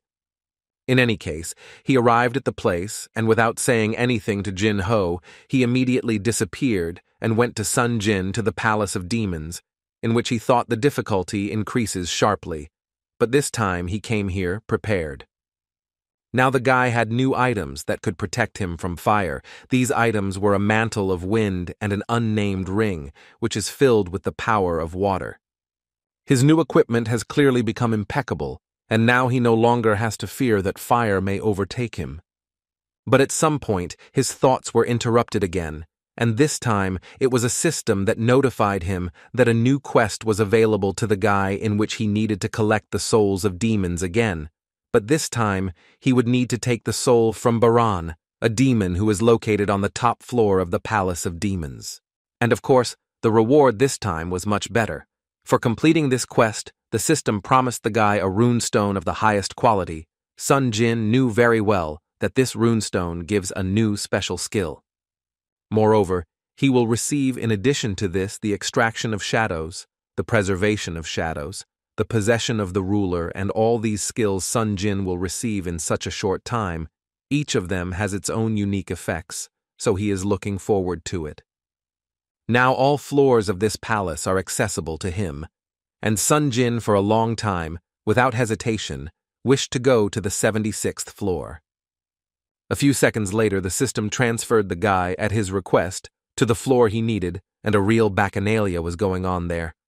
Therefore, without thinking for a long time, Sun Jin called his new subordinate, who, fortunately, was a magician, and the guy immediately gave him a ball of greed, which was supposed to double his strength. And in fact, the fire that Fang created after that was simply huge and so powerful. With just one such blow, Sun Jin was able to destroy many demons at the same time, for which he of course gained precious experience. The guy himself did not expect such crushing power, although now he only holds the ball of greed, and Fang's abilities will clearly weaken after he becomes a shadow. In addition, it was known that the ball of greed changes size depending on the strength of the one who uses it, and so the guy thought about leaving it to the Fang as soon as the time came. Jinho's father came to his senses 2 days later, and the doctor told him that the man did not come to his senses for 2 whole days. Also, the doctor suddenly decided to ask the man if anyone he knew was a hunter or an awakened one. The man did not understand why the doctor was asking him about this, and the doctor at that moment started talking about eternal sleep. An eternal sleep from which no one has yet awakened. The patient can not only wake up, but also consumes his life force at an incredible rate, and thus the patient needs a life-sustaining apparatus that uses magical power. The patient will constantly feel drowsy and will eventually fall into eternal sleep. The man still didn't understand how this had anything to do with hunters, and the doctor explained to him that eternal sleep is strongly connected with magical energy, and there are people who by nature cannot withstand magical energy, and eternal sleep is just one of the diseases that arises from long-term exposure to magical energy. All the doctor could now recommend was to be as careful as possible with monsters and mana crystals, as well as people emitting magical energy, because given how suddenly the symptoms appeared, something must have stimulated this condition. Therefore, taking all this into account, the doctor decided to ask the man again if anyone in his family is a hunter. The man understood perfectly well that he received constant magical energy from his son, who was often with him, and apparently when he left, the man began to experience these kinds of symptoms. But more than that, he understood that if he could not solve this problem, then he essentially lost and would no longer be able to continue to live normally. The doctor understood his disappointment, so he assured the man that in fact all was not lost now. At the same time, on one of the islands of Japan, a mutant ant managed to reach the ground. Two guys were walking down the street, and one told the other that, in fact, the best thing in this life is undoubtedly peace and harmony in life. On the way, they stopped by a man who told the guys that today he had left the street patrol to them, and the guys were only glad of this honor. Nogawa-san believed that even if it may seem like a mere trifle, they still have to remember the faces of the villagers and patrol every day, because if the gate appears on a remote island like this, then they will be in great danger, and then they will most likely be destroyed. That is why they must first discover the gate using a magical energy sensor, and only then send a request to the hunters from the mainland, and then help will arrive in 3 days. In other words, one could say that if we take into account the time for help to arrive, they must find the gate within 3 days. The only hunters in this village are just the two of them, and they are of low rank, so they have a huge responsibility for the safety of the island. Suddenly their dialogue was interrupted when they saw on the road a very strange creature that walked like a person, but at the same time did not look very much like a person. First of all, they turned to this creature and asked who he was, but when they saw the face of this monster, they realized what was going on. Sung Jin, meanwhile, continued to deal with the monsters in the demon castle, and he noticed that the number of shadow soldiers that he could contain had increased after increasing his intelligence, and if only he could collect the shadows of the demons, then he would simply have a huge army. A large army in one group would be very ineffective, so he decided that it was time to start managing these guys differently, and to do this, he decided to divide them into smaller groups. In total, he decided that there would be 6 teams, and each of them would have a captain. The first 3 groups would be led by Fang, Igris, and Iron. He also selected 3 more support teams which would be controlled by the tank, and 2 teams of high orcs. After he separated them, the guy noticed that he only had 2 instructions for them. Firstly, they should be distributed in accordance with their groups, and then destroy the enemies they would meet. And secondly, they would have to notify him if they suddenly find permission to enter. This was where his instructions ended, so he ordered them to immediately carry out his task. Sung Jin at that moment was thinking that he would not pay attention to all the things that his subordinates would collect, because he was only interested in permission to enter, and now he believed that he needed to reach the last floor as soon as possible. Before he had time to send his warriors to carry out his task, he began to receive a notification that he had begun to gain experience, which could not but surprise, in fact. It was very convenient that he no longer needed to wander around and waste his time, and he would not waste mana until they were all destroyed. But now he understood that high-ranking demons had begun to appear, so it was becoming difficult for ordinary soldiers, and he would need to constantly drink potions to restore his mana. A few days later, Sun Jin met one of his captains, namely a tank, who, in a fairly short amount of time, was able to climb as many as 10 levels. But he actually could highlight not only the tank, because besides him, all the soldiers had increased their level. Apparently hunting in teams is more effective than he could have imagined. In any case, he only had 20 floors left to climb, and it was nice to realize that the guy was able to reach the 80th floor much earlier than expected.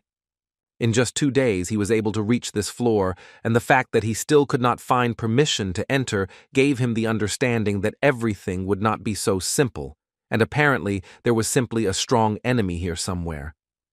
And before he had time to think about it, he suddenly noticed that his mana was disappearing too quickly. Apparently, one of the groups began to suffer heavy losses. Sung Jin understood perfectly well that since the regeneration of his soldiers could not cope, then the enemy must be superior to them in strength. The guy understood that he had no choice, and it would be best to simply call the shadows back, because this way he risks spending too much mana.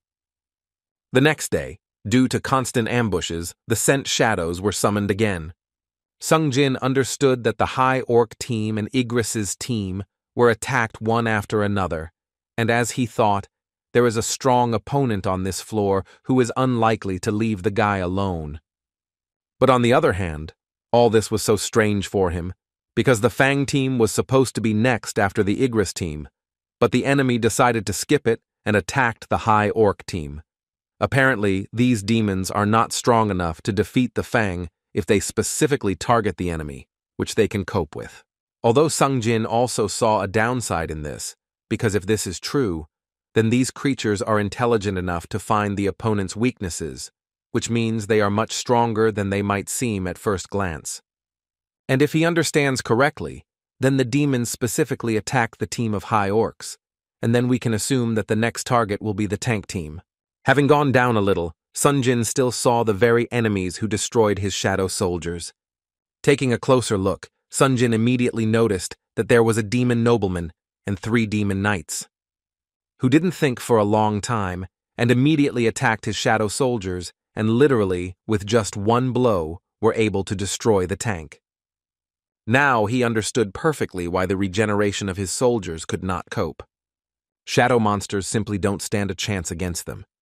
But Sun Jin did not wait long and immediately came out of the shadows to destroy these guys and was immediately attacked by one of the knights. But this turned out to be his main mistake which he made, because Sun Jin easily dodged his attack, after which he launched his counterattack directly to the head. The battle apparently would not end there, because immediately after this, Sun Jin was attacked by 2 other knights who were not going to spare the guy. Sung Jin realized that they were unlikely to leave him behind, so he used his invisibility plus speed, which allowed him to get close to them unnoticed. And then all he had to do was launch an attack, which is exactly what he did. After these successful attacks, there was only 1 knight left, who apparently was the head of them, and he could only watch. But not in the case of Sun Jin. Now he will have to fight. Looking at this knight, the guy again thought about whether monsters could feel fear, and looking at how this knight was trembling, Sun Jin could now confidently say that they could. Their fight was quite interesting and no one wanted to concede. But the main feature was that Sun Jin was just looking closely at his enemy for now, and the first thing he noticed was that this knight was definitely aiming for the forehead, heart, and neck, which was quite unusual for monsters. Therefore, Sun Jin decided to test his theory, but first he destroyed the sword of this knight. And then he grabbed his face to try to take off the mask, but at one point he still stopped because he heard this monster speak in a human voice and asked the guy not to destroy him. Sung Jin couldn't believe his ears at first, after which he began to think about where monsters learn to speak humanly. But when he took off the knight's clothes, Sun Jin saw a girl in front of him, who immediately began to ask him for forgiveness for the fact that they had made a mistake when they attacked the guy and his warriors. For the first time, Sung Jin sees someone attacking his soldiers first and then asking for forgiveness. She immediately tried to explain to Sung Jin that it was their clan's duty to protect this zone, so she just couldn't let some outsider destroy other demons like insects. But now she realized that it was still a mistake, so she asks the guy for forgiveness. But it seemed to the guy that this was not entirely normal when she asked for forgiveness from the man who destroyed her people. But she again decided to tell him that a knight's duty is to protect his master, and she is sure that they will be glad if she survives. Sung Jin has never met such a selfish person in his entire life, although on the other hand, she is most likely not a person, but a demon, just a very cowardly one, who is most afraid of dying. But still, the guy didn't really want to destroy her in this humanoid form, which could not be said about the girl who was just waiting for the moment to launch a vile attack on the guy. And as soon as she did this, she realized that this was another mistake that she had made in the last few minutes. Sung Jin used the skill that he got after defeating Kargalan, which was called the Anthem of Defense. This dome did not allow the girl to strike the guy. She immediately understood this, so she fell to her knees and immediately began to ask him for forgiveness, after which she added that if he agreed to save her life, then she would be ready to do anything for him. Sung Jin believed that this girl was simply shameless or just optimistic. He hasn't decided yet. But in any case, he decided to try to ask her if she could get him permission to enter in exchange for the guy saving her life. The guy lifted her into the air and listened to her talk about how this entry permit was guarded by her clan, and if he brought her home unharmed, she could give it to him. It was strange for Sung Jin to hear this, because he did not think that demons could protect permission to pass. Until that moment, he did not understand why it did not appear anywhere. but now it is clear that it was simply stored somewhere.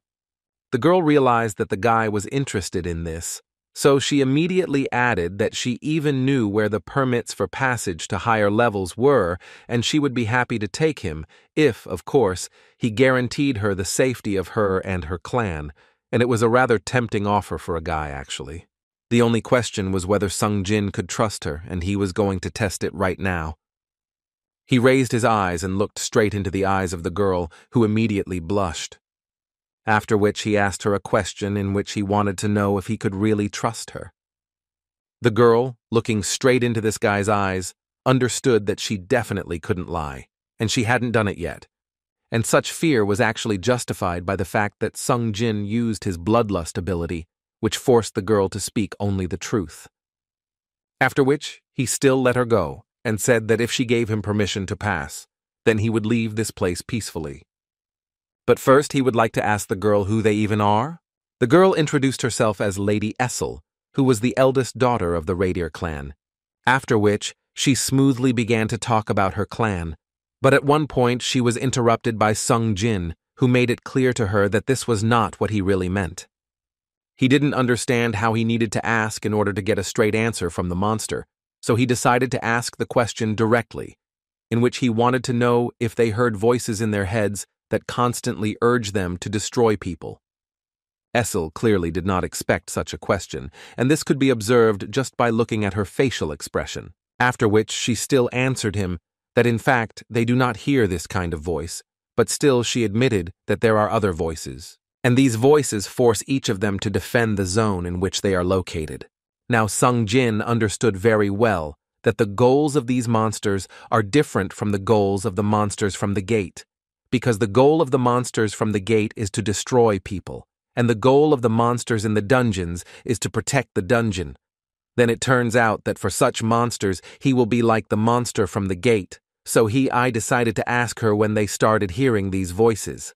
She didn't think long and immediately told him that she began to hear them immediately after they all ended up here together. Sung Jin clearly didn't expect to hear this. What could it mean? Didn't they always live here? He realized that apparently these demons used to live in a completely different place, and this could be a clue to understand the nature of the system, so he immediately decided to ask her where they used to be before they ended up here. Essel told him that they used to live in the demon world, but at some point they ended up here, and this made Sung Jin find out what they were doing in that demon world. It was as if at that moment the girl was seized by hypnosis, and she answered like a robot that they were preparing for war there. She also added that this war was supposed to be against an enemy so powerful that all the demons needed to unite. After which she began to stammer and say something to the effect that she had exceeded the amount of permissible information, and the dialogue would soon be interrupted, and she began to repeat this phrase a large number of times. Sung Jin has already seen this with Baruka. The system forcibly blocks the dialogue. From this he realized that communicating with her could give him some clue. All these leveling up, gates, rewards, fines, since it all seemed like a video game to him, he understood that he shouldn't be surprised that such demons would have backstories, so he once again tried to find out from her who was that powerful opponent. She began to overexert herself even more, and no matter how she tried to say it, she just couldn't do it.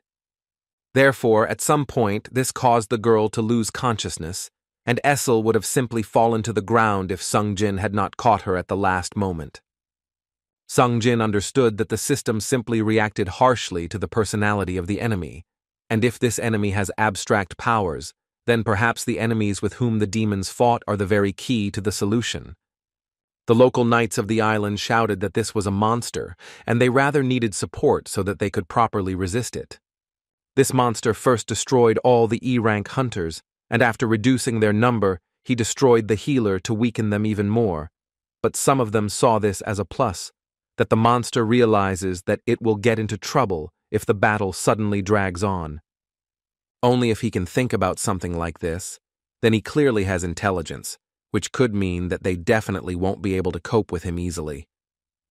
The whole story was filmed on one of the car dash cams, and everyone in the guild could see how the mutant ant that had entered the island was destroyed within a day. They also talked about how the mutant ant was first discovered on a small island not far from the place where it was destroyed.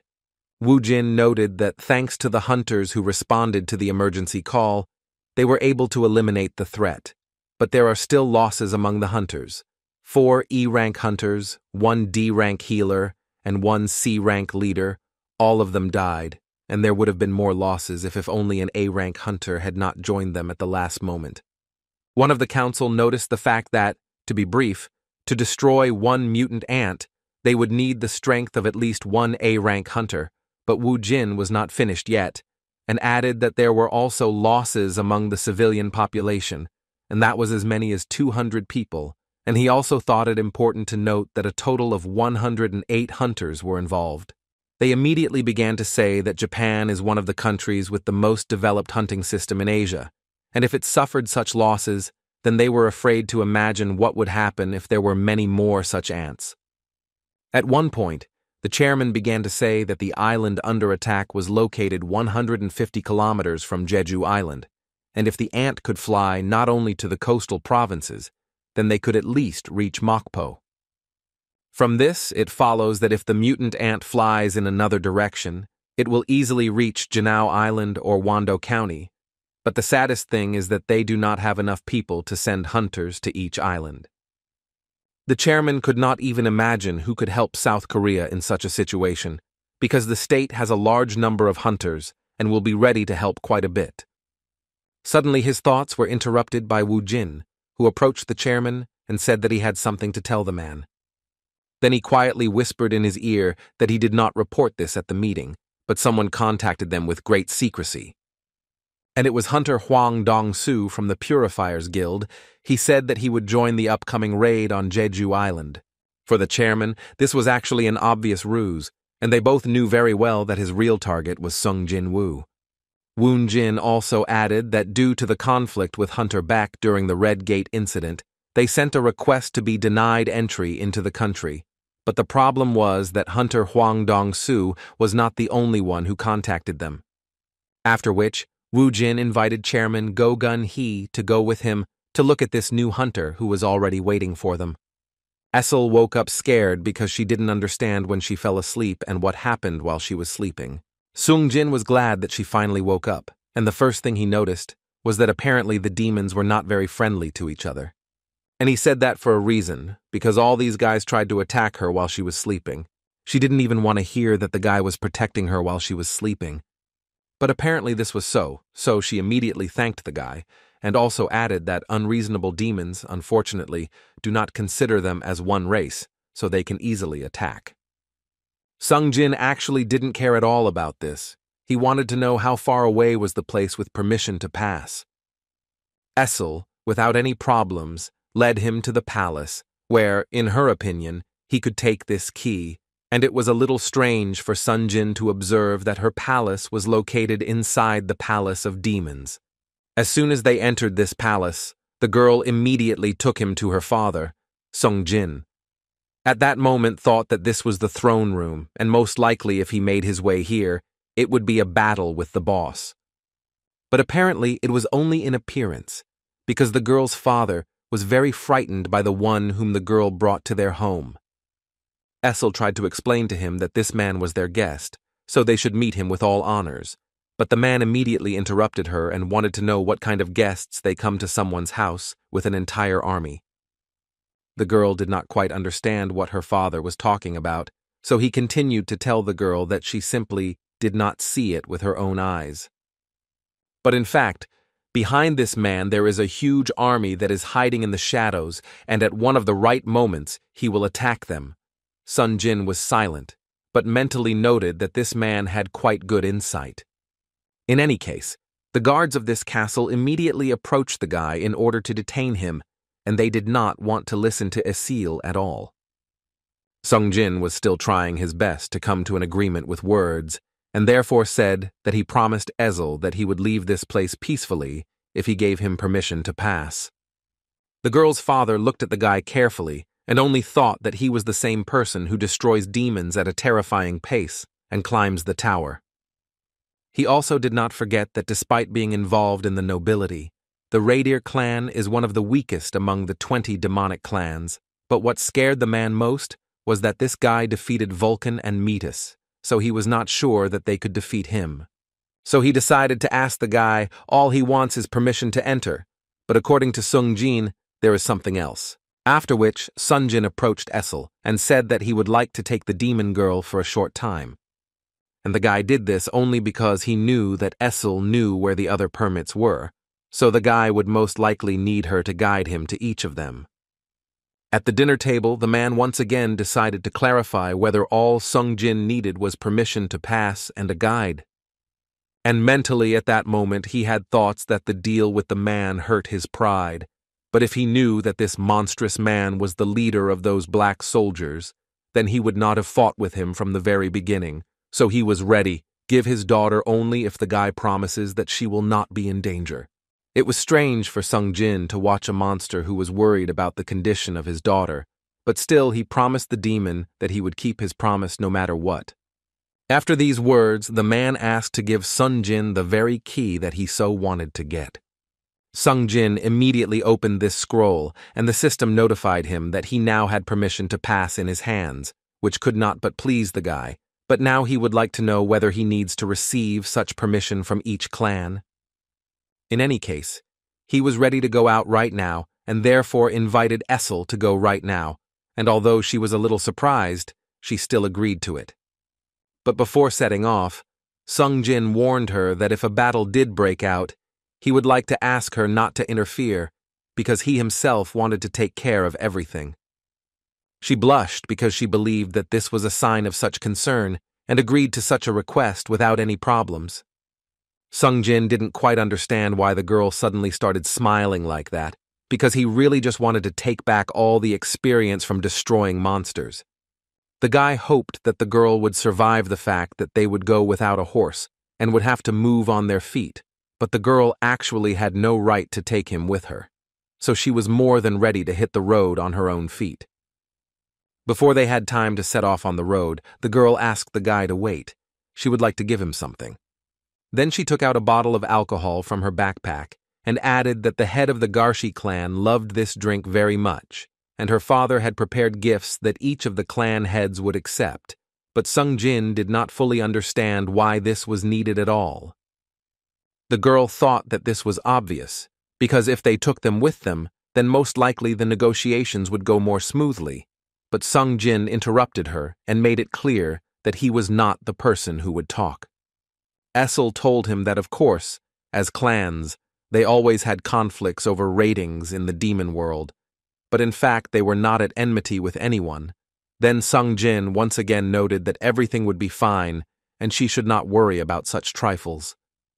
All she needs to do is wait for Sung Jin here until he solves all the problems on his own, and after this phrase, only a few minutes passed when fire burst out along with screams from the castle of the Garshi clan.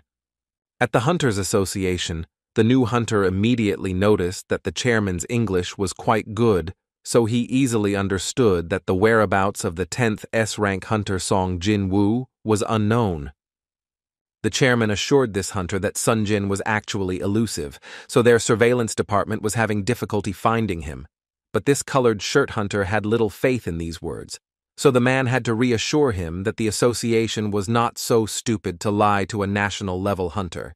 In any case, he decided to say that he heard that Hwang Dong-soo arrived in South Korea and made a small fuss, and he would immediately like to say that since he has the title of S-rank hunter, they, unfortunately, did not able to push him not to do anything illegal. The chairman noticed that the hunter said the word ours, as if the hunter Hwang Dong-soo was already completely in the hands of the United States. And the hunter himself at that moment continued to say that Sung Jin is one thing, but he also came here to ask the Hunters Association to deny Hwang Dong-soo entry into the country. But apparently, they have already been able to cope with this problem, and the chairman taciturnly confirmed this information. Then the hunter thought that it would be nice to end this conversation earlier. He also added that he would call again if he needed to ask something else. The chairman at that moment could only think that he felt like a child against this big guy, and the hunter at that moment began to say that he had heard that South Korea was in poverty because of the situation on Jeju Island. And so he would like to help with the raid on Chuju Island, but unfortunately, he is a busy man. He believed that it would be a completely different matter if the association had enough money to hire him. Then he would have no problem taking up this business. But now it's time for him to go to the airport, and at that moment, Woo Jin decided to stop him and ask the man if he could keep him company, and the hunter didn't care what they would do. The chairman decided to ask Woo Jin a question before leaving, in which he was interested to know the man's opinion about whether he thought that the expectation of the presence of this hunter on the upcoming raid on Jeju Island was just a deception. Woo Jin didn't know the exact answer to this question, but he was sure that there was no point in worrying about this because cooperation with Japan had already been confirmed, which means that a hunter from the huge Japanese guild would visit South Korea today. Sung Jin meanwhile destroyed one demon after another, and noticed that each of them gave him quite a lot of experience, and apparently all this was due to their high level. In addition to the guy, his main warriors also received a pretty good level boost, and now Sung Jin can use an increase in the class of his warriors. Sung Jin saw such things for the first time, but when Igris and Tank sent the guy their requests for a rank increase, he realized that this was reality. And as soon as Sung Jin confirmed their promotion, now the soldiers were many times stronger, and this could be understood, if only because their aura was much stronger. Igris, in turn, was finally able to receive S rank. And his fellow Tank was also keeping up too much because he had received a top A rank power. Isel suddenly decided to ask the guy if he knew how many clans he had already managed to destroy during this time, and Sung Jin suggested that since this is the 89th floor, then excluding her clan, this number should be closer to 9. In any case, the girl started this conversation in order to tell him that starting from the 90th floor, each subsequent floor will be controlled by clans of high-ranking nobles, and this, oddly enough, means that they are all on a completely different level. Therefore, she would like to again offer the guy to convince them to just give him permission to pass, as he did with her clan. But before she could finish, Sung Jin interrupted her and said that if he were weaker than their clan, then they would hardly have negotiated with him. Afterwards, he suddenly remembered what she had said, that there was always a fierce struggle for ranks between the clans, and therefore he was going to raise the Radis clan to first place. Essel corrected him and said that her clan was called Reincarnated, after which she was very interested to know why he spared her clan. Sung Jin looked her straight in the eyes and confidently said that, in fact, everything is quite simple. He liked her. That's why he treats her and her clan this way. The girl definitely did not expect such an answer, and this could be said by her amazing face. Sung Jin was able to deceive her so easily, so he began to feel that he could only get along well with such clumsy people. As Sung Jin's Essel warned, from the 90th floor, the difficulty suddenly increased, and the number of monsters and their levels were at a completely different level compared to the lower floors, and despite the increase in Sung Jin's intelligence, this seemed of little importance considering the rate of consumption of his mana. Although, on the other hand, he understood that in fact, this was just an indicator of how often shadow soldiers recover after destruction, and the fact that he successfully managed to reach the 90th floor so quickly means nothing. With each floor, Essel was more and more surprised at how strong this guy could be, because he was so easily able to defeat clans that had the 5th rank, so she wanted to know if all his people were as strong as Sung Jin. The guy answered her that in fact he knew 2 people who were possibly close to his strength, and in his mind he thought about Go Hong Hee and Cha Hei. These 2 definitely seemed stronger to him than other S ranks, and judging by their auras, Cha Hei was on Choi Jin In, who is known as the ultimate weapon, came out several levels. In other words, even among S ranks there are differences in strength, and moreover, since S ranks are immeasurable, they may have even larger gaps in strength compared to other ranks, and before he could be compared to Chairman Go Gun Hee. But now the situation may have changed due to the fact that Sung Jin reached the upper floors. After these thoughts, Sung Jin turned to Essel and asked her to return to her floor, because from now on he would take care of everything himself. She was surprised that the guy was sending her home, Did he really not need her anymore? The girl really was quite interesting for Sung Jin, but still, it seemed to him that it was really time for her to go home. But he did not forget to tell her that she had done a good job, and for that, he was incredibly grateful to her. At first, Essel was upset, but then she decided not to just leave it like that and told the guy that she wanted to go with him. She stated that she would like to see the outcome of his battle. Sung Jin had no desire to actually dissuade the girl, so he told her that in fact she could do anything, and after that they moved together to the 98th floor. This rank hunter Ryuji Kodo arrived at Incheon International Airport, and the first thing he noticed when he got off the plane was that there was someone very strong at the airport. Ryuji understood that a person of this caliber could not just be in such a place, so it seemed to him that something had clearly happened in this place. At that moment, an association assistant approached him, who first of all asked for forgiveness for being late, and he also said that there were so many people at the airport because a hunter from the United States had arrived in South Korea. But they had already prepared everything for him, so there was no point in worrying. But still, Ryuji thought about why the hunters from the United States were flying here. Apparently, they were both called for the same reason. The chairman, sitting in the office with Ryuji, thought that this is the only person who is able to compete with Liu Zhang in Asia, and therefore it is a great honor for him to meet with him today. But still, one should not forget that he is definitely a difficult person. In Japan, there are 21 S-rank hunters, and 11 of them are part of the Ryuji Guild, which is called Naked Sword, and unlike the structure of South Korea, with 5 guilds competing among themselves, in Japan there is only one guild that has all the authority, so the Ryuji Guild the biggest. His thoughts were interrupted by a girl who stood next to Ryuji, and as it turned out her name was Hakekawa, and today she will be responsible for the translation, and from now on she will translate Ryuji's words. She also did not forget to say that due to the misfortune that happened recently, they decided that they could no longer ignore Jeju Island, and therefore they promised to give their full support to South Korea. After the girl, Ryuji himself spoke up and began to say that, in short, the reason he came was that the chairman was thinking about the idea of uniting and creating an allied force consisting of elite hunters. The chairman could not believe that Ryuji was suggesting that he create a joint force and attack the colony. The man, of course, perfectly understood that the strongest Japanese hunters were excellent, but he still believed that going to Jeju Island was very dangerous. But Ryuji immediately made him understand that since this was an S-rank gate, they had prepared a certain plan for this. Mr. Ryuji's translator brought the information to the chairman that they received after exploring the colony. Each ant is strong as a top-ranked hunter, but they have a serious vulnerability. And this drawback Ryuji believed was their lifespan, because the lifespan of ants is 1 year. In other words, the hunter wanted to say that if they destroy the queen, then all the other ants will naturally die out after a year, and Jeju Island will be clean. It seemed to the chairman that doing this would clearly not be as easy as Ryuji said. He also thought that it would be more plausible if they destroyed every ant on the island, rather than getting rid of one queen, because she is incredibly strong, and destroying her is equal to destroying 1,000 ordinary ants.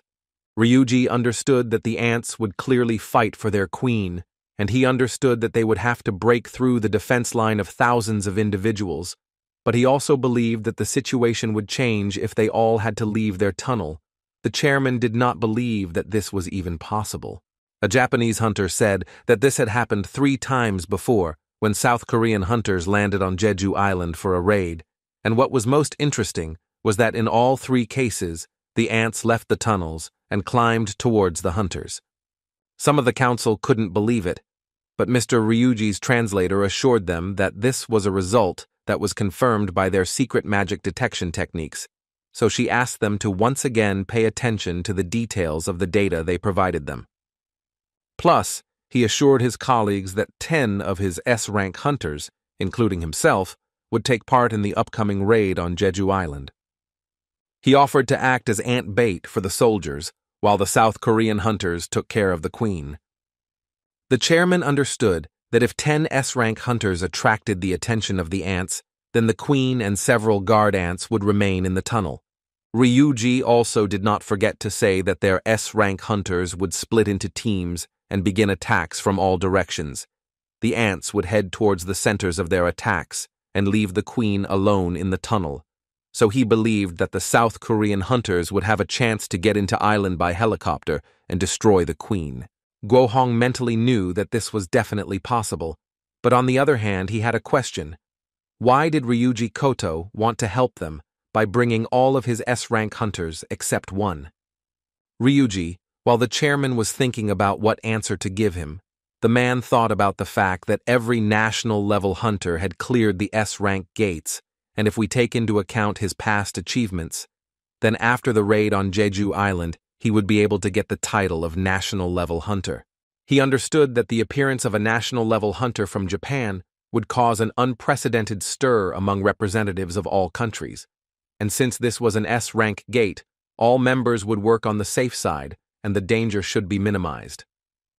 And taking all this into account, the man was sure that South Korea had no reason to deny him this, although he himself understood that this was a vile path, but the righteous path would not help him become a national-level hunter, and that's fine understood. Guohong looked at these reports carefully and thought that compared to Japan, South Korea only had 8 S-rank hunters, excluding him and Min Byung-gu, who retired. It turns out that only 6 could participate. But the main problem was that he was not sure that they could destroy the boss of the S-rank dungeon. He felt that this would definitely become a reality if Sung Jin-woo, the person who single-handedly dealt with the boss of the A-rank gate, teamed up with other S-rank hunters. Ants are evolving at a terrifying rate, and they don't know when the entire ant population will gain the ability to fly, so they simply can't wait any longer. So he told Ryuji that after reviewing the data, they will present them with a concrete plan of operation. Sung Jin and Essel have finally reached the 100th floor, and soon Sung Jin will finally pass this tower completely. And as soon as he stepped onto this floor, he was met with the dragon by the same Demon King Baran. Sung Jin immediately noticed the incredibly unusual aura of this boss. He had never felt anything like this before.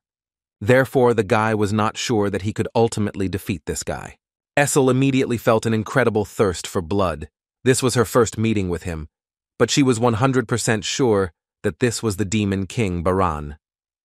Sung Jin didn't like that even Essel could feel the aura that the boss emitted. Besides, he has a dragon, and a flying enemy is the most disgusting thing, at least that's what Sung Jin thought. But what surprised Sung Jin most of all was that if you don't take into account the horse that Essel rode, this was the first non-demonic creature that he came across here. Apparently, there are many different mounts in this place. Suddenly the thought appeared in the guy's head that if it was not a demon, then perhaps he could extract the shadow, and while Sung Jin was thinking about this, the Demon King used a skill called the Army of the Underworld. Using this skill, he summoned demon soldiers of various types, and after just a few minutes, an entire army of demons stood opposite the guy, ready to destroy him. Essel immediately noticed that the demon knights and demon generals are monsters of at least A rank, and the worst thing is that there are more than 100 of them here. Sung Jin believed that just by looking at this, you can understand that there is a whole horde of demons here, and apparently the very battle I've been waiting so long, it's finally starting. Sung Jin waited until the last moment, and did not attack until the monsters came too close, and in the end, he still used his skill, which is called the Mastery of the Monarch. And then he only had to say one word, which ordered his army to appear and join the battle. His elite warriors appeared on time and immediately began to destroy all the monsters. True, their number did not decrease even after dozens of attacks, and Sung Jin was about to be attacked by other, larger demons. But they really shouldn't have forgotten that Sung Jin also has other, more experienced warriors like Igris, who is capable of destroying such monsters one by one. And his new friend Fang, who now uses the ball of greed that Sung Jin gave him. With its help, he has become several times stronger, and now his magic is S rank. Essel couldn't quite believe that this was even possible, although the girl went with him to the top floor, but she still saw it for the first time. although she also turned her attention to the king of this place, Lord Baran, who continued to smile, although his warriors were destroyed one by one. This monster clearly looked at Sun Jin as an invader who would have to be destroyed by him. But what's more interesting is that Essel didn't fully know which side she should take, who she should fight for.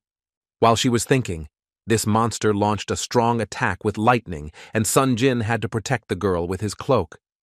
But what is most dangerous is that this magic hits the area and stuns the enemy, and if he cannot stop this magic, then his shadow soldiers will turn to ashes and his mana will dry up.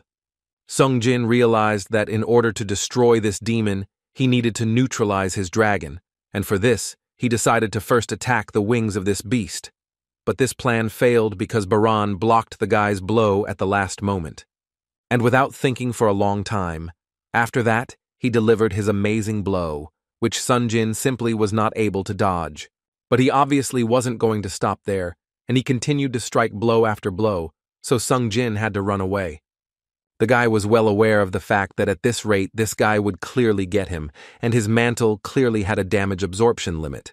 Suddenly his thoughts were interrupted by Fang, who using a ball of greed created an incredibly strong stream of fire, with the help of which he was able to block the blow of Baran, who at that moment was using lightning. Moreover, due to the force of his blow, he was able to harm this demon's dragon as well. Now Sung Jin understood that he made the right decision. When he decided to give the ball of greed to the Fang, he knows perfectly well how to use it correctly. The dragon still could not withstand such pain and fell to the ground, and its wings were too severely singed to continue to fly. Sung Jin was very glad that Baran finally came down to him from heaven. After all, the guy is at least tired of raising his head up to understand where this little demon is. The ruler's touch is able to control and influence physical objects, but the effectiveness of the skill depends on the weight of the object. However, despite this, the skill does not consume mana, just like the shadow soldier summons warriors that he has already saved, and this skill also does not consume mana. But with destroyed soldiers, a different situation arises. They spend his mana to restore, and if there is no mana left, they return to his shadow, so it is very important to increase the intelligence statistic in order to increase the mana capacity. Sung Jin thought that the fighting skill of this demon was clearly excellent, and the amount of mana seemed bottomless. But then he did not understand what his soldiers were based on. If the destroyed soldiers were not restored, then he must constantly spend a huge amount of mana to summon again their. Either way, Sung Jin's main problem is that he's running out of mana and giving him no way to replenish it. The recovery of high-ranking soldiers consumes much more mana, but this does not mean that he should not use them. The guy just decided that he needed to finish this battle before his mana ran out completely. But Sun Jin was far from confident that he would be able to do this, because this demon was incredibly strong and destroyed even his strongest warriors with just one blow. Even Igris's attacks were stopped by this demon with just one hand, although the attacks were far from obvious. And then he delivered such a powerful attack that it was simply impossible to dodge it. So Sung Jin had to spend more and more mana to restore his fighters. But this could not continue for long, and at some point Sun Jin decided that now he had to start attacking this monster, and for this, he used the decisive blow skill. But in order to inflict good damage, the demon easily dodged the guy's attack, after which he grabbed him by the head and lifted him up. Of course, Sun Jin did not allow him to strike, and for this he used his shadow soldiers. And then, while the monster was distracted by this counterattack, Sun Jin took out both of his daggers and inserted them directly into the demon's body. This quite obviously angered the monster, and he created a huge wave of energy that destroyed all the shadows around him and threw Sung Jin away from him. The guy realized that he had angered the demon, and apparently from that second their real duel began, in which the truly strongest would win. A second later, they collided with each other, and it seemed that the blades could not withstand such powerful energy.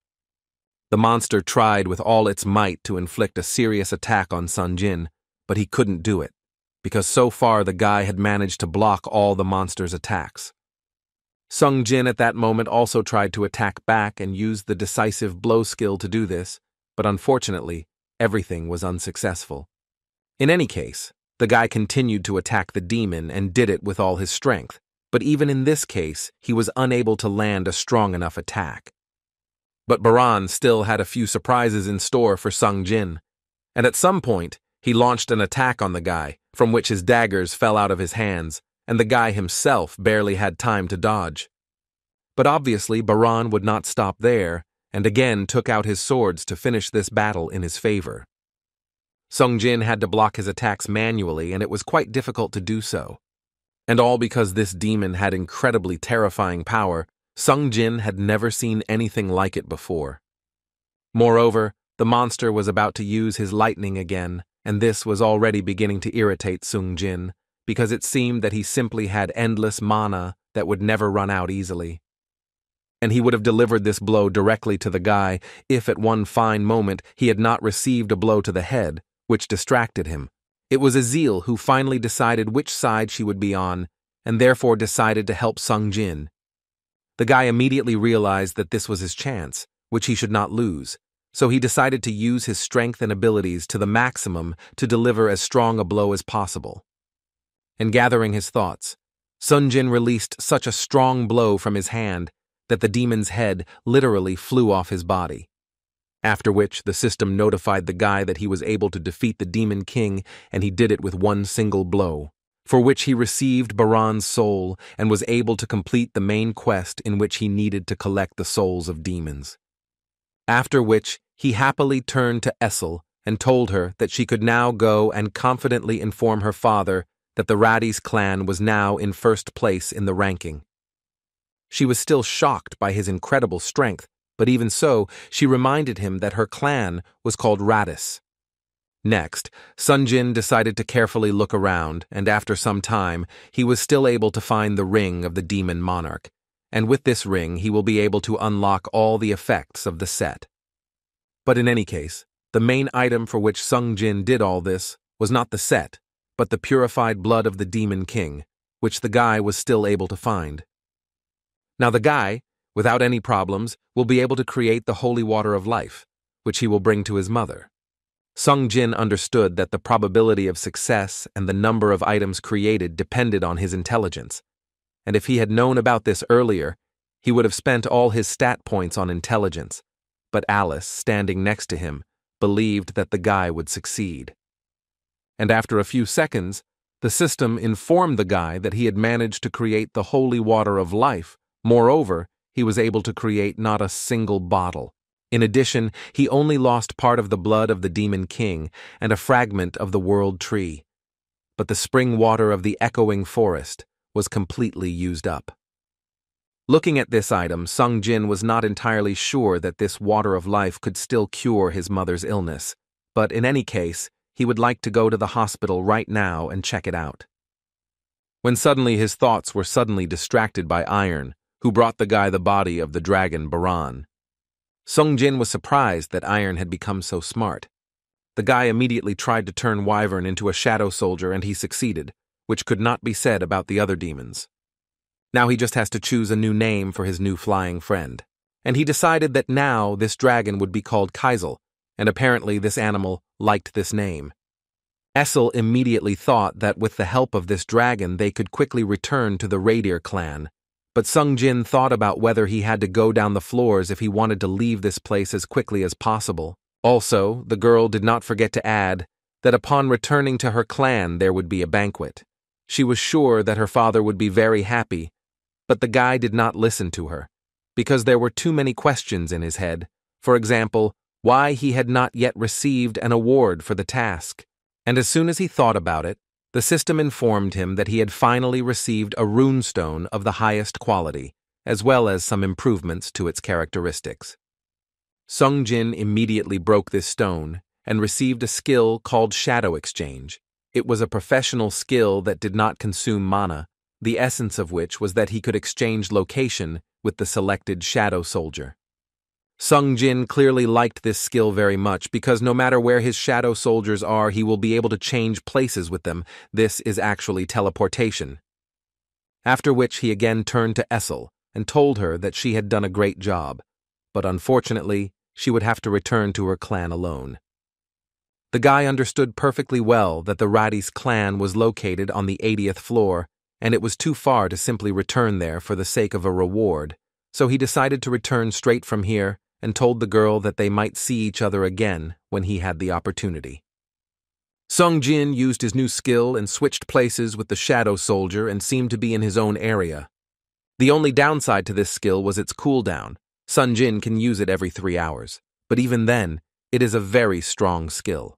But the guy did not forget that he had more than one way of transportation, and to get to the hospital, Sung Jin used Kaisel. Wu Jin, meanwhile, was telling the chairman the information that his colleagues from Japan had sent them. There was even a video that was recorded using a Japanese satellite with a magic detection camera. The chairman drew his attention to the fact that in all the recorded raids, as Ryuji said, all the ants leave the nest except the queen and her guards. The fact that the appearance of these ants is constantly changing is proof that they evolve with each new generation, and the lifespan of each generation is approximately a year. Go Hong was still worried about the guard ants, but in high-ranked dungeons there are always several guard monsters protecting the bosses, so he would like to know what the likelihood is that the ants will return to their nest sooner than they expect. Wu Jin told the chairman that in this case they would use an interference signal. What he meant was that these ants can communicate with each other using their special waves, and Ryuji plans to stop them from doing so by using an interference signal. Then only the queen and her guards remain, and they will have to worry about them.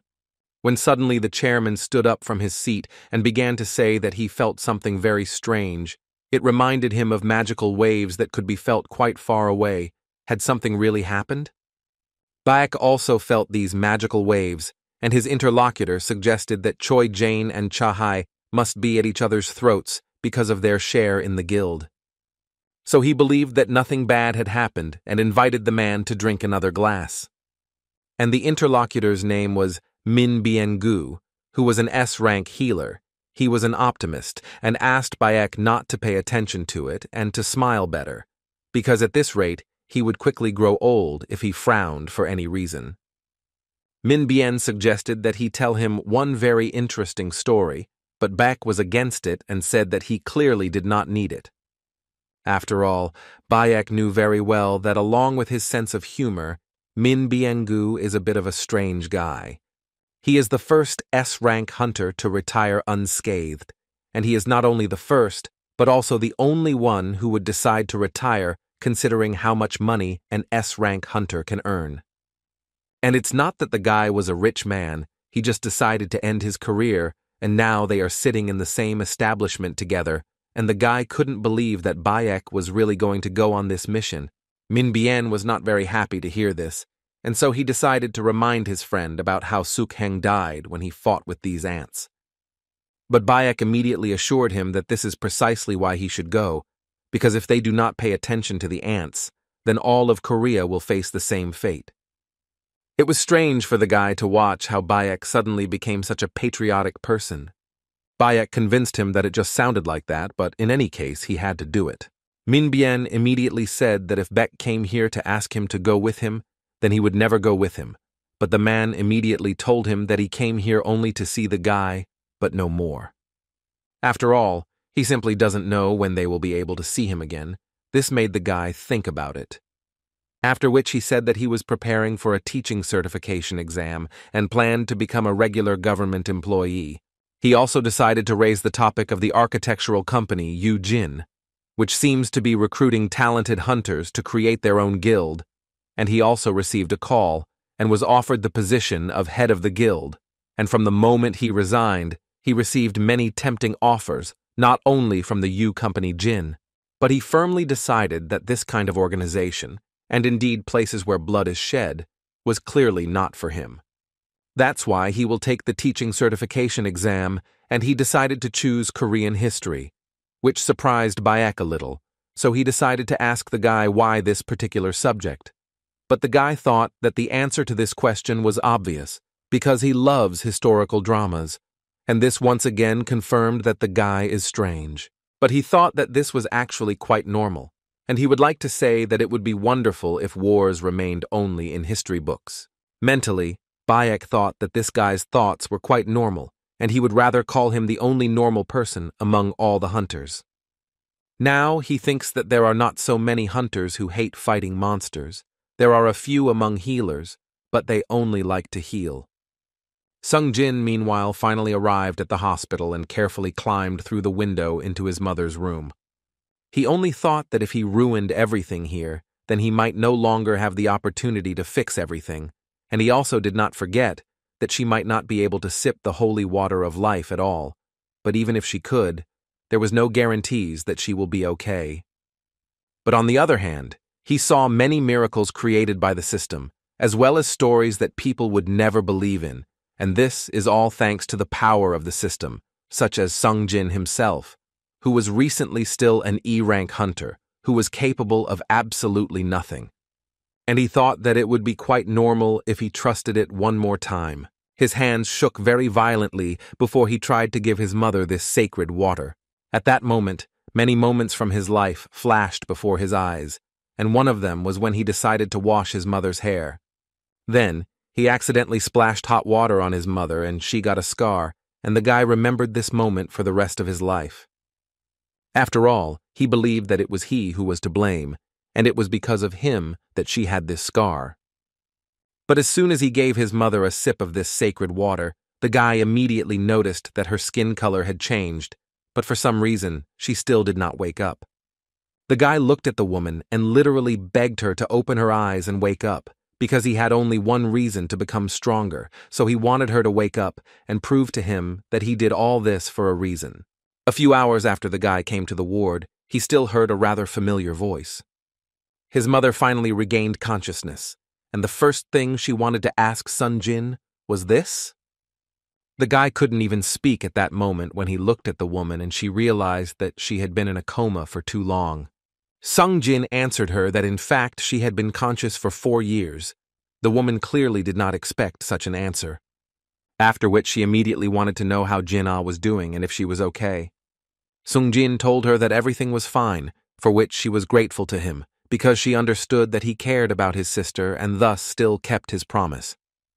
The guy could not hold back his tears at one moment, and this was not surprising, because after all his efforts were not in vain. The head doctor at the hospital was informed that the patient woke up after falling into eternal sleep, and this, as far as he understood, was the first and only such case. The attending doctor of this patient immediately demanded that she be discharged from the hospital immediately, but the chief doctor assured him that they could not do this, because she was at least still unstable, because she had been in a coma for 4 years. She was unlikely to even be out of bed, will be able to get up. But the doctor suddenly told him that regarding this, the patient's indicators were all normal. As if she had not been in a coma at all, she also did not have any abnormalities, and she could even move independently. The head doctor didn't even want to believe that she was in excellent condition, even though she had been in a coma for the last 4 years. But even if so, he still believed that it was too early to talk about discharge. Moreover, he believed that it was necessary to make this case public. And at that moment, the doctor spoke again and said that he had already tried to explain this to the guardian, but he did not quite an ordinary person, so it will be extremely difficult to do this with him. The doctor walked up to the head doctor and quietly said in his ear that this woman's guardian was a new S-rank hunter, Sun Jin Woo. After he heard about this, the man suddenly changed his mind and said that in fact, they do not have the right to keep healthy patients in the hospital against their will, and they will undoubtedly discharge her as soon as possible. The woman looked at her daughter and simply could not believe that her daughter had grown so much. Jin-ah understandably couldn't hold back her tears. The first thing she did was fall into her mother's arms. The girl really missed the woman all these 4 years. Sung Jin looked at this picture and once again confirmed for himself that all his efforts were clearly not in vain. Moreover, he had a feeling as if this moment was his reward for all the trials that he had to overcome. However, having become a hunter of this rank, Sung Jin felt that he had become very distant from his family. The worry inside him was pressing down on him more and more every second. After a long time, Sung Jin finally took out his phone, which he had completely forgotten while he was in the demonic castle. He immediately noticed that he had an incredibly huge number of missed calls, but he didn't want to call back. It seemed to him that if it was something important, then they will call you back. And he obviously didn't have to wait long, because as soon as he started reading the news, Go Gun-hee immediately called him on the phone.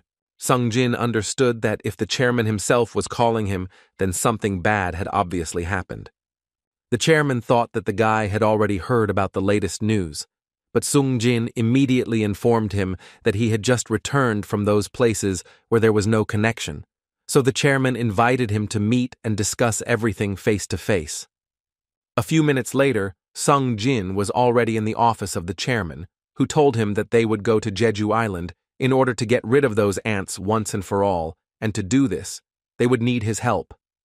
The man explained once again why this operation is so important for them, and only after all this, he asked the guy again whether he would agree to join this operation. Sung Jin thought that under normal circumstances he would have agreed without any hesitation, since the island is infested with high-level monsters. But on the other hand, he just saw his healthy mother and would like to spend more time with her, when suddenly his thoughts were interrupted after he felt an incredibly strong energy. The chairman noticed that something was wrong with the guy and asked what was the matter, to which Sung Jin told him that it seemed to him that hunters were apparently fighting nearby, emanating incredibly strong energy. The man had no doubt that the guy would have excellent instincts, so he managed to detect them from a distance, after which he added that at the moment, several S-rank hunters were training in the gym, and perhaps Sung Jin was talking about them. Sung Jin was a little confused about why this was needed, but the chairman reminded him that there were only 4 days left before the raid, and therefore the guys were training to be in shape. Also, the chairman did not forget to say that even Ryuji Goto and his Japanese comrades here and Sung Jin perfectly understood who he was talking about, because this is the name of the strongest Japanese hunter, and even ordinary people have heard about him at least once. Meanwhile, in the training hall, the hunters continued to train, and at one moment it seemed that they were not doing this for a training purpose. Mr. Bayek's opponent believed that a man should be able to do much more, but this only caused a smile from the hunter. The chairman took Sung Jin to look at all this action, and the first thing he said was that it was actually a rare event for all the S ranks to gather in one place, and the magical energy that Sung Jin had sensed earlier must have come from them. Sung Jin noticed that the hunter back was gradually beginning to lose his position, and as soon as the guy said this, a voice from the side corrected him and said that in fact, if Beck had fought at full strength, then Ma Dong-wook would not have had a chance. This expert was Choi Jong-in, who was so happy to see Hunter Sung Jin woon. Mr. Beck's opponent was Ma Dong-wook, who also had an S rank and was the master of the Glory Guild. Sung Jin didn't quite understand why Hunter Beck didn't give his all against such an opponent. Choi Jong-in believed that the man's problem was that it was difficult for him to use all his power when so many eyes were directed at him. But still, he believed that it was worth not forgetting that when Bayek fights with all his strength, he turns into a monster. Next, Sung Jin finally noticed Ryuji Goto, who was a famous S-rank hunter. The other S-rank hunters did not know who the man on the balcony was and why he came here in the first place, but still some of them had information that this was the hunter Sung Jin Woo, who had recently received the rank of S-rank. Ryuji also noticed the guy, and all because the guy, in his opinion, simply had destructive energy, despite the fact that the guy tried to hide it in every way, so it seemed to him that he was an excellent hunter and destroyer. But his assistant from Japan assured the teacher that Sung Jin was a hunter mage, and this was officially confirmed information. The hunters from Korea were also not particularly happy that Sung Jin was here, because he was the one who ruined the debut of their familiar hunter Lin Min Sung. But still, even they were wondering why there was such tension in the air, and apparently it was all because of him. Ishida approached her friend Keiyu about the fact that this was the 10th S-rank hunter, but he asked her not to talk to him, because the whole point was that he would soon be sick of all these S-ranks gathered here. But then he paid attention to Cha Hai, who was standing nearby, and apparently in South Korea, there is someone with the same sensitive nose as his. But if this girl only needs a scarf to remove the smell, then her feelings must be several levels lower than his. Assistant Ryuji believed that looking at all these hunters in South Korea, it seemed to him that there was nothing interesting for them here. Since she had witnessed countless raids by Goto-san, other S-rank hunters simply would not be able to surprise her. But Ryuji believed that this was not entirely true. He turned his attention to Cha Hai, who seemed to him an interesting hunter. She and Go-gun-hee are comparable to their best members, when suddenly their dialogue was suddenly interrupted by some hunters who asked the translator girl to repeat what she just said. She said it again without any problems, but this time in a more rude manner, that hunters from South Korea are worthless. This angered Mr. Yun Nim even more, who, as it turned out, knows Japanese, and he heard everything she said about them. The girl didn't give a damn about this, and just decided to find out who they were, to which his assistant responded with a shout and said that this was actually the head of the Knights Guild. Park Jong-soo was the head of the Guild of Knights and had an A rank, but this is clearly the first time the girl has heard his name and the existence of this guild in general. This made the man's assistant even more angry, so he began to tell her that their Knights Guild was one of the top 5 guilds in South Korea, not to mention that they had hired more A-rank hunters than any other guild. The girl seemed not to have heard everything that the guy just said, and decided to ask a question in which she wanted to find out whether they would participate in the raid on Jeju Island, because as she heard, only S-rank hunters would go there. Ryuji decided to ask what Hanakawa was talking about. The assistant to the head of the Knights said that Hyun Nim was part of the protective detachment that would act as a blockade of Jeju Island, and this consoled the girl because she believed that they could not rely on A ranks in such an important task. Ryuji tried to tell the girl that she was creating a problem and she should stop doing this. Hyun Nim responded by telling the girl that she had better stop saying such things because she can't even know how hunters work, because she just works here as a translator. After these words, Hanakawa invited the man to see her abilities, because as it turned out, she was an A-rank hunter, and since the man was so confident in himself, he could clearly easily defeat the hunter who was only here to translate. Hyun Nim advised her to stop looking down on them because it might end too badly for her. But she apparently decided that it was too late to stop, so she checked with the man, or was he by chance a non-combat hunter? Songjin noticed that 2 rank A hunters had collided down there, and it would be quite interesting to watch this dispute, and Jong supported him in this. Hyun Nim realized that apparently the fight could not be avoided, and that this girl would have to be taught to respect people, so first, he suggested deciding on the rules, because it would be better than just beating each other. And the rules will be simple, according to him. The one who grabs the other's wrist will become the winner of the fight. She immediately realized that if she swung her fist to attack, she would quickly lose, and with these rules, she simply couldn't attack carelessly. This goal involved a little mind game. But most of all, she was wondering whether he would change his position or whether he was going to fight like this. Hyun Min assured her that there was no point in her worrying too much about his stance, because he would only need to remove his hands in order to take her wrist. The girl understood that apparently the man was quite confident in his speed, but in any case, she was ready to start this fight. After these words, she took off and went into battle, and Hyun Nim continued to stand in place. Hanakawa immediately tried to land several blows on him, but he was able to easily dodge them. After such an attack, the man told her directly that her attacker was so-so, but still he was kind today and was ready to give her another try. But the girl responded by telling him that she did not understand his dialect very well, but what she knew for sure was that it was not very good to stand with torn pants. And while Hyun Min was trying to understand how this even happened, the girl went on the attack again and believed that now was the ideal chance to finally defeat this impudent person. At least that's what it seemed to her at first glance, because a few seconds later, Hyun Nim was already holding her wrist and telling her that she was really too slow. The man also added that it seems to him that she is one of those guys who always hides behind their tanks, not taking into account the fact that apparently she has no experience fighting people at all. Hyunnim told her that there are many problems in South Korea, and even if she doesn't want to, there are times when they have to fight people, and in the worst case, they have to destroy them.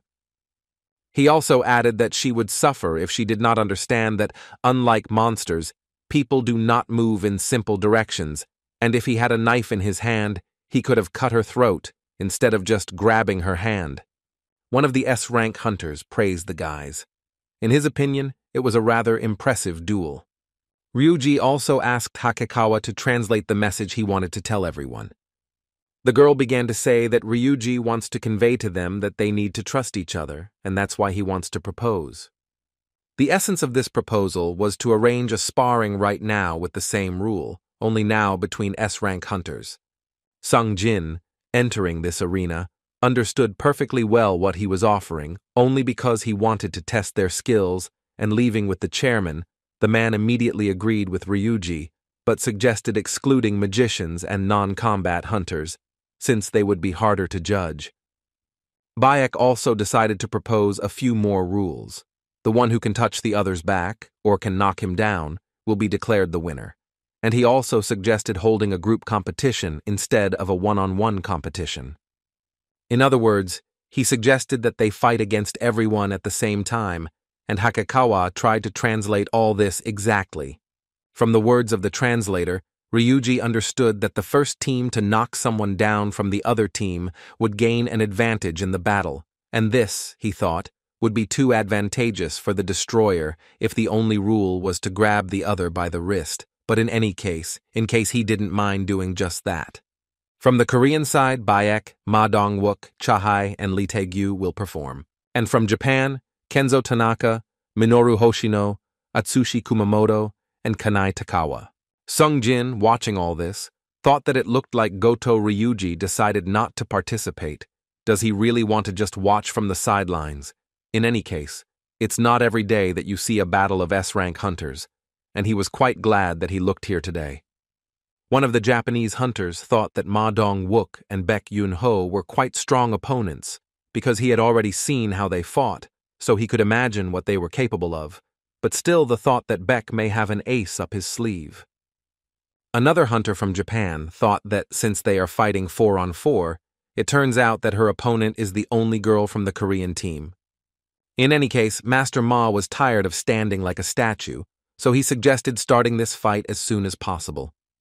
The Japanese knew that Ma Dong-wook's strength is transformation, and he is one of those who enjoy battles where strength decides everything, and this hunter from Japan fully supported him in this approach because he believed that this is how real men should decide their affairs. Moreover, he was no longer eager to check which of them was actually stronger, and when they already collided in battle, it became clear that this would be a rather difficult battle. Lee Tae-gyu immediately noticed that his opponent was incredibly fast, and he had no doubt that he was more than confident in himself and his speed, and most likely he would be able to get closer. Then he would be at a disadvantage. But on the other hand, he did not forget for a second that his main skill was to establish a distance. However, so do long-range attacks, so he decided to start his battle with this, what his opponent clearly did not expect, but at the last moment he was able to dodge such a blow.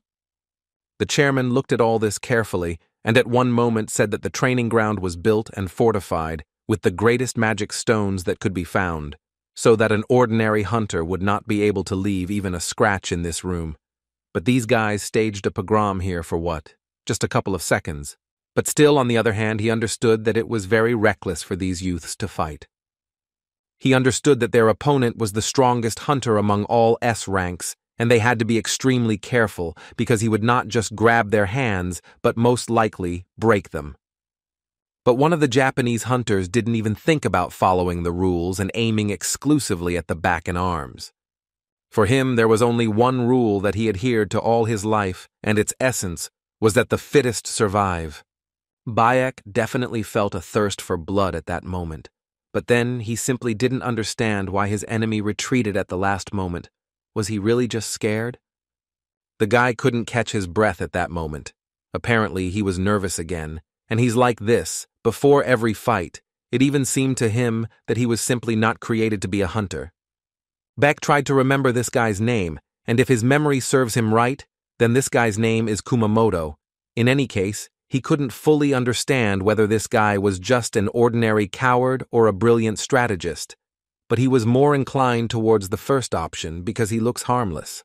It seems that Kumamoto wants to test the level of their skills. Well, since he wants this, then Beck can only hope that in this case, he is ready for what follows. The man always didn't like it when someone wanted to use him as a test subject, so he immediately decided that he would take this fight a little more seriously, so that this Japanese impudent person would regret it. Kumamoto immediately noticed that the man's eyes immediately changed, and now he wanted to get out of here as quickly as possible, because in fact, he had no desire to fight with him. But apparently it was already too late, because Bayek had already rushed at full speed into the battle, and the guy had to think about how to block the blows of this big guy.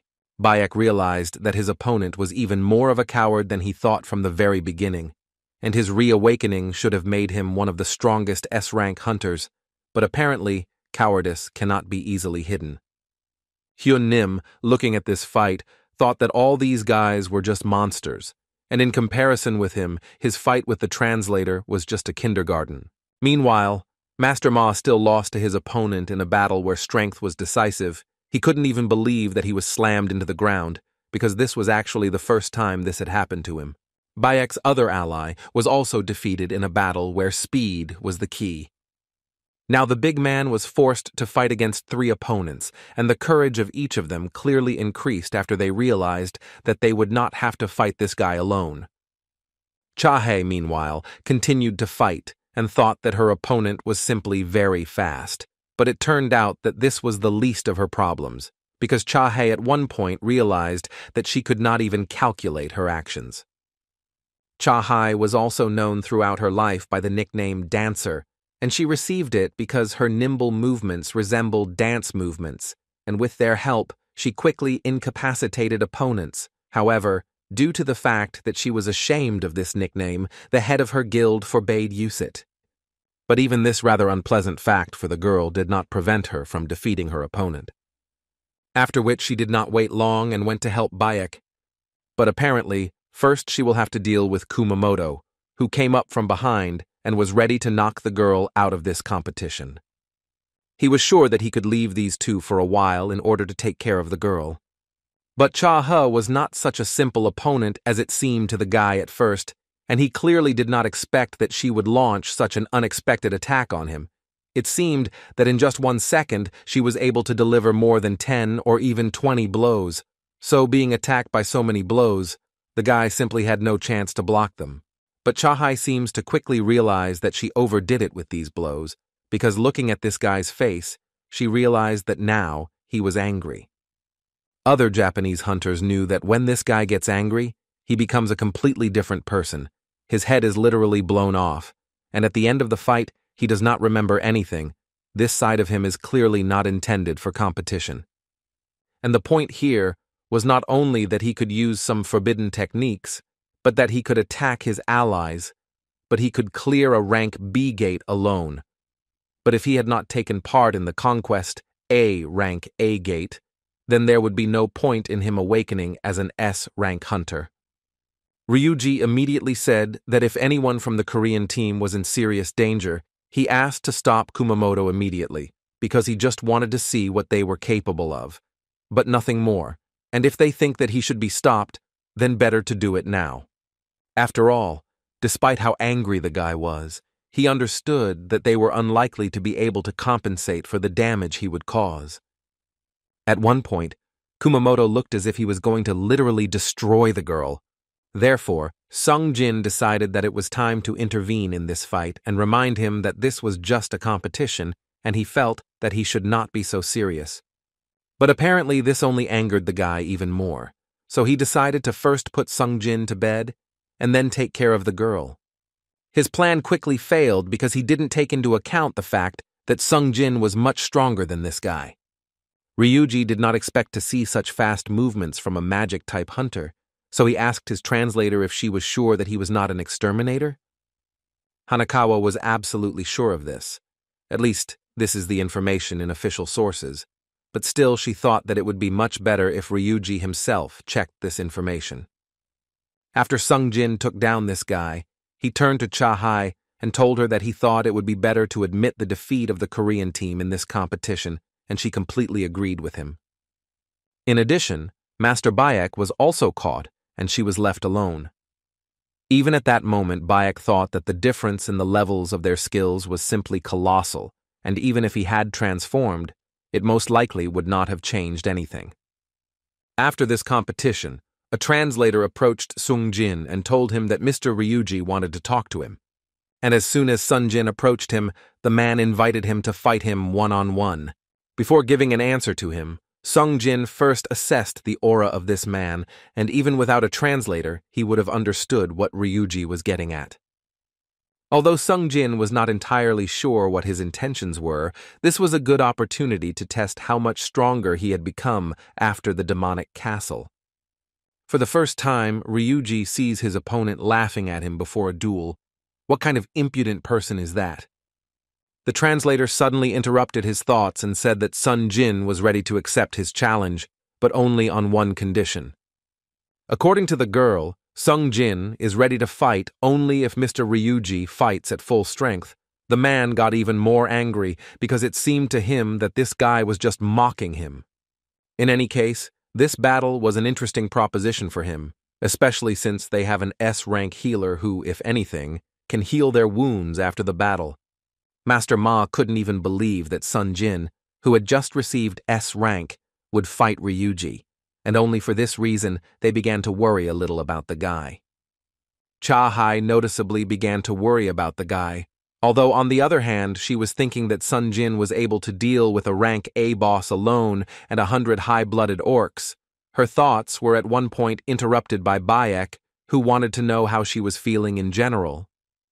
The girl understood what he meant, so she immediately said that she would not be able to constantly hold her nose when they went to Jeju Island. Besides, now she was interested in another question. She thought that this fight needed to be stopped and would like to ask what does Bayek think about this. Bayek thought that this would actually be logical. After all, this is still the same Ryuji, but still, something tells him that it's worth seeing what comes of it. In addition, the man would never have believed that the girl was not excited by the mere thought of the upcoming battle. In his head, he had the thought that if Sun-jin was really capable of becoming stronger every time, then this battle promises to be fun. Therefore, Bayek did not rule out the fact that Sun-jin had become even stronger since their last meeting, and in the meantime, Sun-jin suggested not to delay and start this battle already. But before he could say it, the man had already started this fight and was already flying at Sun-jin with his attack. From the outside, it was a really serious attack, which could easily have been a serious blow to the guy. But apparently Sung-jin managed to dodge, or the man simply didn't get caught. In any case, the guy didn't like that Ryuji attacked him even before he could finish his sentence. Now the man was sure that the guy was definitely not a magic-type hunter.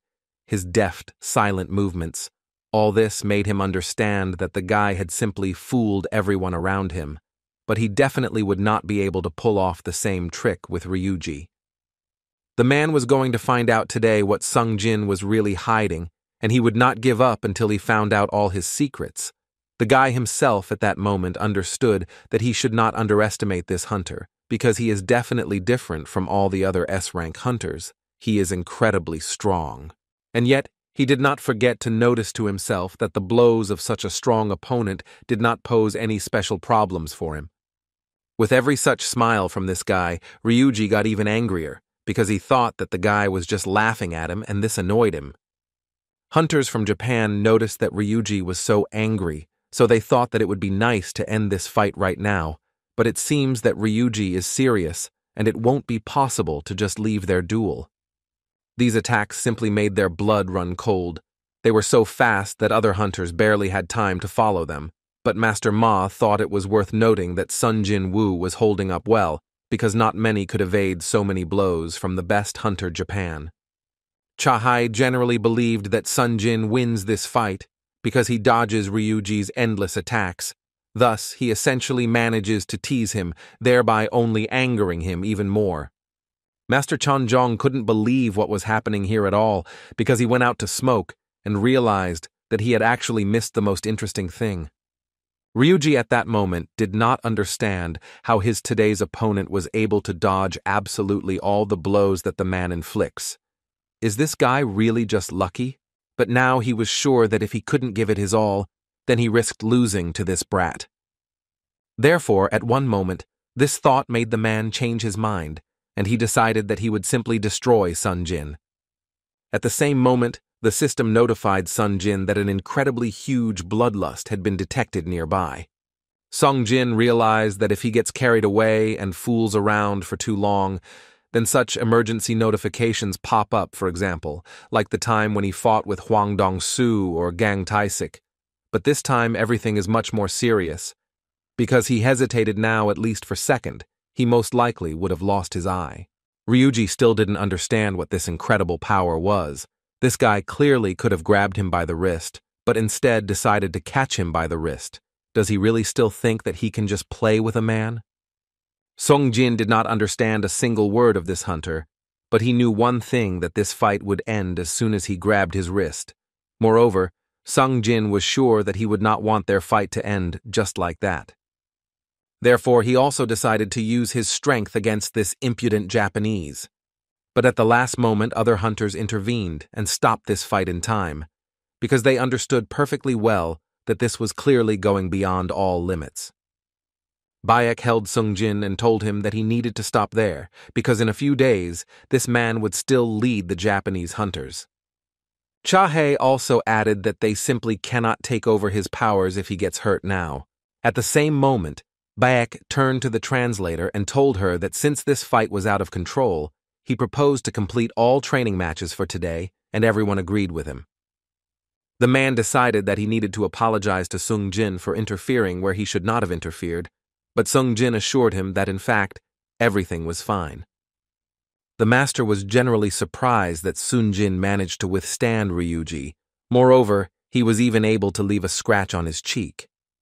But when he came closer to the guy, he realized what was the matter. Because Sun Jin actually has such a powerful body, there are many magicians in his guild, but they are extremely lacking in melee fighters. So if Sun Jin is not a member of any of the guilds, then Master Ma will be glad to see him in his guild.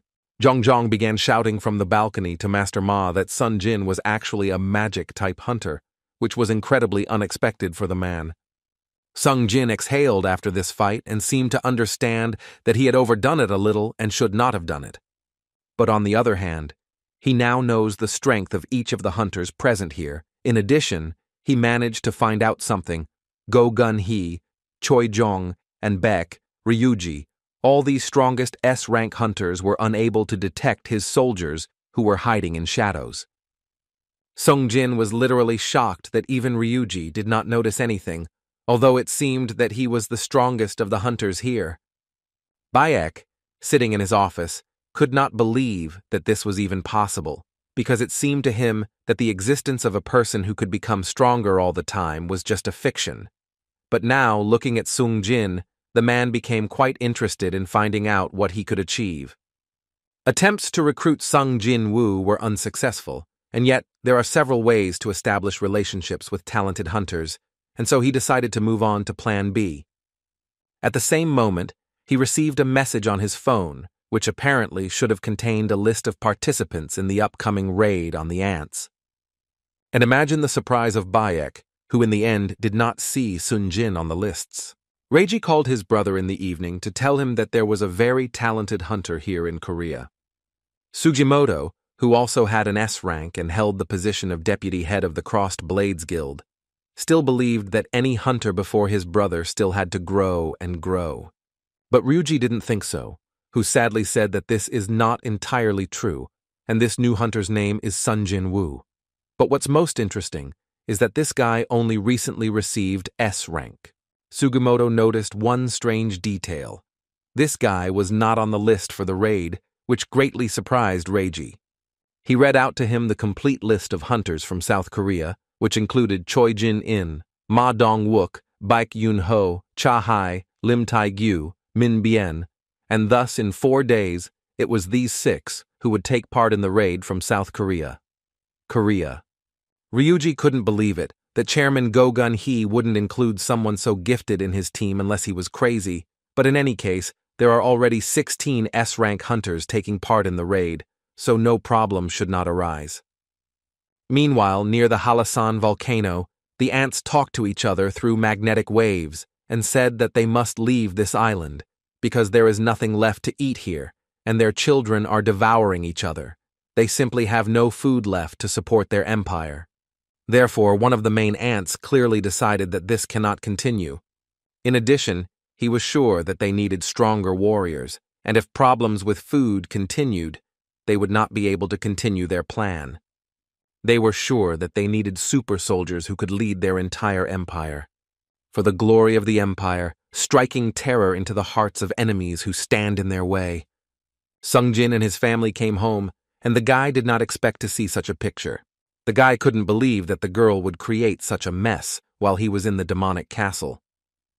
But their mother thought that this was only better, because she actually hadn't done any cleaning for 4 years, so she suggested that they do it together. While they were cleaning, the woman noticed that the house had aged completely. Many stubborn stains appeared in places where there had been no trace of them before. But for Sungjin, this was not at all surprising, because they had been living in this house since childhood. Suddenly, these sweet conversations turned into a sadder topic. The woman wanted to ask Sungjin if there was any news about their father while she was in a coma. Sungjin was sad, but still told her that, unfortunately, there was no news. Also, the guy at that moment thought that if he told his mother that he had become a hunter just like his father, then she most likely would not take it too joyfully. There is a reason why she did not want to move out of this apartment, and even though he now earns so much that it is difficult to imagine, there is still a reason why he continued to live here and pay rent for this apartment, and all because of his mother still waiting for his father, who once disappeared. She hopes that someday he will find his way back to this apartment, and therefore he understood perfectly well that his mother still needed him. It was for this reason that Sungjin did not want to go on a raid on Jeju Island, where it would obviously be too dangerous. The news reported that the speed at which the army of ants evolves is simply phenomenal, and each new generation of soldiers seizes power over the rest of the army. From this, it becomes clear that they are evolving. The picture showed ants that were at the first or second stage of their evolutionary phase, and at first, they behaved just like ordinary ants and simply crawled carefree wherever they wanted. Their only difference was their incredible size. However, the new images clearly showed the third stage of the ants' evolutionary phase. Now, the ant army has mastered walking upright, just like humans, and has become much more agile due to the fact that their giant skulls have become much smaller. In addition, they have learned to use their 4 limbs as hands, and these stunning changes have occurred in just 2 years. Now they have the latest photograph. It shows an ant that made a lot of noise in Japan. They became simply terrifyingly similar to people and also acquired wings. From all this, they drew one conclusion, that these creatures could now fly. Moreover, people understood that this was perhaps their last chance to unite against a common enemy. Most of the advisors at this time believed that upon seeing such an ant, most of the hunters would want to run away, but others believed that in fact there was one retired hunter who was brave enough to join this raid. On the internet, people were too unhappy that Sungjin did not take part in this raid, and although he did not care much about the haters, he was still worried about how his sister Gina Ah would react to this. Suddenly his thoughts were interrupted by Jin Ho, who called him on his mobile to say that he had found a new place where they could now be based, because he was very lucky that his mother was able to contact him. Jin Ho believed that if Sungjin wanted to found his own guild, then the first thing he needed to do was find a place for headquarters, and Jin Ho decided to take care of this, who believed that this was one of the best places, since it was also not far from home. But it seemed to Sungjin that this is still too much for them, because for now, there are only 2 of them. Jin-ho thought exactly the opposite. It seemed to him that they needed more space.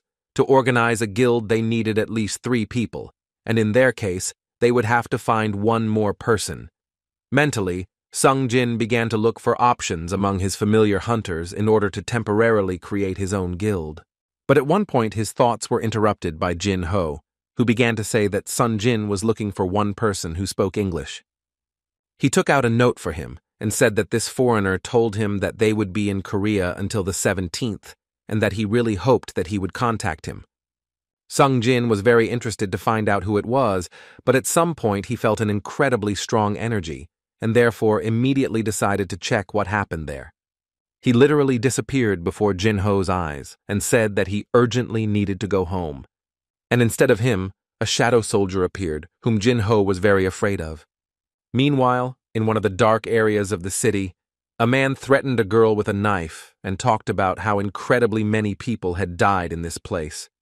She incredibly strongly asked him to spare her, but apparently the man was just waiting for her to start begging him for mercy. Suddenly his thoughts were interrupted when he heard a voice behind him, who said that he agreed with the man that this area was beautiful. But Sung Jin was most interested in knowing why the man was doing all this. What this man didn't like most was when someone lectured him, but still he was ready to tell him the main reason, which he said was that he just had a lot of fun doing it. He was trying to convey to Sung Jin that when he sees someone who is weaker than him, he just wants to have a little fun with him. But apparently today he was not so lucky, and he ended up with someone who was weaker than him. Sung Jin cut the guy off and told him that such a feeling would clearly not lead him to good, because it would be enough to give in to it only once, and then it would be simply impossible to return everything as it was before. And now he recommended the girl to hurry home before it was too late. After which, Sung Jin turned around and before leaving, left the shadow of a high orc, which he told to endure until the last moment and not attack the guy, and told him that he was giving the guy a chance and really hoped that he would be able to take advantage of it and survive. Sung Jin was walking home, and in his head there were only thoughts that tomorrow the raid on Jeju Island would begin, and for some reason this made him very worried. The next day, the plane with the hunters took off for a raid on Jeju Island. While the helicopter slowly flew up to the island, Ryuji at that moment sat alone with his thoughts. He recalled how he felt the breath of death at the moment when he collided literally for a second with Sun Jin. He had never experienced anything like this before. He simply couldn't believe it, so he began to think that he was simply losing his position, since he almost lost to some guy. Hyun Nim tried to convey to each of his people that they must be cold-blooded, because otherwise the ants will sense their fear and attack them first. He also asked them not to forget their motto, which stated that they must be prepared for anything, so he was confident that they would ruthlessly deal with any ant that dared to get close to them. Listening to all this, Master Ma realized that leaving the rear to these guys would be a good idea. Meanwhile, the Hunters Association asked hunters from all guilds to gather in the south of Korea, a precaution taken in case the raid was successful and the surviving ants decided to retreat and attack the Korean peninsula. Each defense group consisted of a B-rank hunter, who had 3 C-rank hunters and 10 D-rank hunters under his command. There were also retired hunters and awakened hunters who decided not to take this path. In total, there were 5,000 hunters, and this was only a tenth of all those who awakened their abilities. In the helicopter, the guy introduced himself as a cameraman who was sent by the press service of the Hunters Association, and, as they probably already guessed, he specializes in filming hunters. He also added that this raid will be broadcast live on television, but immediately asked not to worry about the fact that they might make a mistake or anything like that, since the broadcast will be delayed by 10 seconds, and the editing team will cut out these moments. Bayek couldn't believe that they even sent the operator on such a dangerous mission. He didn't even understand approximately what gun he was thinking about. Some hunters, having received a license, soon realize that such a life is not suitable for them, so they decide to leave and live like ordinary people. An operator with a rank A hunter's license was one of them. But still, he understood that being a hunter is part of his duties and this is not the first time he has worked in dangerous conditions. According to him, he has already gotten into trouble many times, filming inside the gates, but hardly anything can compare with the place where they are now heading. Master Ma assured him that in fact there was no need to be so afraid, because he was sure that if the president of the Hunters Association was not confident in the success of his plan, he would not have sent him with them, and this actually calmed him down. Operator. At least, that's what he said. The man also noted that this seemed to be the first time that ordinary people would be able to observe an S-rank raid, although he believed that it would be the last, and not to mention the fact that after 3 unsuccessful attempts, people are thirsty for retribution for Jeju Island. But today he hoped that they would finally put an end to this once and for all, and Bayek at that moment was thinking that if they lose, then this time it will be the beginning of the end for all of Korea. Still, he was surprised that Biengu had joined them. But according to the guy, he was sure that if he wasn't around, Bayek would be one of the first to die, because there would be no one to patch him up. As you know, he's always rushing into battle headlong. Cha-hai suddenly decided to ask Master Beck, or did he accidentally contact Sun Jin? He replied that he didn't do this, and in response, decided to ask the girl why she was even asking about this. But Cha-hai thought that it was better not to tell anyone about this, so she simply remained silent and said that in fact, it was nothing serious. With these conversations, they were able to quickly fly to the island, and this raid would begin. Ryuji and his hunters were already on the island at that time and were actively inspecting the area. They were just in the upper region of Jeju Island, which looked exactly like a ghost town. Looking at the corpses of these ants, they realized that apparently they had already begun to devour each other, but this was far from good news, because it meant that there was clearly a predator among them, which they would have to destroy. Ryuji was ready to begin the operation, and after everyone got in touch, he gave an order that concerned everyone. He ordered them to be released. And literally a second later there were explosions that could be heard anywhere on the island. Bayek and Chin-jan did not even expect such a strong surge of energy, but they understood that it looked like the Japanese had simply begun their attack. A few minutes later they saw huge waves of flying ants that flew out of their nests, and the first thing they were going to do was attack the helicopter that was circling above their heads. Chanjong was the first to show up, and he did it because he wanted to be the first to fight these monsters. And to begin with, he decided to use fire spears, which he fired directly at the targets. In fact, it was not for nothing that he was called an absolute weapon, because everything is in order with his accuracy, and today he once again proved it. But no matter how much of a sniper he was, this was still obviously not enough, and the ants continued to attack. Therefore, he decided to use stronger abilities and immediately warned that the helicopter could be shaken so that they were prepared for this. And the wave of fire that he released was really huge. It seemed that the ants would definitely not survive after this. After such an attack, he could only say that the ants had evolved quite a lot since the last time, because their resistance was at the level of A-rank gate monsters, which is why he had to concentrate entirely on the flame. Therefore, he decided that it was time for him to go and check how strong they were, and he did not hesitate for a second before jumping from the helicopter. Cha-hai was confident that they didn't really have anything to worry about, because his magic would eventually peak when he fought multiple opponents. As soon as the man descended to the ground, he immediately began to release a huge amount of fire. At that moment, he thought that he had not played with ants for a long time. He remembered how, as a child, he loved to set them on fire with a lighter. Every time he set fire to one of them, they burst with such a funny sound. And now all he can hear is loud explosions. But on the other hand, it was no less fun for him. Afterwards, he called other hunters with the words that everything was probably already clear here. Master Ma understood that the current plan could very well end up like their previous attempts, and they could end up trapped inside the anthill and die.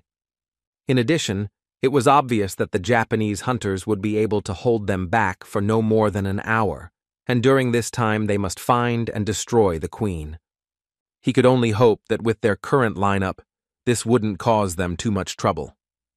Meanwhile, on one of the ships at sea, the captain announced that it was time for them to begin, and therefore ordered the activation of electromagnetic interference.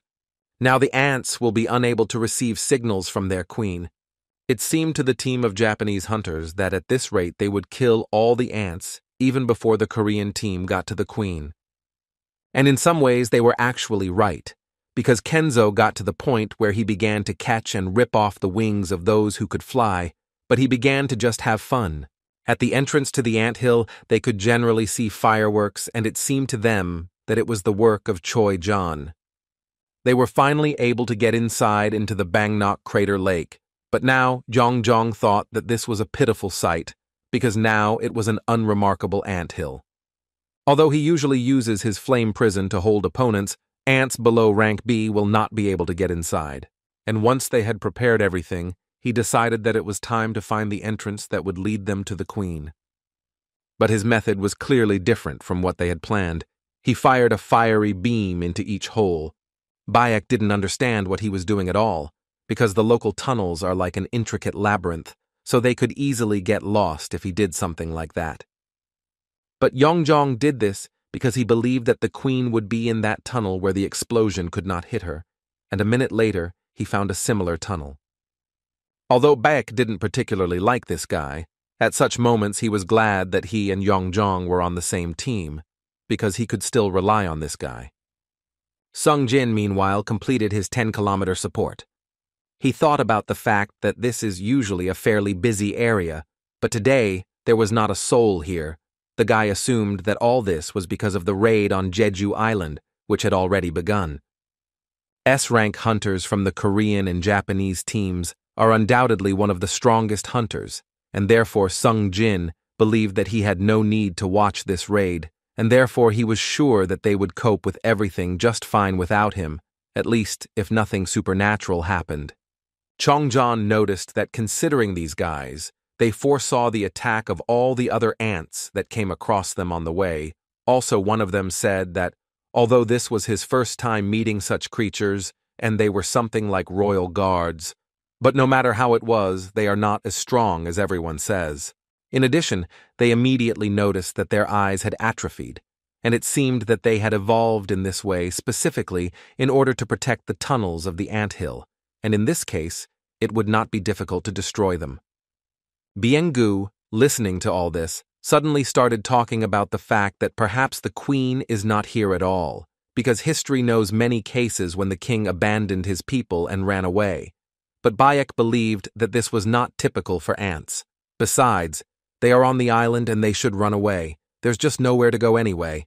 The operator only thought that it was quite dark here, and therefore he was worried that perhaps all the horror would not be visible on the recording. He could only hope that he was provided with a good camera.